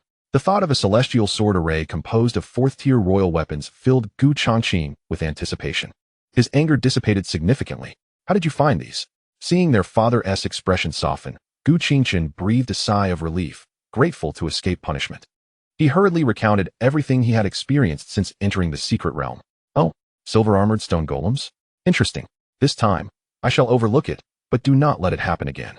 Changqing and Yunxi nodded vigorously, as Changqing prepared to lead the 2 young ones and Changqing into the underground palace. A beam of light shot down from above, hovering over the palace. A powerful figure of the royal realm. Many gazes were drawn towards it. It's him. Changqing and Yu Wenfei, standing behind Changqing, instantly recognized the royal figure. Wasn't he the one they had encountered at the lapis lazuli mine a while back? His name seemed to be Elder Bien. Recalling the incident when they had been frightened off by the 3 characters of Qingwan Palace, Yu Wenfei still felt a tinge of fear. Fortunately, the name Qingwan Palace held enough weight. Otherwise, they might have truly met their demise there. Upon revealing himself, Elder Bien of the Inmu sect did not conceal his aura. After surveying the surroundings, his gaze settled upon the direction of Qingqing and the others. He recognized Qingqing and Yu Wenfei, the few juniors he had previously let go, yet his focus was not on them. Rather, it was on the white-clad youth standing before them. Although Changqing did not recognize him, Elder Bien, on the other hand, had identified Changqing. The impression left by the young man in white was indeed profound. Senior, we meet again.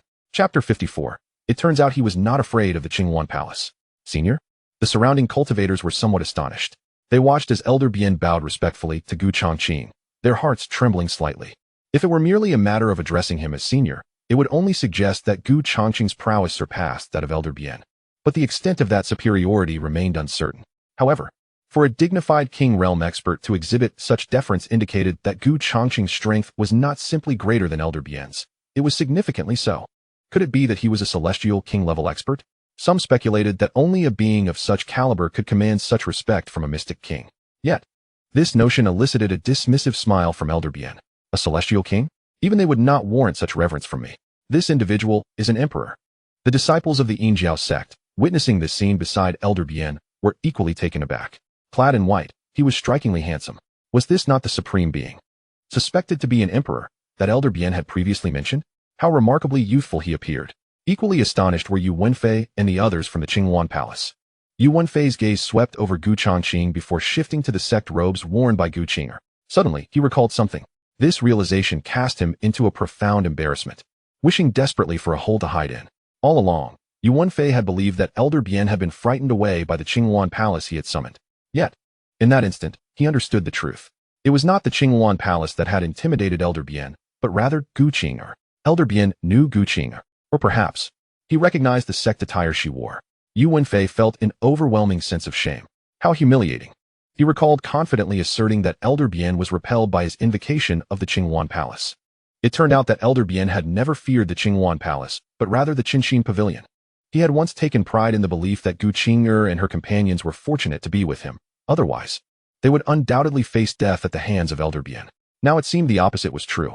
Had they not been by Qinger's side, Elder Bien would likely not have even furrowed his brow while annihilating them. Brother, do you hail from the North Sea? What is the standing of the Yinjiao sect there? Yu Wenfei inquired of a nearby youth from the Tribulation Realm. He had recognized the individual since Elder Bien's arrival. The Tribulation Realm youth cast a glance at Yu Wenfei and replied coolly, the Yinjiao sect is considered an esteemed celestial king-level sect in my Wanyao North Sea, with a fully realized celestial king ancestor presiding over it. A fully realized celestial king. In that moment, Yu Wenfei found himself devoid of any skepticism. A super sect with a fully realized celestial king at its helm would undoubtedly have no reason to fear a mere Qingwan Palace from the South Sea. Changqing cast a glance at Elder Bien, nodded slightly, and then entered the underground palace with the 2 little ones and Qing, along with the disciples of Changqing Pavilion. Before stepping inside, Changqing took a moment to observe the entrance. Above the grand door to the underground palace was a number, 61. What could this numeral signify? Never mind, I shall ponder this later. For now, I must proceed. Upon entering the underground palace, Changqing extended his spiritual awareness, vigilant against any potential dangers that might arise. However, as they traversed to the very depths of the palace, They encountered no perils, which came as a surprise. The underground palace was vast enough to accommodate thousands, with light filtering through the crevices of the stones, preventing it from appearing entirely shrouded in darkness. At the very center stood a pure white stone tablet. What is this?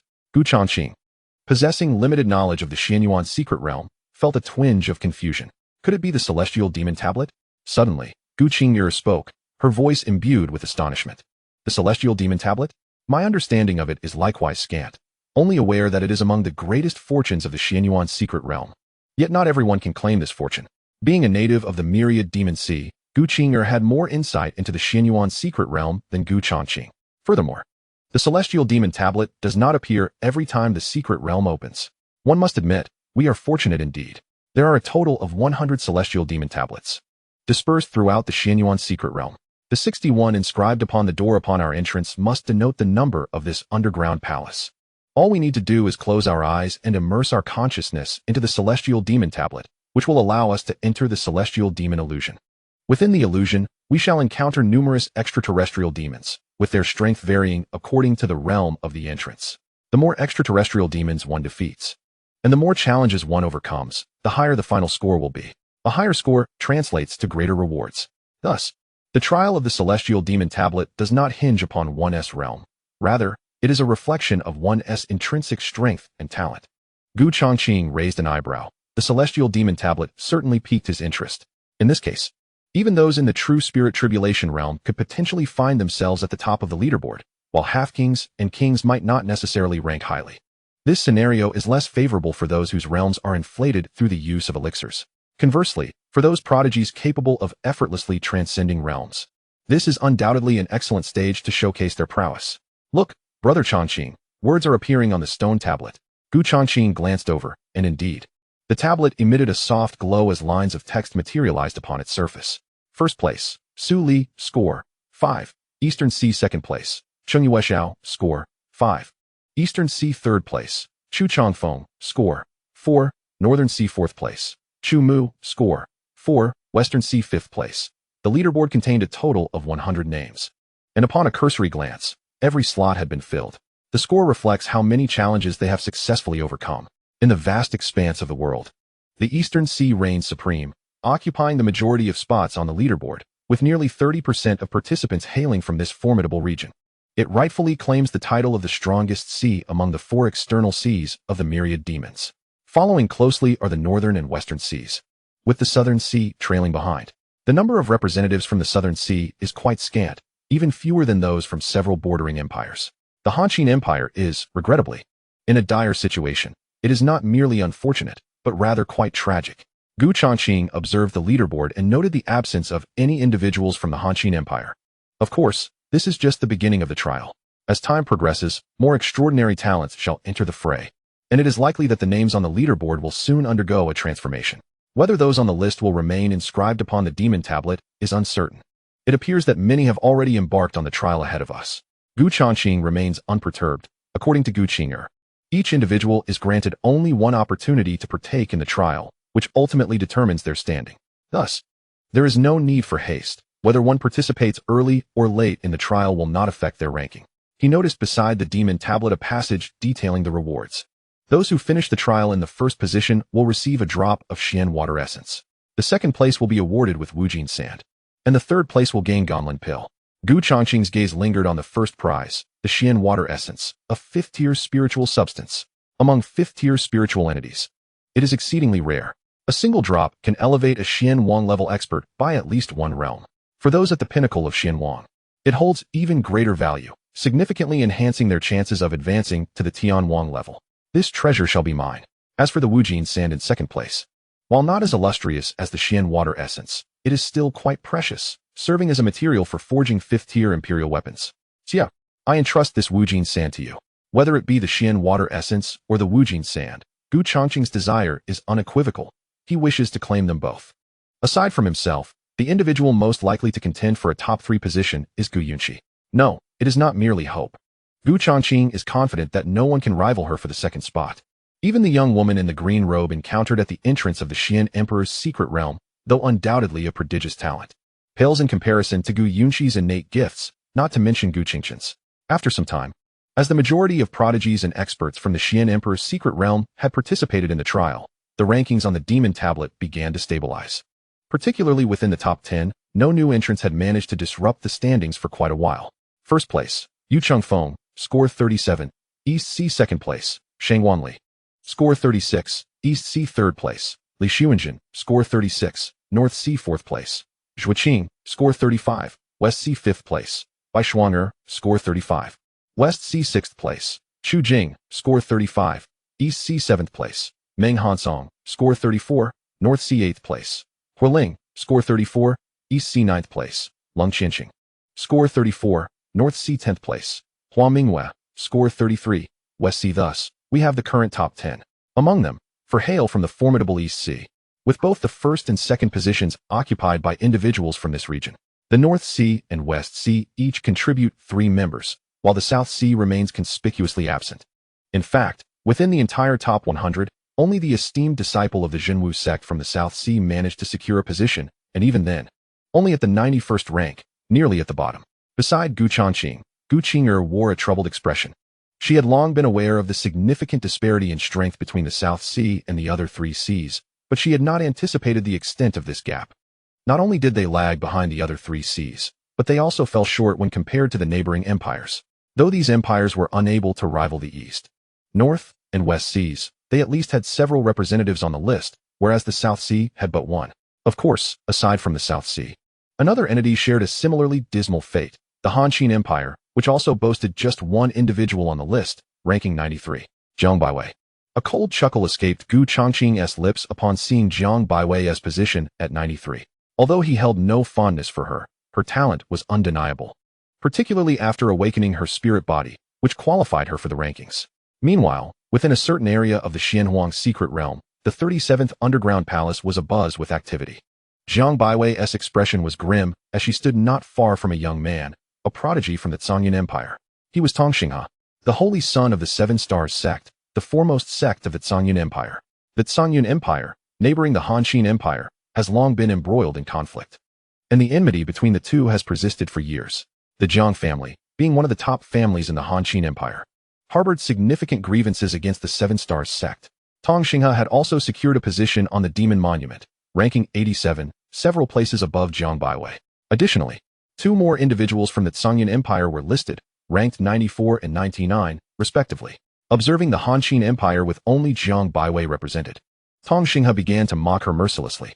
The so-called first among the younger generation of the Han Empire? Hardly impressive.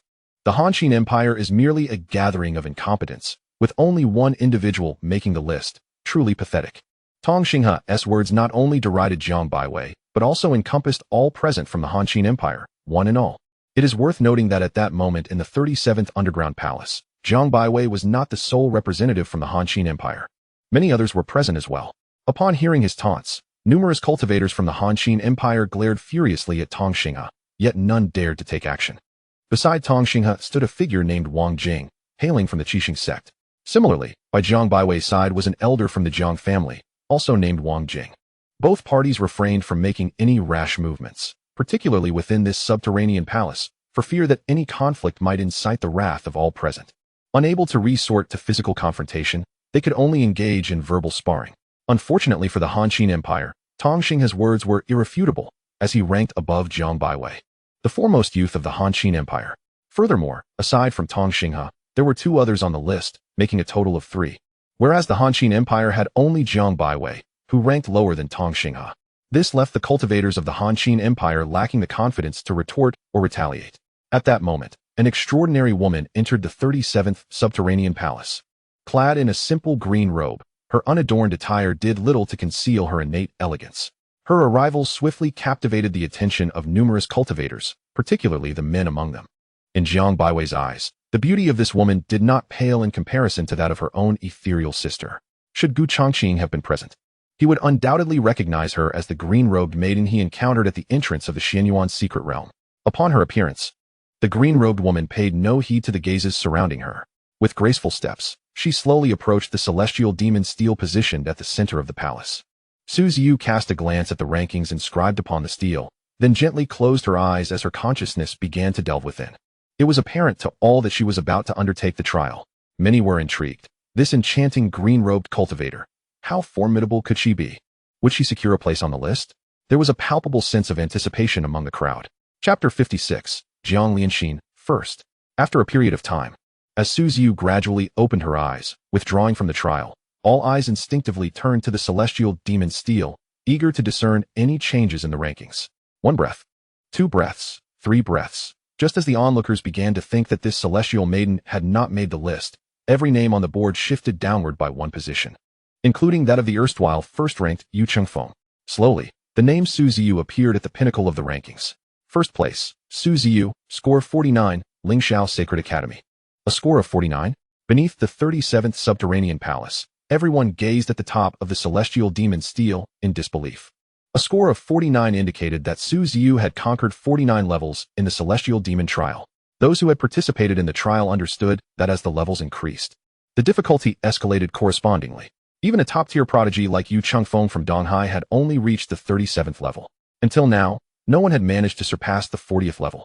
Many believed that it would remain an unattainable feat until the conclusion of the secret realm. Yet now, the astonished gazes directed at Su Ziyu brimmed with awe. This woman, not only breathtakingly beautiful, possessed an extraordinary level of strength. Lingxiao Sacred Academy? I have heard of it, one of the 4 great sacred academies of the spirit domain. Is this woman a prodigy emerging from there? No wonder, although this region is situated on the fringes of the spirit domain, far from its center. There are still some individuals who have heard of the illustrious reputation of the Lingxiao Sacred Academy as one of the 4 great sacred academies of the spirit domain. Even those who are unfamiliar with Lingxiao can grasp its significance simply by recognizing it as one of the top 10 academies. Could this Su Ziyu possibly be one of the prodigies listed on the spirit rankings? It must be so. Such an extraordinary talent could hardly have emerged from the myriad demon seas. How could a prodigy from the spirit rankings appear in the myriad demon seas?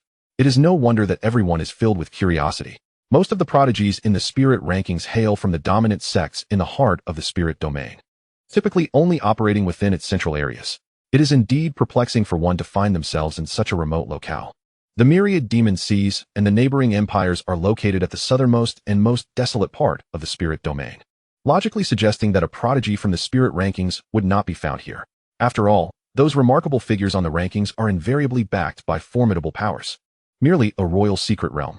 While the Xian Emperor is no ordinary ruler, it seems unlikely that he could attract the attention of a prodigy from the spirit rankings. Amidst their astonishment, there remains a profound sense of confusion. Yet, Su Ziyu pays no heed to the bewilderment surrounding her, glancing up at her score and nodding in satisfaction. A score of 49 is commendable. The 50th level celestial demon has reached the peak of the profound king realm, and Su Ziyu is no match, succumbing in merely 3 moves. A collective sigh of relief escapes the crowd. If she were indeed a prodigy from the spirit rankings, it would bring them a sense of equilibrium. Prodigies in the heart of the spirit domain are undeniably exceptional beings. Their arrival in the myriad demon seas would naturally result in a significant disparity in power, just as everyone remains in a state of astonishment regarding Su Ziyu. The celestial demon steel undergoes another change. The rankings shift, with all participants moving down a position. What? If only the second-ranked Yu Chengfeng had been the one to drop, the crowd might not have been so astonished. However, this time, the entirety of the rankings has shifted, including Su Ziyu. This is where the true shock lies. Someone has surpassed Su Ziyu's previous achievements. Just moments ago, they believed that her record would remain unbroken until the secret realm closed. Yet, how much time has passed? At this very moment, even Su Ziyu finds herself momentarily stunned. Having entered the 50th level, she is acutely aware of its difficulty. She could not last beyond 3 moves. But now, someone has actually surpassed it? Who could it be? All eyes converge upon the name that slowly materializes on the leaderboard. First place, Jiang Lianxin, score 71, Hanqin Empire. What? 71 levels? This individual has conquered 71 levels? Someone gasps, disbelief lacing their voice. Not 51, not 61, but 71. This exceeds Su Ziyu, a suspected prodigy from the spirit rankings, by more than 20 levels. Su Ziyu's pupils constrict slightly. 71. How is that possible? Even as a prodigy herself, she finds herself utterly astonished at this moment. No one understands the difficulty after the 49th trial better than her. Yet there was another individual, not merely astonished, but somewhat dazed. This individual was, of course, Jiang Baiwei. Initially, she thought she must have misread the information and shifted her gaze, only to confirm that she had not been mistaken. The name Jiang Lianxin was prominently displayed at the top of the demon monument. A case of shared names? This notion was swiftly dismissed by Jiang Baiwei. If this Jiang Lianxin hailed from another realm, Jiang Baiwei might entertain the idea of a coincidence, for the world is indeed vast, and many share the same name. However, this Jiang Lianxin, like herself, originated from the Han Empire. Was this merely a coincidence? Such a plethora of coincidences seems implausible. Yet, her sister should have been a mere invalid, should she not? Having had her spiritual bones rendered useless. Was she not destined to spend her days in Zhonglin City with the Gu family's young master? Could it be that her damaged spiritual bones had been restored? However, even if her spiritual bones had indeed recovered, her sister's talents could only rival her own. How could she possibly have conquered the 71st trial of the Demoness test? This was an achievement that even Su Ziyu, a prodigy of the spiritual ranking, could not attain. Jiang Baiwei clung to a sliver of hope that it was merely a case of shared names. If this Jiang Lianxin truly was her sister, the blow to her would be monumental. As for the Han Empire, it was none other than Tong Xinghe from the Zhongyuan Empire and the Seven Stars sect, whose focus was somewhat distinct from others. He had noticed the four significant characters following the score. The Han Empire? The Han Empire? Are all from the Han Empire merely worthless? Then what does that make your Zhongyuan Empire? The dregs of dregs? The scene where Tong Xinghe had mocked them mercilessly was not something the Han cultivators could forget. Now, with Jiang Lianxin ascending to the pinnacle of the demon monument, it undoubtedly brought great honor to the Han Empire. The Han cultivators, who had been suppressing their anger, could no longer refrain from returning the mockery. The Zhongyuan cultivators were filled with rage. Yet they found themselves in a predicament similar to that of the Han cultivators before them, wishing to retort but lacking any grounds to do so. Currently, the Han Empire had not only surpassed the Zhongyuan Empire, but had also eclipsed all others, including the strongest from the East Sea. When Jiang Lianxin's name appeared at the top of the list, it sparked considerable commotion not only in the 31st Underground Palace, but throughout the entire Zun's secret realm. Following Su Ziyu, another individual not from the myriad of demon seas had ascended the demon monument, and she was in fact the first. Moreover, she hailed from the Han Empire, not from the Four Seas. For the people of the Han Empire, this was particularly exhilarating. They had never imagined that someone from their realm could penetrate the top 10. It is worth noting that the top 10 spots were predominantly occupied by cultivators from the myriad of demon seas. It was exceedingly difficult for the prodigies of several great empires to even break into the top 50. As for the first position, it was something they had never even contemplated. Yet, what they had dared not even dream of, Jiang Lianxin accomplished. Jiang Lianxin. Isn't this the once deposed prodigy of the Jiang family? I recall now Jiang Lianxin. Before Jiang Baiwei, she was the foremost genius of the Han Empire. Regrettably, she was later stripped of her spiritual bone by the Kanglin's sacred land and gradually forgotten. It is said that she was subsequently abandoned by the Jiang family and married into a minor noble family of a small city. Now, she returns with such formidable strength. Has her spiritual bone been restored? A few years may seem neither short nor long. Many cultivators of the Han Empire still retain vivid memories of Jiang Lianxin, the once superb talent. However, it is surprising that Jiang Lianxin not only returned but did so in such a powerful manner. First place on the Demon Monument. She outshone countless prodigies and formidable figures from the Four Seas and several major empires, ascending to the pinnacle. In the 61st Underground Palace, Gu Qing'er and others gazed at Jiang Lianxin, who had outclassed all others and secured the top position. Their hearts stirred. This woman is truly formidable. To dominate all prodigies from the Four Seas and achieve the record of 71 levels, it seems no one can surpass it. Just as Gu Qing'er was about to assert that no one could break this record, she suddenly recalled Gu Changqing and his two children before her. Well, perhaps that is not certain. Gu Changqing requires no further introduction. His two children are equally monstrous talents. Father, it's mother. Mother is first. Hooray. The two little ones danced with excitement, their joy palpable. Yet, their words left Gu Qing'er and others, as well as those from Qinghuan Palace and Yinjiao Gate, who entered the Underground Palace later, momentarily stunned. Mother? The woman who dominates all prodigies and stands at the pinnacle is the mother of these two little ones. Gu Changqing's wife? At this moment, everyone's expressions transformed. Indeed, it seems the entire family is extraordinary, each one more remarkable than the last. Let us begin, Gu Changqing remarked with a smile, slowly closing his eyes. In his heart, he thought, I'm sorry, Xiner, but your reign at the top may not last long. Sister, I'm certain I can place in the top 3. Do you believe me? Gu Qingchen mischievously winked at Gu Yunxi before the trial, brimming with confidence. I do not believe it.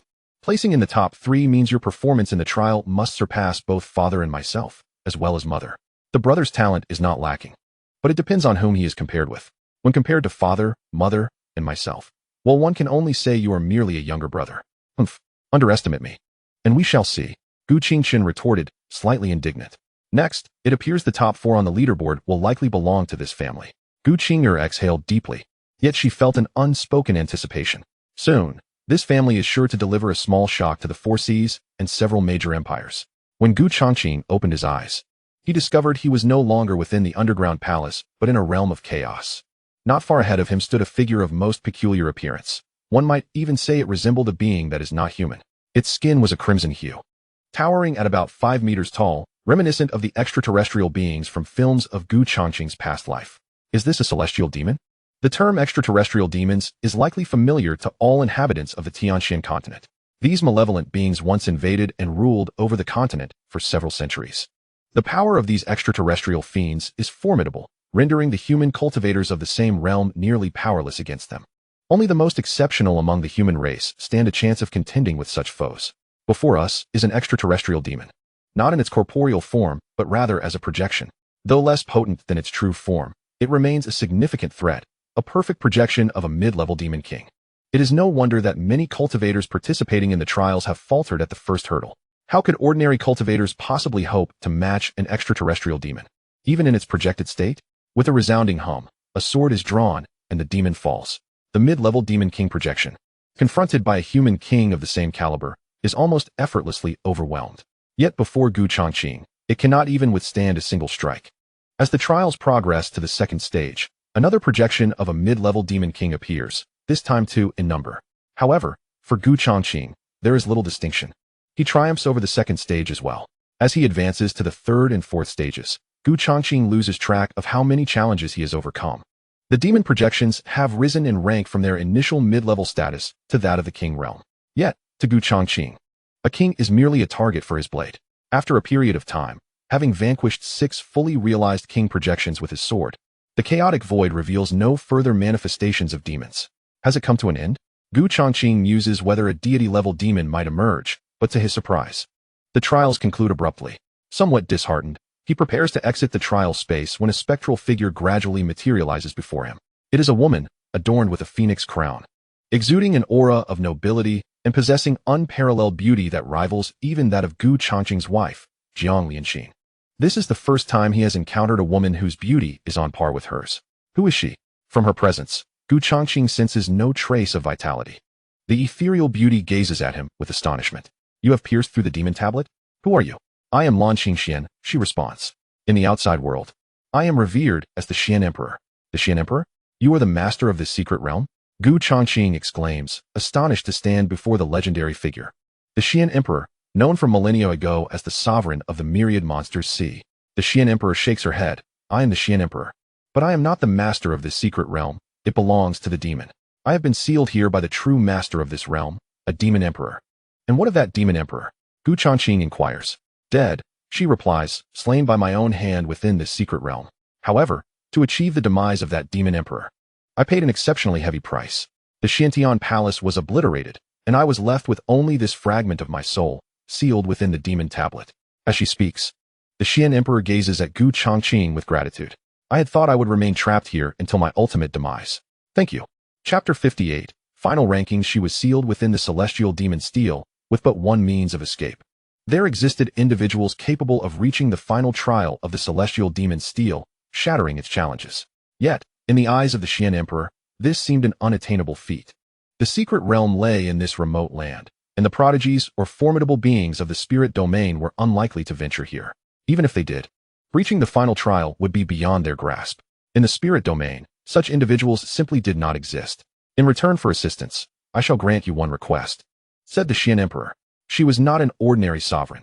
Before her downfall, she was undeniably the foremost monarch of the myriad demon sea, an exalted being who had attained the realm of the Divine Emperor. The Divine Emperor realm was synonymous with prominence throughout the spirit domain. During her reign, even some of the giants in the spirit domain dared not provoke the myriad demons sea lightly. A request? Follow me for a century. How does that sound? The Xian Emperor regarded Gu Changqing with surprise, softly suggesting, I believe you might consider a different request. What? Do you deem me unworthy? Gu Changqing replied with a smile. The Xian Emperor gently shook her head. Gu Changqing's ability to breach the celestial demon steel was indicative of his extraordinary talent. Though I have escaped the seal of the celestial demon steel, my true form has long been destroyed, leaving only this fragment of my soul. To reconstruct my true self would require at least a century, and by then, with your potential, you may have already ascended to greater heights. What need would there be for my protection? 1 year. At most 1 year, I can restore your true self, Gu Changqing asserted. The reason Gu Changqing was drawn to the Xian Emperor was due to his recent system evaluation. Her innate gifts were truly remarkable, surpassing even those of Jiang Lianxin. Had she not encountered that celestial demon emperor back in the day, she would likely have reached the status of celestial sovereign by now. If one could procreate with her, the offspring would surely be extraordinary. 1 year? The Xian Emperor scrutinized Gu Changqing carefully. Were these words spoken by another, she would be dubious. However, this young man was no ordinary figure. As a giant of the divine emperor from a millennium ago, she had encountered countless prodigies, and she herself was a superlative talent. Yet, she pondered, if she were to challenge the celestial demon steel, she too would surely find it impossible to reach this point. Very well, I accept your terms. Gu Changqing had rendered her a great favor. Following for a mere century was trivial. To a divine emperor, whose lifespan stretched far beyond, it was not a lengthy commitment. Gu Changqing departed from the celestial demon steel trial, while the Xian Emperor remained within. Although the seal had been lifted, her current soul was exceedingly frail, preventing her from leaving the steel or the Xian Emperor's secret realm. She informed him that should he ever discover the elixir to restore her true form, he could return to the entrance of her secret realm. Though she was not the master of this domain, she could indeed create a small passage for Gu Changqing to enter. While Gu Changqing spoke of having her follow him, it was evident that his intentions extended beyond simply acquiring a follower. Such remarkable talent should not be squandered without the prospect of offspring. Of course, some matters could not be rushed. After all, she was the illustrious Xian Emperor. Yet, he had not anticipated the myriad events that had transpired in the past. The mysterious disappearance of the Xuan Emperor and the downfall of the Xuantian Palace are indeed linked to the otherworldly demons. However, the Xuan Emperor did not perish. Rather, he has been sealed within this secret realm, confined within the demon steel. As Gu Changqing opened his eyes, he was struck by an eerie silence surrounding him. Countless gazes were fixed upon the demon steel. Gu Changqing turned his attention to it as well. First place, Gu Yunxi, score 96, Han Xin Empire. Second place, Jiang Lianxin, score 71, Han Xin Empire. Third place, Gu Qingchen, score 60, Han Xin Empire. It turns out that the two young ones have completed their trials and ascended the rankings of the demon steel. The siblings have reached the 96th and 60th levels, respectively. It is only natural that they do not compare to Gu Yunxi and Jiang Lianxin, the mother and daughter duo. One possessing a golden 9th grade divine body and the other a golden 1st grade sacred bone, rendered Gu Qingchen's talents merely ordinary in comparison. It is not that she lacks genius, but rather that her sister and mother are exceedingly extraordinary. Gu Yunxi, a score of 96? Surely, the demon steel must be malfunctioning. Some individuals would rather believe in a flaw in the steel than accept that anyone could progress to nearly 100 levels. It is noteworthy that Su Ziyu, a prodigy on the spirit rankings, only managed to reach the 49th level. Gu Yunxi and Gu Qingchen must originate from the same faction. Could it be the Gu family? I have never heard of such a formidable clan. Perhaps they are a reclusive family? Furthermore, how has the Han Xin Empire become so powerful? Among the major empires bordering the South Sea of 10,000 demons, the Han Xin Empire, while not the weakest, has always been among the lower tiers. Yet suddenly, 3 prodigies have emerged from it, which is difficult for the cultivators of the other empires to accept. It is fortunate these individuals are unaware that Gu Yunxi and Gu Qingchen are merely toddlers under 3 years of age. Had they known, their disbelief would surely deepen. Daddy, am I impressive? Gu Yunxi exclaimed proudly, running up to Gu Changqing to seek praise. Gu Changqing affectionately ruffled Gu Yunxi's hair and smiled, as expected of my daughter. Gu Changqing, splendid indeed. Upon hearing this, Gu Yunxi pouted, slightly dissatisfied. Daddy, are you praising me or yourself? Of course, I'm praising you. Gu Changqing then glanced at Gu Qingchen, who appeared somewhat silent and disheartened, and gently squatted down to lift him into his arms. Little Chun, you have done wonderfully as well. Gu Qingchen indeed felt a tinge of disappointment. He was aware that his talents did not match those of his sister or mother, but he had not anticipated the disparity to be so vast. It's all right, little Chun, look what I have here. With a flick of his wrist, Gu Changqing conjured a spirit cat cub, which appeared on the ground, cautiously surveying its surroundings. The little one in his arms was instantly captivated by the adorable, fluffy spirit cat. At such a tender age, worries come swiftly but fade just as quickly. This was a spirit cat cub that Gu Changqing had found within the secret realm, recently orphaned shortly after birth.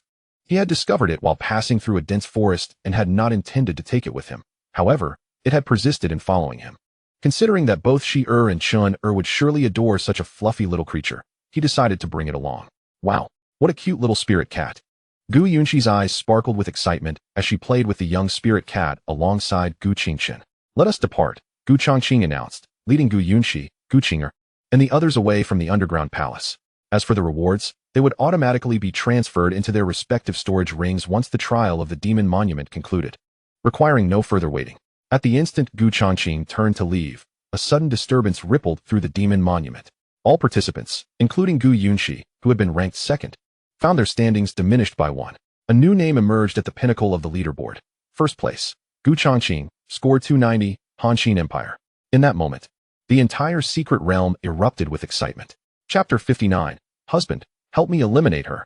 In a certain chamber of the underground palace, Jiang Lingxin gazed at the leaderboard, her frustration boiling over. Gu Yunxi and Gu Qingchen, those two little rascals.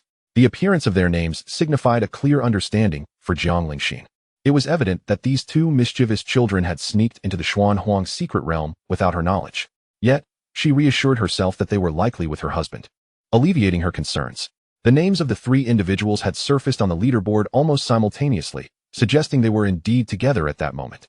Gazing at the illustrious Gu Changqing at the top, Jiang Lingxin's eyes brimmed with tenderness. Such an exceptional man was her husband. Jiang Lingxin felt increasingly grateful for marrying into the Gu family and being united with her husband. She realized she owed a debt of gratitude to her sister, Jiang Baiwei, for her role in this. When Gu Changqing's name appeared, the underground palace erupted in a frenzy. 290 levels? Surely, that can't be correct. However, they remained unaware that Gu Changqing's achievement of reaching the 290th level was due to the fact that the demon monument contained only 290 levels, rather than a limitation on his capabilities. Once again, the Gu family emerged as a force to be reckoned with. Among the top 5 on the leaderboard, 3 hailed from the Gu family, Gu Changqing in first place, Gu Yunxi in second, and Gu Qingchen in fourth. Unbeknownst to others, the individual in third place was also connected to the Gu family, with 4 out of the 5 positions occupied by the Gu family. Only Su Ziyu stood apart as an outsider. In the 37th underground palace, Jiang Baiwei stared blankly at the names on the leaderboard. Gu Changqing, memories long buried suddenly resurfaced. The young master of the Jianglin City Gu family, was it not Gu Changqing?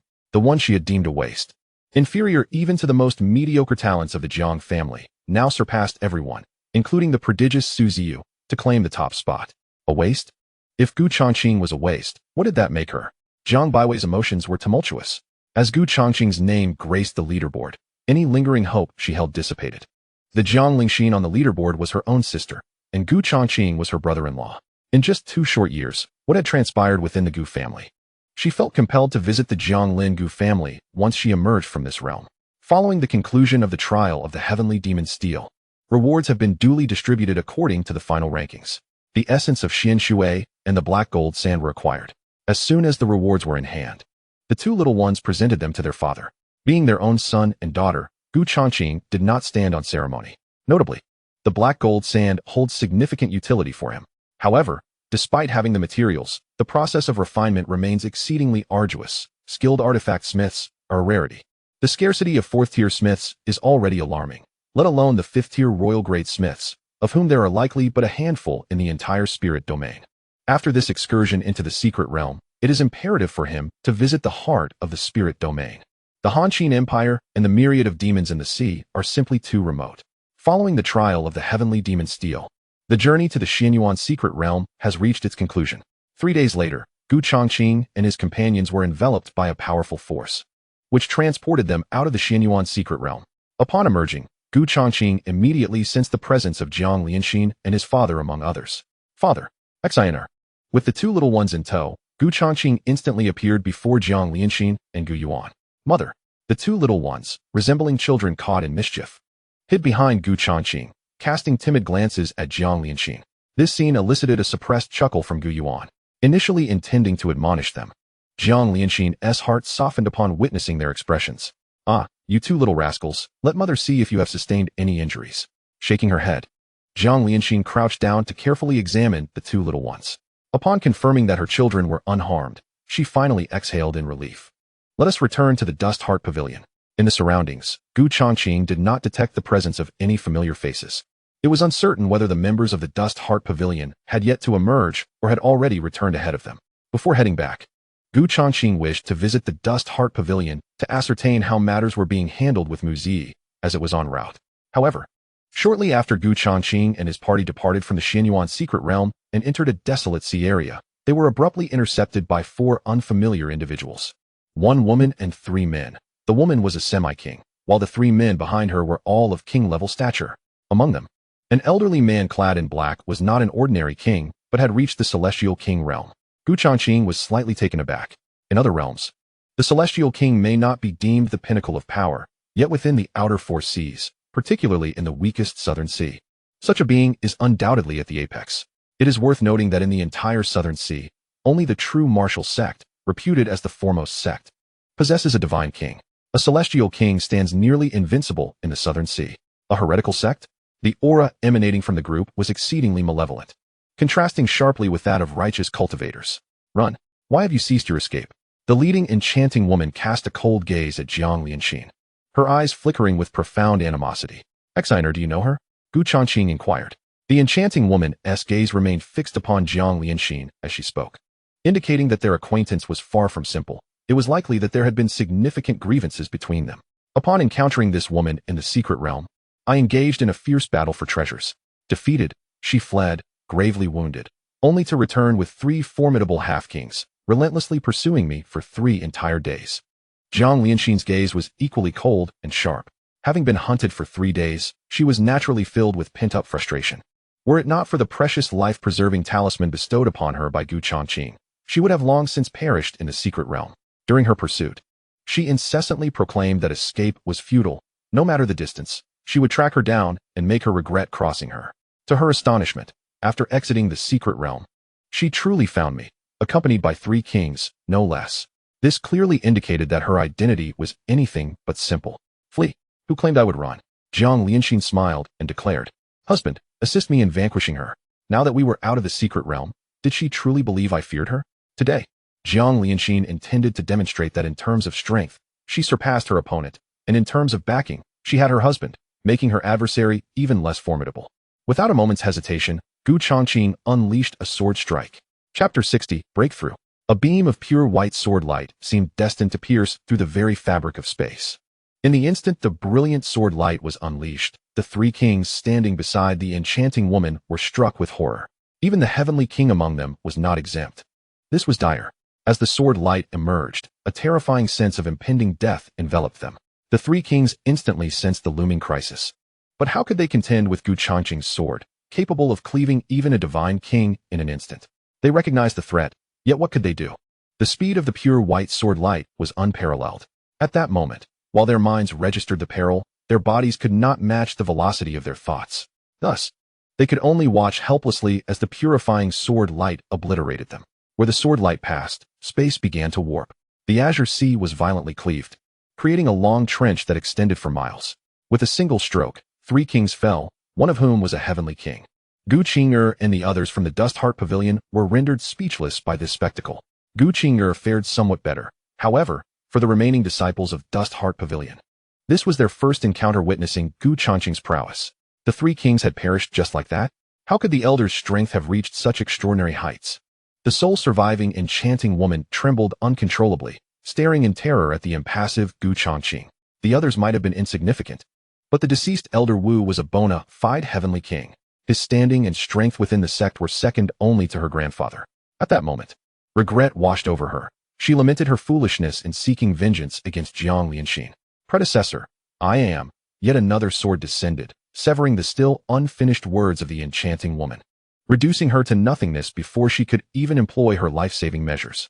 No matter who you are, today you shall perish, Changqing remarked coolly, gazing at the place where the enchanting woman had stood.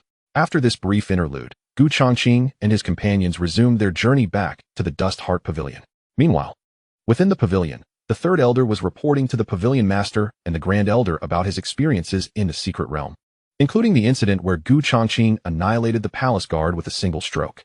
Upon learning of this matter, both the grand elder and the lord of Changqing Pavilion were utterly astonished, particularly the lord of Changqing Pavilion. He was acutely aware of the formidable strength of their master, yet lacked a precise understanding of its extent. Perhaps he was at the late stage of the Profound King?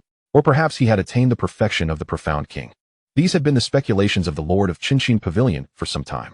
However, the third elder now revealed that Changqing's prowess could effortlessly slay even a divine king. What level of power was this? A half-step sovereign? Or even a true sovereign? Half a day later, the group arrived at Changqing Island.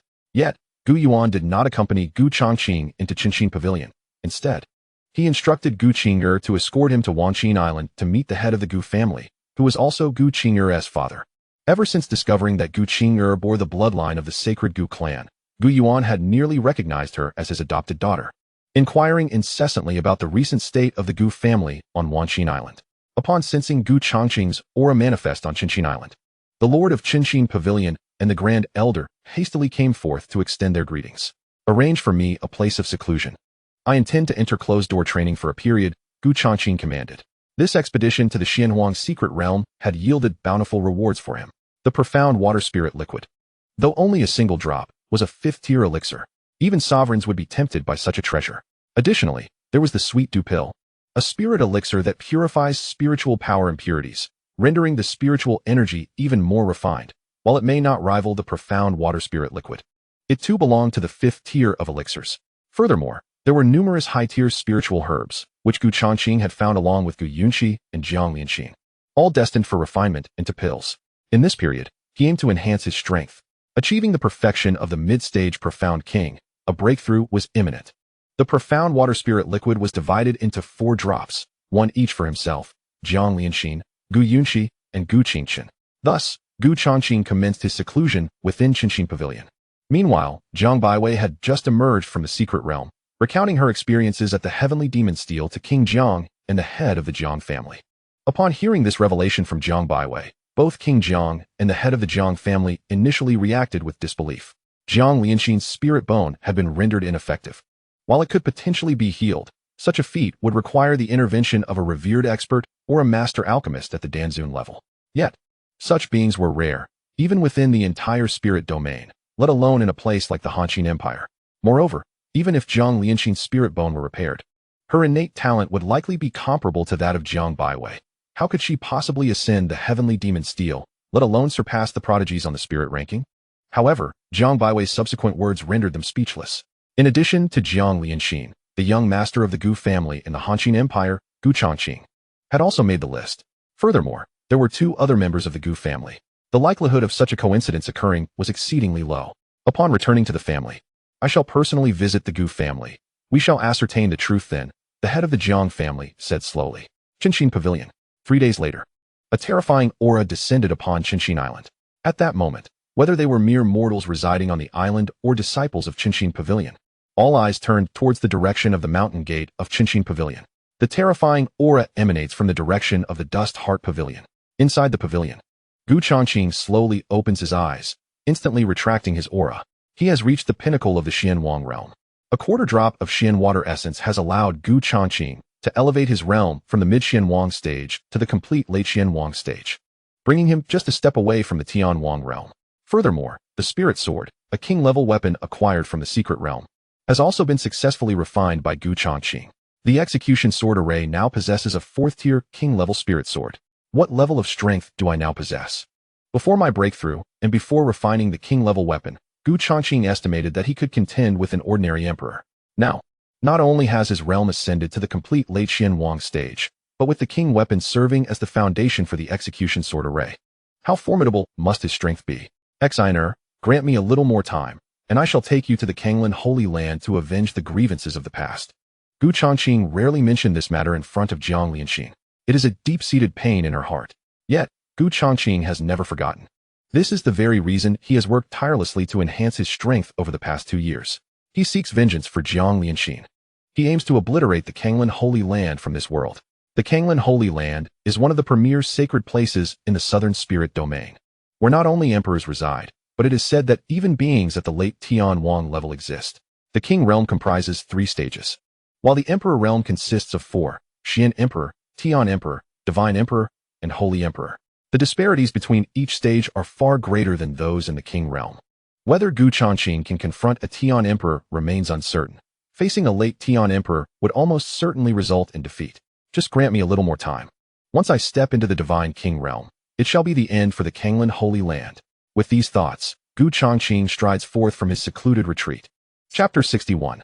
Gu Qingchen has gone to find Yin Mingqi. Hail to the Supreme Being emerging from seclusion. The figure of the Dust Heart Pavilion Master appears in the room. Gu Changqing nods in acknowledgement. With a sweep of his divine sense, he discovers that Jiang Lianxin has already exited her seclusion before him and is currently on the island, enjoying a leisurely outing with Gu Yunxi in the city beneath the gates of the Dust Heart Pavilion. However, he sees no sign of Gu Qingchen and wonders where he has gone. Semi-King. This time in seclusion has not only greatly enhanced Gu Changqing's strength, but both Jiang Lianxin and Gu Yunxi have also made significant progress. First, Jiang Lianxin has reached the pinnacle of the Semi-King realm, just a step away from the King realm. Similarly, Gu Yunxi, this remarkable child, has also attained the pinnacle of the Semi-King realm, and in terms of strength, she has likely surpassed her mother, Jiang Lianxin. It is truly astonishing. As for their son, Gu Qingchen, he is currently unaccounted for, leaving his progress unknown. The Xian water essence indeed lives up to its reputation as a rare fifth-tier spirit material. Divided into 4 portions, it has allowed several individuals to experience such tremendous enhancement. Of course, there is also the Gonlin pill. By the way, what has transpired with the Mu family? Gu Changqing suddenly recalls the matter of Mu Zi. Respectfully, I have managed the affairs of the Mu family. Currently, Miss Mu Zi assumes the role of head of the family and has regained sole control over the highway auction house. Qin Yun replied leisurely. Well, excellent. Would the Mu family be willing to join my ranks? They would. Good. Henceforth, we may establish closer ties with the Mu family. This vial of elixir. Please have it delivered to the Mu family on Highware Island, entrusted to their Semi-King. Gu Changqing tossed a jade vial, which contained not only 3 yuan barrier-breaking pills, but also several elixirs designed to enhance one's cultivation level, each adorned with 6 or 7 intricate pill patterns. It was sufficient for Yin Taishang to break through to the King realm. As a faction under my command, it is essential to possess a king. Upon hearing this, Qin Yun's heart stirred. If his conjecture was accurate, the elixirs within the jade vial were of the same kind as those Gu Changqing had provided him to break through to the King realm. Indeed, in addition to the offering for the Mu family, Gu Changqing also cast forth several vials of strength-enhancing elixirs. You and the Grand Elder should diligently cultivate, striving for an early breakthrough to the Heavenly King realm. Thank you, Taishang. Where's Qingchen? Gu Changqing, noting the absence of Gu Qingchen's aura near the Qingqing pavilion, inquired. The young master, upon emerging from seclusion, insisted on visiting the Lanyue Palace, seemingly to seek out an elder sister he befriended within the secret realm. The matriarch, unable to dissuade him, allowed him to go. However, rest assured, I have instructed the Grand Elder to accompany him. There should be no danger, as Lanyue Palace is not far from my Qingqing Island, Qin Yun explained. That lad truly cannot remain idle for even a moment. Very well, let him be. Gu Changqing was not concerned for safety. With the life-preserving jade talisman he had provided, there was no entity in the South Sea capable of threatening Gu Qingchen. Upon returning to the sect, Yin Mingqi promptly submitted the piece of red silver or given to her by Gu Qingchen to the sect. The red silver or held little significance for Yin Mingqi, and converting it into sect points to procure cultivation resources seemed a more prudent choice. Brother Lon and a few others shared the same sentiment. They understood the adage that possessing a treasure could invite misfortune. With Gu Qingchen's prior warning, it was unlikely anyone within the Lanyue Palace would dare covet their red silver ore. However, beyond its confines, the situation could drastically change. Should word spread that they possessed the 4th-tier red silver or even a mere fragment could spell disaster for them. Thus, surrendering it to the sect was the most prudent course of action, unbeknownst to Brother Lon and the others. The higher echelons of Lanyue Palace were in a state of alarm. Lanyue Palace was merely a semi-kingdom sect and not particularly formidable among its peers. Upon their return, the palace master alerted all elders and disciples privy to the matter that the red silver or must not be disclosed to anyone. If news leaked, Lanyue Palace would face grave peril. They needed to devise a strategy to auction off or dispose of the red silver or swiftly, the palace master thought. For Yin Mingqi, the whirlwind of experiences over these few days felt akin to a dream. The sect points acquired from the red silver or would suffice to alleviate her concerns over cultivation resources for a protracted period to come. Moreover, after witnessing the extraordinary talents of Gu Qingchen and the formidable presence of his father, upon parting ways with them, the third elder of the Moon Gathering Palace proposed to accept Yin Mingqi as his personal disciple, to be a direct disciple of a half-king powerhouse. This was a prospect Yin Mingqi had never dared to envision before. It is essential to note that she had previously been nothing more than an utterly ordinary outer disciple. Yet now, being personally accepted by the third elder, she had ascended directly to the rank of an esteemed disciple of the Moon Gathering Palace. With this status, she could effortlessly decline the arranged marriage within her clan. All of this was made possible by Gu Qingchen. Yin Mingqi felt immense gratitude and relief for having chosen to accompany this little weeper. On this day, with the assistance of the miscellaneous disciples, Yin Mingqi had packed her belongings and was ready to move to her new residence as a true disciple. However, before that, she intended to return to her family to inform her parents of her advancement and to reject the arranged marriage. The Yin family, to which Yin Mingqi belonged, was also situated on the Moon Gathering Island, where the Moon Gathering Palace was located. The island was vast, hosting not only the Moon Gathering Palace, which was the most powerful force, but also numerous other factions, with the Yin family being one of them, a small clan with only a couple of tribulation stage members. The strongest among them was Yin Mingqi's father, the head of the Yin family, who was at the third level of the tribulation stage. The Yin family was not far from the main gate of the Moon Gathering Palace, and thus Yin Mingqi quickly returned to her family's small town, Wanshu City. Even within this small city, the Yin family was not considered a prominent clan. Upon her return, the atmosphere in the family was particularly lively, as if there were joyous tidings. Sister Yin, a hurried young lady clad in white, preparing to leave, was taken aback by the appearance of Yin Mingqi outside the Yin residence. This was her cousin, Yin Xiaowu. Sister Yin, you have returned just in time. The family head was about to send me to the Moon Gathering Palace to bring you back, Yin Xiaowu exclaimed with delight, relieved that her cousin had returned, saving her a trip to the palace. The He family has come to propose marriage. The second young master of the He family, your future fiancé, has arrived to formally seek your hand in marriage. As she spoke, a deep sense of envy flickered in her eyes. After all, the second young master of the He family was one of the 3 young masters of Wanshu City, possessing greater talent than his elder brother, who was already an inner disciple of the Moon Gathering Palace, with an immeasurable future ahead of him. I truly envy you, Sister Yin. Envy? Yin Mingqi smiled softly. The He family was one of the 2 prominent families in Wanshu City, and the second young master was indeed a figure of great renown among the younger generation, with numerous admirers. In terms of lineage and talent, he was not lacking. However, Yin Mingqi felt no particular affection for him. Love cannot be forced. Disinterest is simply disinterest. The arrival of the He family was fortuitous. Today, she would put an end to this matter once and for all. As they walked down the corridor, the 2 soon arrived at the grand hall. Upon entering, besides her parents and several elders of the clan, Yin Mingqi also saw the members of the He family seated on the opposite side. The 2 parties engaged in a delightful conversation, radiating warmth and harmony. Cheer, you have returned? Upon seeing the newcomer, Yin Fu stood up directly. Master of the house, I was just about to go to Lanyue Palace to find Sister Yin. And unexpectedly, she has returned, Yin Xiaowu explained. Haha, your timing is perfect. Come, quickly greet Elder He. As Yin Mingqi performed her greetings, the head of the He family was also assessing his future daughter-in-law. She was not unattractive, though merely an outer sect disciple of Lanyue Palace. Her talent appeared somewhat lacking. However, since his son was fond of her, it was of little consequence. It was quite normal for a man to have multiple wives. Should he encounter someone better in the future, he could always marry again. Shao Qi, the second young master of the He family, known as He Xiaofu, had not shifted his gaze from Yin Mingqi since her appearance in the hall. Beside He Xiaofu sat a slightly older youth, clad in the inner sect robes of Lanyue Palace, presumably He Xiaofu's elder brother. Father, Master He, I must decline this marriage proposal. After completing her formalities, Yin Mingqi suddenly spoke, shocking everyone in the hall into silence. Master He furrowed his brows slightly. Following a brief pause, Yin Fu's furious voice resonated throughout the chamber. Nonsense. This matter was agreed upon by your mother and me. How can you unilaterally decide not to marry? Faced with her father's ire, Yin Mingqi felt a chill in her heart. I am now a true disciple of Lanyue Palace. I will not marry, and no one can compel me, including you, father. What?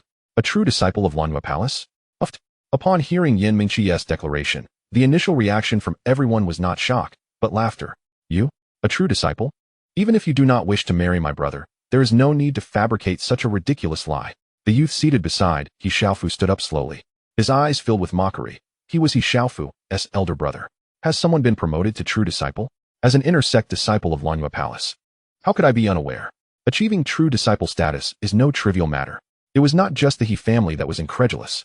Yin Fu and the others were equally skeptical. Did he not know his own daughter's talent? The very idea of her being a true disciple was laughable. She could barely ascend to the inner sect. In that moment, Yin Fu felt an overwhelming sense of humiliation. You claim you do not wish to marry. That is one thing, but to utter such absurd reasons will only bring shame upon our family. Seeing the disbelief in everyone's eyes, Yan Mingqi was about to present the true disciple token bestowed upon her by her master, the third elder of Lanyue Palace, when suddenly a terrifying pressure descended from the heavens, enveloping the entire island, including Lanyue Palace. What is this? On Lanyue Island, countless people looked up in astonishment. This overwhelming pressure was a sensation they had never experienced before. A powerful being of the King Realm had arrived on Lanyue Island. Some knowledgeable Tribulation Realm experts felt a jolt of fear. This level of pressure could not possibly emanate from a mere half-king. Even a perfected half-king could not possess such formidable might. It could only be from a king. The formidable being of the King Realm has descended upon Lanyue Island. One wonders what brings such an entity here. Could it be that the Lanyue Palace has offended this formidable presence? If that is indeed the case, may we not be implicated? Many among the crowd began to silently pray, for should a being of such caliber unleash indiscriminate devastation, the entire island could be obliterated in a single strike. In no time, a cacophony of speculation arose among the inhabitants of the island. Young master, we have arrived. This is Lanyue Palace, came the voice. Above in the heavens, the Grand Elder of Changqing Pavilion and Gu Qingchen hovered in mid-air. Chapter 62. For whom do you come? The aura of the King Realm instantly stirred every high-ranking member of Lanyue Palace, with the Palace Master being the first to appear in the sky, standing in solemnity alongside the Grand Elder and Gu Qingchen. Beside the Palace Master stood the Grand Elder and the Vice Palace Master. Though Lanyue Palace is a semi-kingdom force, within that realm, it is not particularly strong, being inferior even to the former Changqing Pavilion. Only the Palace Master holds the status of semi-king. And that too is but in the mid-stage. The Grand Elder and Vice Palace Master are both at the pinnacle of the 9th stage of the Tribulation Realm. Thus, the arrival of a King Realm being left them utterly terrified. Welcome, esteemed Elder. Welcome, esteemed Elder. They chorused, bowing deeply in respect. This scene sent waves of shock through the multitude observing from Lanyue Island. Apart from a few knowledgeable figures among the Tribulation Realm experts, the rest remained unaware of the Grand Elder's true strength. Consequently, the awe inspired by this moment is beyond measure. Could it be that the Palace Master is paying such homage to this elder, who must surely be a being of the King Realm? Within the confines of the Yin family residence, the heart of He Xiaofu's elder brother surged with tumultuous waves of astonishment. Lanyue Palace stands as the indisputable sovereign of Lanyue Island, with its master revered as the supreme authority, a semi-king powerhouse commanding the entire island. Yet now, faced with the sudden appearance of these two figures, specifically the elder, who receives such reverence, is nothing short of astonishing. To compel a semi-king powerhouse to bow in deference, even one at the peak of that realm, is an unattainable feat. Only a true King Realm being could achieve such a thing. Lanyue Island has indeed welcomed a King Realm expert, Little Chen. Unlike the others, who were preoccupied with the King Realm elder from Changqing Pavilion, Yan Mengqi's attention was drawn to the young boy beside him. Could it be that Little Chen has come seeking me? She suddenly recalled, as Gu Qingchen had mentioned during their time in the secret realm that he would return to find her after emerging. At that moment, she thought it merely a jest to intimidate the third elder and Lu Shixiao. Little did she know, it was no mere jest. Little Chen has truly come. In the air, the Grand Elder nodded towards the Palace Master and the others, saying, "There is no need for alarm. I harbor no ill intent. I have come merely to seek a friend of my young master." Young master?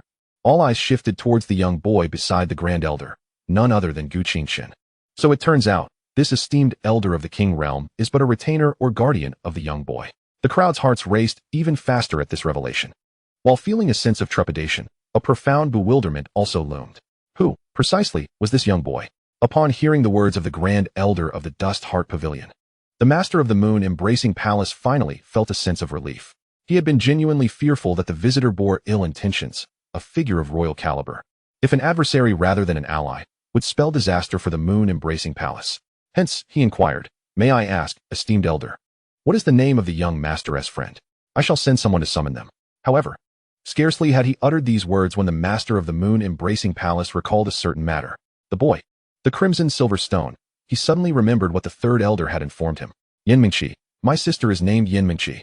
The Grand Elder remained silent, but the little one beside him could hardly contain his eagerness, for his dark eyes scanned the Moon Embracing Palace plaza, failing to locate the figure of Sister Yan. Indeed, upon hearing the name Yan Mingqi, the Master of the Moon Embracing Palace felt a jolt within. A mere former outer disciple should not have occupied a significant place in his mind. Yet, following the expedition to the secret realm, This outer disciple had transformed into someone far from ordinary. Gu Qingquan's tender voice was unmasked, allowing those within the Yin family estate to hear. Yin Mingqi? After a brief moment of astonishment, both the Yin family, including Yin's father, and the members of the He family all turned their gazes towards Yin Mingqi, who stood aside. Sister Yin. At that moment, the little one soaring in the air sensed Yin Mingqi's aura and instantly found her. He leaped down from midair, landing within the Yin family courtyard. Little Chun. Yin Mingqi was filled with delight, taking 2 steps forward to embrace the little one. Yet, upon lifting him, sensing something amiss, she attempted to set him down, but Gu Qingquan clung to her like a koala, refusing to let go. Sister, I've missed you so much. Wrapping his tiny arms around Yin Mingqi's delicate neck, he nuzzled against her. At just over 2 years old, Gu Qingquan expressed his emotions in a manner far more straightforward than an adult. I've missed you too. During their time in the secret realm, Yin Mingqi had regarded the little one as a younger brother. However, upon learning of Gu Qingquan's remarkable prowess and extraordinary background, she had become somewhat distant. Not so much distant as her own insecurities playing a part. Gu Qingquan's immense potential was evident, suggesting he hailed from a powerful lineage, while she was merely a disciple of a semi-royal sect, and an outer disciple at that. The disparity in their statuses was indeed vast. Thus, after parting ways with Gu Qingquan, Yin Mingqi believed it would be a permanent farewell. She feared that she would never again have any ties with him. Therefore, when Gu Qingquan had previously stated, "I will come to find you," Yin Mingqi had dismissed it as mere jest, not taking it to heart. Little did she expect that this young boy truly had come.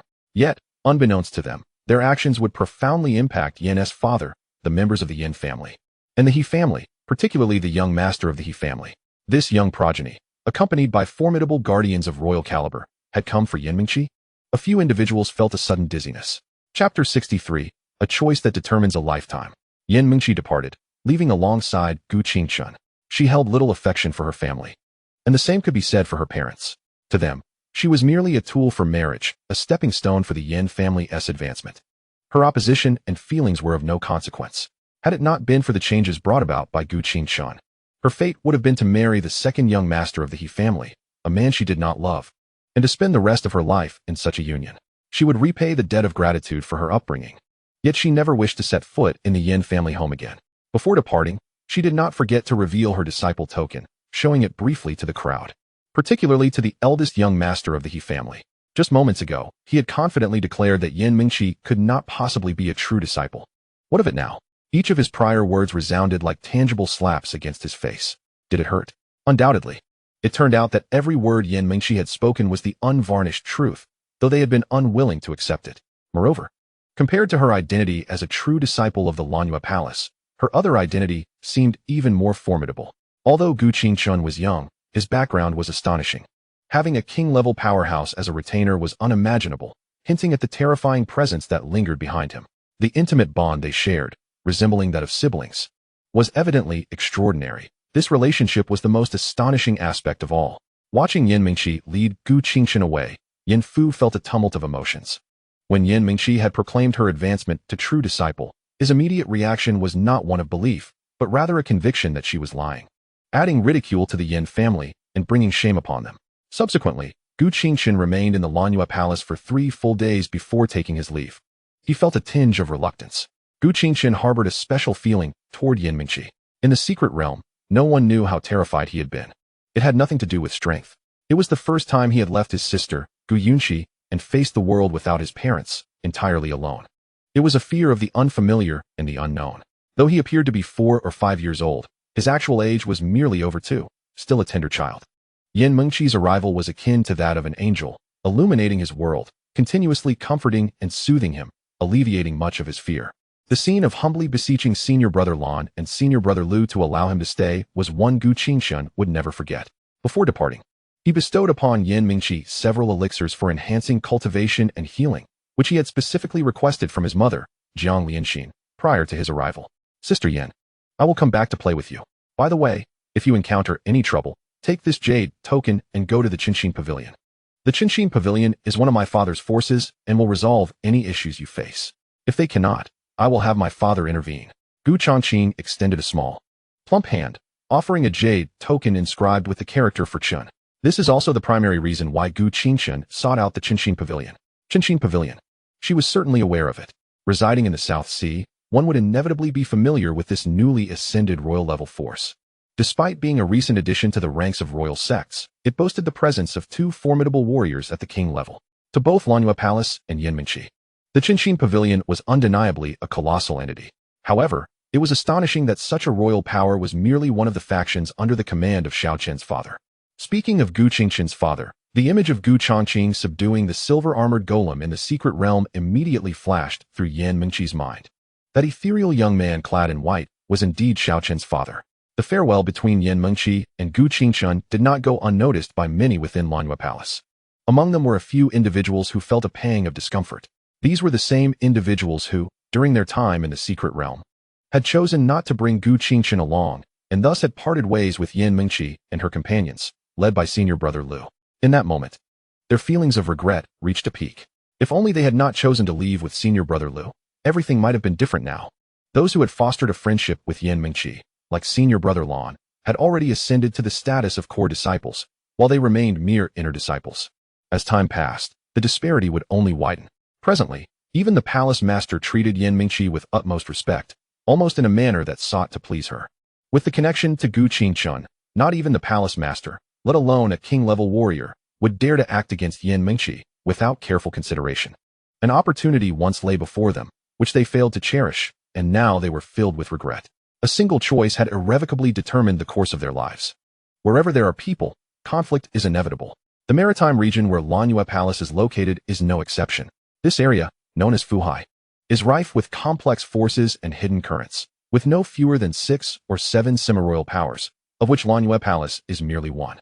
At this very moment, unbeknownst to the palace master, a clandestine plan aimed at the annihilation of Lanyue Palace was quietly unfolding in a certain part of Fuhai, involving as many as 4 semi-royal forces.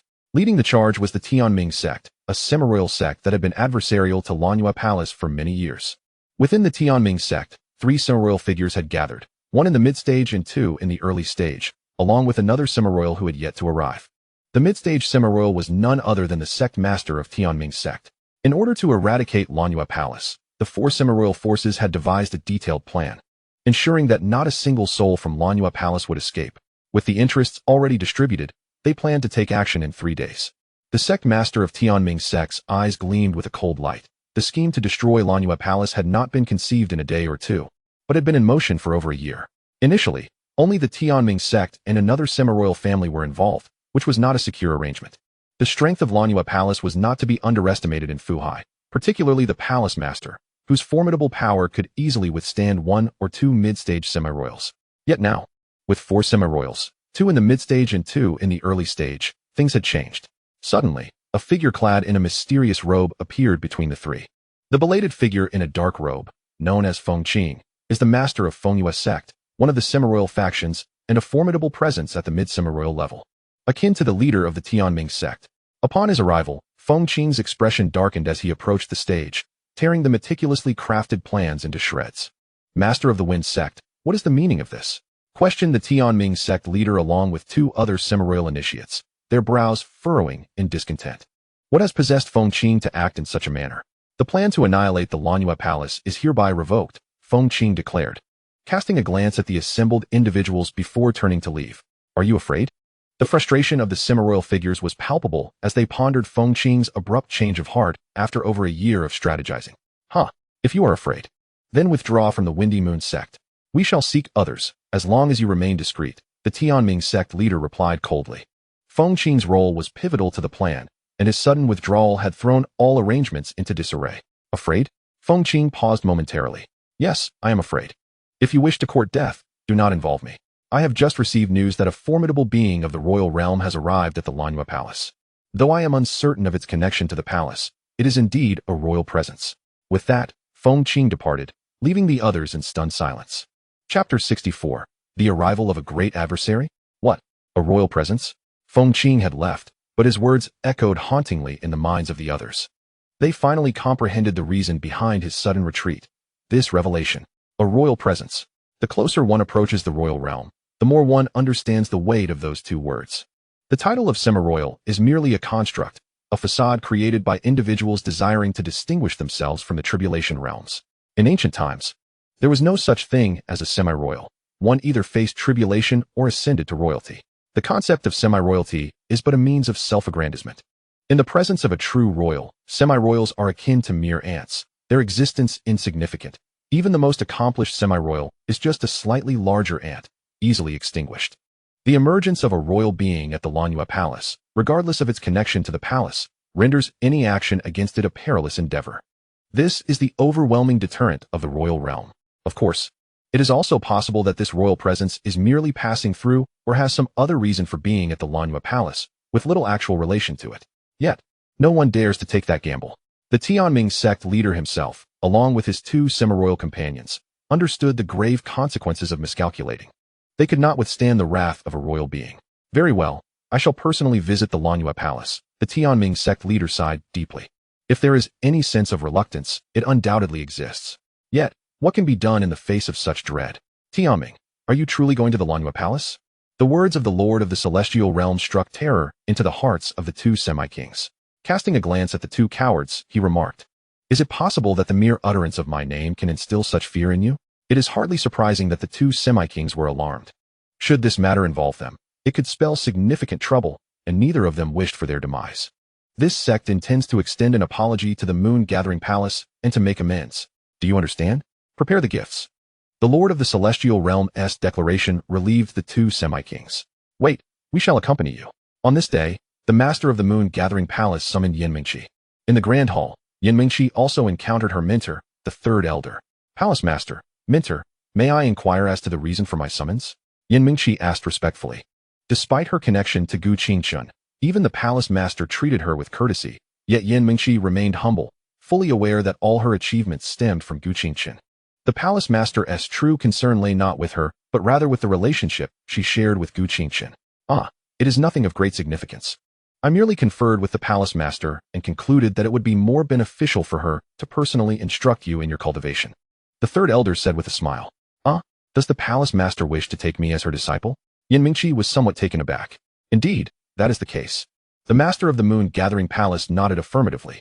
However, I have already pledged myself to the Third Elder as a disciple. Yan Mingqi glanced at the Third Elder, who stood beside the Palace Master. Do not fret. Following the Palace Master's guidance will be far superior to remaining under the tutelage of this old fool. The Third Elder chuckled lightly. After contemplating for a moment, Yan Mingqi bowed deeply to the Palace Master, her expression tinged with regret. Palace Master, I would prefer to remain by my mentor's side.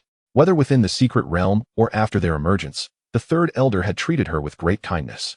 Although Gu Qingchun played a part in this, it was undeniable that the Third Elder had been genuinely good to her. The Palace Master's intention to accept her as a disciple seemed largely influenced by her connection with Gu Qingchun, and Yan Mingqi was acutely aware of her own talents. The prospect of joining the Palace Master's faction filled her with pressure. In contrast, staying with the Third Elder did not seem unappealing. The Third Elder's heart stirred, his gaze softening as he regarded Yan Mingqi. It is of no consequence. Perhaps it is I who have been presumptuous, the Palace Master replied, unfazed and harboring no animosity. As the head of a palace, she possessed the magnanimity to accept either choice. Whether she became a disciple of the palace or remained with the Third Elder, she would still be a disciple of the Moon-Gathering Palace, and that was sufficient. However, at that moment, the Palace Master's brow furrowed in sudden concern. Within her spiritual perception, she sensed three presences of semi-king level rapidly approaching the Moon-Gathering Island. Among them, one aura felt eerily familiar. The three presences moved with great speed and soon hovered above the entrance of the Moon-Gathering Palace. The Palace Master stepped forward, appearing in the air above the Moon-Gathering Palace to meet the three semi-kings with a distant gaze. Lord of the Celestial Realm, Clan Leader Ning, Headmaster Gao. The three formidable half-kings, all of whom are acquainted with the Lord of the Moon Palace, stand as the eminent leaders of their respective factions within the turbulent seas, their renown echoing far and wide. The mere arrival of these three half-kings immediately instilled a sense of tension throughout the Moon Palace, as if they were facing a formidable adversary. This was particularly true for the Heavenly Underworld sect, which has historically harbored animosity towards the Moon Palace. One could only fear that their intentions were less than benevolent. Leading a group of elders, the Grand Elder of the Moon Palace activated the sect's protective formation. Their expressions grave as they directed their gaze toward the three half-kings, led by the master of the Heavenly Underworld sect. What winds of fortune have brought them here? Should they seek to trouble the Moon Palace, they would find themselves woefully inadequate. The Lord of the Moon Palace, exuding the oppressive aura characteristic of a mid-level half-king, instantly unleashed his formidable presence. Observing the palpable tension enveloping the Moon Palace, the master of the heavenly underworld sect let out a wry smile, showing no inclination to confront the lord of the Moon Palace. Instead of projecting his own oppressive aura, he reigned in his presence and opted for a conciliatory approach.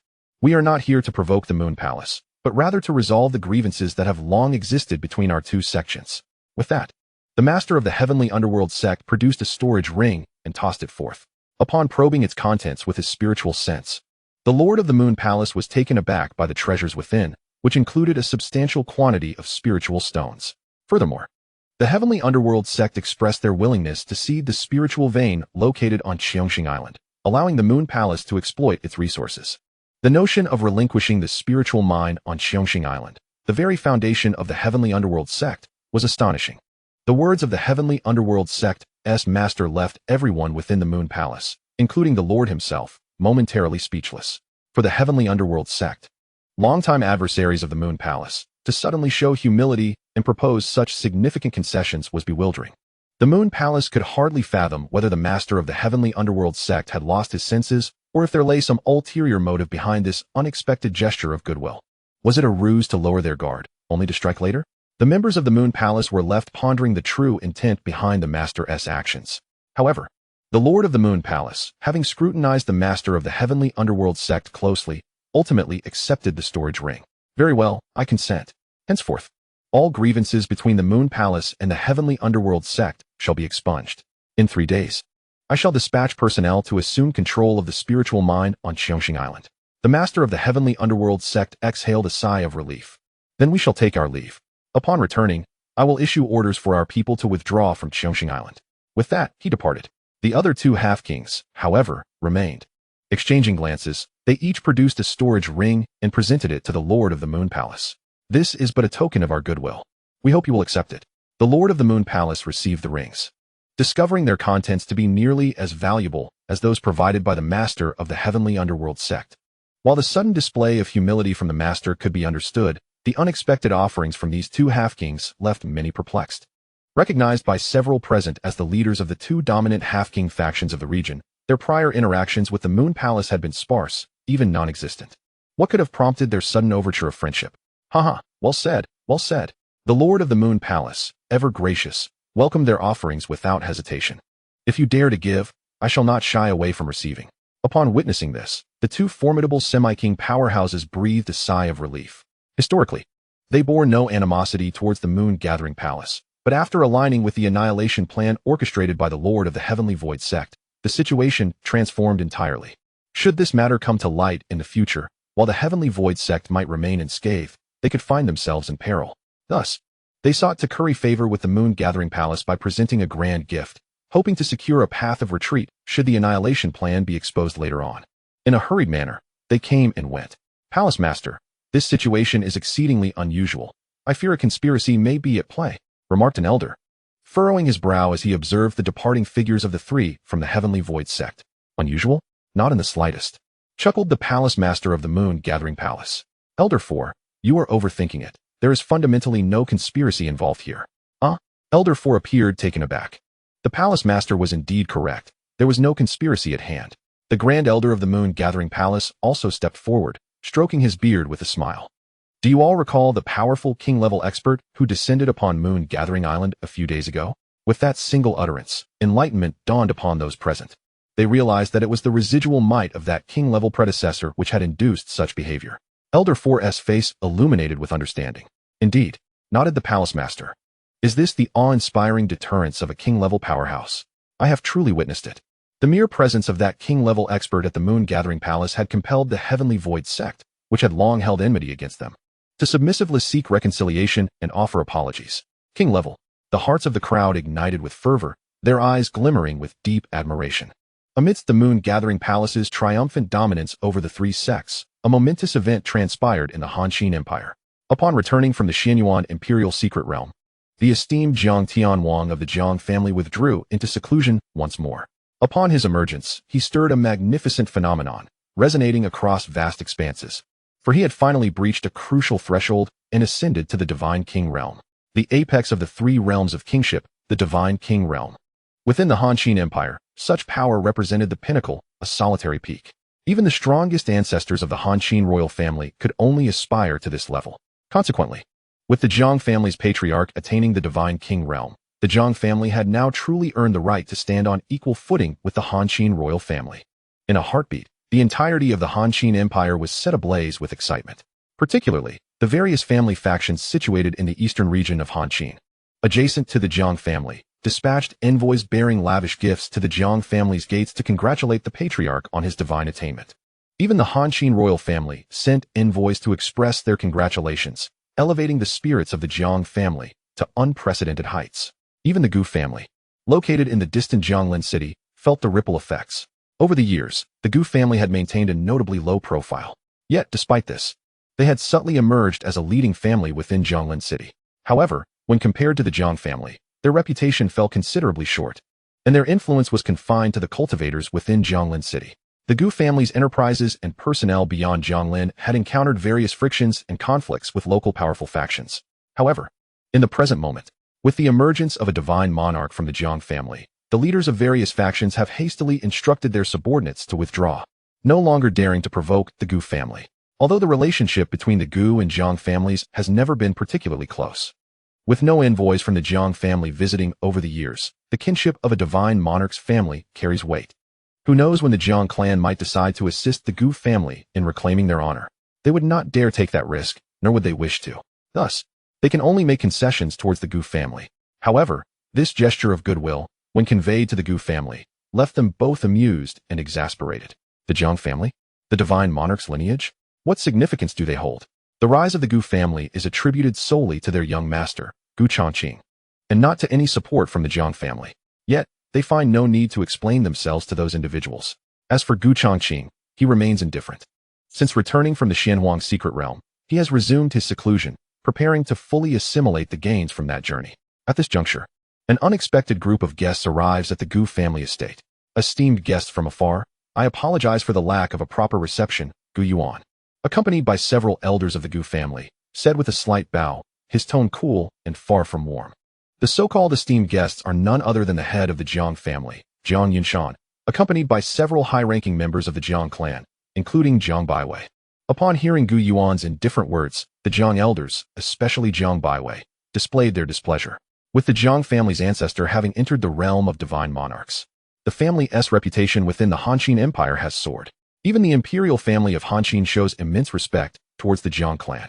In their view, the Gu family should have rolled out the red carpet and welcomed them with utmost reverence. Yet, this chilly reception was unbearable for the Jiang dignitaries, who, out of respect for their leader's prior instructions, bore it in silence. The purpose of the Jiang family's visit is straightforward: to ascertain the authenticity of the rankings on the heavenly demon steel within the Xianhuang secret realm. After solidifying their position with the emergence of the divine monarch, they rushed to the Gu family to verify whether Zhang Lianxin is indeed the so-called waste daughter of the Zhang family they are familiar with. Until the verification results are revealed, the Gu family must endure this cold demeanor. If Zhang Lianxin, who is to wed into the Gu family, truly proves to be the second-rank prodigy on the heavenly demon steel, all will be well. The Zhang family would then nurture a gifted individual from the Gu lineage, perhaps offering them some rewards and forgiving their previous disrespect. However, if the contrary is true, they would gradually rectify the Gu family's misconceptions, making them realize that they no longer even qualify as a vassal of the Zhang family. As he contemplated this, Jiang Yunshan coughed lightly, silencing the elders behind him, and forced a smile. "Dear in-law, you are overly courteous. Our families are bound by marriage. There is no need for such formalities." He then feigned a puzzled expression, glancing behind Gu Yuan. "Where are my talented son-in-law and my beloved daughter Lianxin? To be honest, I have often thought of my little girl over the years." Hearing Jiang Yunshan's insincere words, not only the elders of the Gu family, but even Gu Yuan, the seasoned head of the family, struggled to contain his irritation, nearly exclaiming at the shameless old rogue for his incessant prattle. It had been nearly 2 years since their last visit, and yet he claimed to miss Zhang Lianxin so deeply. His audacity was truly remarkable. Fortunately, at that moment, 2 youthful voices pierced through the awkwardness, exclaiming, "Grandpa! Grandpa! When will father emerge from his retreat?" The source of these innocent voices was none other than Gu Yunxi and Gu Qingchen, who approached Gu Yuan, asking in unison. The cold demeanor of the Gu family had already left the senior members of the Jiang family quite displeased, and the appearance of these 2 little rascals only heightened their annoyance.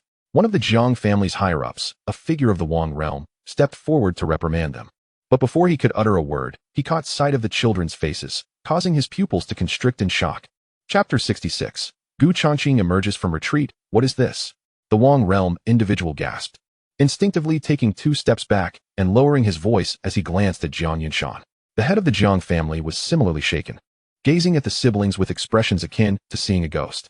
Were these 2 children not the same pair they encountered on the seas, mere 6 or 7 years old, yet already possessing the strength of the Calamity realm? How could they be in the Gu family? Grandfather Gu. Their voices brimmed with disbelief. The hearts of the Jiang family's elite raced wildly. The scene from their encounter in the Myriad Demons Sea was etched into their memories. They had witnessed these siblings riding a subdued Calamity realm sea demon, galloping across the waters, leaving an indelible impression. Even Jiang Xinhuang had been thoroughly astounded that day, convinced that these 2 must hail from the ranks of the most prestigious powers, sacred lands, or great clans. At merely 5 or 6 years of age, they surpassed even Jiang Baiwei, the foremost genius of the Jiang family and the brightest of the young generation of the Han Empire. This was indeed extraordinary. Yet now, seeing them so affectionately interacting with Gu Yuan, the Jiang family members felt as though they were trapped in a surreal dream.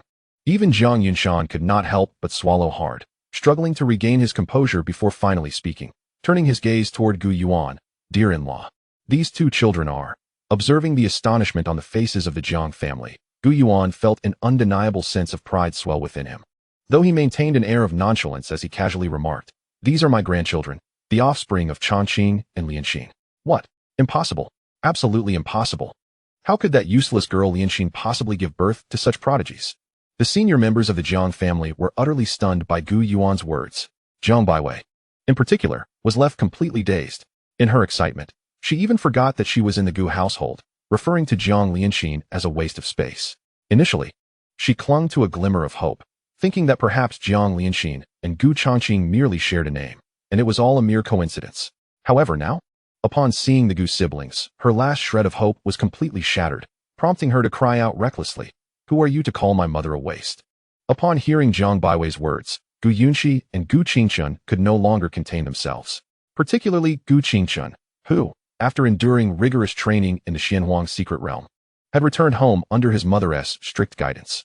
At this moment, he unleashed his aura, and with the enhancement of his burning flame spirit body, he truly managed to push back Jiang Baiwei, the so-called top talent of Han and Qin, by several steps. Witnessing this scene, the senior members of the Jiang family collectively gasped, their final doubts evaporating into thin air.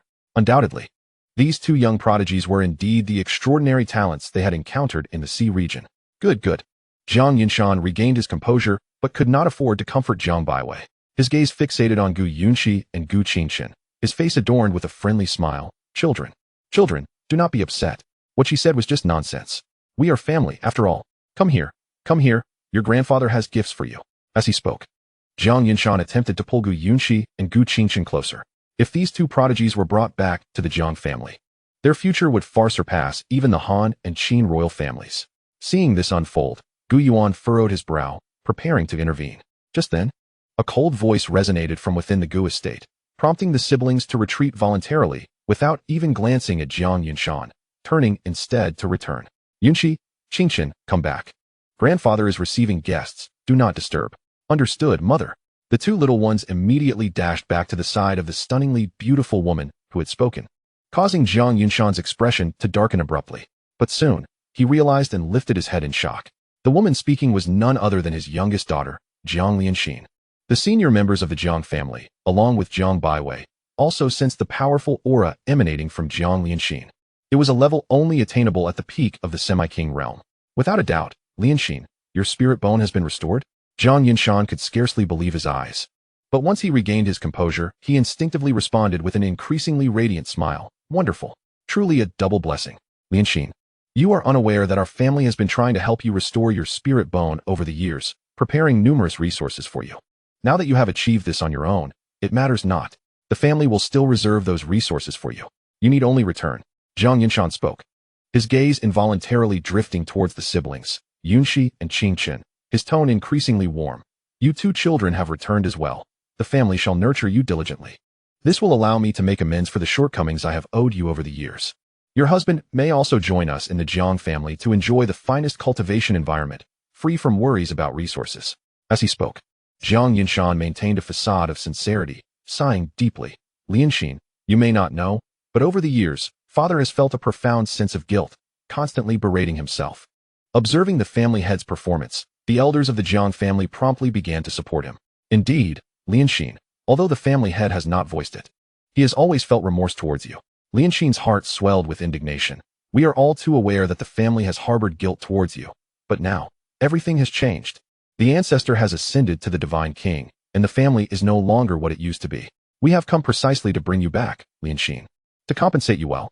One after another, their fervent words and heartfelt declarations starkly contrasted with the cold treatment and gossip Lianxin faced when she married, causing her heart to grow colder with each utterance. She found the situation amusing. When she married, they did not come. For years, they never once visited. Now, having learned of her spiritual roots restoration and the emergence of two extraordinary talents, they come, and her father claims to feel guilty? Jiang Lianxin spoke softly, her tone calm, her gaze indifferent, looking at Jiang Yinshan. Then why must father insist on having his daughter return home? Hasn't the family prepared cultivation resources for me? It would suffice if half were sent for my use. That would not count as family resources, merely a compensation for father's guilt. Would father be willing to agree? How could that be? Jiang Yinshan, cornered by Lianxin's words, averted his gaze, slightly tilting his head. The family's resources cannot be distributed lightly, even as the family head. I cannot allow it. Listening to Jiang Yinshan's response, the elders of the Gu family could no longer contain their laughter. The Jiang family, particularly their head, was indeed reaching new heights of absurdity. Jiang Lianxin, seemingly having anticipated this, raised her hand slightly, indicating that Jiang Yinshan need not continue. She softly replied, I understand. Thus, father need not feel guilty. Rather, I must thank you, no? I must thank the family head for arranging such a splendid marriage for me. Otherwise, how could I possibly have wed such an excellent husband? Reflecting on her husband, a tender light appeared in Jiang Lianxin's eyes. Meanwhile, Jiang Yinshan felt a wave of embarrassment wash over him. Yet, as the leader of the clan, he possessed an astonishingly thick skin. Realizing that he could not sway Jiang Lianxin, his gaze shifted entirely to Gu Yunxi and Gu Qingchen. Very well, Lianxin. Since you have decided to remain with the Gu family, I have no further objections. However, Yunxi and Changqing are the bloodline of the Jiang family. They are the pride of the Jiang clan. Remaining in this modest Gu family would only squander their talents. Only within the Jiang family can their talents be fully realized. As he spoke, Jiang Yinshan disregarded Jiang Lianxin entirely, stepping forward with the intent to forcibly take away the siblings, Yunxi and her brother. As for any lingering resentment the siblings might harbor, they were merely two small children. What did it matter if they were discontented? Furthermore, once they were taken, with the Jiang family's current might and the strength of the divine king, they would be more than capable of making the Gu family bow in submission, ensuring that everyone within the Gu family understood what was appropriate to say and what was not. Boom. The pressure of the divine king erupted violently. The high-ranking members of the Jiang family behind Jiang Yinshan immediately understood the intent, following suit as waves of divine king energy surged forth. At that moment, the commotion reverberated throughout Jianglin City, startling the cultivators within. Initially, the Jiang family's visit had evoked admiration for the Gu family, but no one could have anticipated such a dramatic turn of events. Alas, the Gu family was in for a difficult time. What good is having prodigies without strength? Everything would be taken away. Many cultivators shook their heads in quiet lament for the Gu family. After today, the momentum of the Gu family's rise would likely be utterly severed. Jiang family members, you have gone too far. Neither Jiang Lianxin nor the formidable members of the Gu family expected the Jiang clan to act so brazenly, disregarding the dignity of their lineage. Gu Yuan voiced his discontent, exuding his own aura as he and a group of elders advanced to confront them. Too excessive? Observing Gu Yuan and the others approach, Jiang Yinshan merely smiled coldly. The Jiang family had long been prepared for this confrontation. We respectfully invite our ancestor to intervene. The elders of the Jiang family bowed in unison, their voices booming like thunder, echoing throughout Jianglin City. In the next moment, boom. Under the fearful gazes of the cultivators in Jianglin City, a figure descended from the clouds. Clad in a black robe, the individual emanated an aura as profound as the ocean. Standing there, the overwhelming pressure enveloped the entire city, as if with a mere thought he could reduce the grand city to dust. This was the realm of the Divine King. The formidable Jiang Divine King had arrived. The presence of the Divine King ancestor signified the end of the road for the Gu family's two little ones. As Jiang Yinshan and the others stood proudly, filled with elation, especially Jiang Baiwei, who had initially worried that Jiang Lianxin's return might threaten her position within the Jiang family. She was now relieved. Jiang Lianxin's return was futile. Her children would instead become instruments for the Jiang family's rise, allowing her, Jiang Baiwei, to reap the rewards as well. Rumbling. Just as Jiang Baiwei reveled in her triumph. On the clouds, the gaze of the Jiang Divine King fell upon the two siblings, Gu Yunxi and Gu Qingchen, his eyes betraying an unmistakable, fervent greed. Yet, despite his covetousness, as the ancestor of the Jiang family, he still had to maintain some semblance of dignity. At that moment, the Divine King of the Jiang family addressed Gu Yuan, stating, "Head of the Gu family, today my Jiang family has brought back these two descendants. You may select 2 disciples from your family to send to my Jiang family in the future. I shall grant them the status of inner disciples under my name. Following my side for cultivation shall be considered a reward for your family in nurturing these 2 prodigies." The mention of inner disciples under the Divine King's name sent tremors of excitement through the cultivators of Jianglin City, who could hardly contain their astonishment. The honor of being recognized as inner disciples of the Divine King was no trivial matter, with such a distinction and legacy. Their future ascension to the realm of kings seemed all but assured. As for Gu Yunxi and Gu Qingchen, while their talents were undeniable, even the onlookers doubted the Gu family's ability to cultivate such exceptional individuals. The Gu family? Merely a minor clan in Jianglin City. Meanwhile, the Divine King of the Jiang family, having stated his terms, did not wait for a response from the Gu family. He immediately commanded Jiang Yinshan, take the children back to our clan. Do not let this pair of precious gems go to waste, understand? Yes. Rest assured, ancestor. Jiang Yinshan hurriedly bowed in obedience and strode forward. He, like the Divine King, paid no heed to the Gu family members, not even sparing them a glance.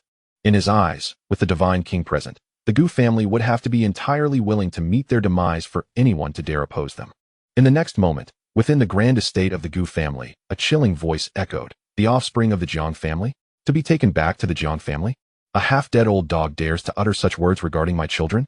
As soon as the voice fell, under the incredulous gazes of the Jiang family's upper echelon and the nearly frozen expressions of the cultivators in Jianglin City, a dazzling sword light surged forth, slicing through the air like a rainbow piercing the sun. In an instant, it arrived before the Divine King of the Jiang family. The Divine King of the Jiang family let out a horrific scream, akin to a wretched dog, as he was sent flying 1,000 feet away by the radiant sword light unleashed by Gu Changqing, his fate uncertain. Chapter 67, Regret Silence. An oppressive stillness enveloped the scene. In that moment, all of Jianglin City was engulfed in a wordless hush. It was not until the figure of the black-robed Divine King, struggling to rise from the ruins of a nearby building he had crashed into, emitted a faint sound that the cultivators of Jianglin City and the members of the Jiang family gradually regained their senses. Each one gazed in disbelief at Gu Changqing, the one who had struck. Their eyes mirrored sheer astonishment. In their perceptions, the Divine King, exalted and godlike, appeared so fragile in Gu Changqing's hands, as if made of mere paper. With a single strike, he had been grievously wounded. Furthermore, Gu Changqing's identity and age were all too clear to them. A mere youth of less than 20, a junior of a noble family, in the vast Han Empire. The implications were monumental. Among his peers, the most exceptional individuals remain ensnared in dire predicaments, struggling valiantly for survival. Yet he, with a single stroke of his sword, can inflict grievous wounds upon a deity of unparalleled might. What manner of strength is this? Is it the zenith of divine kingship? Or has he ascended to the realm of emperors? As they grappled with these thoughts, a voice called out, "Father, you have emerged." Meanwhile, Gu Yunxi and Gu Qingchen paid no heed to these unfamiliar faces seeking to forge connections. Upon witnessing their father's return, they rushed towards him in unbridled joy. Upon hearing the children's exuberant voices, the members of the Jiang family, still reeling from the shock of Gu Changqing's power, snapped back to reality. They regarded the sibling duo with a momentary tremor in their hearts, only to quickly regain their composure. Initially, they had believed that the exceptional talents of the Gu children were inherited from their mother, Jiang Lianxin. However, it now appeared that these extraordinary youngsters drew their gifts more from their formidable father, Jiang Baiwei. Observing the distant figure of the black-robed deity struggling amidst the ruins, the Jiang family's ancestor turned her gaze to Gu Changqing, who wore a gentle smile while embracing Jiang Lianxin. Beneath him lay a pair of prodigious children, seemingly capable of overshadowing her own offspring. In that moment, an overwhelming wave of regret surged within Jiang Baiwei's heart. Had she persevered and married into the Gu family, might she now be the one held in such esteem, feared even by divine kings, rather than Jiang Lianxin? Once filled with relief that it was not she but Jiang Lianxin who wed into the Gu family, she now found herself engulfed in remorse. A sentiment that remained unacknowledged and unheeded by anyone. After effortlessly repelling the Jiang family's divine king with a single strike, Gu Changqing had no desire to engage in further discourse with them. Given our shared history, I shall refrain from taking lethal action today. However, from this moment forward, the Gu family and the Jiang family shall sever all ties and obligations, no more entanglements.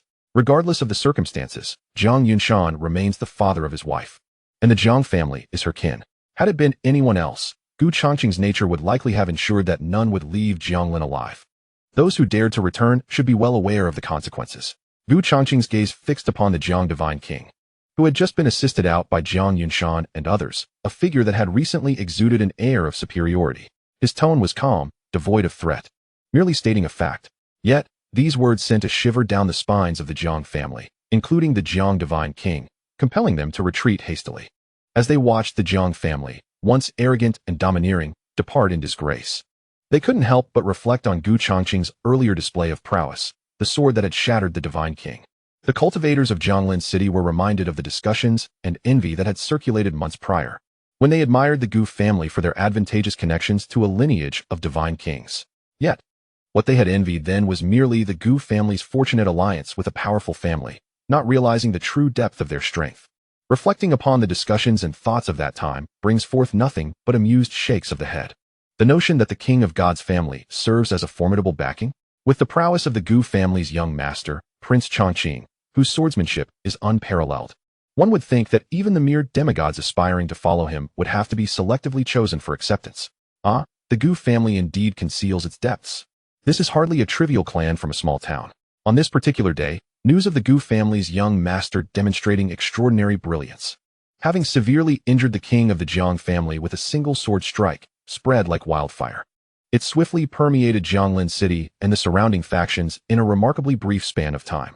Yinshan sect, situated a mere 500 miles from Jianglin City, holds dominion over 3 spiritual mines, one of which has been entangled in disputes with the Gu family. Although that mine was initially discovered by the Gu family, their subsequent decline allowed the more aggressive elder of Yinshan sect to seize it without hesitation. Yet, following the emergence of a king of gods from the Jiang family, the sect's leader decisively summoned that elder back to the sect and arranged for emissaries to graciously return the mine to the Gu family. This arrangement stirred discontent not only among the disciples of Yinshan sect, but also among several elders, leading to whispers of revenge brewing among the disciples near the mine.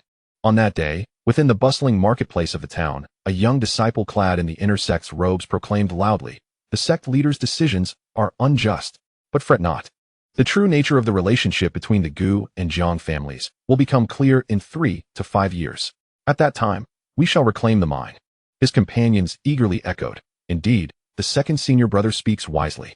The sect leader is merely too cautious. The Jiang family has not even approached the Gu family for years. What is there to fear?" As they engaged in their fervent discourse, a disciple from Yinshan sect hurriedly squeezed through the crowd, prompting the inner sect disciples to call out, "Junior brother son, what troubles you? Why the haste?" Upon hearing his name, the disciple turned and, upon recognizing his fellow brethren, sighed in relief and exclaimed, "Brothers, why linger here? The sect has sent word. Elder Wu intends to visit the mine. He will arrive shortly." "What? Elder Wu is coming to the mine?" They all knew him as the figure who had previously advocated for war against the Gu family, boasting not only of seizing one of their mines, but also of consuming all their external resources while they were in decline, a true hawk. His views were immensely popular among the young disciples of Yinshan sect. Excitement surged through them upon hearing the news of Elder Wu's return. Could it be that the sect leader has changed his stance? They laughed. "Ha! It is high time for a change. The Gu family is but a decrepit old tiger, merely a facade that has long lost its terror and is no longer worthy of our apprehension." A group of disciples from the Yinshan sect, eager to follow their junior brother's son, hastened towards the elder, intent on reclaiming the spirit mine. However, upon their arrival at the Yinshan sect's stronghold in the market town, they were left utterly dumbfounded by the sight of Elder Wu. In their eyes, the once formidable and domineering Elder Wu now appeared pallid, his countenance marked by unmistakable fear and regret.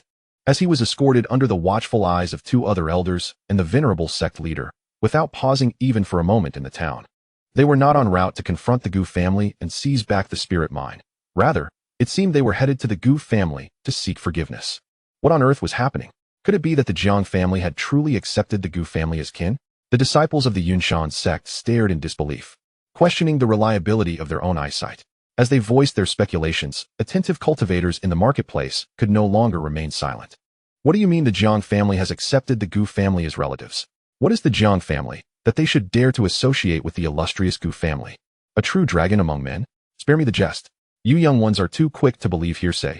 Your information is utterly unreliable, exclaimed one cultivator, shaking his head in disappointment before leisurely departing, leaving the Yunshan disciples exchanging bewildered glances.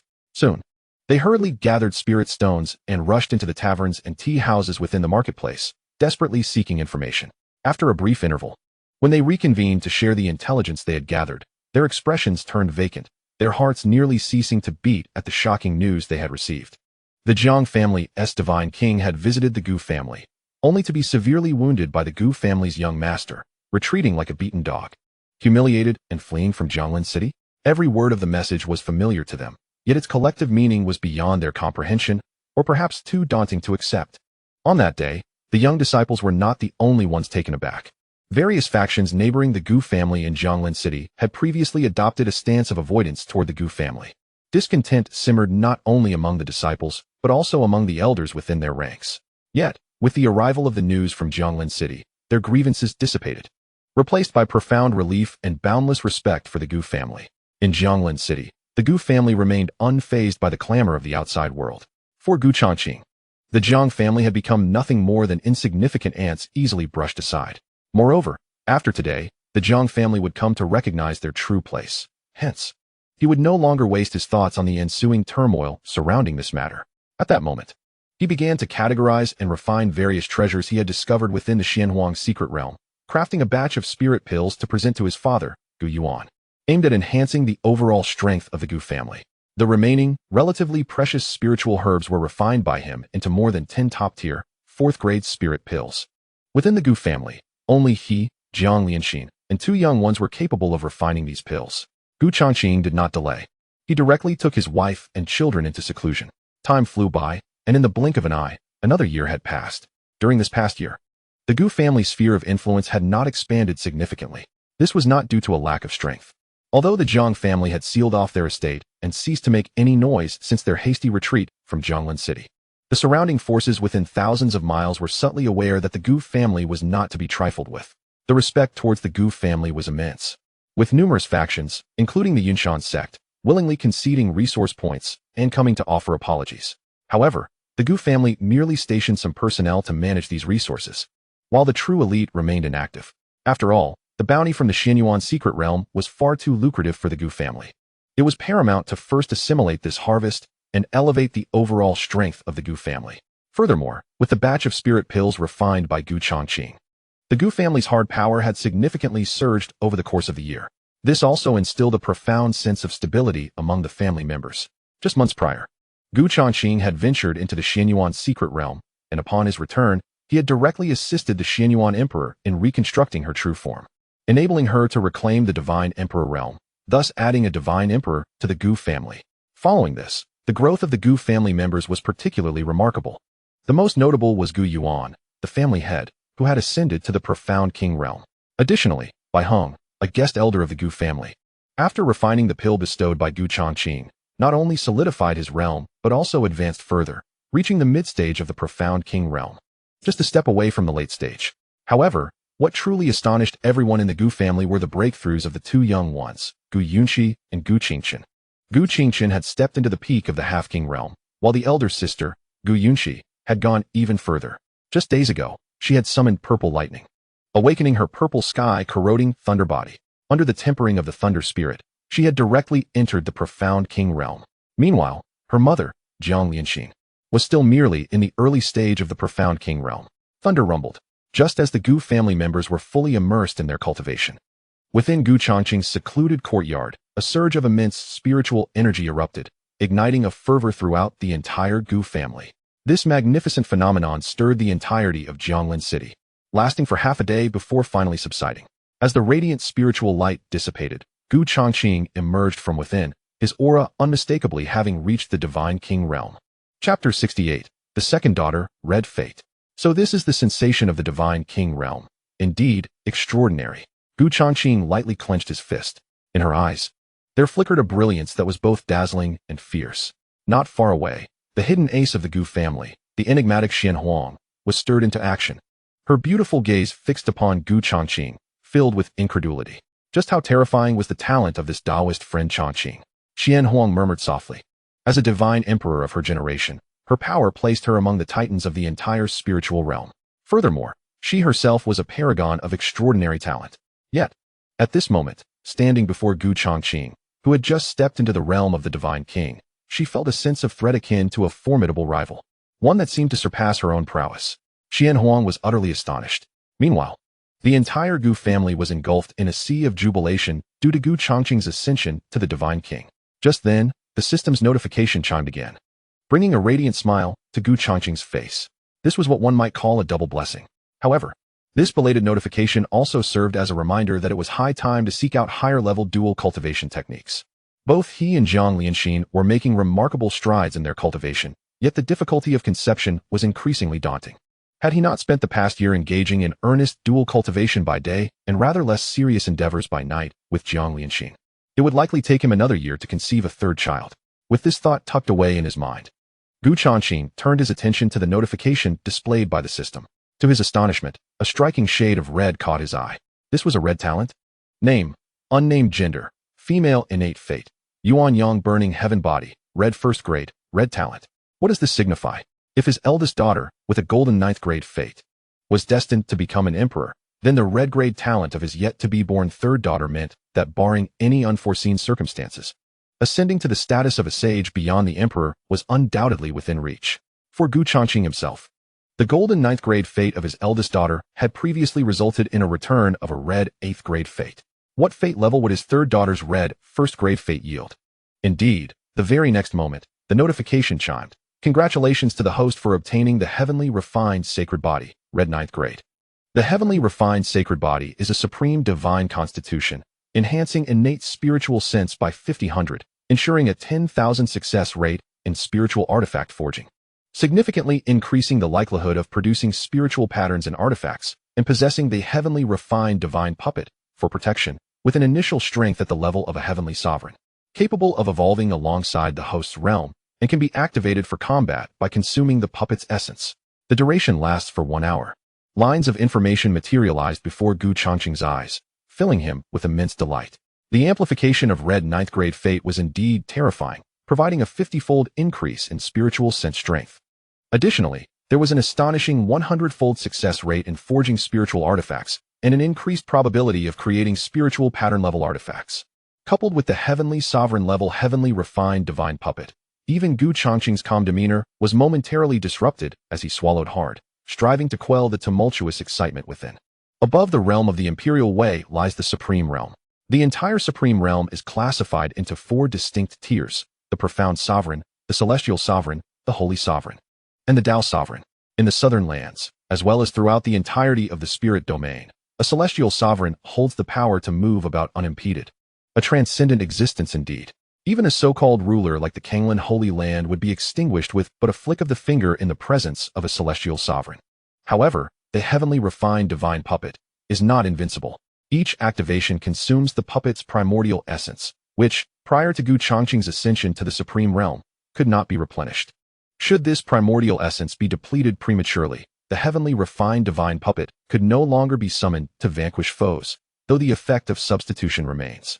As long as the Heavenly Refined Divine Puppet exists, no matter the adversary faced, even a saint, Gu Changqing can utilize the puppet to achieve a resurrection of the fallen, effectively granting him another life. Moreover, Gu Changqing gently closed his eyes, meticulously assessing the quantity of primordial essence within the Heavenly Refined Divine Puppet. Upon reopening his eyes, a flicker of joy danced within them. The primordial essence contained within the puppet was far more abundant than he had anticipated, sufficient to activate it 10 times. 10 opportunities to unleash the Celestial Sovereign's might would be more than adequate to obliterate the Kanglan Holy Land repeatedly. Rising with determination, a glint of cold light appeared in Gu Changqing's eyes. His strength had reached the level of a divine king, his lethal prowess rivaling that of a divine emperor. In contrast, the mightiest warrior of the Kanglan Holy Land was merely at the late stage of the Celestial Emperor realm. His own power was ample to resolve matters with the Kanglan Holy Land, Not to mention, he had the close ally, Xian Huang, and the heavenly refined divine puppet at his disposal. It was indeed time to settle the grievances with the Kanglan Holy Land. Just as Changqing was eagerly preparing to address these issues, he received an unexpected message. His father wished to see him, claiming there was something of great importance to discuss. A sense of foreboding washed over Changqing. Could this herald the arrival of a classic narrative twist? What could possibly be of such significance? In his current state, few matters could be deemed truly important, and he feared it might pertain to his mother. He promptly set aside his tasks and hurried over. Upon his arrival, he found his father seated at a long table, a cup of wine before him and an empty wine jar beside him. The wine was nothing more than a common, murky brew, hardly worthy of being called spirit liquor. Even if his father had attained the king realm, it would be difficult for him to become inebriated.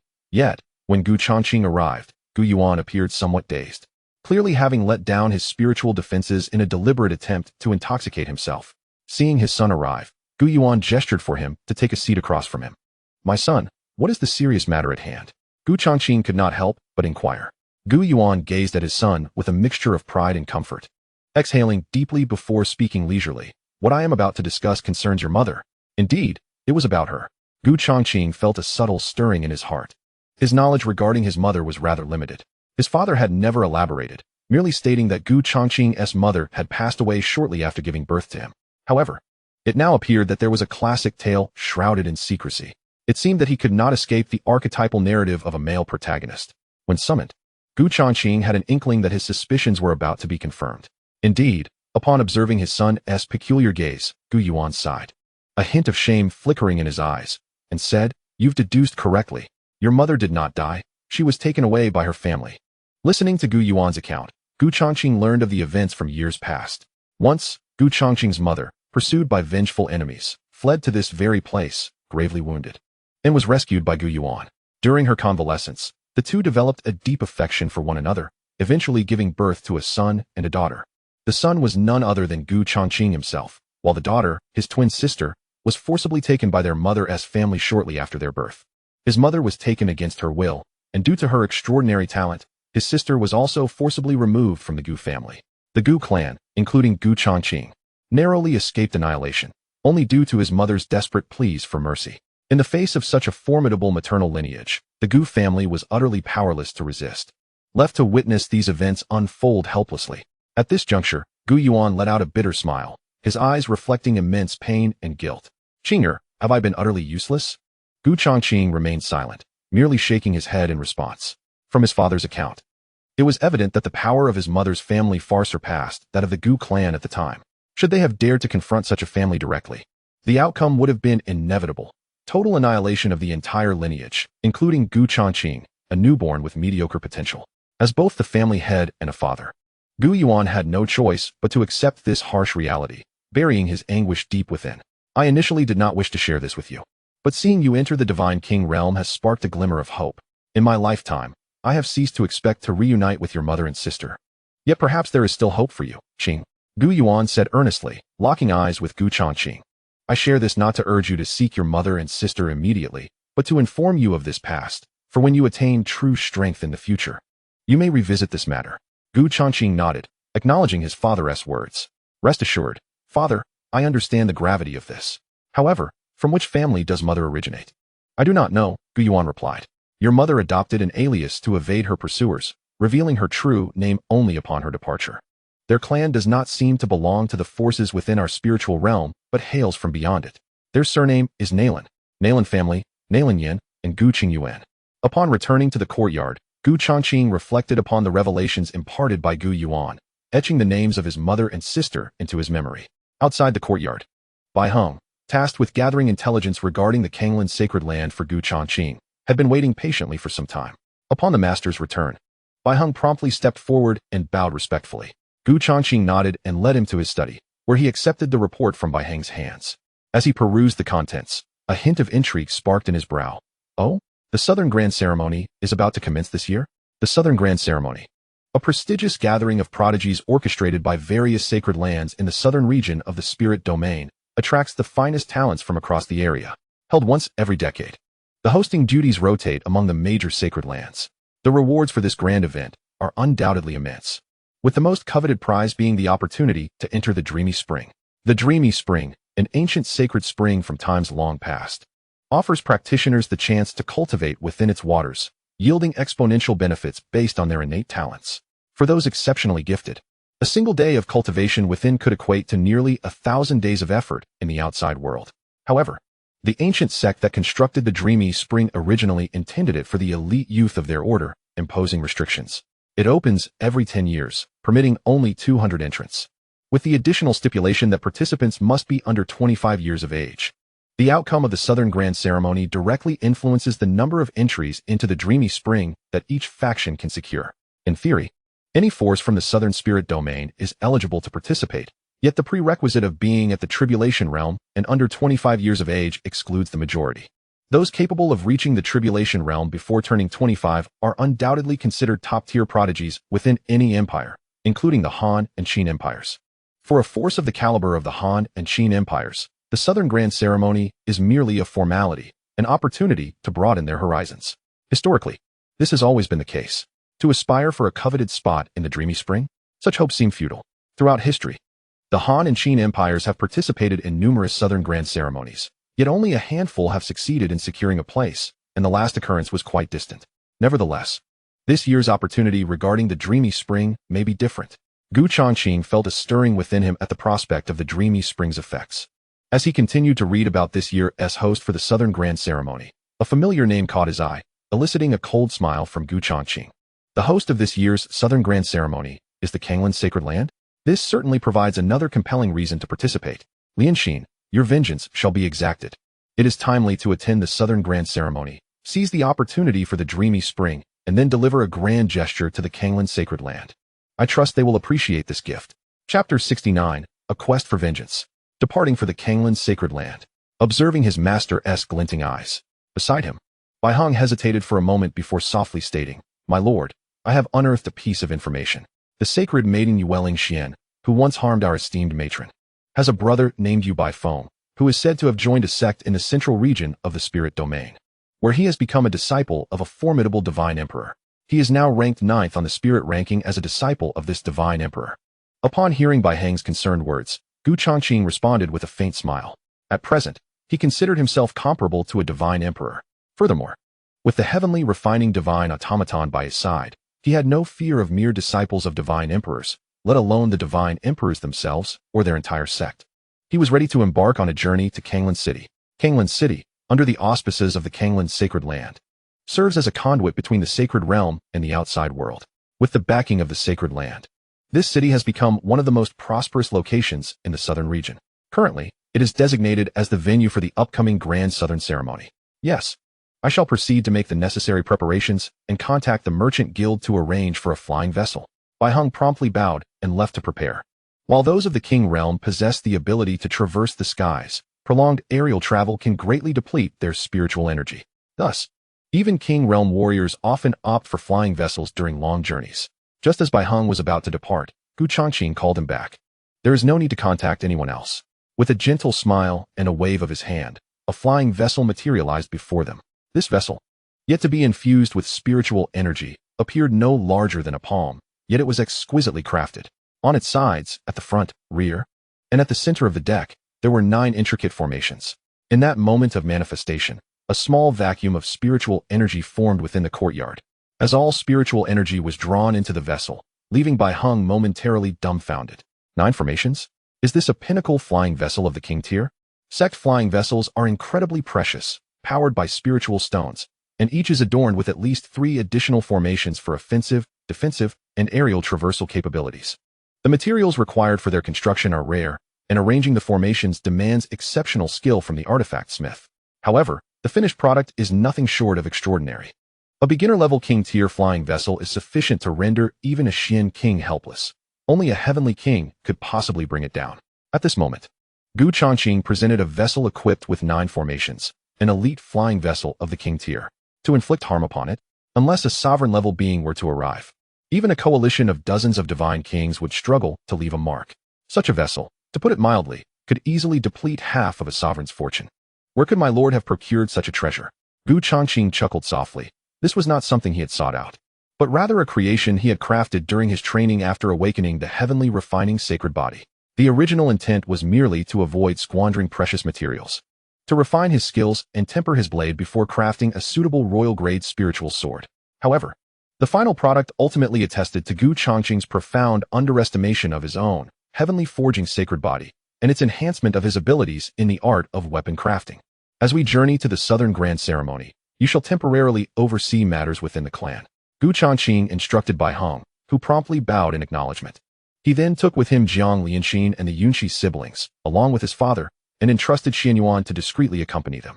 They boarded the flying vessel and swiftly set off towards Kanglan City. Thunderous roars echoed as the vessel sliced through the ocean of clouds, parting the air with a cacophony akin to thunder. Yet, on the deck and within the cabin, an extraordinary calm prevailed, devoid of any turbulence. An invisible force of spiritual energy formed a barrier, enveloping the entire spiritual ship in protection. Although this vessel was a product of Changqing's practice, the enhancement from the heavenly forging sacred body was not to be underestimated. The 100-foot-long craft, while not ostentatious or grand, possessed an inherent elegance and grace. Its 5 elemental formations circulated harmoniously, even drawing spiritual energy from the heavens and earth to replenish its consumption. In stark contrast to ordinary sect vessels that could expend tens of thousands of spirit stones in a single day, this ship's operational costs were remarkably lower. Furthermore, its speed was commendable. Even without Changqing's focused control, the vessel maintained an impressive velocity, reaching Kanglan City with ease within half a month. Meanwhile, the Yunqi siblings delighted in playing on the deck, as the experience of traveling by flying vessel was particularly novel for them. At that moment, a sudden buzzing sound emanated from behind the clouds, causing the members of the Gu family to turn in curiosity. From the sea of clouds emerged a magnificent 3-tiered flying vessel, adorned with ornate eaves and illuminated by brilliant lights, piercing through the clouds with the swiftness of a radiant celestial phenomenon. In an instant, it surpassed Changqing's vessel, startling several young members of the Gu family. What force could possess such a flamboyant ship? The journey from the Han Empire to Kanglan City was not without peril. Just ahead lay a vast canyon stretching for 1,000 miles, home to countless winged demon bats. Should a flying vessel pass through, these creatures would swarm and attack in mass. Ordinary royal-grade vessels would struggle to withstand their onslaught, as among them were also mystic king-level winged demon bats, and occasionally even celestial king-level ones. Thus, many vessels opted to either take detours or slow their pace, attempting to conceal their presence while navigating through. However, with Changqing's crafted vessel, the Gu family had no such worries. Yet, which faction could boast such a formidable ship? Even Gu Yuan could not help but gaze in awe, quickly piecing together the answer. Could it be the Celestial Sound Pavilion's Heavenly Sound Vessel? The name of the Celestial Sound Pavilion raised questions among the younger members of the Gu family, leaving them perplexed. The elder members of the Gu family were momentarily taken aback, their eyes revealing a flicker of astonishment. The Southern Grand Ceremony truly lived up to its reputation, even enticing the revered lineage. Observing the young individuals who had yet to comprehend the situation, an elder from the Gu family spoke up. The lineage is the foremost hidden sect of our Han Empire. In fact, prior to the breakthrough of the ancestral god king of the Jiang family, the lineage was acknowledged as the preeminent sect in Han, second only to the royal family. This illustrious hidden sect specializes in the art of melodic mastery, accepting only female disciples, who remain secluded from the world. Yet, those who emerge from its ranks are often among the most distinguished in Han, even rivaling contemporary peers. The first noble lady of the Jiang family, Jiang Baiwei, earned her reputation as the foremost prodigy of Han several years ago, having narrowly triumphed in a duel against the current saintess of the lineage during a rare excursion. Moreover, the lineage is not solely renowned for its exceptional disciples. Its 2 leaders, the Qinxian and Livexian, are remarkably formidable. Both possess the consummate strength of a heavenly king and have mastered a unique combined secret technique, rendering them unbeatable in collaboration. Additionally, it is said that these 2 celestial maidens are breathtakingly beautiful, embodying unparalleled grace. The elder of the Gu family, shaking his head as he spoke, finally realized the gravity of the situation and coughed lightly to mask his embarrassment, then gestured dismissively. In any case, the lineage represents a significant force within our Han. Truly extraordinary. Given their prowess, traversing the preceding winged demon valley should pose no challenge, and thus they need not conceal their presence. As the elder elaborated on the circumstances surrounding the lineage to the younger members of the Gu family, on the celestial vessel known as the Tianyin, a graceful maiden stood at the railing of the 3rd tier, gazing into the distance.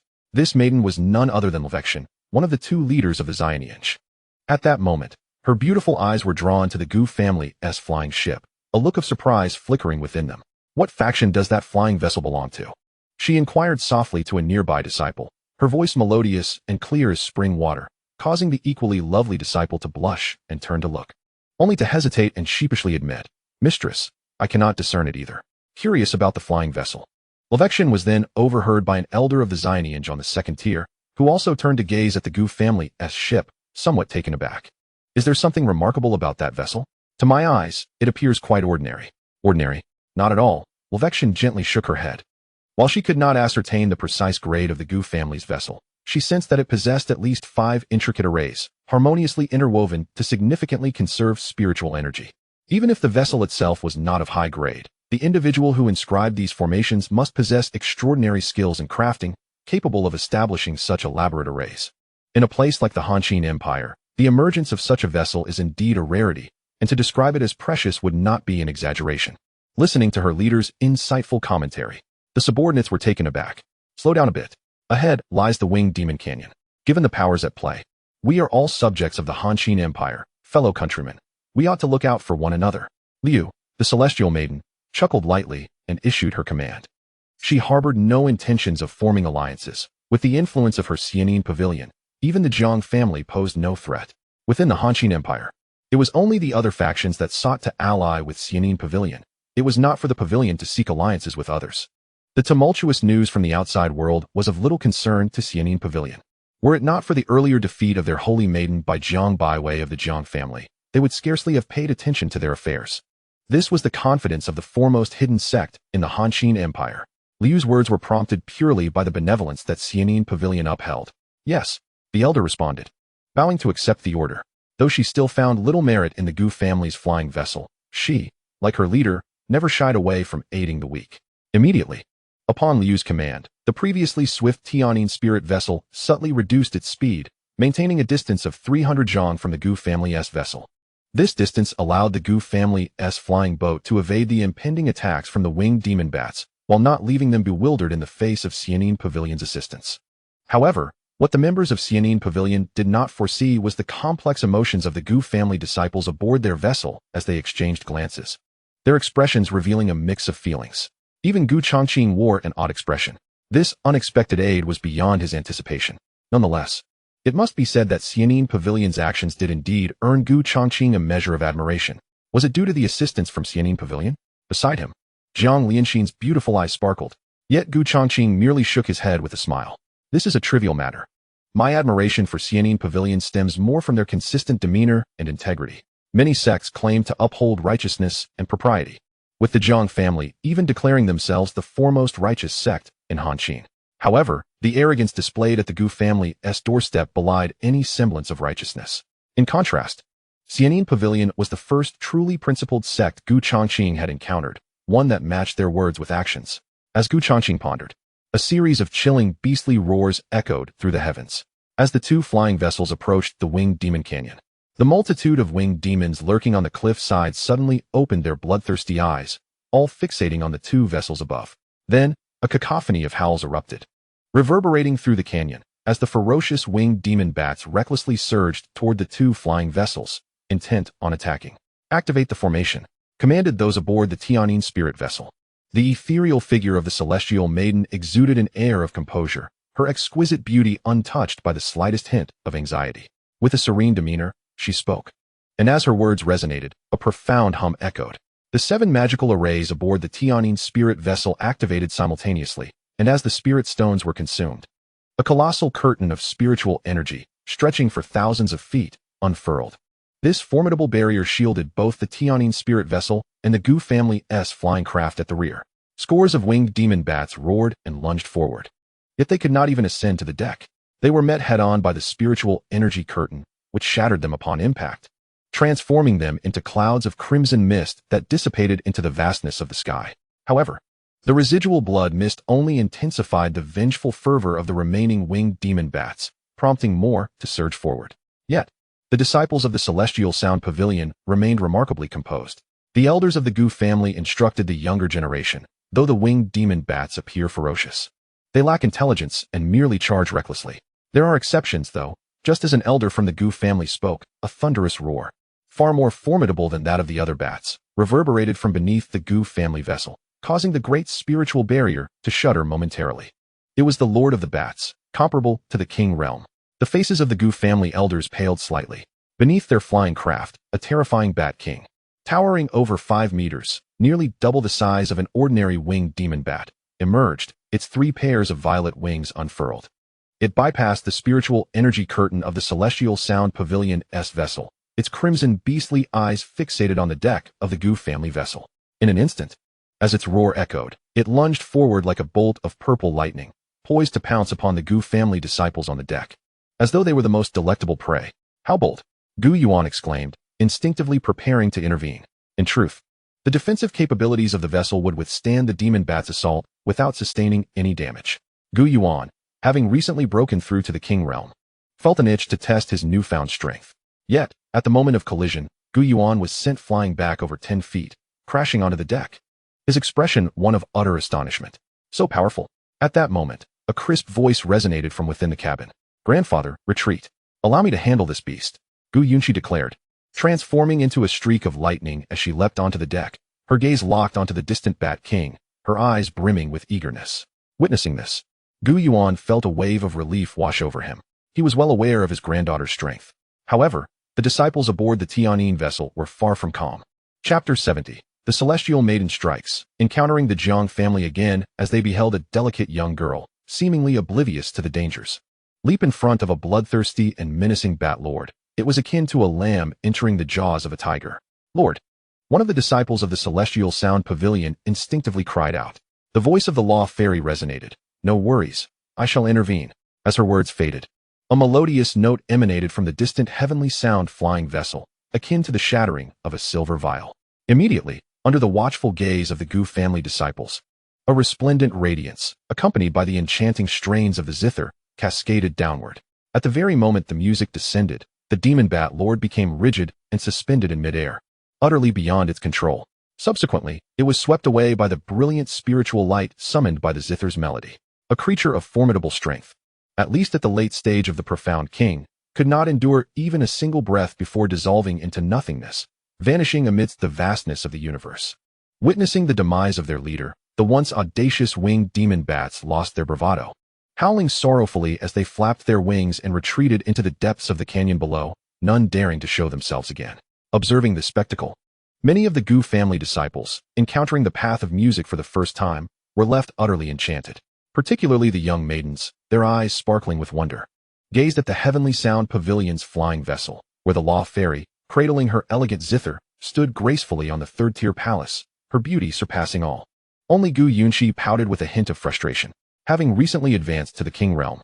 This demon Bat Lord would have been the perfect opponent for her to hone her skills, yet it was snatched away by another.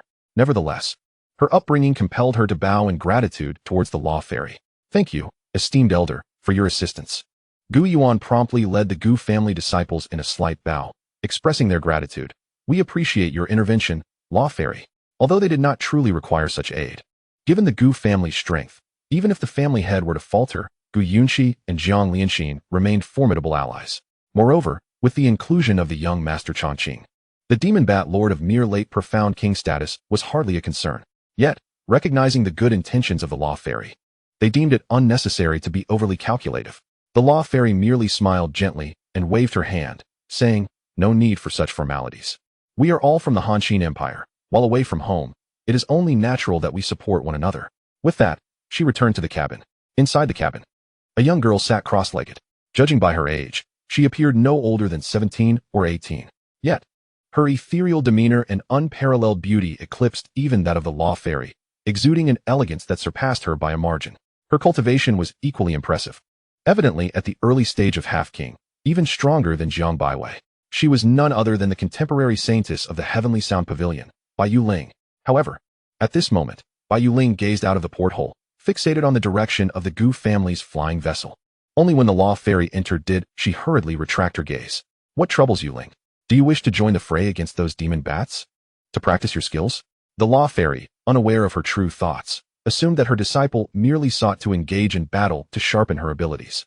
Bai Yuling nodded vigorously, though a faint blush crept onto her lowered face, one she could not suppress.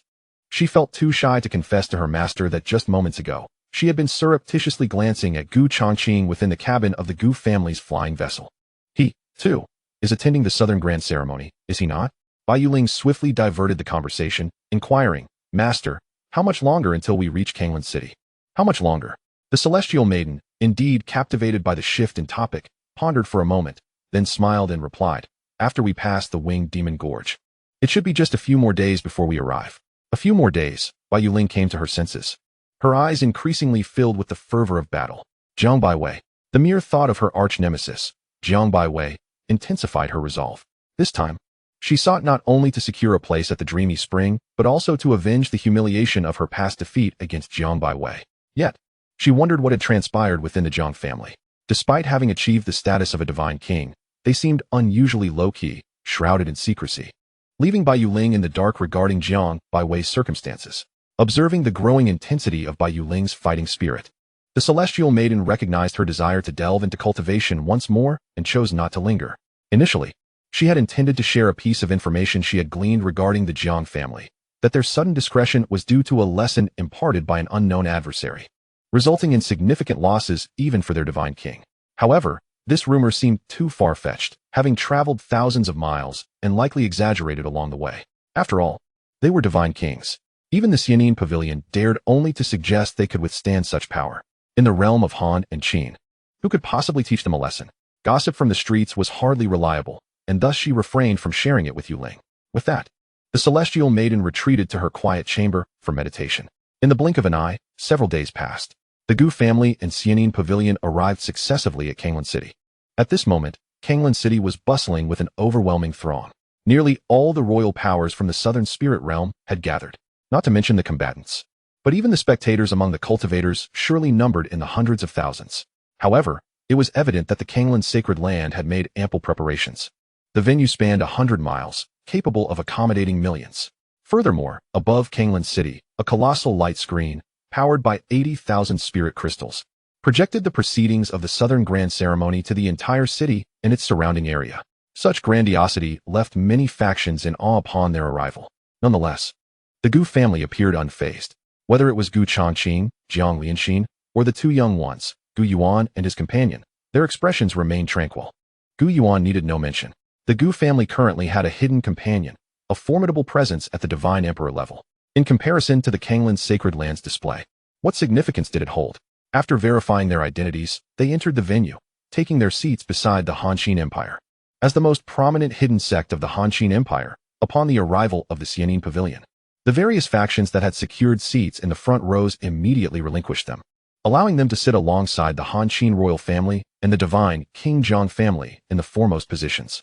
The ethereal maiden smiled in gratitude to the crowd, preparing to bid farewell to Gu Yuan and his companions. After all, she perceived that the Gu family's standing was likely to be somewhat diminished. However, as she turned her head, she was taken aback. For, at the forefront of the Han-Qin Empire's seating arrangement, the Gu family, under the leadership of Gu Changqing, had seated themselves boldly on the opposite front row. Meanwhile, the disciples of the Jiang family hastily relinquished a portion of their positions, obediently retreating to the back. What was this peculiar turn of events? Observing the typically haughty Jiang family members so submissively yielding their seats left not only the ethereal maiden, but even the ordinary disciples of the lineage utterly astounded.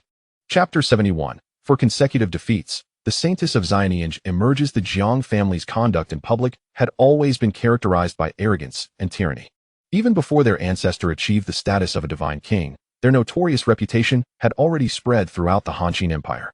Bai Yueling's initial confrontation with Jiang Baiwei was partly fueled by her disdain for Jiang Baiwei's lofty arrogance and her tendency to bully ordinary cultivators.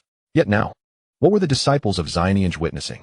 The Jiang family exhibiting such reverence towards the Gu family, to the extent of being so compliant? Surely, their eyes were not deceiving them. Could it be that the Gu family's influence was extraordinary, their origins substantial? The ethereal maideness heart surged with tumultuous waves.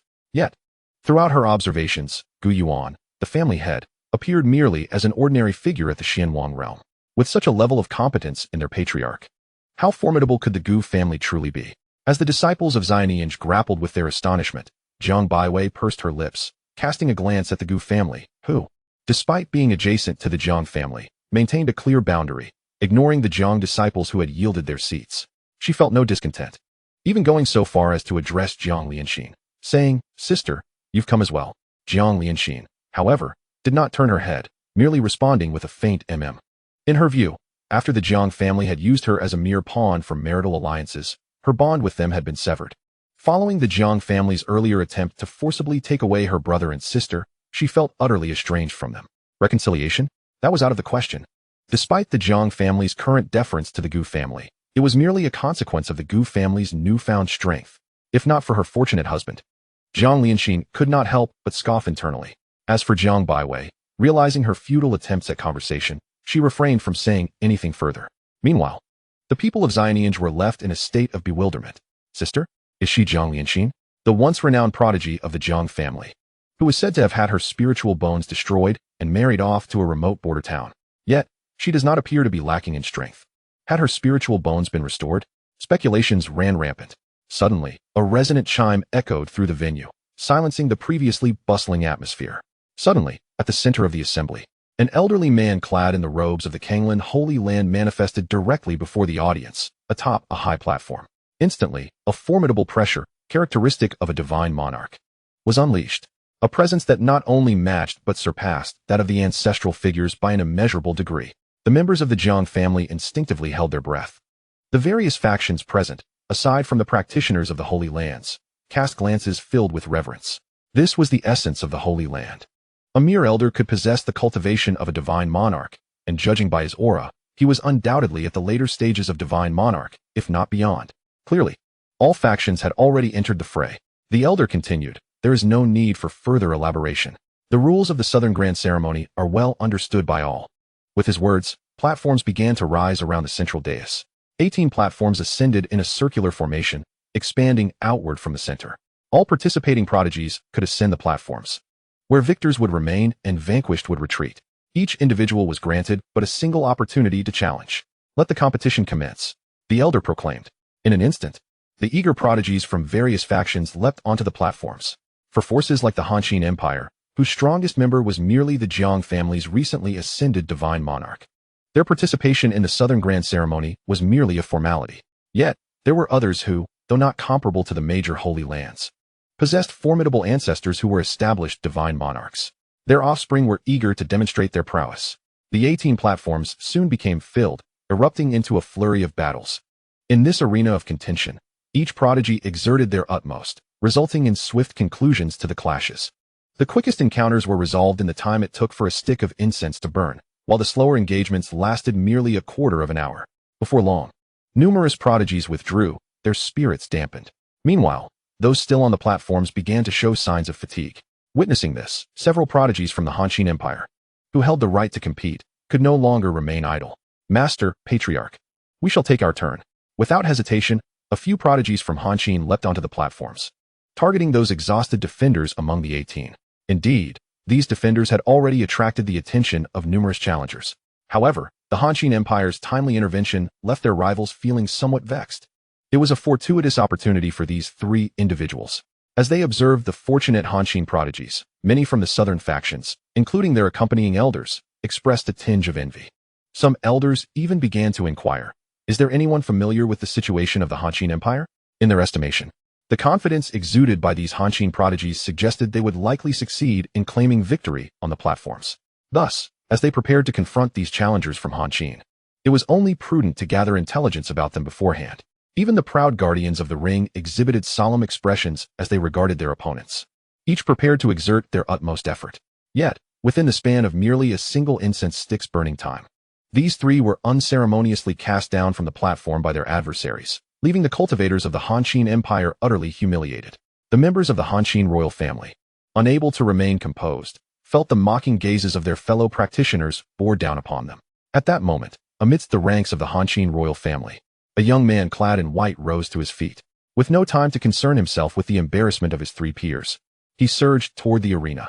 He was none other than the foremost genius of the current generation of the Han royal family, the third prince, who had ascended to the 7th level of the Tribulation Realm. His selected opponent appeared to be a youth wielding a saber, who had seemingly reached the end of his strength after having just cast a Han genius from the platform. The Han Empire had already suffered 3 consecutive defeats. their dignity hanging by a thread. Thus, despite feeling that his choice of adversary was somewhat excessive, the third prince resolved to secure at least one victory to redeem their honor and secure a position for himself. He boldly opted for what seemed to be the most manageable opponent. However, after a fierce struggle, the third prince was ultimately sent crashing down from the platform by the saber-wielding youth, hailing from an established divine royal power, a devastating defeat.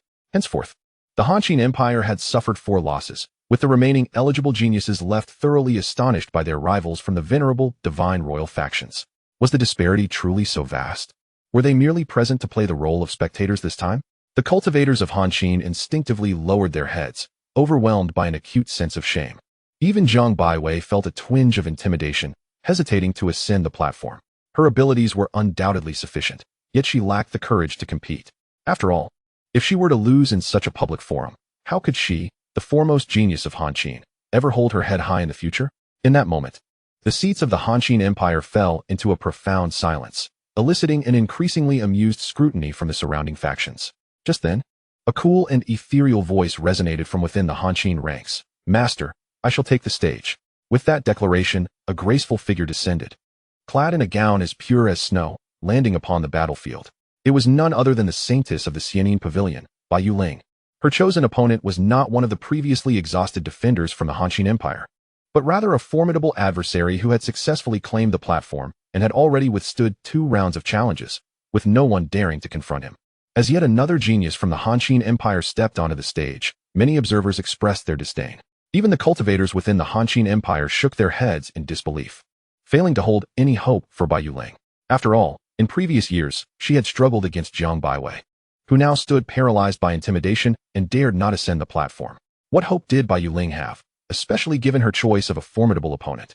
In this battle, the outcome was devoid of any suspense, and the prospect of victory was utterly bleak. Even Gu Yuan could not help but feel a tinge of worry.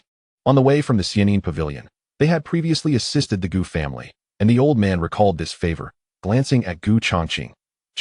"Do you see this young saintess from the Xianin Pavilion?" Gu Changqing offered a faint smile, reassuring his father. "Father, there is no need for concern. In this battle, she shall not falter." Upon hearing Gu Changqing's words, many cultivators from the Han Empire were taken aback, while those from outside the Han harbored expressions rife with mockery as they regarded Gu Changqing. One could not help but exclaim, "It seems you are unaware of the identity of the prodigy from your Han Empire, whom you are challenging. That individual is none other than the crown prince of the Diyue dynasty, a realm under the dominion of 2 divine kings. This crown prince has been guided in his cultivation since birth by a divine king. His strength is beyond the imagination of those from obscure locales who have never even heard of him." Yet before this cultivator could finish his derisive remarks, a wave of gasps surged from the surrounding crowd, causing his words to abruptly cease. Instinctively, he looked up, his eyes widening in disbelief. On the platform where Bai Yuling stood, the so-called crown prince of Diyue had already been rendered unsteady by the melodies conjured by Bai Yuling and, without even a single strike, was sent tumbling off the stage, eliminated from the contest. The entire process had taken less than a single incense stick's worth of time. How could this be? Silence enveloped the arena, and the cultivators of the Han Empire erupted into jubilant cheers. "Truly, she is the saintess of the Xianin Pavilion. The Xianin Pavilion is indeed the foremost hidden power of Han." The cheers of the Han cultivators reached the ears of the Jiang family, making them squirm uncomfortably. Particularly, Zhang Baiwei's complexion darkened to an extreme. Watching Bai Yuling on the platform, her heart roared in indignation. It was one thing to be surpassed by Jiang Lianxin, but now she found herself overtaken by Bai Yuling. This was a bitter pill to swallow. Meanwhile, Gu Changqing smiled slightly and cast a casual glance at the cultivator who had been so boastful moments before. The man felt his face flush under Gu Changqing's gaze, retreating to his seat in defeat, though his eyes still betrayed a hint of resentment. Observing the Han cultivators reveling in their elation, he could not help but mutter derisively, "It is merely a single victory. What is there to celebrate? Look at the circumstances. Common royal powers are already on the verge of retreating, and soon it will be the turn of the mighty imperial clans to take the stage. How long could a fortunate talent from a small place endure against the offspring of those imperial powers?" Indeed, shortly after Bai Yuling's victory, she was soon met with yet another formidable opponent. This was precisely the superlative talent from an imperial power, as the earlier scoffer had asserted, who, upon stepping onto the platform, radiated an imposing aura. Astonishingly, he had already ascended to the 9th level of the tribulation realm. It is crucial to understand Under normal circumstances, the prodigies of the ancient divine powers are merely at the 8th level of the Calamity realm. Alas, it seems this is where it ends. I recognize that individual. I have heard his infamous name in the Changqing capital. He hails from the Flame Dragon dynasty, being the Grand Prince of that lineage. Reputed for his ruthlessness, many of his contemporaries from the Flame Dragon dynasty have been used as stepping stones, either tortured to death or rendered incapacitated in life and death battles, an act of extreme cruelty. The cultivators from Changqing recognized the challenger, their hearts filled with trepidation. They instinctively urged the celestial maiden, Lu, to persuade Bai Yuling to withdraw. To face such an opponent, defeat would not merely be a matter of losing. The stakes were far graver. Yet, Lu merely smiled faintly, her gaze brimming with confidence. The Flame Dragon Prince is but at the 9th level of the Calamity realm, while her disciple has already ascended to the Semi-King realm. Even at the same level, her disciple would not necessarily be inferior to him, let alone being in a higher realm. Realm suppression, talent suppression. In terms of lineage, the Xianin Pavilion cannot compare to royal powers. Yet Bai Yuling has cultivated the ancient heritage of the Xianin Pavilion, which may very well match her opponent. Thus, how could Bai Yuling possibly lose? Indeed, after a fierce clash, the bloodthirsty Flame Dragon Prince was driven to the edge of the arena, on the brink of elimination.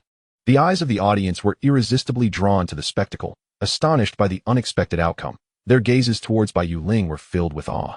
However, the Flame Dragon Prince's expression turned icy as he sensed the peculiar looks around him. Unable to contain himself, he roared and charged at Bai Yuling.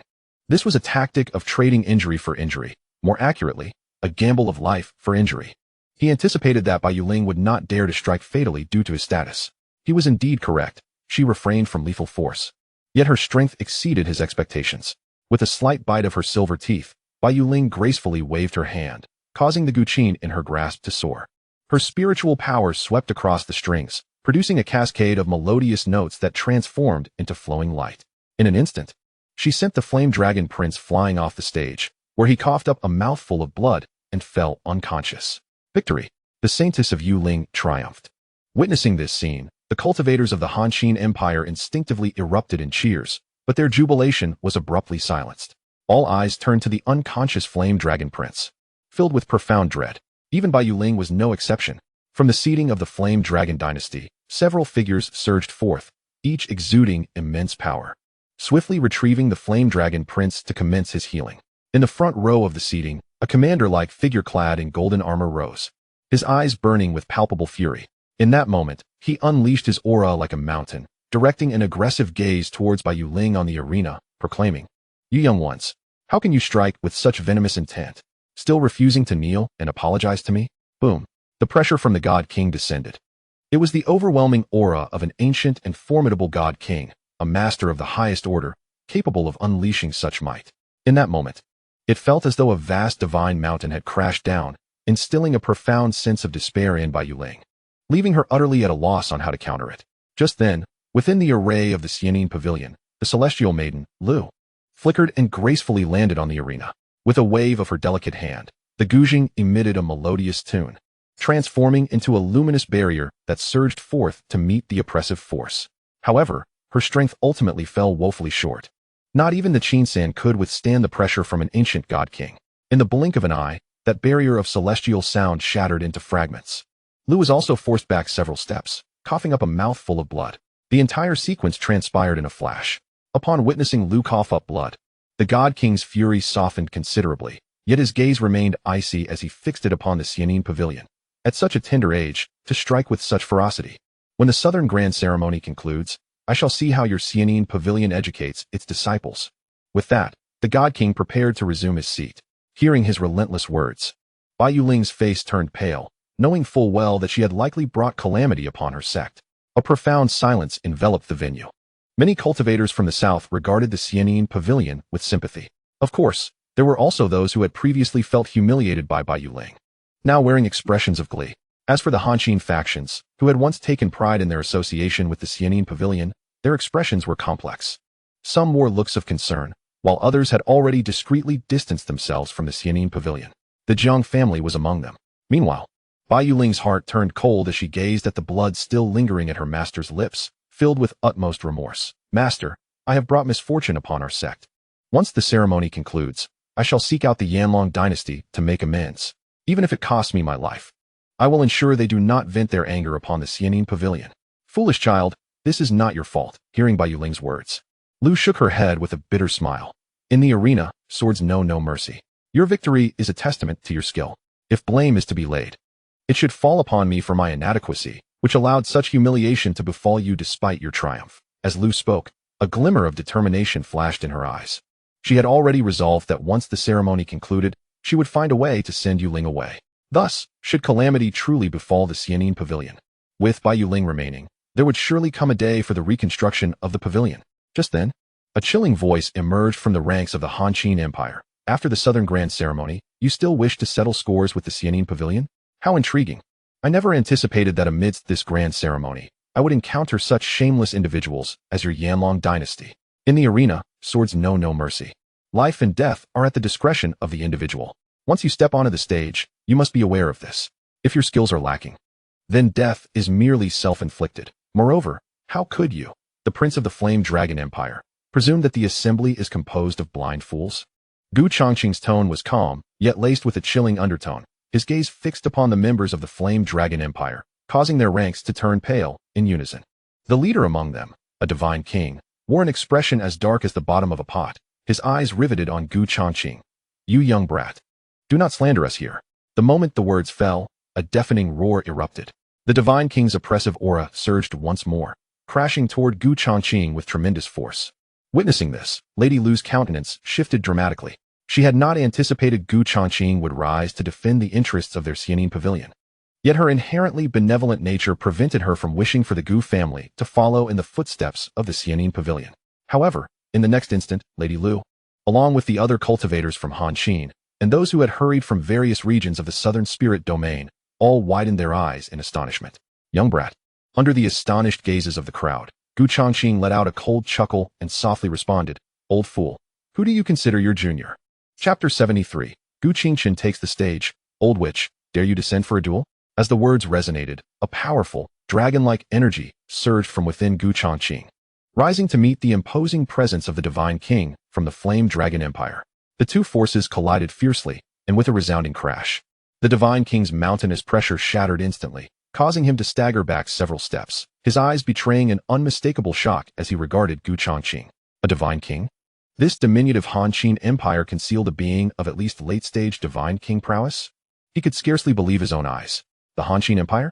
What a trivial place that is. In the entire southern region, there must be countless such minor empires. Under normal circumstances, it would be commendable to possess even a nascent Divine King, and one could easily claim the title of Heavenly King. Yet now, an unexpected Gu Changqing had emerged, leaving the Divine King utterly flabbergasted and filled with trepidation. As for the onlooking cultivators, they were left utterly speechless, especially the venerable ancestor of the Jiang family. To outsiders, Gu Changqing appeared merely as a youthful visage, but in reality, he was an ancient being who had likely cultivated for nearly a millennium. However, he knew the truth of Gu Changqing's actual age. This was no old monster. This was a genuine prodigy. Moreover, the Jiang family ancestor instinctively grasped his robe tightly, his eyes fixed intently on Gu Changqing in the distance. He was well aware that merely a year prior, Gu Changqing was still a considerable distance from becoming a Divine King, yet within just a year, this youth had bridged that gap.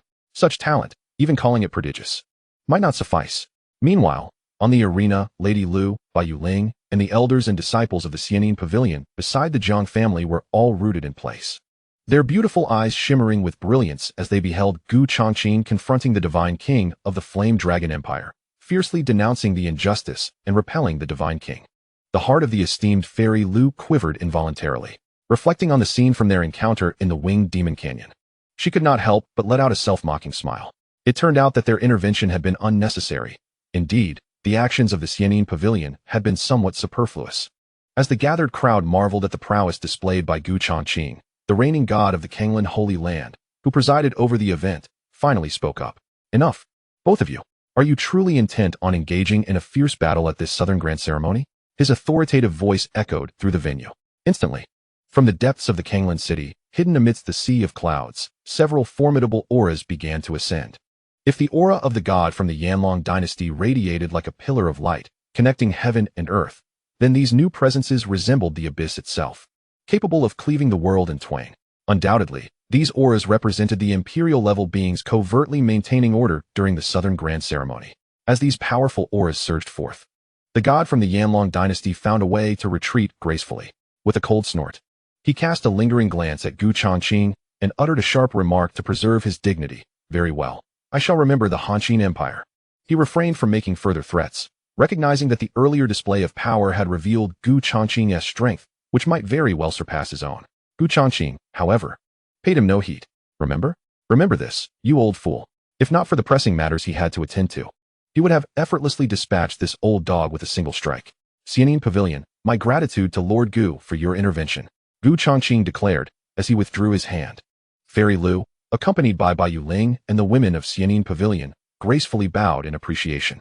Bai Yuling, who had not intended to participate in the Southern Grand Competition, felt an inexplicable sense of disappointment upon realizing Changqing's overwhelming strength.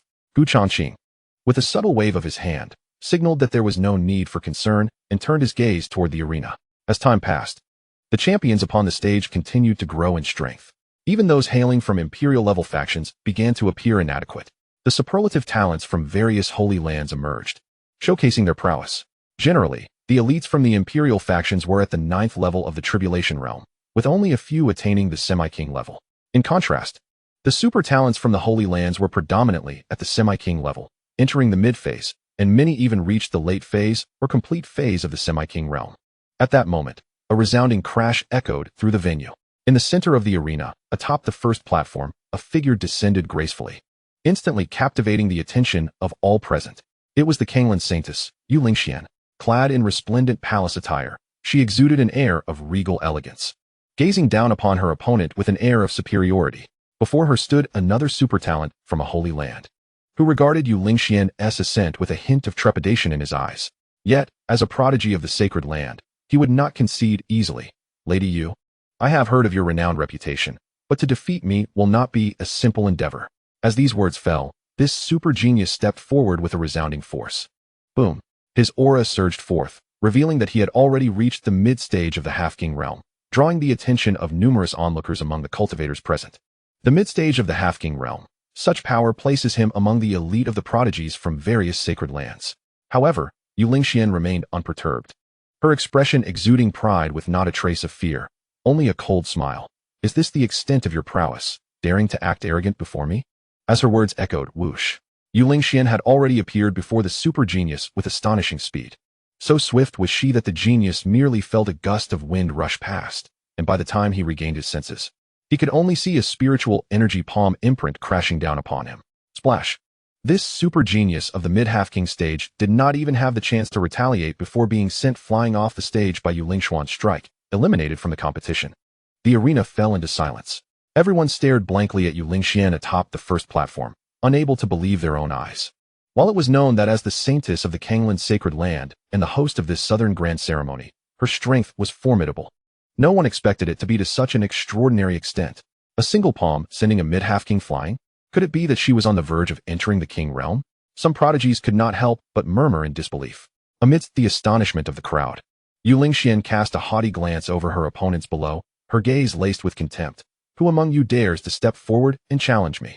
Upon hearing her arrogant words, several prodigies of the same sacred origins could no longer restrain themselves. One after another, they ascended the platform. Their powers surpassed that of the first genius who had been defeated by Yu Lingxian. Yet, the ultimate outcome remained the same. They too followed in the footsteps of the initial challenger, unable to mount any resistance before being effortlessly sent flying by Yu Lingxian. In the end, those prodigies from the sacred lands no longer dared to engage in battle, their gazes fixated on Yu Lingxian with an overwhelming sense of shock. It was not merely her impressive record that astounded them, but the sheer magnitude of power she had displayed. Among the subsequent challengers were those who had already reached the pinnacle of the half-king realm. Yet, in the face of Yu Lingxian, they found themselves utterly powerless. What such strength signified was all too clear to them. Without need for further elaboration, it was evident that Yu Lingxian had undoubtedly stepped into the realm of kings. At just 23 years of age, the super geniuses from the sacred lands felt a bitter taste in their mouths. They had initially believed that the gap between themselves and Yu Lingxian, if it existed, would not be excessively vast. However, they were utterly taken aback to realize that Yu Lingxian's strength had, unbeknownst to them, left them far behind. On one side stood the half-king, and on the other, the one who had already become a king. Such prowess is indeed a stark contrast. Alas, who can contest with one blessed with a remarkable brother? A lament escaped the lips of a talented individual. The sacred maiden of Kanglan possesses an elder brother, ranked 9th on the spirit rankings, who has caught the attention of the titans within the Divine Emperor sect, becoming their disciple and the holy son of that esteemed sect. For the ordinary factions in the southern regions, this news would require considerable effort to uncover. However, within the great sacred lands, it is far from a secret. Indeed, the Kanglan sacred land has deliberately disseminated this information to intimidate others. What does the Divine Emperor sect signify? The mightiest within the Kanglan sacred land merely reaches the realm of the Heavenly Emperor. Yet, before the powerhouses of the Divine Emperor realm, factions like theirs could be extinguished with a mere flick of a finger, with such a brother shielding her. Even a trickle of resources would far surpass what these so-called prodigies of the South could dream of. Let us not overlook the remarkable talent of the sacred maiden Yu. To attribute all her achievements solely to her brother would be somewhat unjust. The elders of the Kanglan sacred land beamed with delight, their eyes nearly squinting with joy as they beheld the sacred maiden Yu Lingxian poised to claim the title of champion at this southern grand event. Numerous prodigies and elders from various sacred lands showered her with compliments, exclaiming, "Indeed, the sacred maiden Yu is exceptional. With such talent, her future accomplishments may soon rival those of her illustrious brother. Ascending the spirit rankings is merely a matter of time." As she listened to the flattery, Yu Lingxian felt increasingly elevated, her spirit soaring as she gazed beyond the confines of this modest southern territory. She sought to follow in her brother's footsteps. Observing the awestruck gazes of the southern prodigies, Yu Lingxian could not help but proudly declare, "You need not fret over the shallowness of this southern pond. I shall soon depart, and then you may leisurely contend for this so-called title of the southern champion. In this place devoid of rivals, I find myself exceedingly lonely." Upon hearing Yu Lingxuan's arrogant words, even the most haughty prodigies felt a twinge of displeasure. This Yu Lingxian truly possessed an unparalleled arrogance. Yet, when they beheld her demonstrating the prowess of the profound king on the stage, their grievances were swallowed, for they could only harbor them in silence. Only within the ranks of the Hanxin Empire did Changqing's family exchange knowing glances, particularly Jiang Lianxin.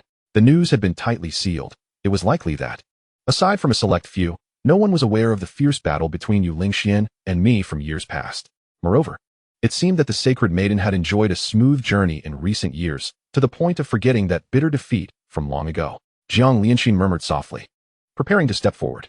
Sensing the fury within his mother's heart, Changqing let out a sharp cry, leaping onto the first platform.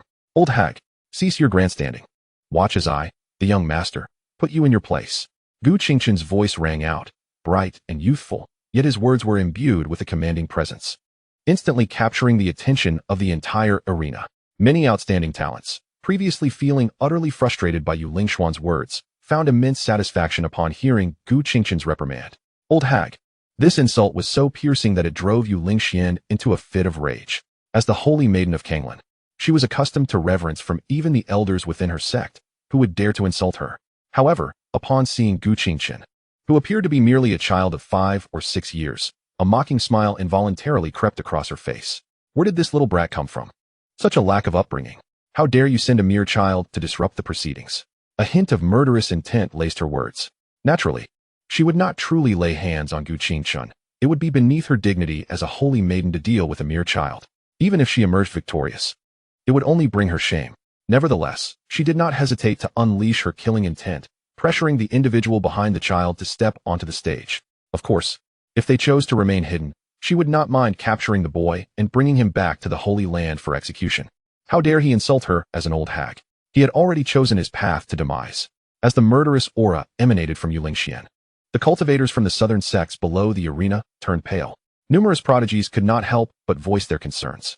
"Little one, cease your antics and step down from the platform. Don't bring trouble to your parents. This is not a place for your games."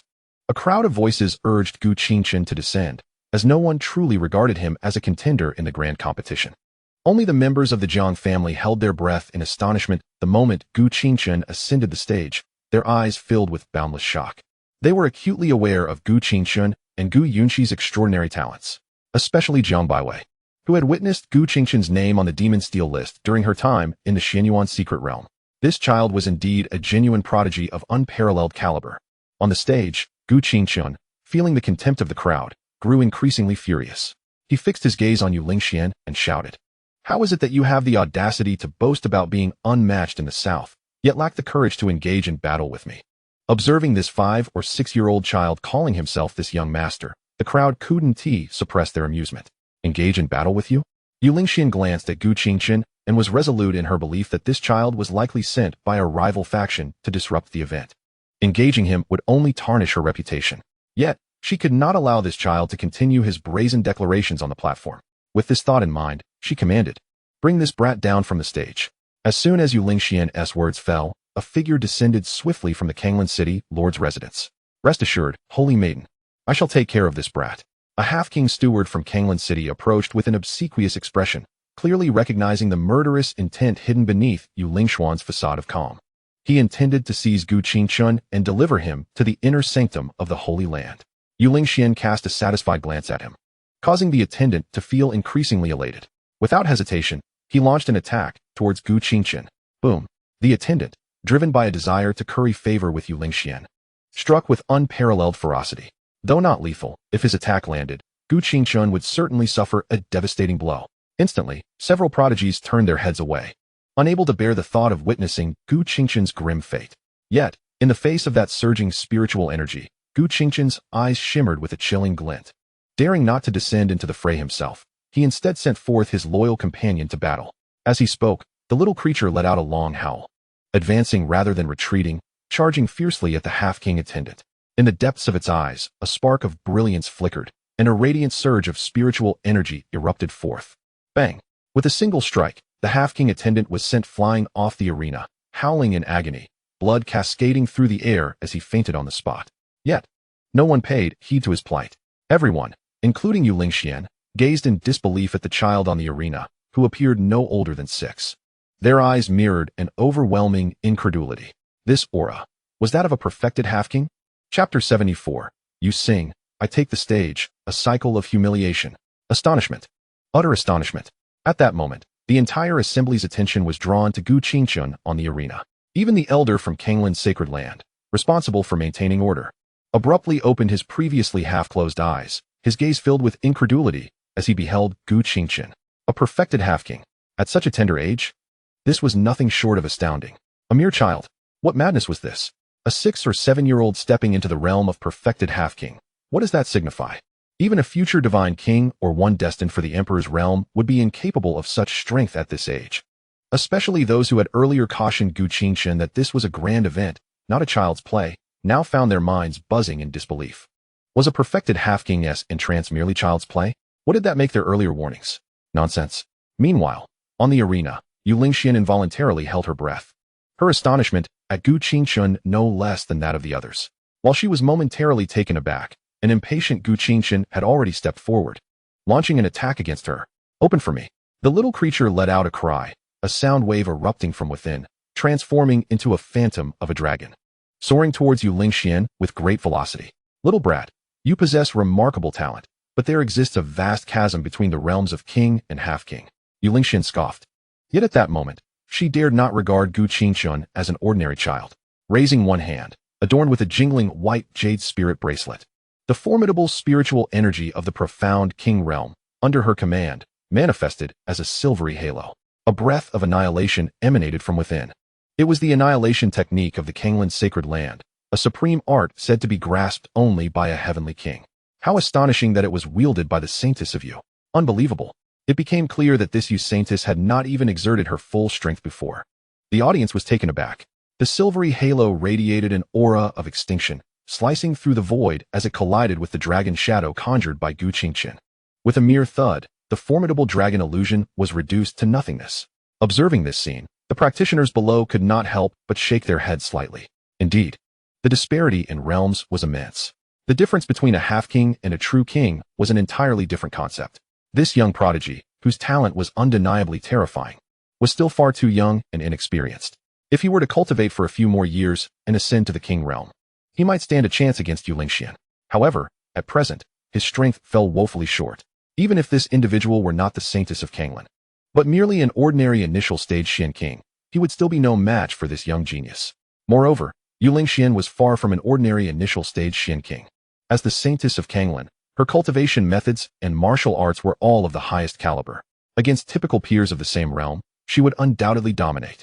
Yu Lingxian gazed at the dragon shadow that disintegrated into ethereal mist with a gentle touch, her eyes growing increasingly cold. I concede that you are indeed a prodigy, but there exists an insurmountable chasm between us. As her words fell, a glimmer of frost flashed in her eyes. Swiftly, she did not dissipate the annihilation technique. Instead, she raised her hand, causing the ring in her grasp to tremble once more, as her internal spiritual energy surged forth, merging into the silvery halo of annihilation. Instantly, the silver halo swelled with renewed might, like a meteor hurtling towards Gu Qingchun with tremendous speed. The power of extinction permeated the arena, tightening everyone's hearts. Yu Lingxian's intention with this strike was clear: to incapacitate Gu Qingchun, this potential future prodigy who might one day ascend beyond the Emperor realm. Considering Gu Qingchun's previously displayed talents, the onlookers could not help but feel a twinge of sympathy. Yet, as the annihilating halo approached with alarming speed, Gu Qingchun showed no fear. He simply raised his head slightly, locking eyes with Yu Lingxian, and spoke coldly. Insurmountable? Perhaps not. Gradually, he clenched his fist, and the annihilation halo loomed larger and larger in his vision. Then, amidst the astonished gazes of the crowd, the young prodigy unleashed a thunderous roar, stepping forward with conviction. As his fist rose, a crackling sound echoed, resembling the roar of a tempest in the void. Under the astonished gaze of Yu Lingxian and the near-horrified stares of the audience, Gu Qingchun's punch shattered the annihilation halo into fragments. You were right. There is indeed a disparity between us. This was a phrase previously uttered by Yu Lingxian to Gu Qingchun, now returned to her with a twist of fate. In the midst of countless southern monks' vacant gazes, Gu Qingchun's figure shot forth like a streak of light, swiftly approaching Yu Lingxian. With a punch, he struck. Yu Lingxian barely managed to raise her defenses, yet each of her attempts to counter was effortlessly evaded by Gu Qingchun. Conversely, every blow he delivered found its mark in her unguarded defenses. Despite Yu Lingxian's superior realm, which should have placed Gu Qingchun at a distinct disadvantage, and her considerable accumulation of spiritual power, she found herself utterly incapable of mounting any counterattack. Initially, she could muster a few strikes, albeit futile, at least giving the appearance of resistance. However, as the battle progressed, she was reduced to a mere struggle for defense. Even the most obtuse observers could discern that Yu Lingxian was barely managing to hold her ground. Someone pinch me. I must be dreaming. A voice echoed in disbelief. Did I exert too much effort getting up this morning? Am I truly witnessing a 6- or 7-year-old child vanquishing the Saintess of Changqing, a half-king, being bested by a mere child? Surely, I am not mistaken.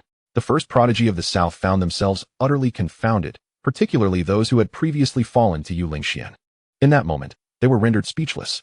Even the guardian god-king of the Kanglan Holy Land, seated upon the central platform, instinctively tugged at his beard in astonishment, inadvertently pulling out a handful without even realizing it. The members of the Jiang family and the cultivators from the Xianin Pavilion were equally dumbfounded.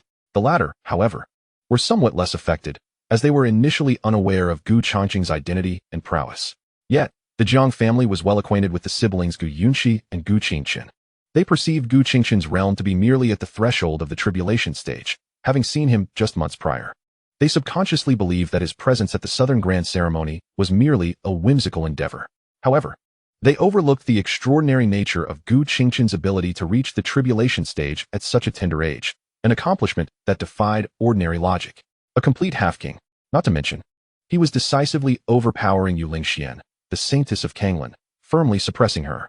Such talent and strength rendered the Jiang family members and other southern cultivators profoundly embarrassed. As they reflected on their years of cultivation, feeling as though they had lived like dogs in comparison, the crowd below was in shock, while Yu Lingxian on the stage was equally distraught. She exerted every ounce of her strength to retaliate and strive for victory, yet was relentlessly suppressed by Gu Qingchun, the overwhelming pressure driving her to the brink of madness. Just as despair threatened to engulf Yu Lingxian, Gu Qingchun suddenly ceased his assault. What was happening? Yu Lingxian froze in confusion. The onlookers below were equally stunned. But in the next moment, they beheld the reason for Gu Qingchun's pause. Unbeknownst to them, a delicate girl, resembling a porcelain doll, had appeared at the foot of the arena. Observing closely, it appeared that she was slightly taller than Gu Qingchun. The two bore a striking resemblance, albeit one exuding a robust, martial spirit, while the elder radiated a more delicate and vibrant charm, akin to a small, unripe pearl, already hinting at its inner brilliance. At the very moment this young girl made her appearance, the previously fervent Gu Qingchun, akin to a mouse encountering a cat, retreated respectfully to the side of the arena. adopting a demeanor of reverence as he awaited instruction.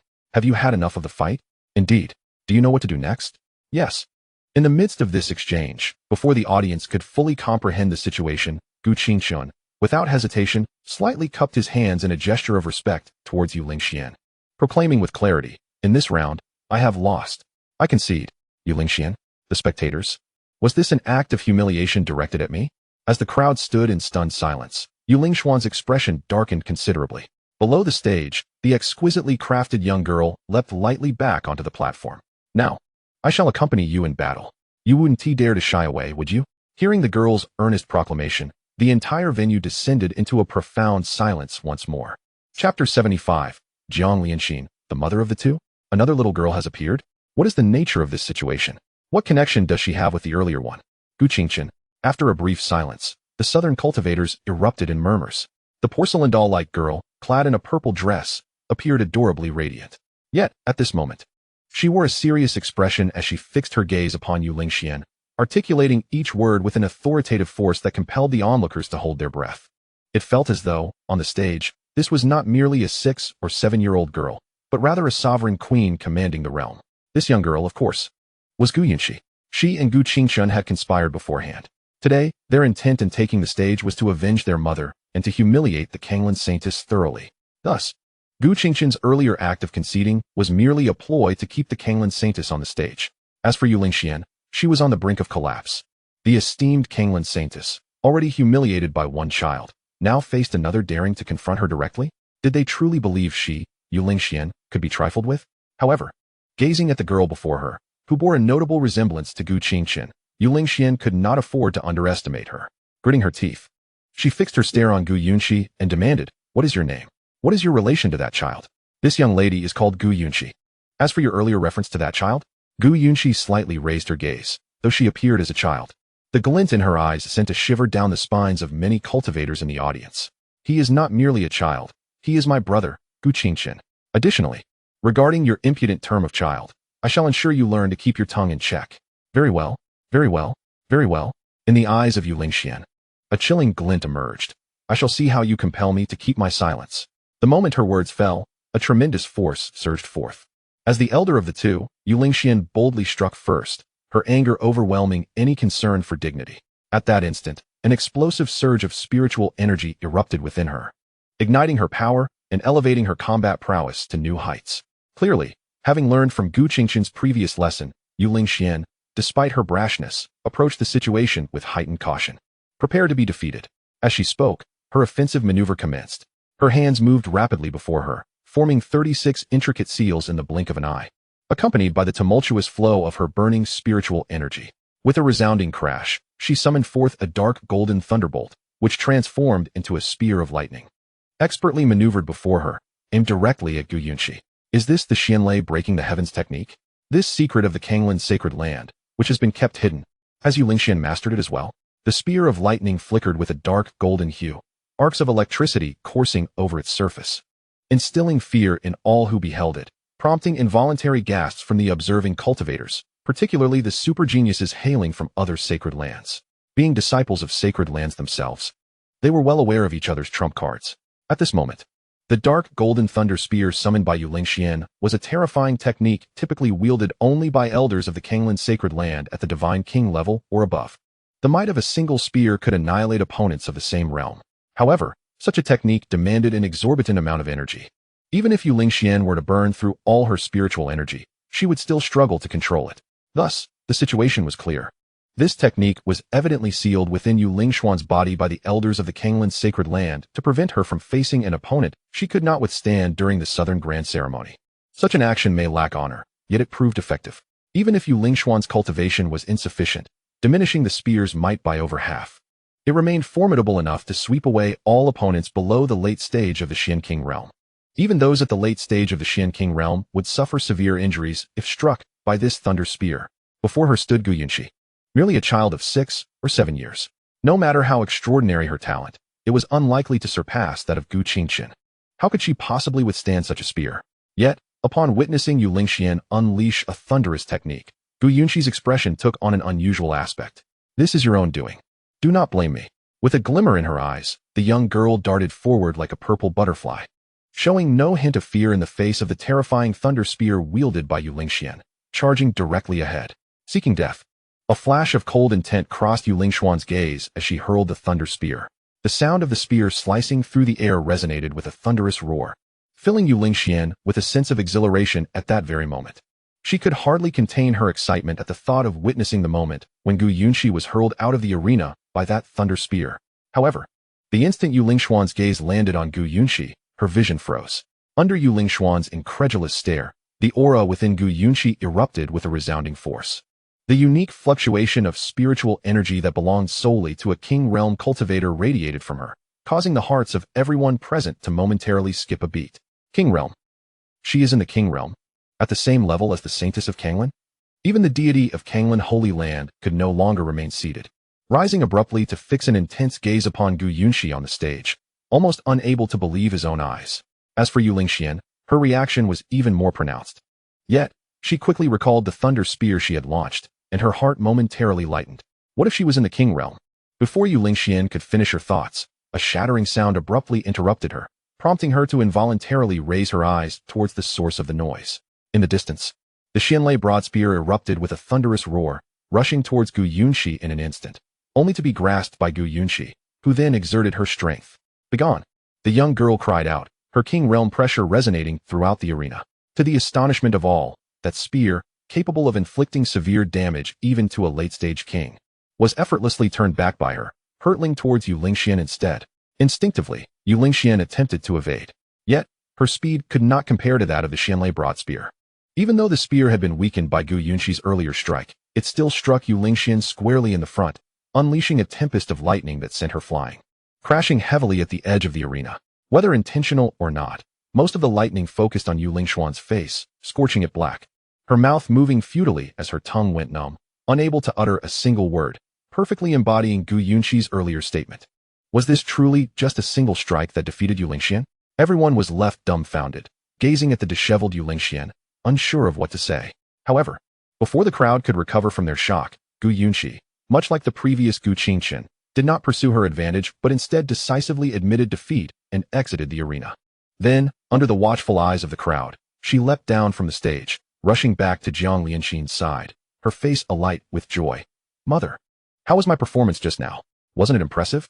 Hearing her sister's words, Gu Qingqian, back beside their parents, could no longer contain himself. Jumping out of Gu Yuan's embrace to join Jiang Lianxin. Mother, wasn't my performance just now also splendid? Listening to the siblings' triumphant declarations, Jiang Lianxin and Gu Changqing exchanged smiles. At that moment, everyone's attention shifted to them, and upon hearing Gu Yunxi and Gu Qingqian's words, they couldn't help but tremble in astonishment, their eyes wide with disbelief. What had they just heard? The two small creatures. Who is that lady in white's mother? And what could her background be? Upon hearing the voice, Yu Lingxian involuntarily turned her gaze toward Jiang Lianxin. In an instant, her body trembled, and her eyes widened in disbelief and shock. That face, Jiang Lianxin's face. Since the moment she entered the arena, it had seemed somewhat familiar to her. Now, she finally recalled it, her body trembling uncontrollably. How could it possibly be her? At that moment, as Yu Lingxian shivered, Jiang Lianxin, seemingly sensing her gaze while praising the two little creatures, slowly lifted her head and looked at the trembling Yu Lingxian on the stage, a smile gracing her lips. Yet, that smile, in Yu Lingxuan's eyes, rendered her body icy cold. She instinctively wished to speak, but before she could utter a word, the scene unfolded. With a flutter of her white dress, like a celestial maiden descending from the moon palace, Jiang Lianxin gracefully alighted upon the stage, gazing distantly at Yu Lingxian. Her voice calm, yet stirring, confirming Yu Lingxuan's suspicions and sending tumultuous waves through her heart. Han Qin, Gu family, Jiang Lianxin. Please, Holy Maiden of Kanglan, enlighten us. Chapter 76. Did you not hear me tell you to get down? Yu Lingxian had long forgotten how long it had been since she had heard that name. Back when she had just assumed the position of Holy Maiden of Kanglan, brimming with ambition, she traveled the southern lands under the protection of her guardian, only to suffer a devastating defeat in a small place called Han Qin. However, the name of the one who made her taste failure was not one she retained for long, for after defeating her, her guardian had intervened and rendered her powerless. She did not intervene, but rather acquiesced. As the Holy Maiden of Kanglan, sister to Yu Baifeng, she would not allow herself to bear any blemish. If there were one, it must be erased. Jiang Lianxin, no matter how formidable she once was, would henceforth be nothing but a mere invalid, unworthy of being remembered by Yu Lingxian. It was only at this moment, with Jiang Lianxin stepping onto the stage once more, that Yu Lingxian finally ignited those memories she had buried deep within, reluctant to recall, letting her heart swell with fear. "It is you." She involuntarily spoke, her tone betraying an undeniable terror, which caused the surrounding onlookers to pause in astonishment. Few were aware of the events that transpired back then, shrouded under the secrecy of Kanglan Holy Land. Yet Jiang Lianxin's expression remained remarkably serene. "It is I. Surprised to meet again, are we?" Their exchange was exceedingly brief.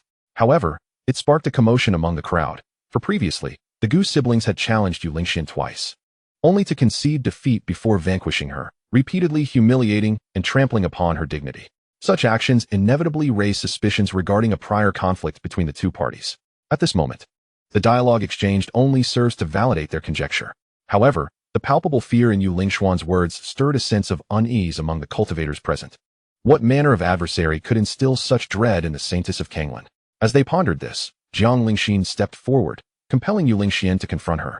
A powerful aura surging forth as the initial pressure of the Xian king reverberated. Although both were of the same realm, the moment this force emerged, it distinctly overshadowed Yu Lingxuan's presence. Such a scenario signifies but one possibility. Jiang Lingxin's prowess vastly surpasses that of Yu Lingxian. To the observers, this spectacle, though impactful, seemed to conclude there. The emergence of the mother of the Gu siblings, two prodigious beings, was indeed an outcome that aligned with expectations, given her extraordinary talent. Yet, Yu Lingxian could not remain composed. "Impossible. Impossible." Her words faltered mid-sentence, swallowed by her own trepidation. She was determined that the events of the past should remain unknown, even to the slightest degree. However, silence from Yu Lingxian did not equate to silence from Jiang Lingxin. With a chilling smile, she fixed her gaze upon Yu Lingxian, an undeniable flame of hatred igniting in her eyes. "What do you wish to say? Back then, was I not rendered powerless by your guardian? After my victory over you, you tacitly allowed your guardian to incapacitate me, and in time, you entirely forgot that battle, truly believing you had no rival. How utterly laughable." With each statement, Jiang Lingxin advanced a step closer. By the time her final words echoed, she was but 3 feet from Yu Lingxian, her overwhelming presence nearly forcing Yu Lingxian to lower her head. Below, the crowd erupted in astonishment. Yu Lingxuan's rise had been remarkably smooth, her record almost impeccable, making her a legend in the southern region. The Kanglan Sacred Land had high hopes for her, even heralding her as a potential successor to her brother, destined to become the first prodigy from the south to enter the spirit rankings. She was a superlative talent in the hearts of countless individuals. Yet now, as they listened to Jiang Lingxin's words and witnessed Yu Lingxuan's profound fear, their expressions transformed. Yu Lingxian harbored such a past?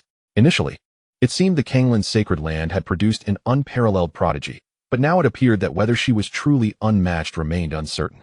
However, the lack of integrity from the Kanglan Sacred Land certainly stood unrivaled in the south. Unable to face defeat, she had tacitly permitted her guardian to incapacitate another. Truly, she could not bear to lose. "Draw your sword. Are you not the Saintess of Kanglan? Are you not still on the arena? What holds you back from battling me? What are you waiting for? The first prodigy of the south?" Jiang Lingxin's voice resonated, her gaze fixed on Yu Lingxian. The phrase "first prodigy of the south" laden with weight, each word striking with the force of thunder, reverberating in Yu Lingxuan's mind, nearly destabilizing her consciousness. At that moment, the exclamation rang out, "Enough!" Upon the central platform, the venerable divine king of the Kanglan Sacred Land suddenly emitted a low growl, his voice resonating like that of a lion. With a swift motion, he pointed downwards, channeling his spiritual power into a long blade that cleaved through the air, separating Jiang Lianxin and Yu Lingxian. In an instant, a stream of spiritual energy enveloped Yu Lingxian, transporting her back to the audience area beneath the arena. "I, the Sacred Maiden of Kanglan, have achieved 2 consecutive victories. As per the regulations, I am entitled to a brief respite," declared the cold voice of the old divine king of Kanglan. Regaining her composure, Yu Lingxian felt the protection of the divine king and immediately relaxed. Her gaze returned to the arena, landing on Jiang Lianxin, her eyes glinting with a palpable intent to kill. Previously, she had been pressured by Jiang Lianxin's imposing aura and had been unable to devise a countermeasure in haste. However, now that she had descended from the platform, her options had expanded significantly. With the resources of the Kanglan Sacred Land at her disposal, she could easily select from an array of secret techniques akin to the Xianlei heart-piercing spear. While not exceedingly plentiful, they were certainly sufficient for her needs. If one hidden card could not vanquish Jiang Lianxin, she would prepare several. Once off the platform, Every challenge had a solution. Jiang Lianxin. Have you forgotten the rules of the Southern Grand Ceremony? Allow me a moment to rest, and I shall return to confront you. Yu Lingxian scoffed coldly, preparing to turn and seek the aid of the sovereigns of the sacred land. Observing Yu Lingxuan's actions, many cultivators present at the Southern Grand Ceremony could not help but express their disdain. Their gazes were laced with contempt, yet such sentiments had no effect on Yu Lingxian, who resolutely advanced towards the Kanglin's sacred land. Just then, a voice cut through the air, "Get down here." As Yu Lingxian contemplated what trump card to employ against Jiang Lianxin, Changqing rose amidst the ranks of the Han-Qin Empire, his voice calm, yet frigid. The moment his words fell, a tremendous wave of spiritual energy surged forth from within him, coalescing into an enormous hand of spiritual power, spanning 100 feet.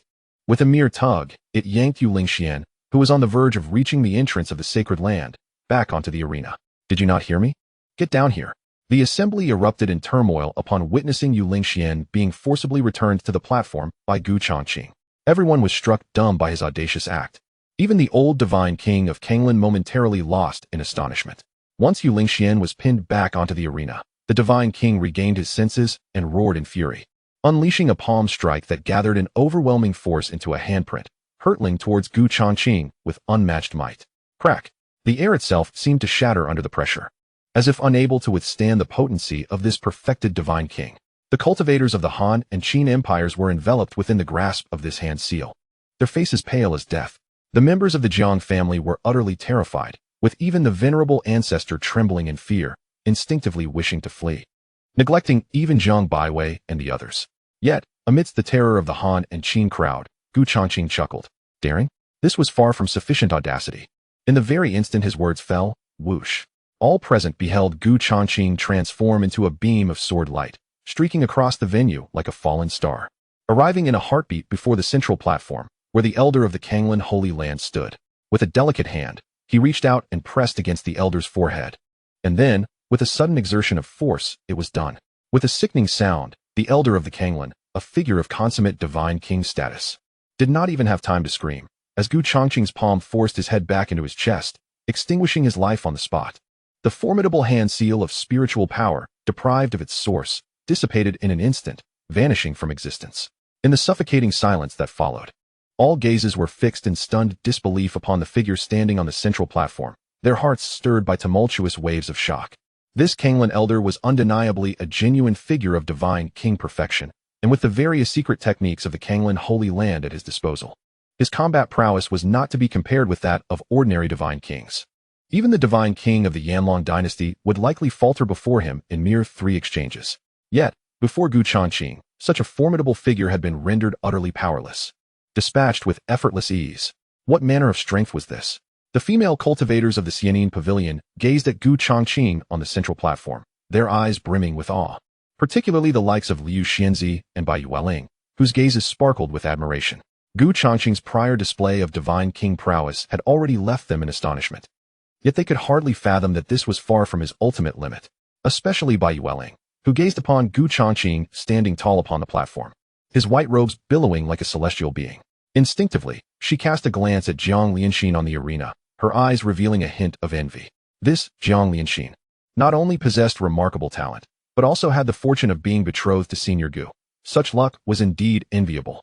As for the Jiang family members, it was needless to say, the Jiang family ancestor trembled momentarily when Changqing dispatched the Kanglin elder, wishing fervently to shrink away into a corner, desperate to avoid being seen by Changqing. What if he noticed the lingering resentment in his heart and treated him as he had the elder? Who would he turn to for justification? Meanwhile, Jiang Baiwei was overwhelmed with regret, for he was meant to be my husband. Her fists clenched tightly, nails digging into her flesh, drawing blood, her lips nearly bitten to the point of breaking, yet she remained oblivious, her gaze shifting between Jiang Lianxin and Changqing, regret washing over her like an unrelenting tide. Yet, neither Jiang Lianxin nor Changqing offered her even a glance.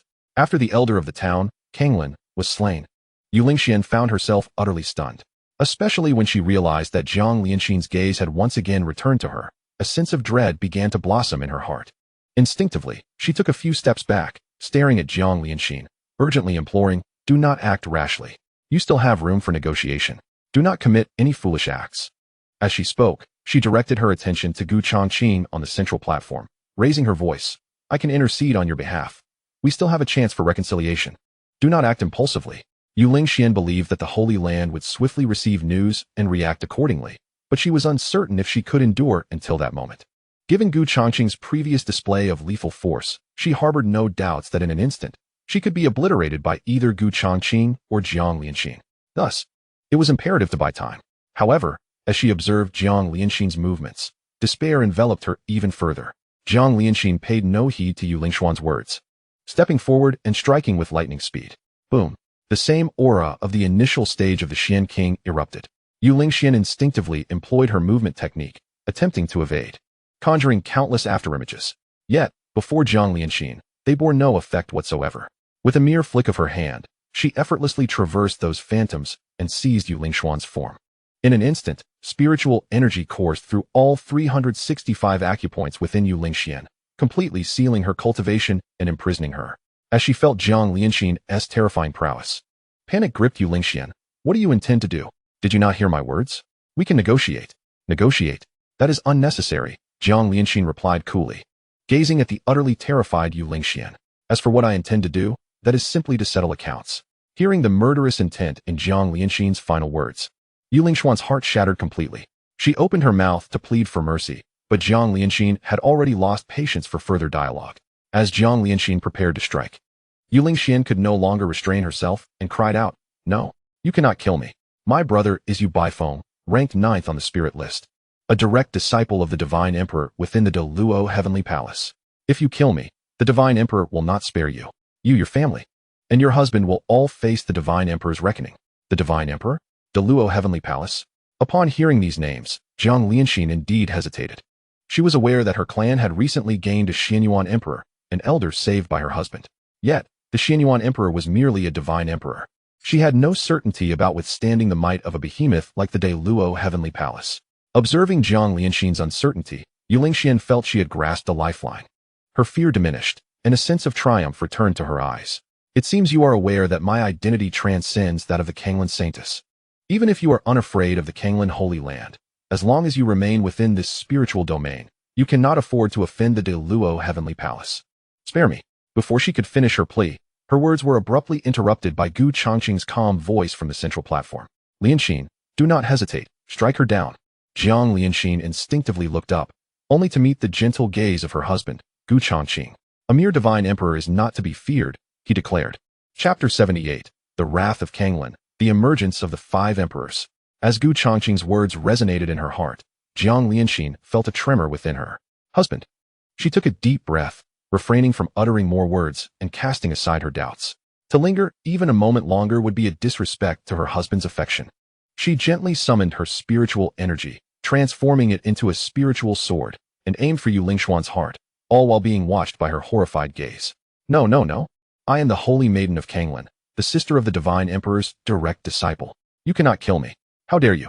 Yu Lingxuan's words came out in a frantic rush, her tone increasingly urgent as she struggled to escape. Yet, in the next heartbeat, thrust.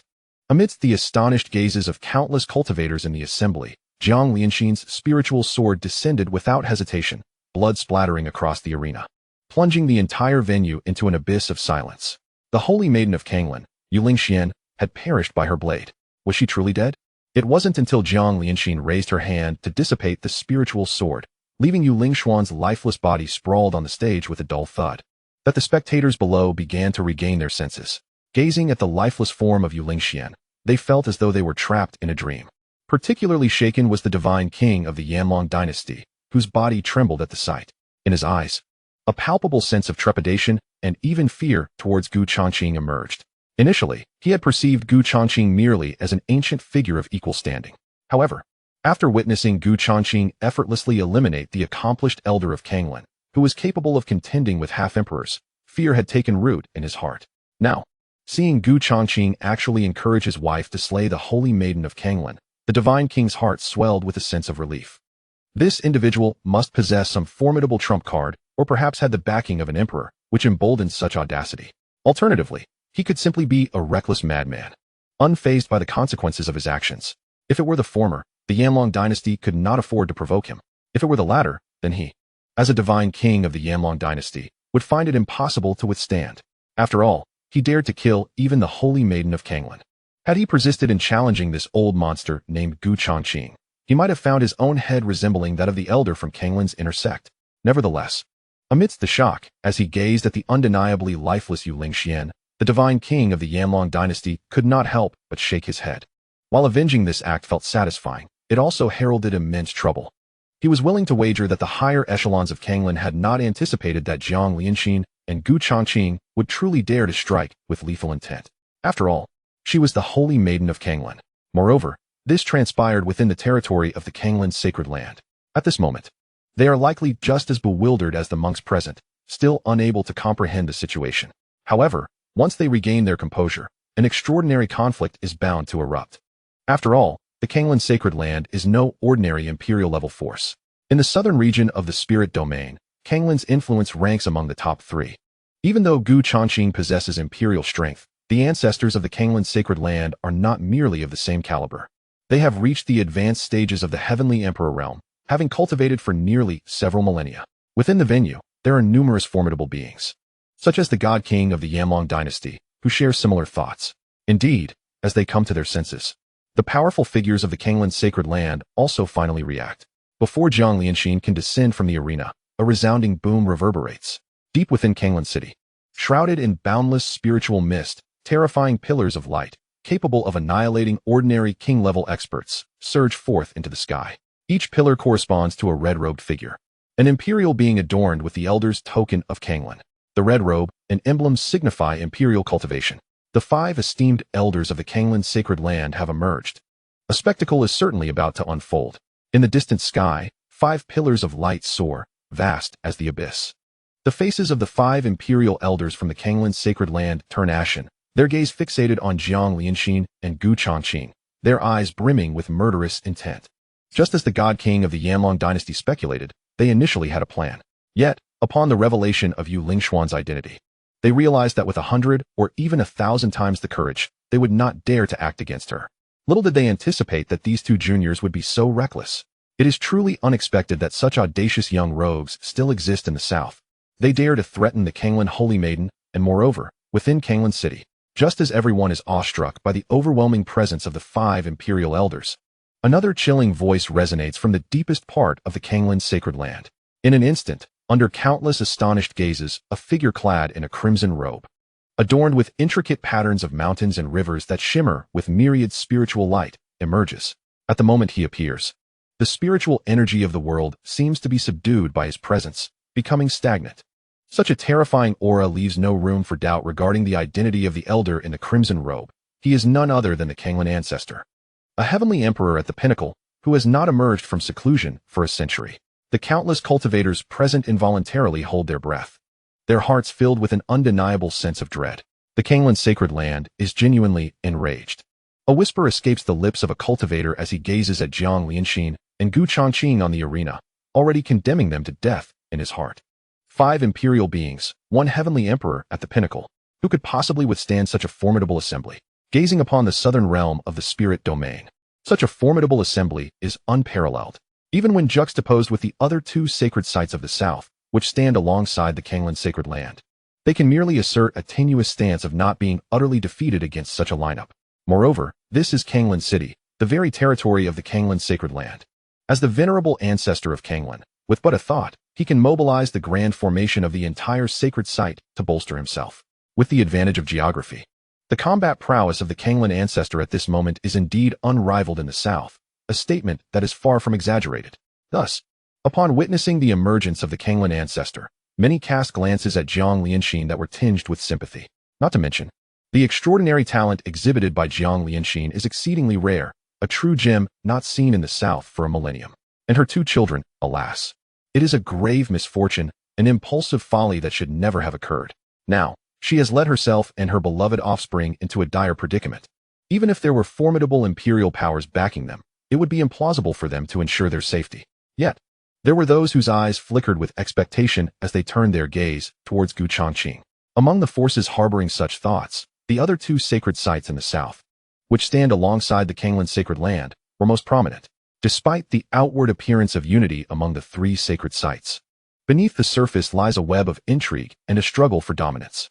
Changqing's previous decisive annihilation of the Kanglin elder, coupled with Jiang Lianxin's execution of Yu Lingxian, was executed with such fluidity that it was difficult not to ponder whether this divine monarch possessed even greater hidden trump cards.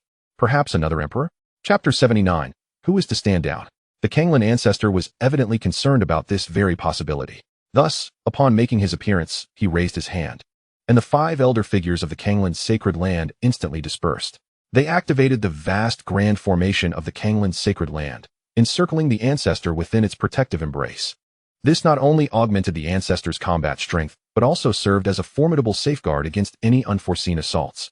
Witnessing this scene, the envoys from the other 2 sacred sites could not help but curse under their breath at the old man's cunning and caution, treating a junior divine monarch with such meticulous care. Meanwhile, their hopes for Gu Changqing waned.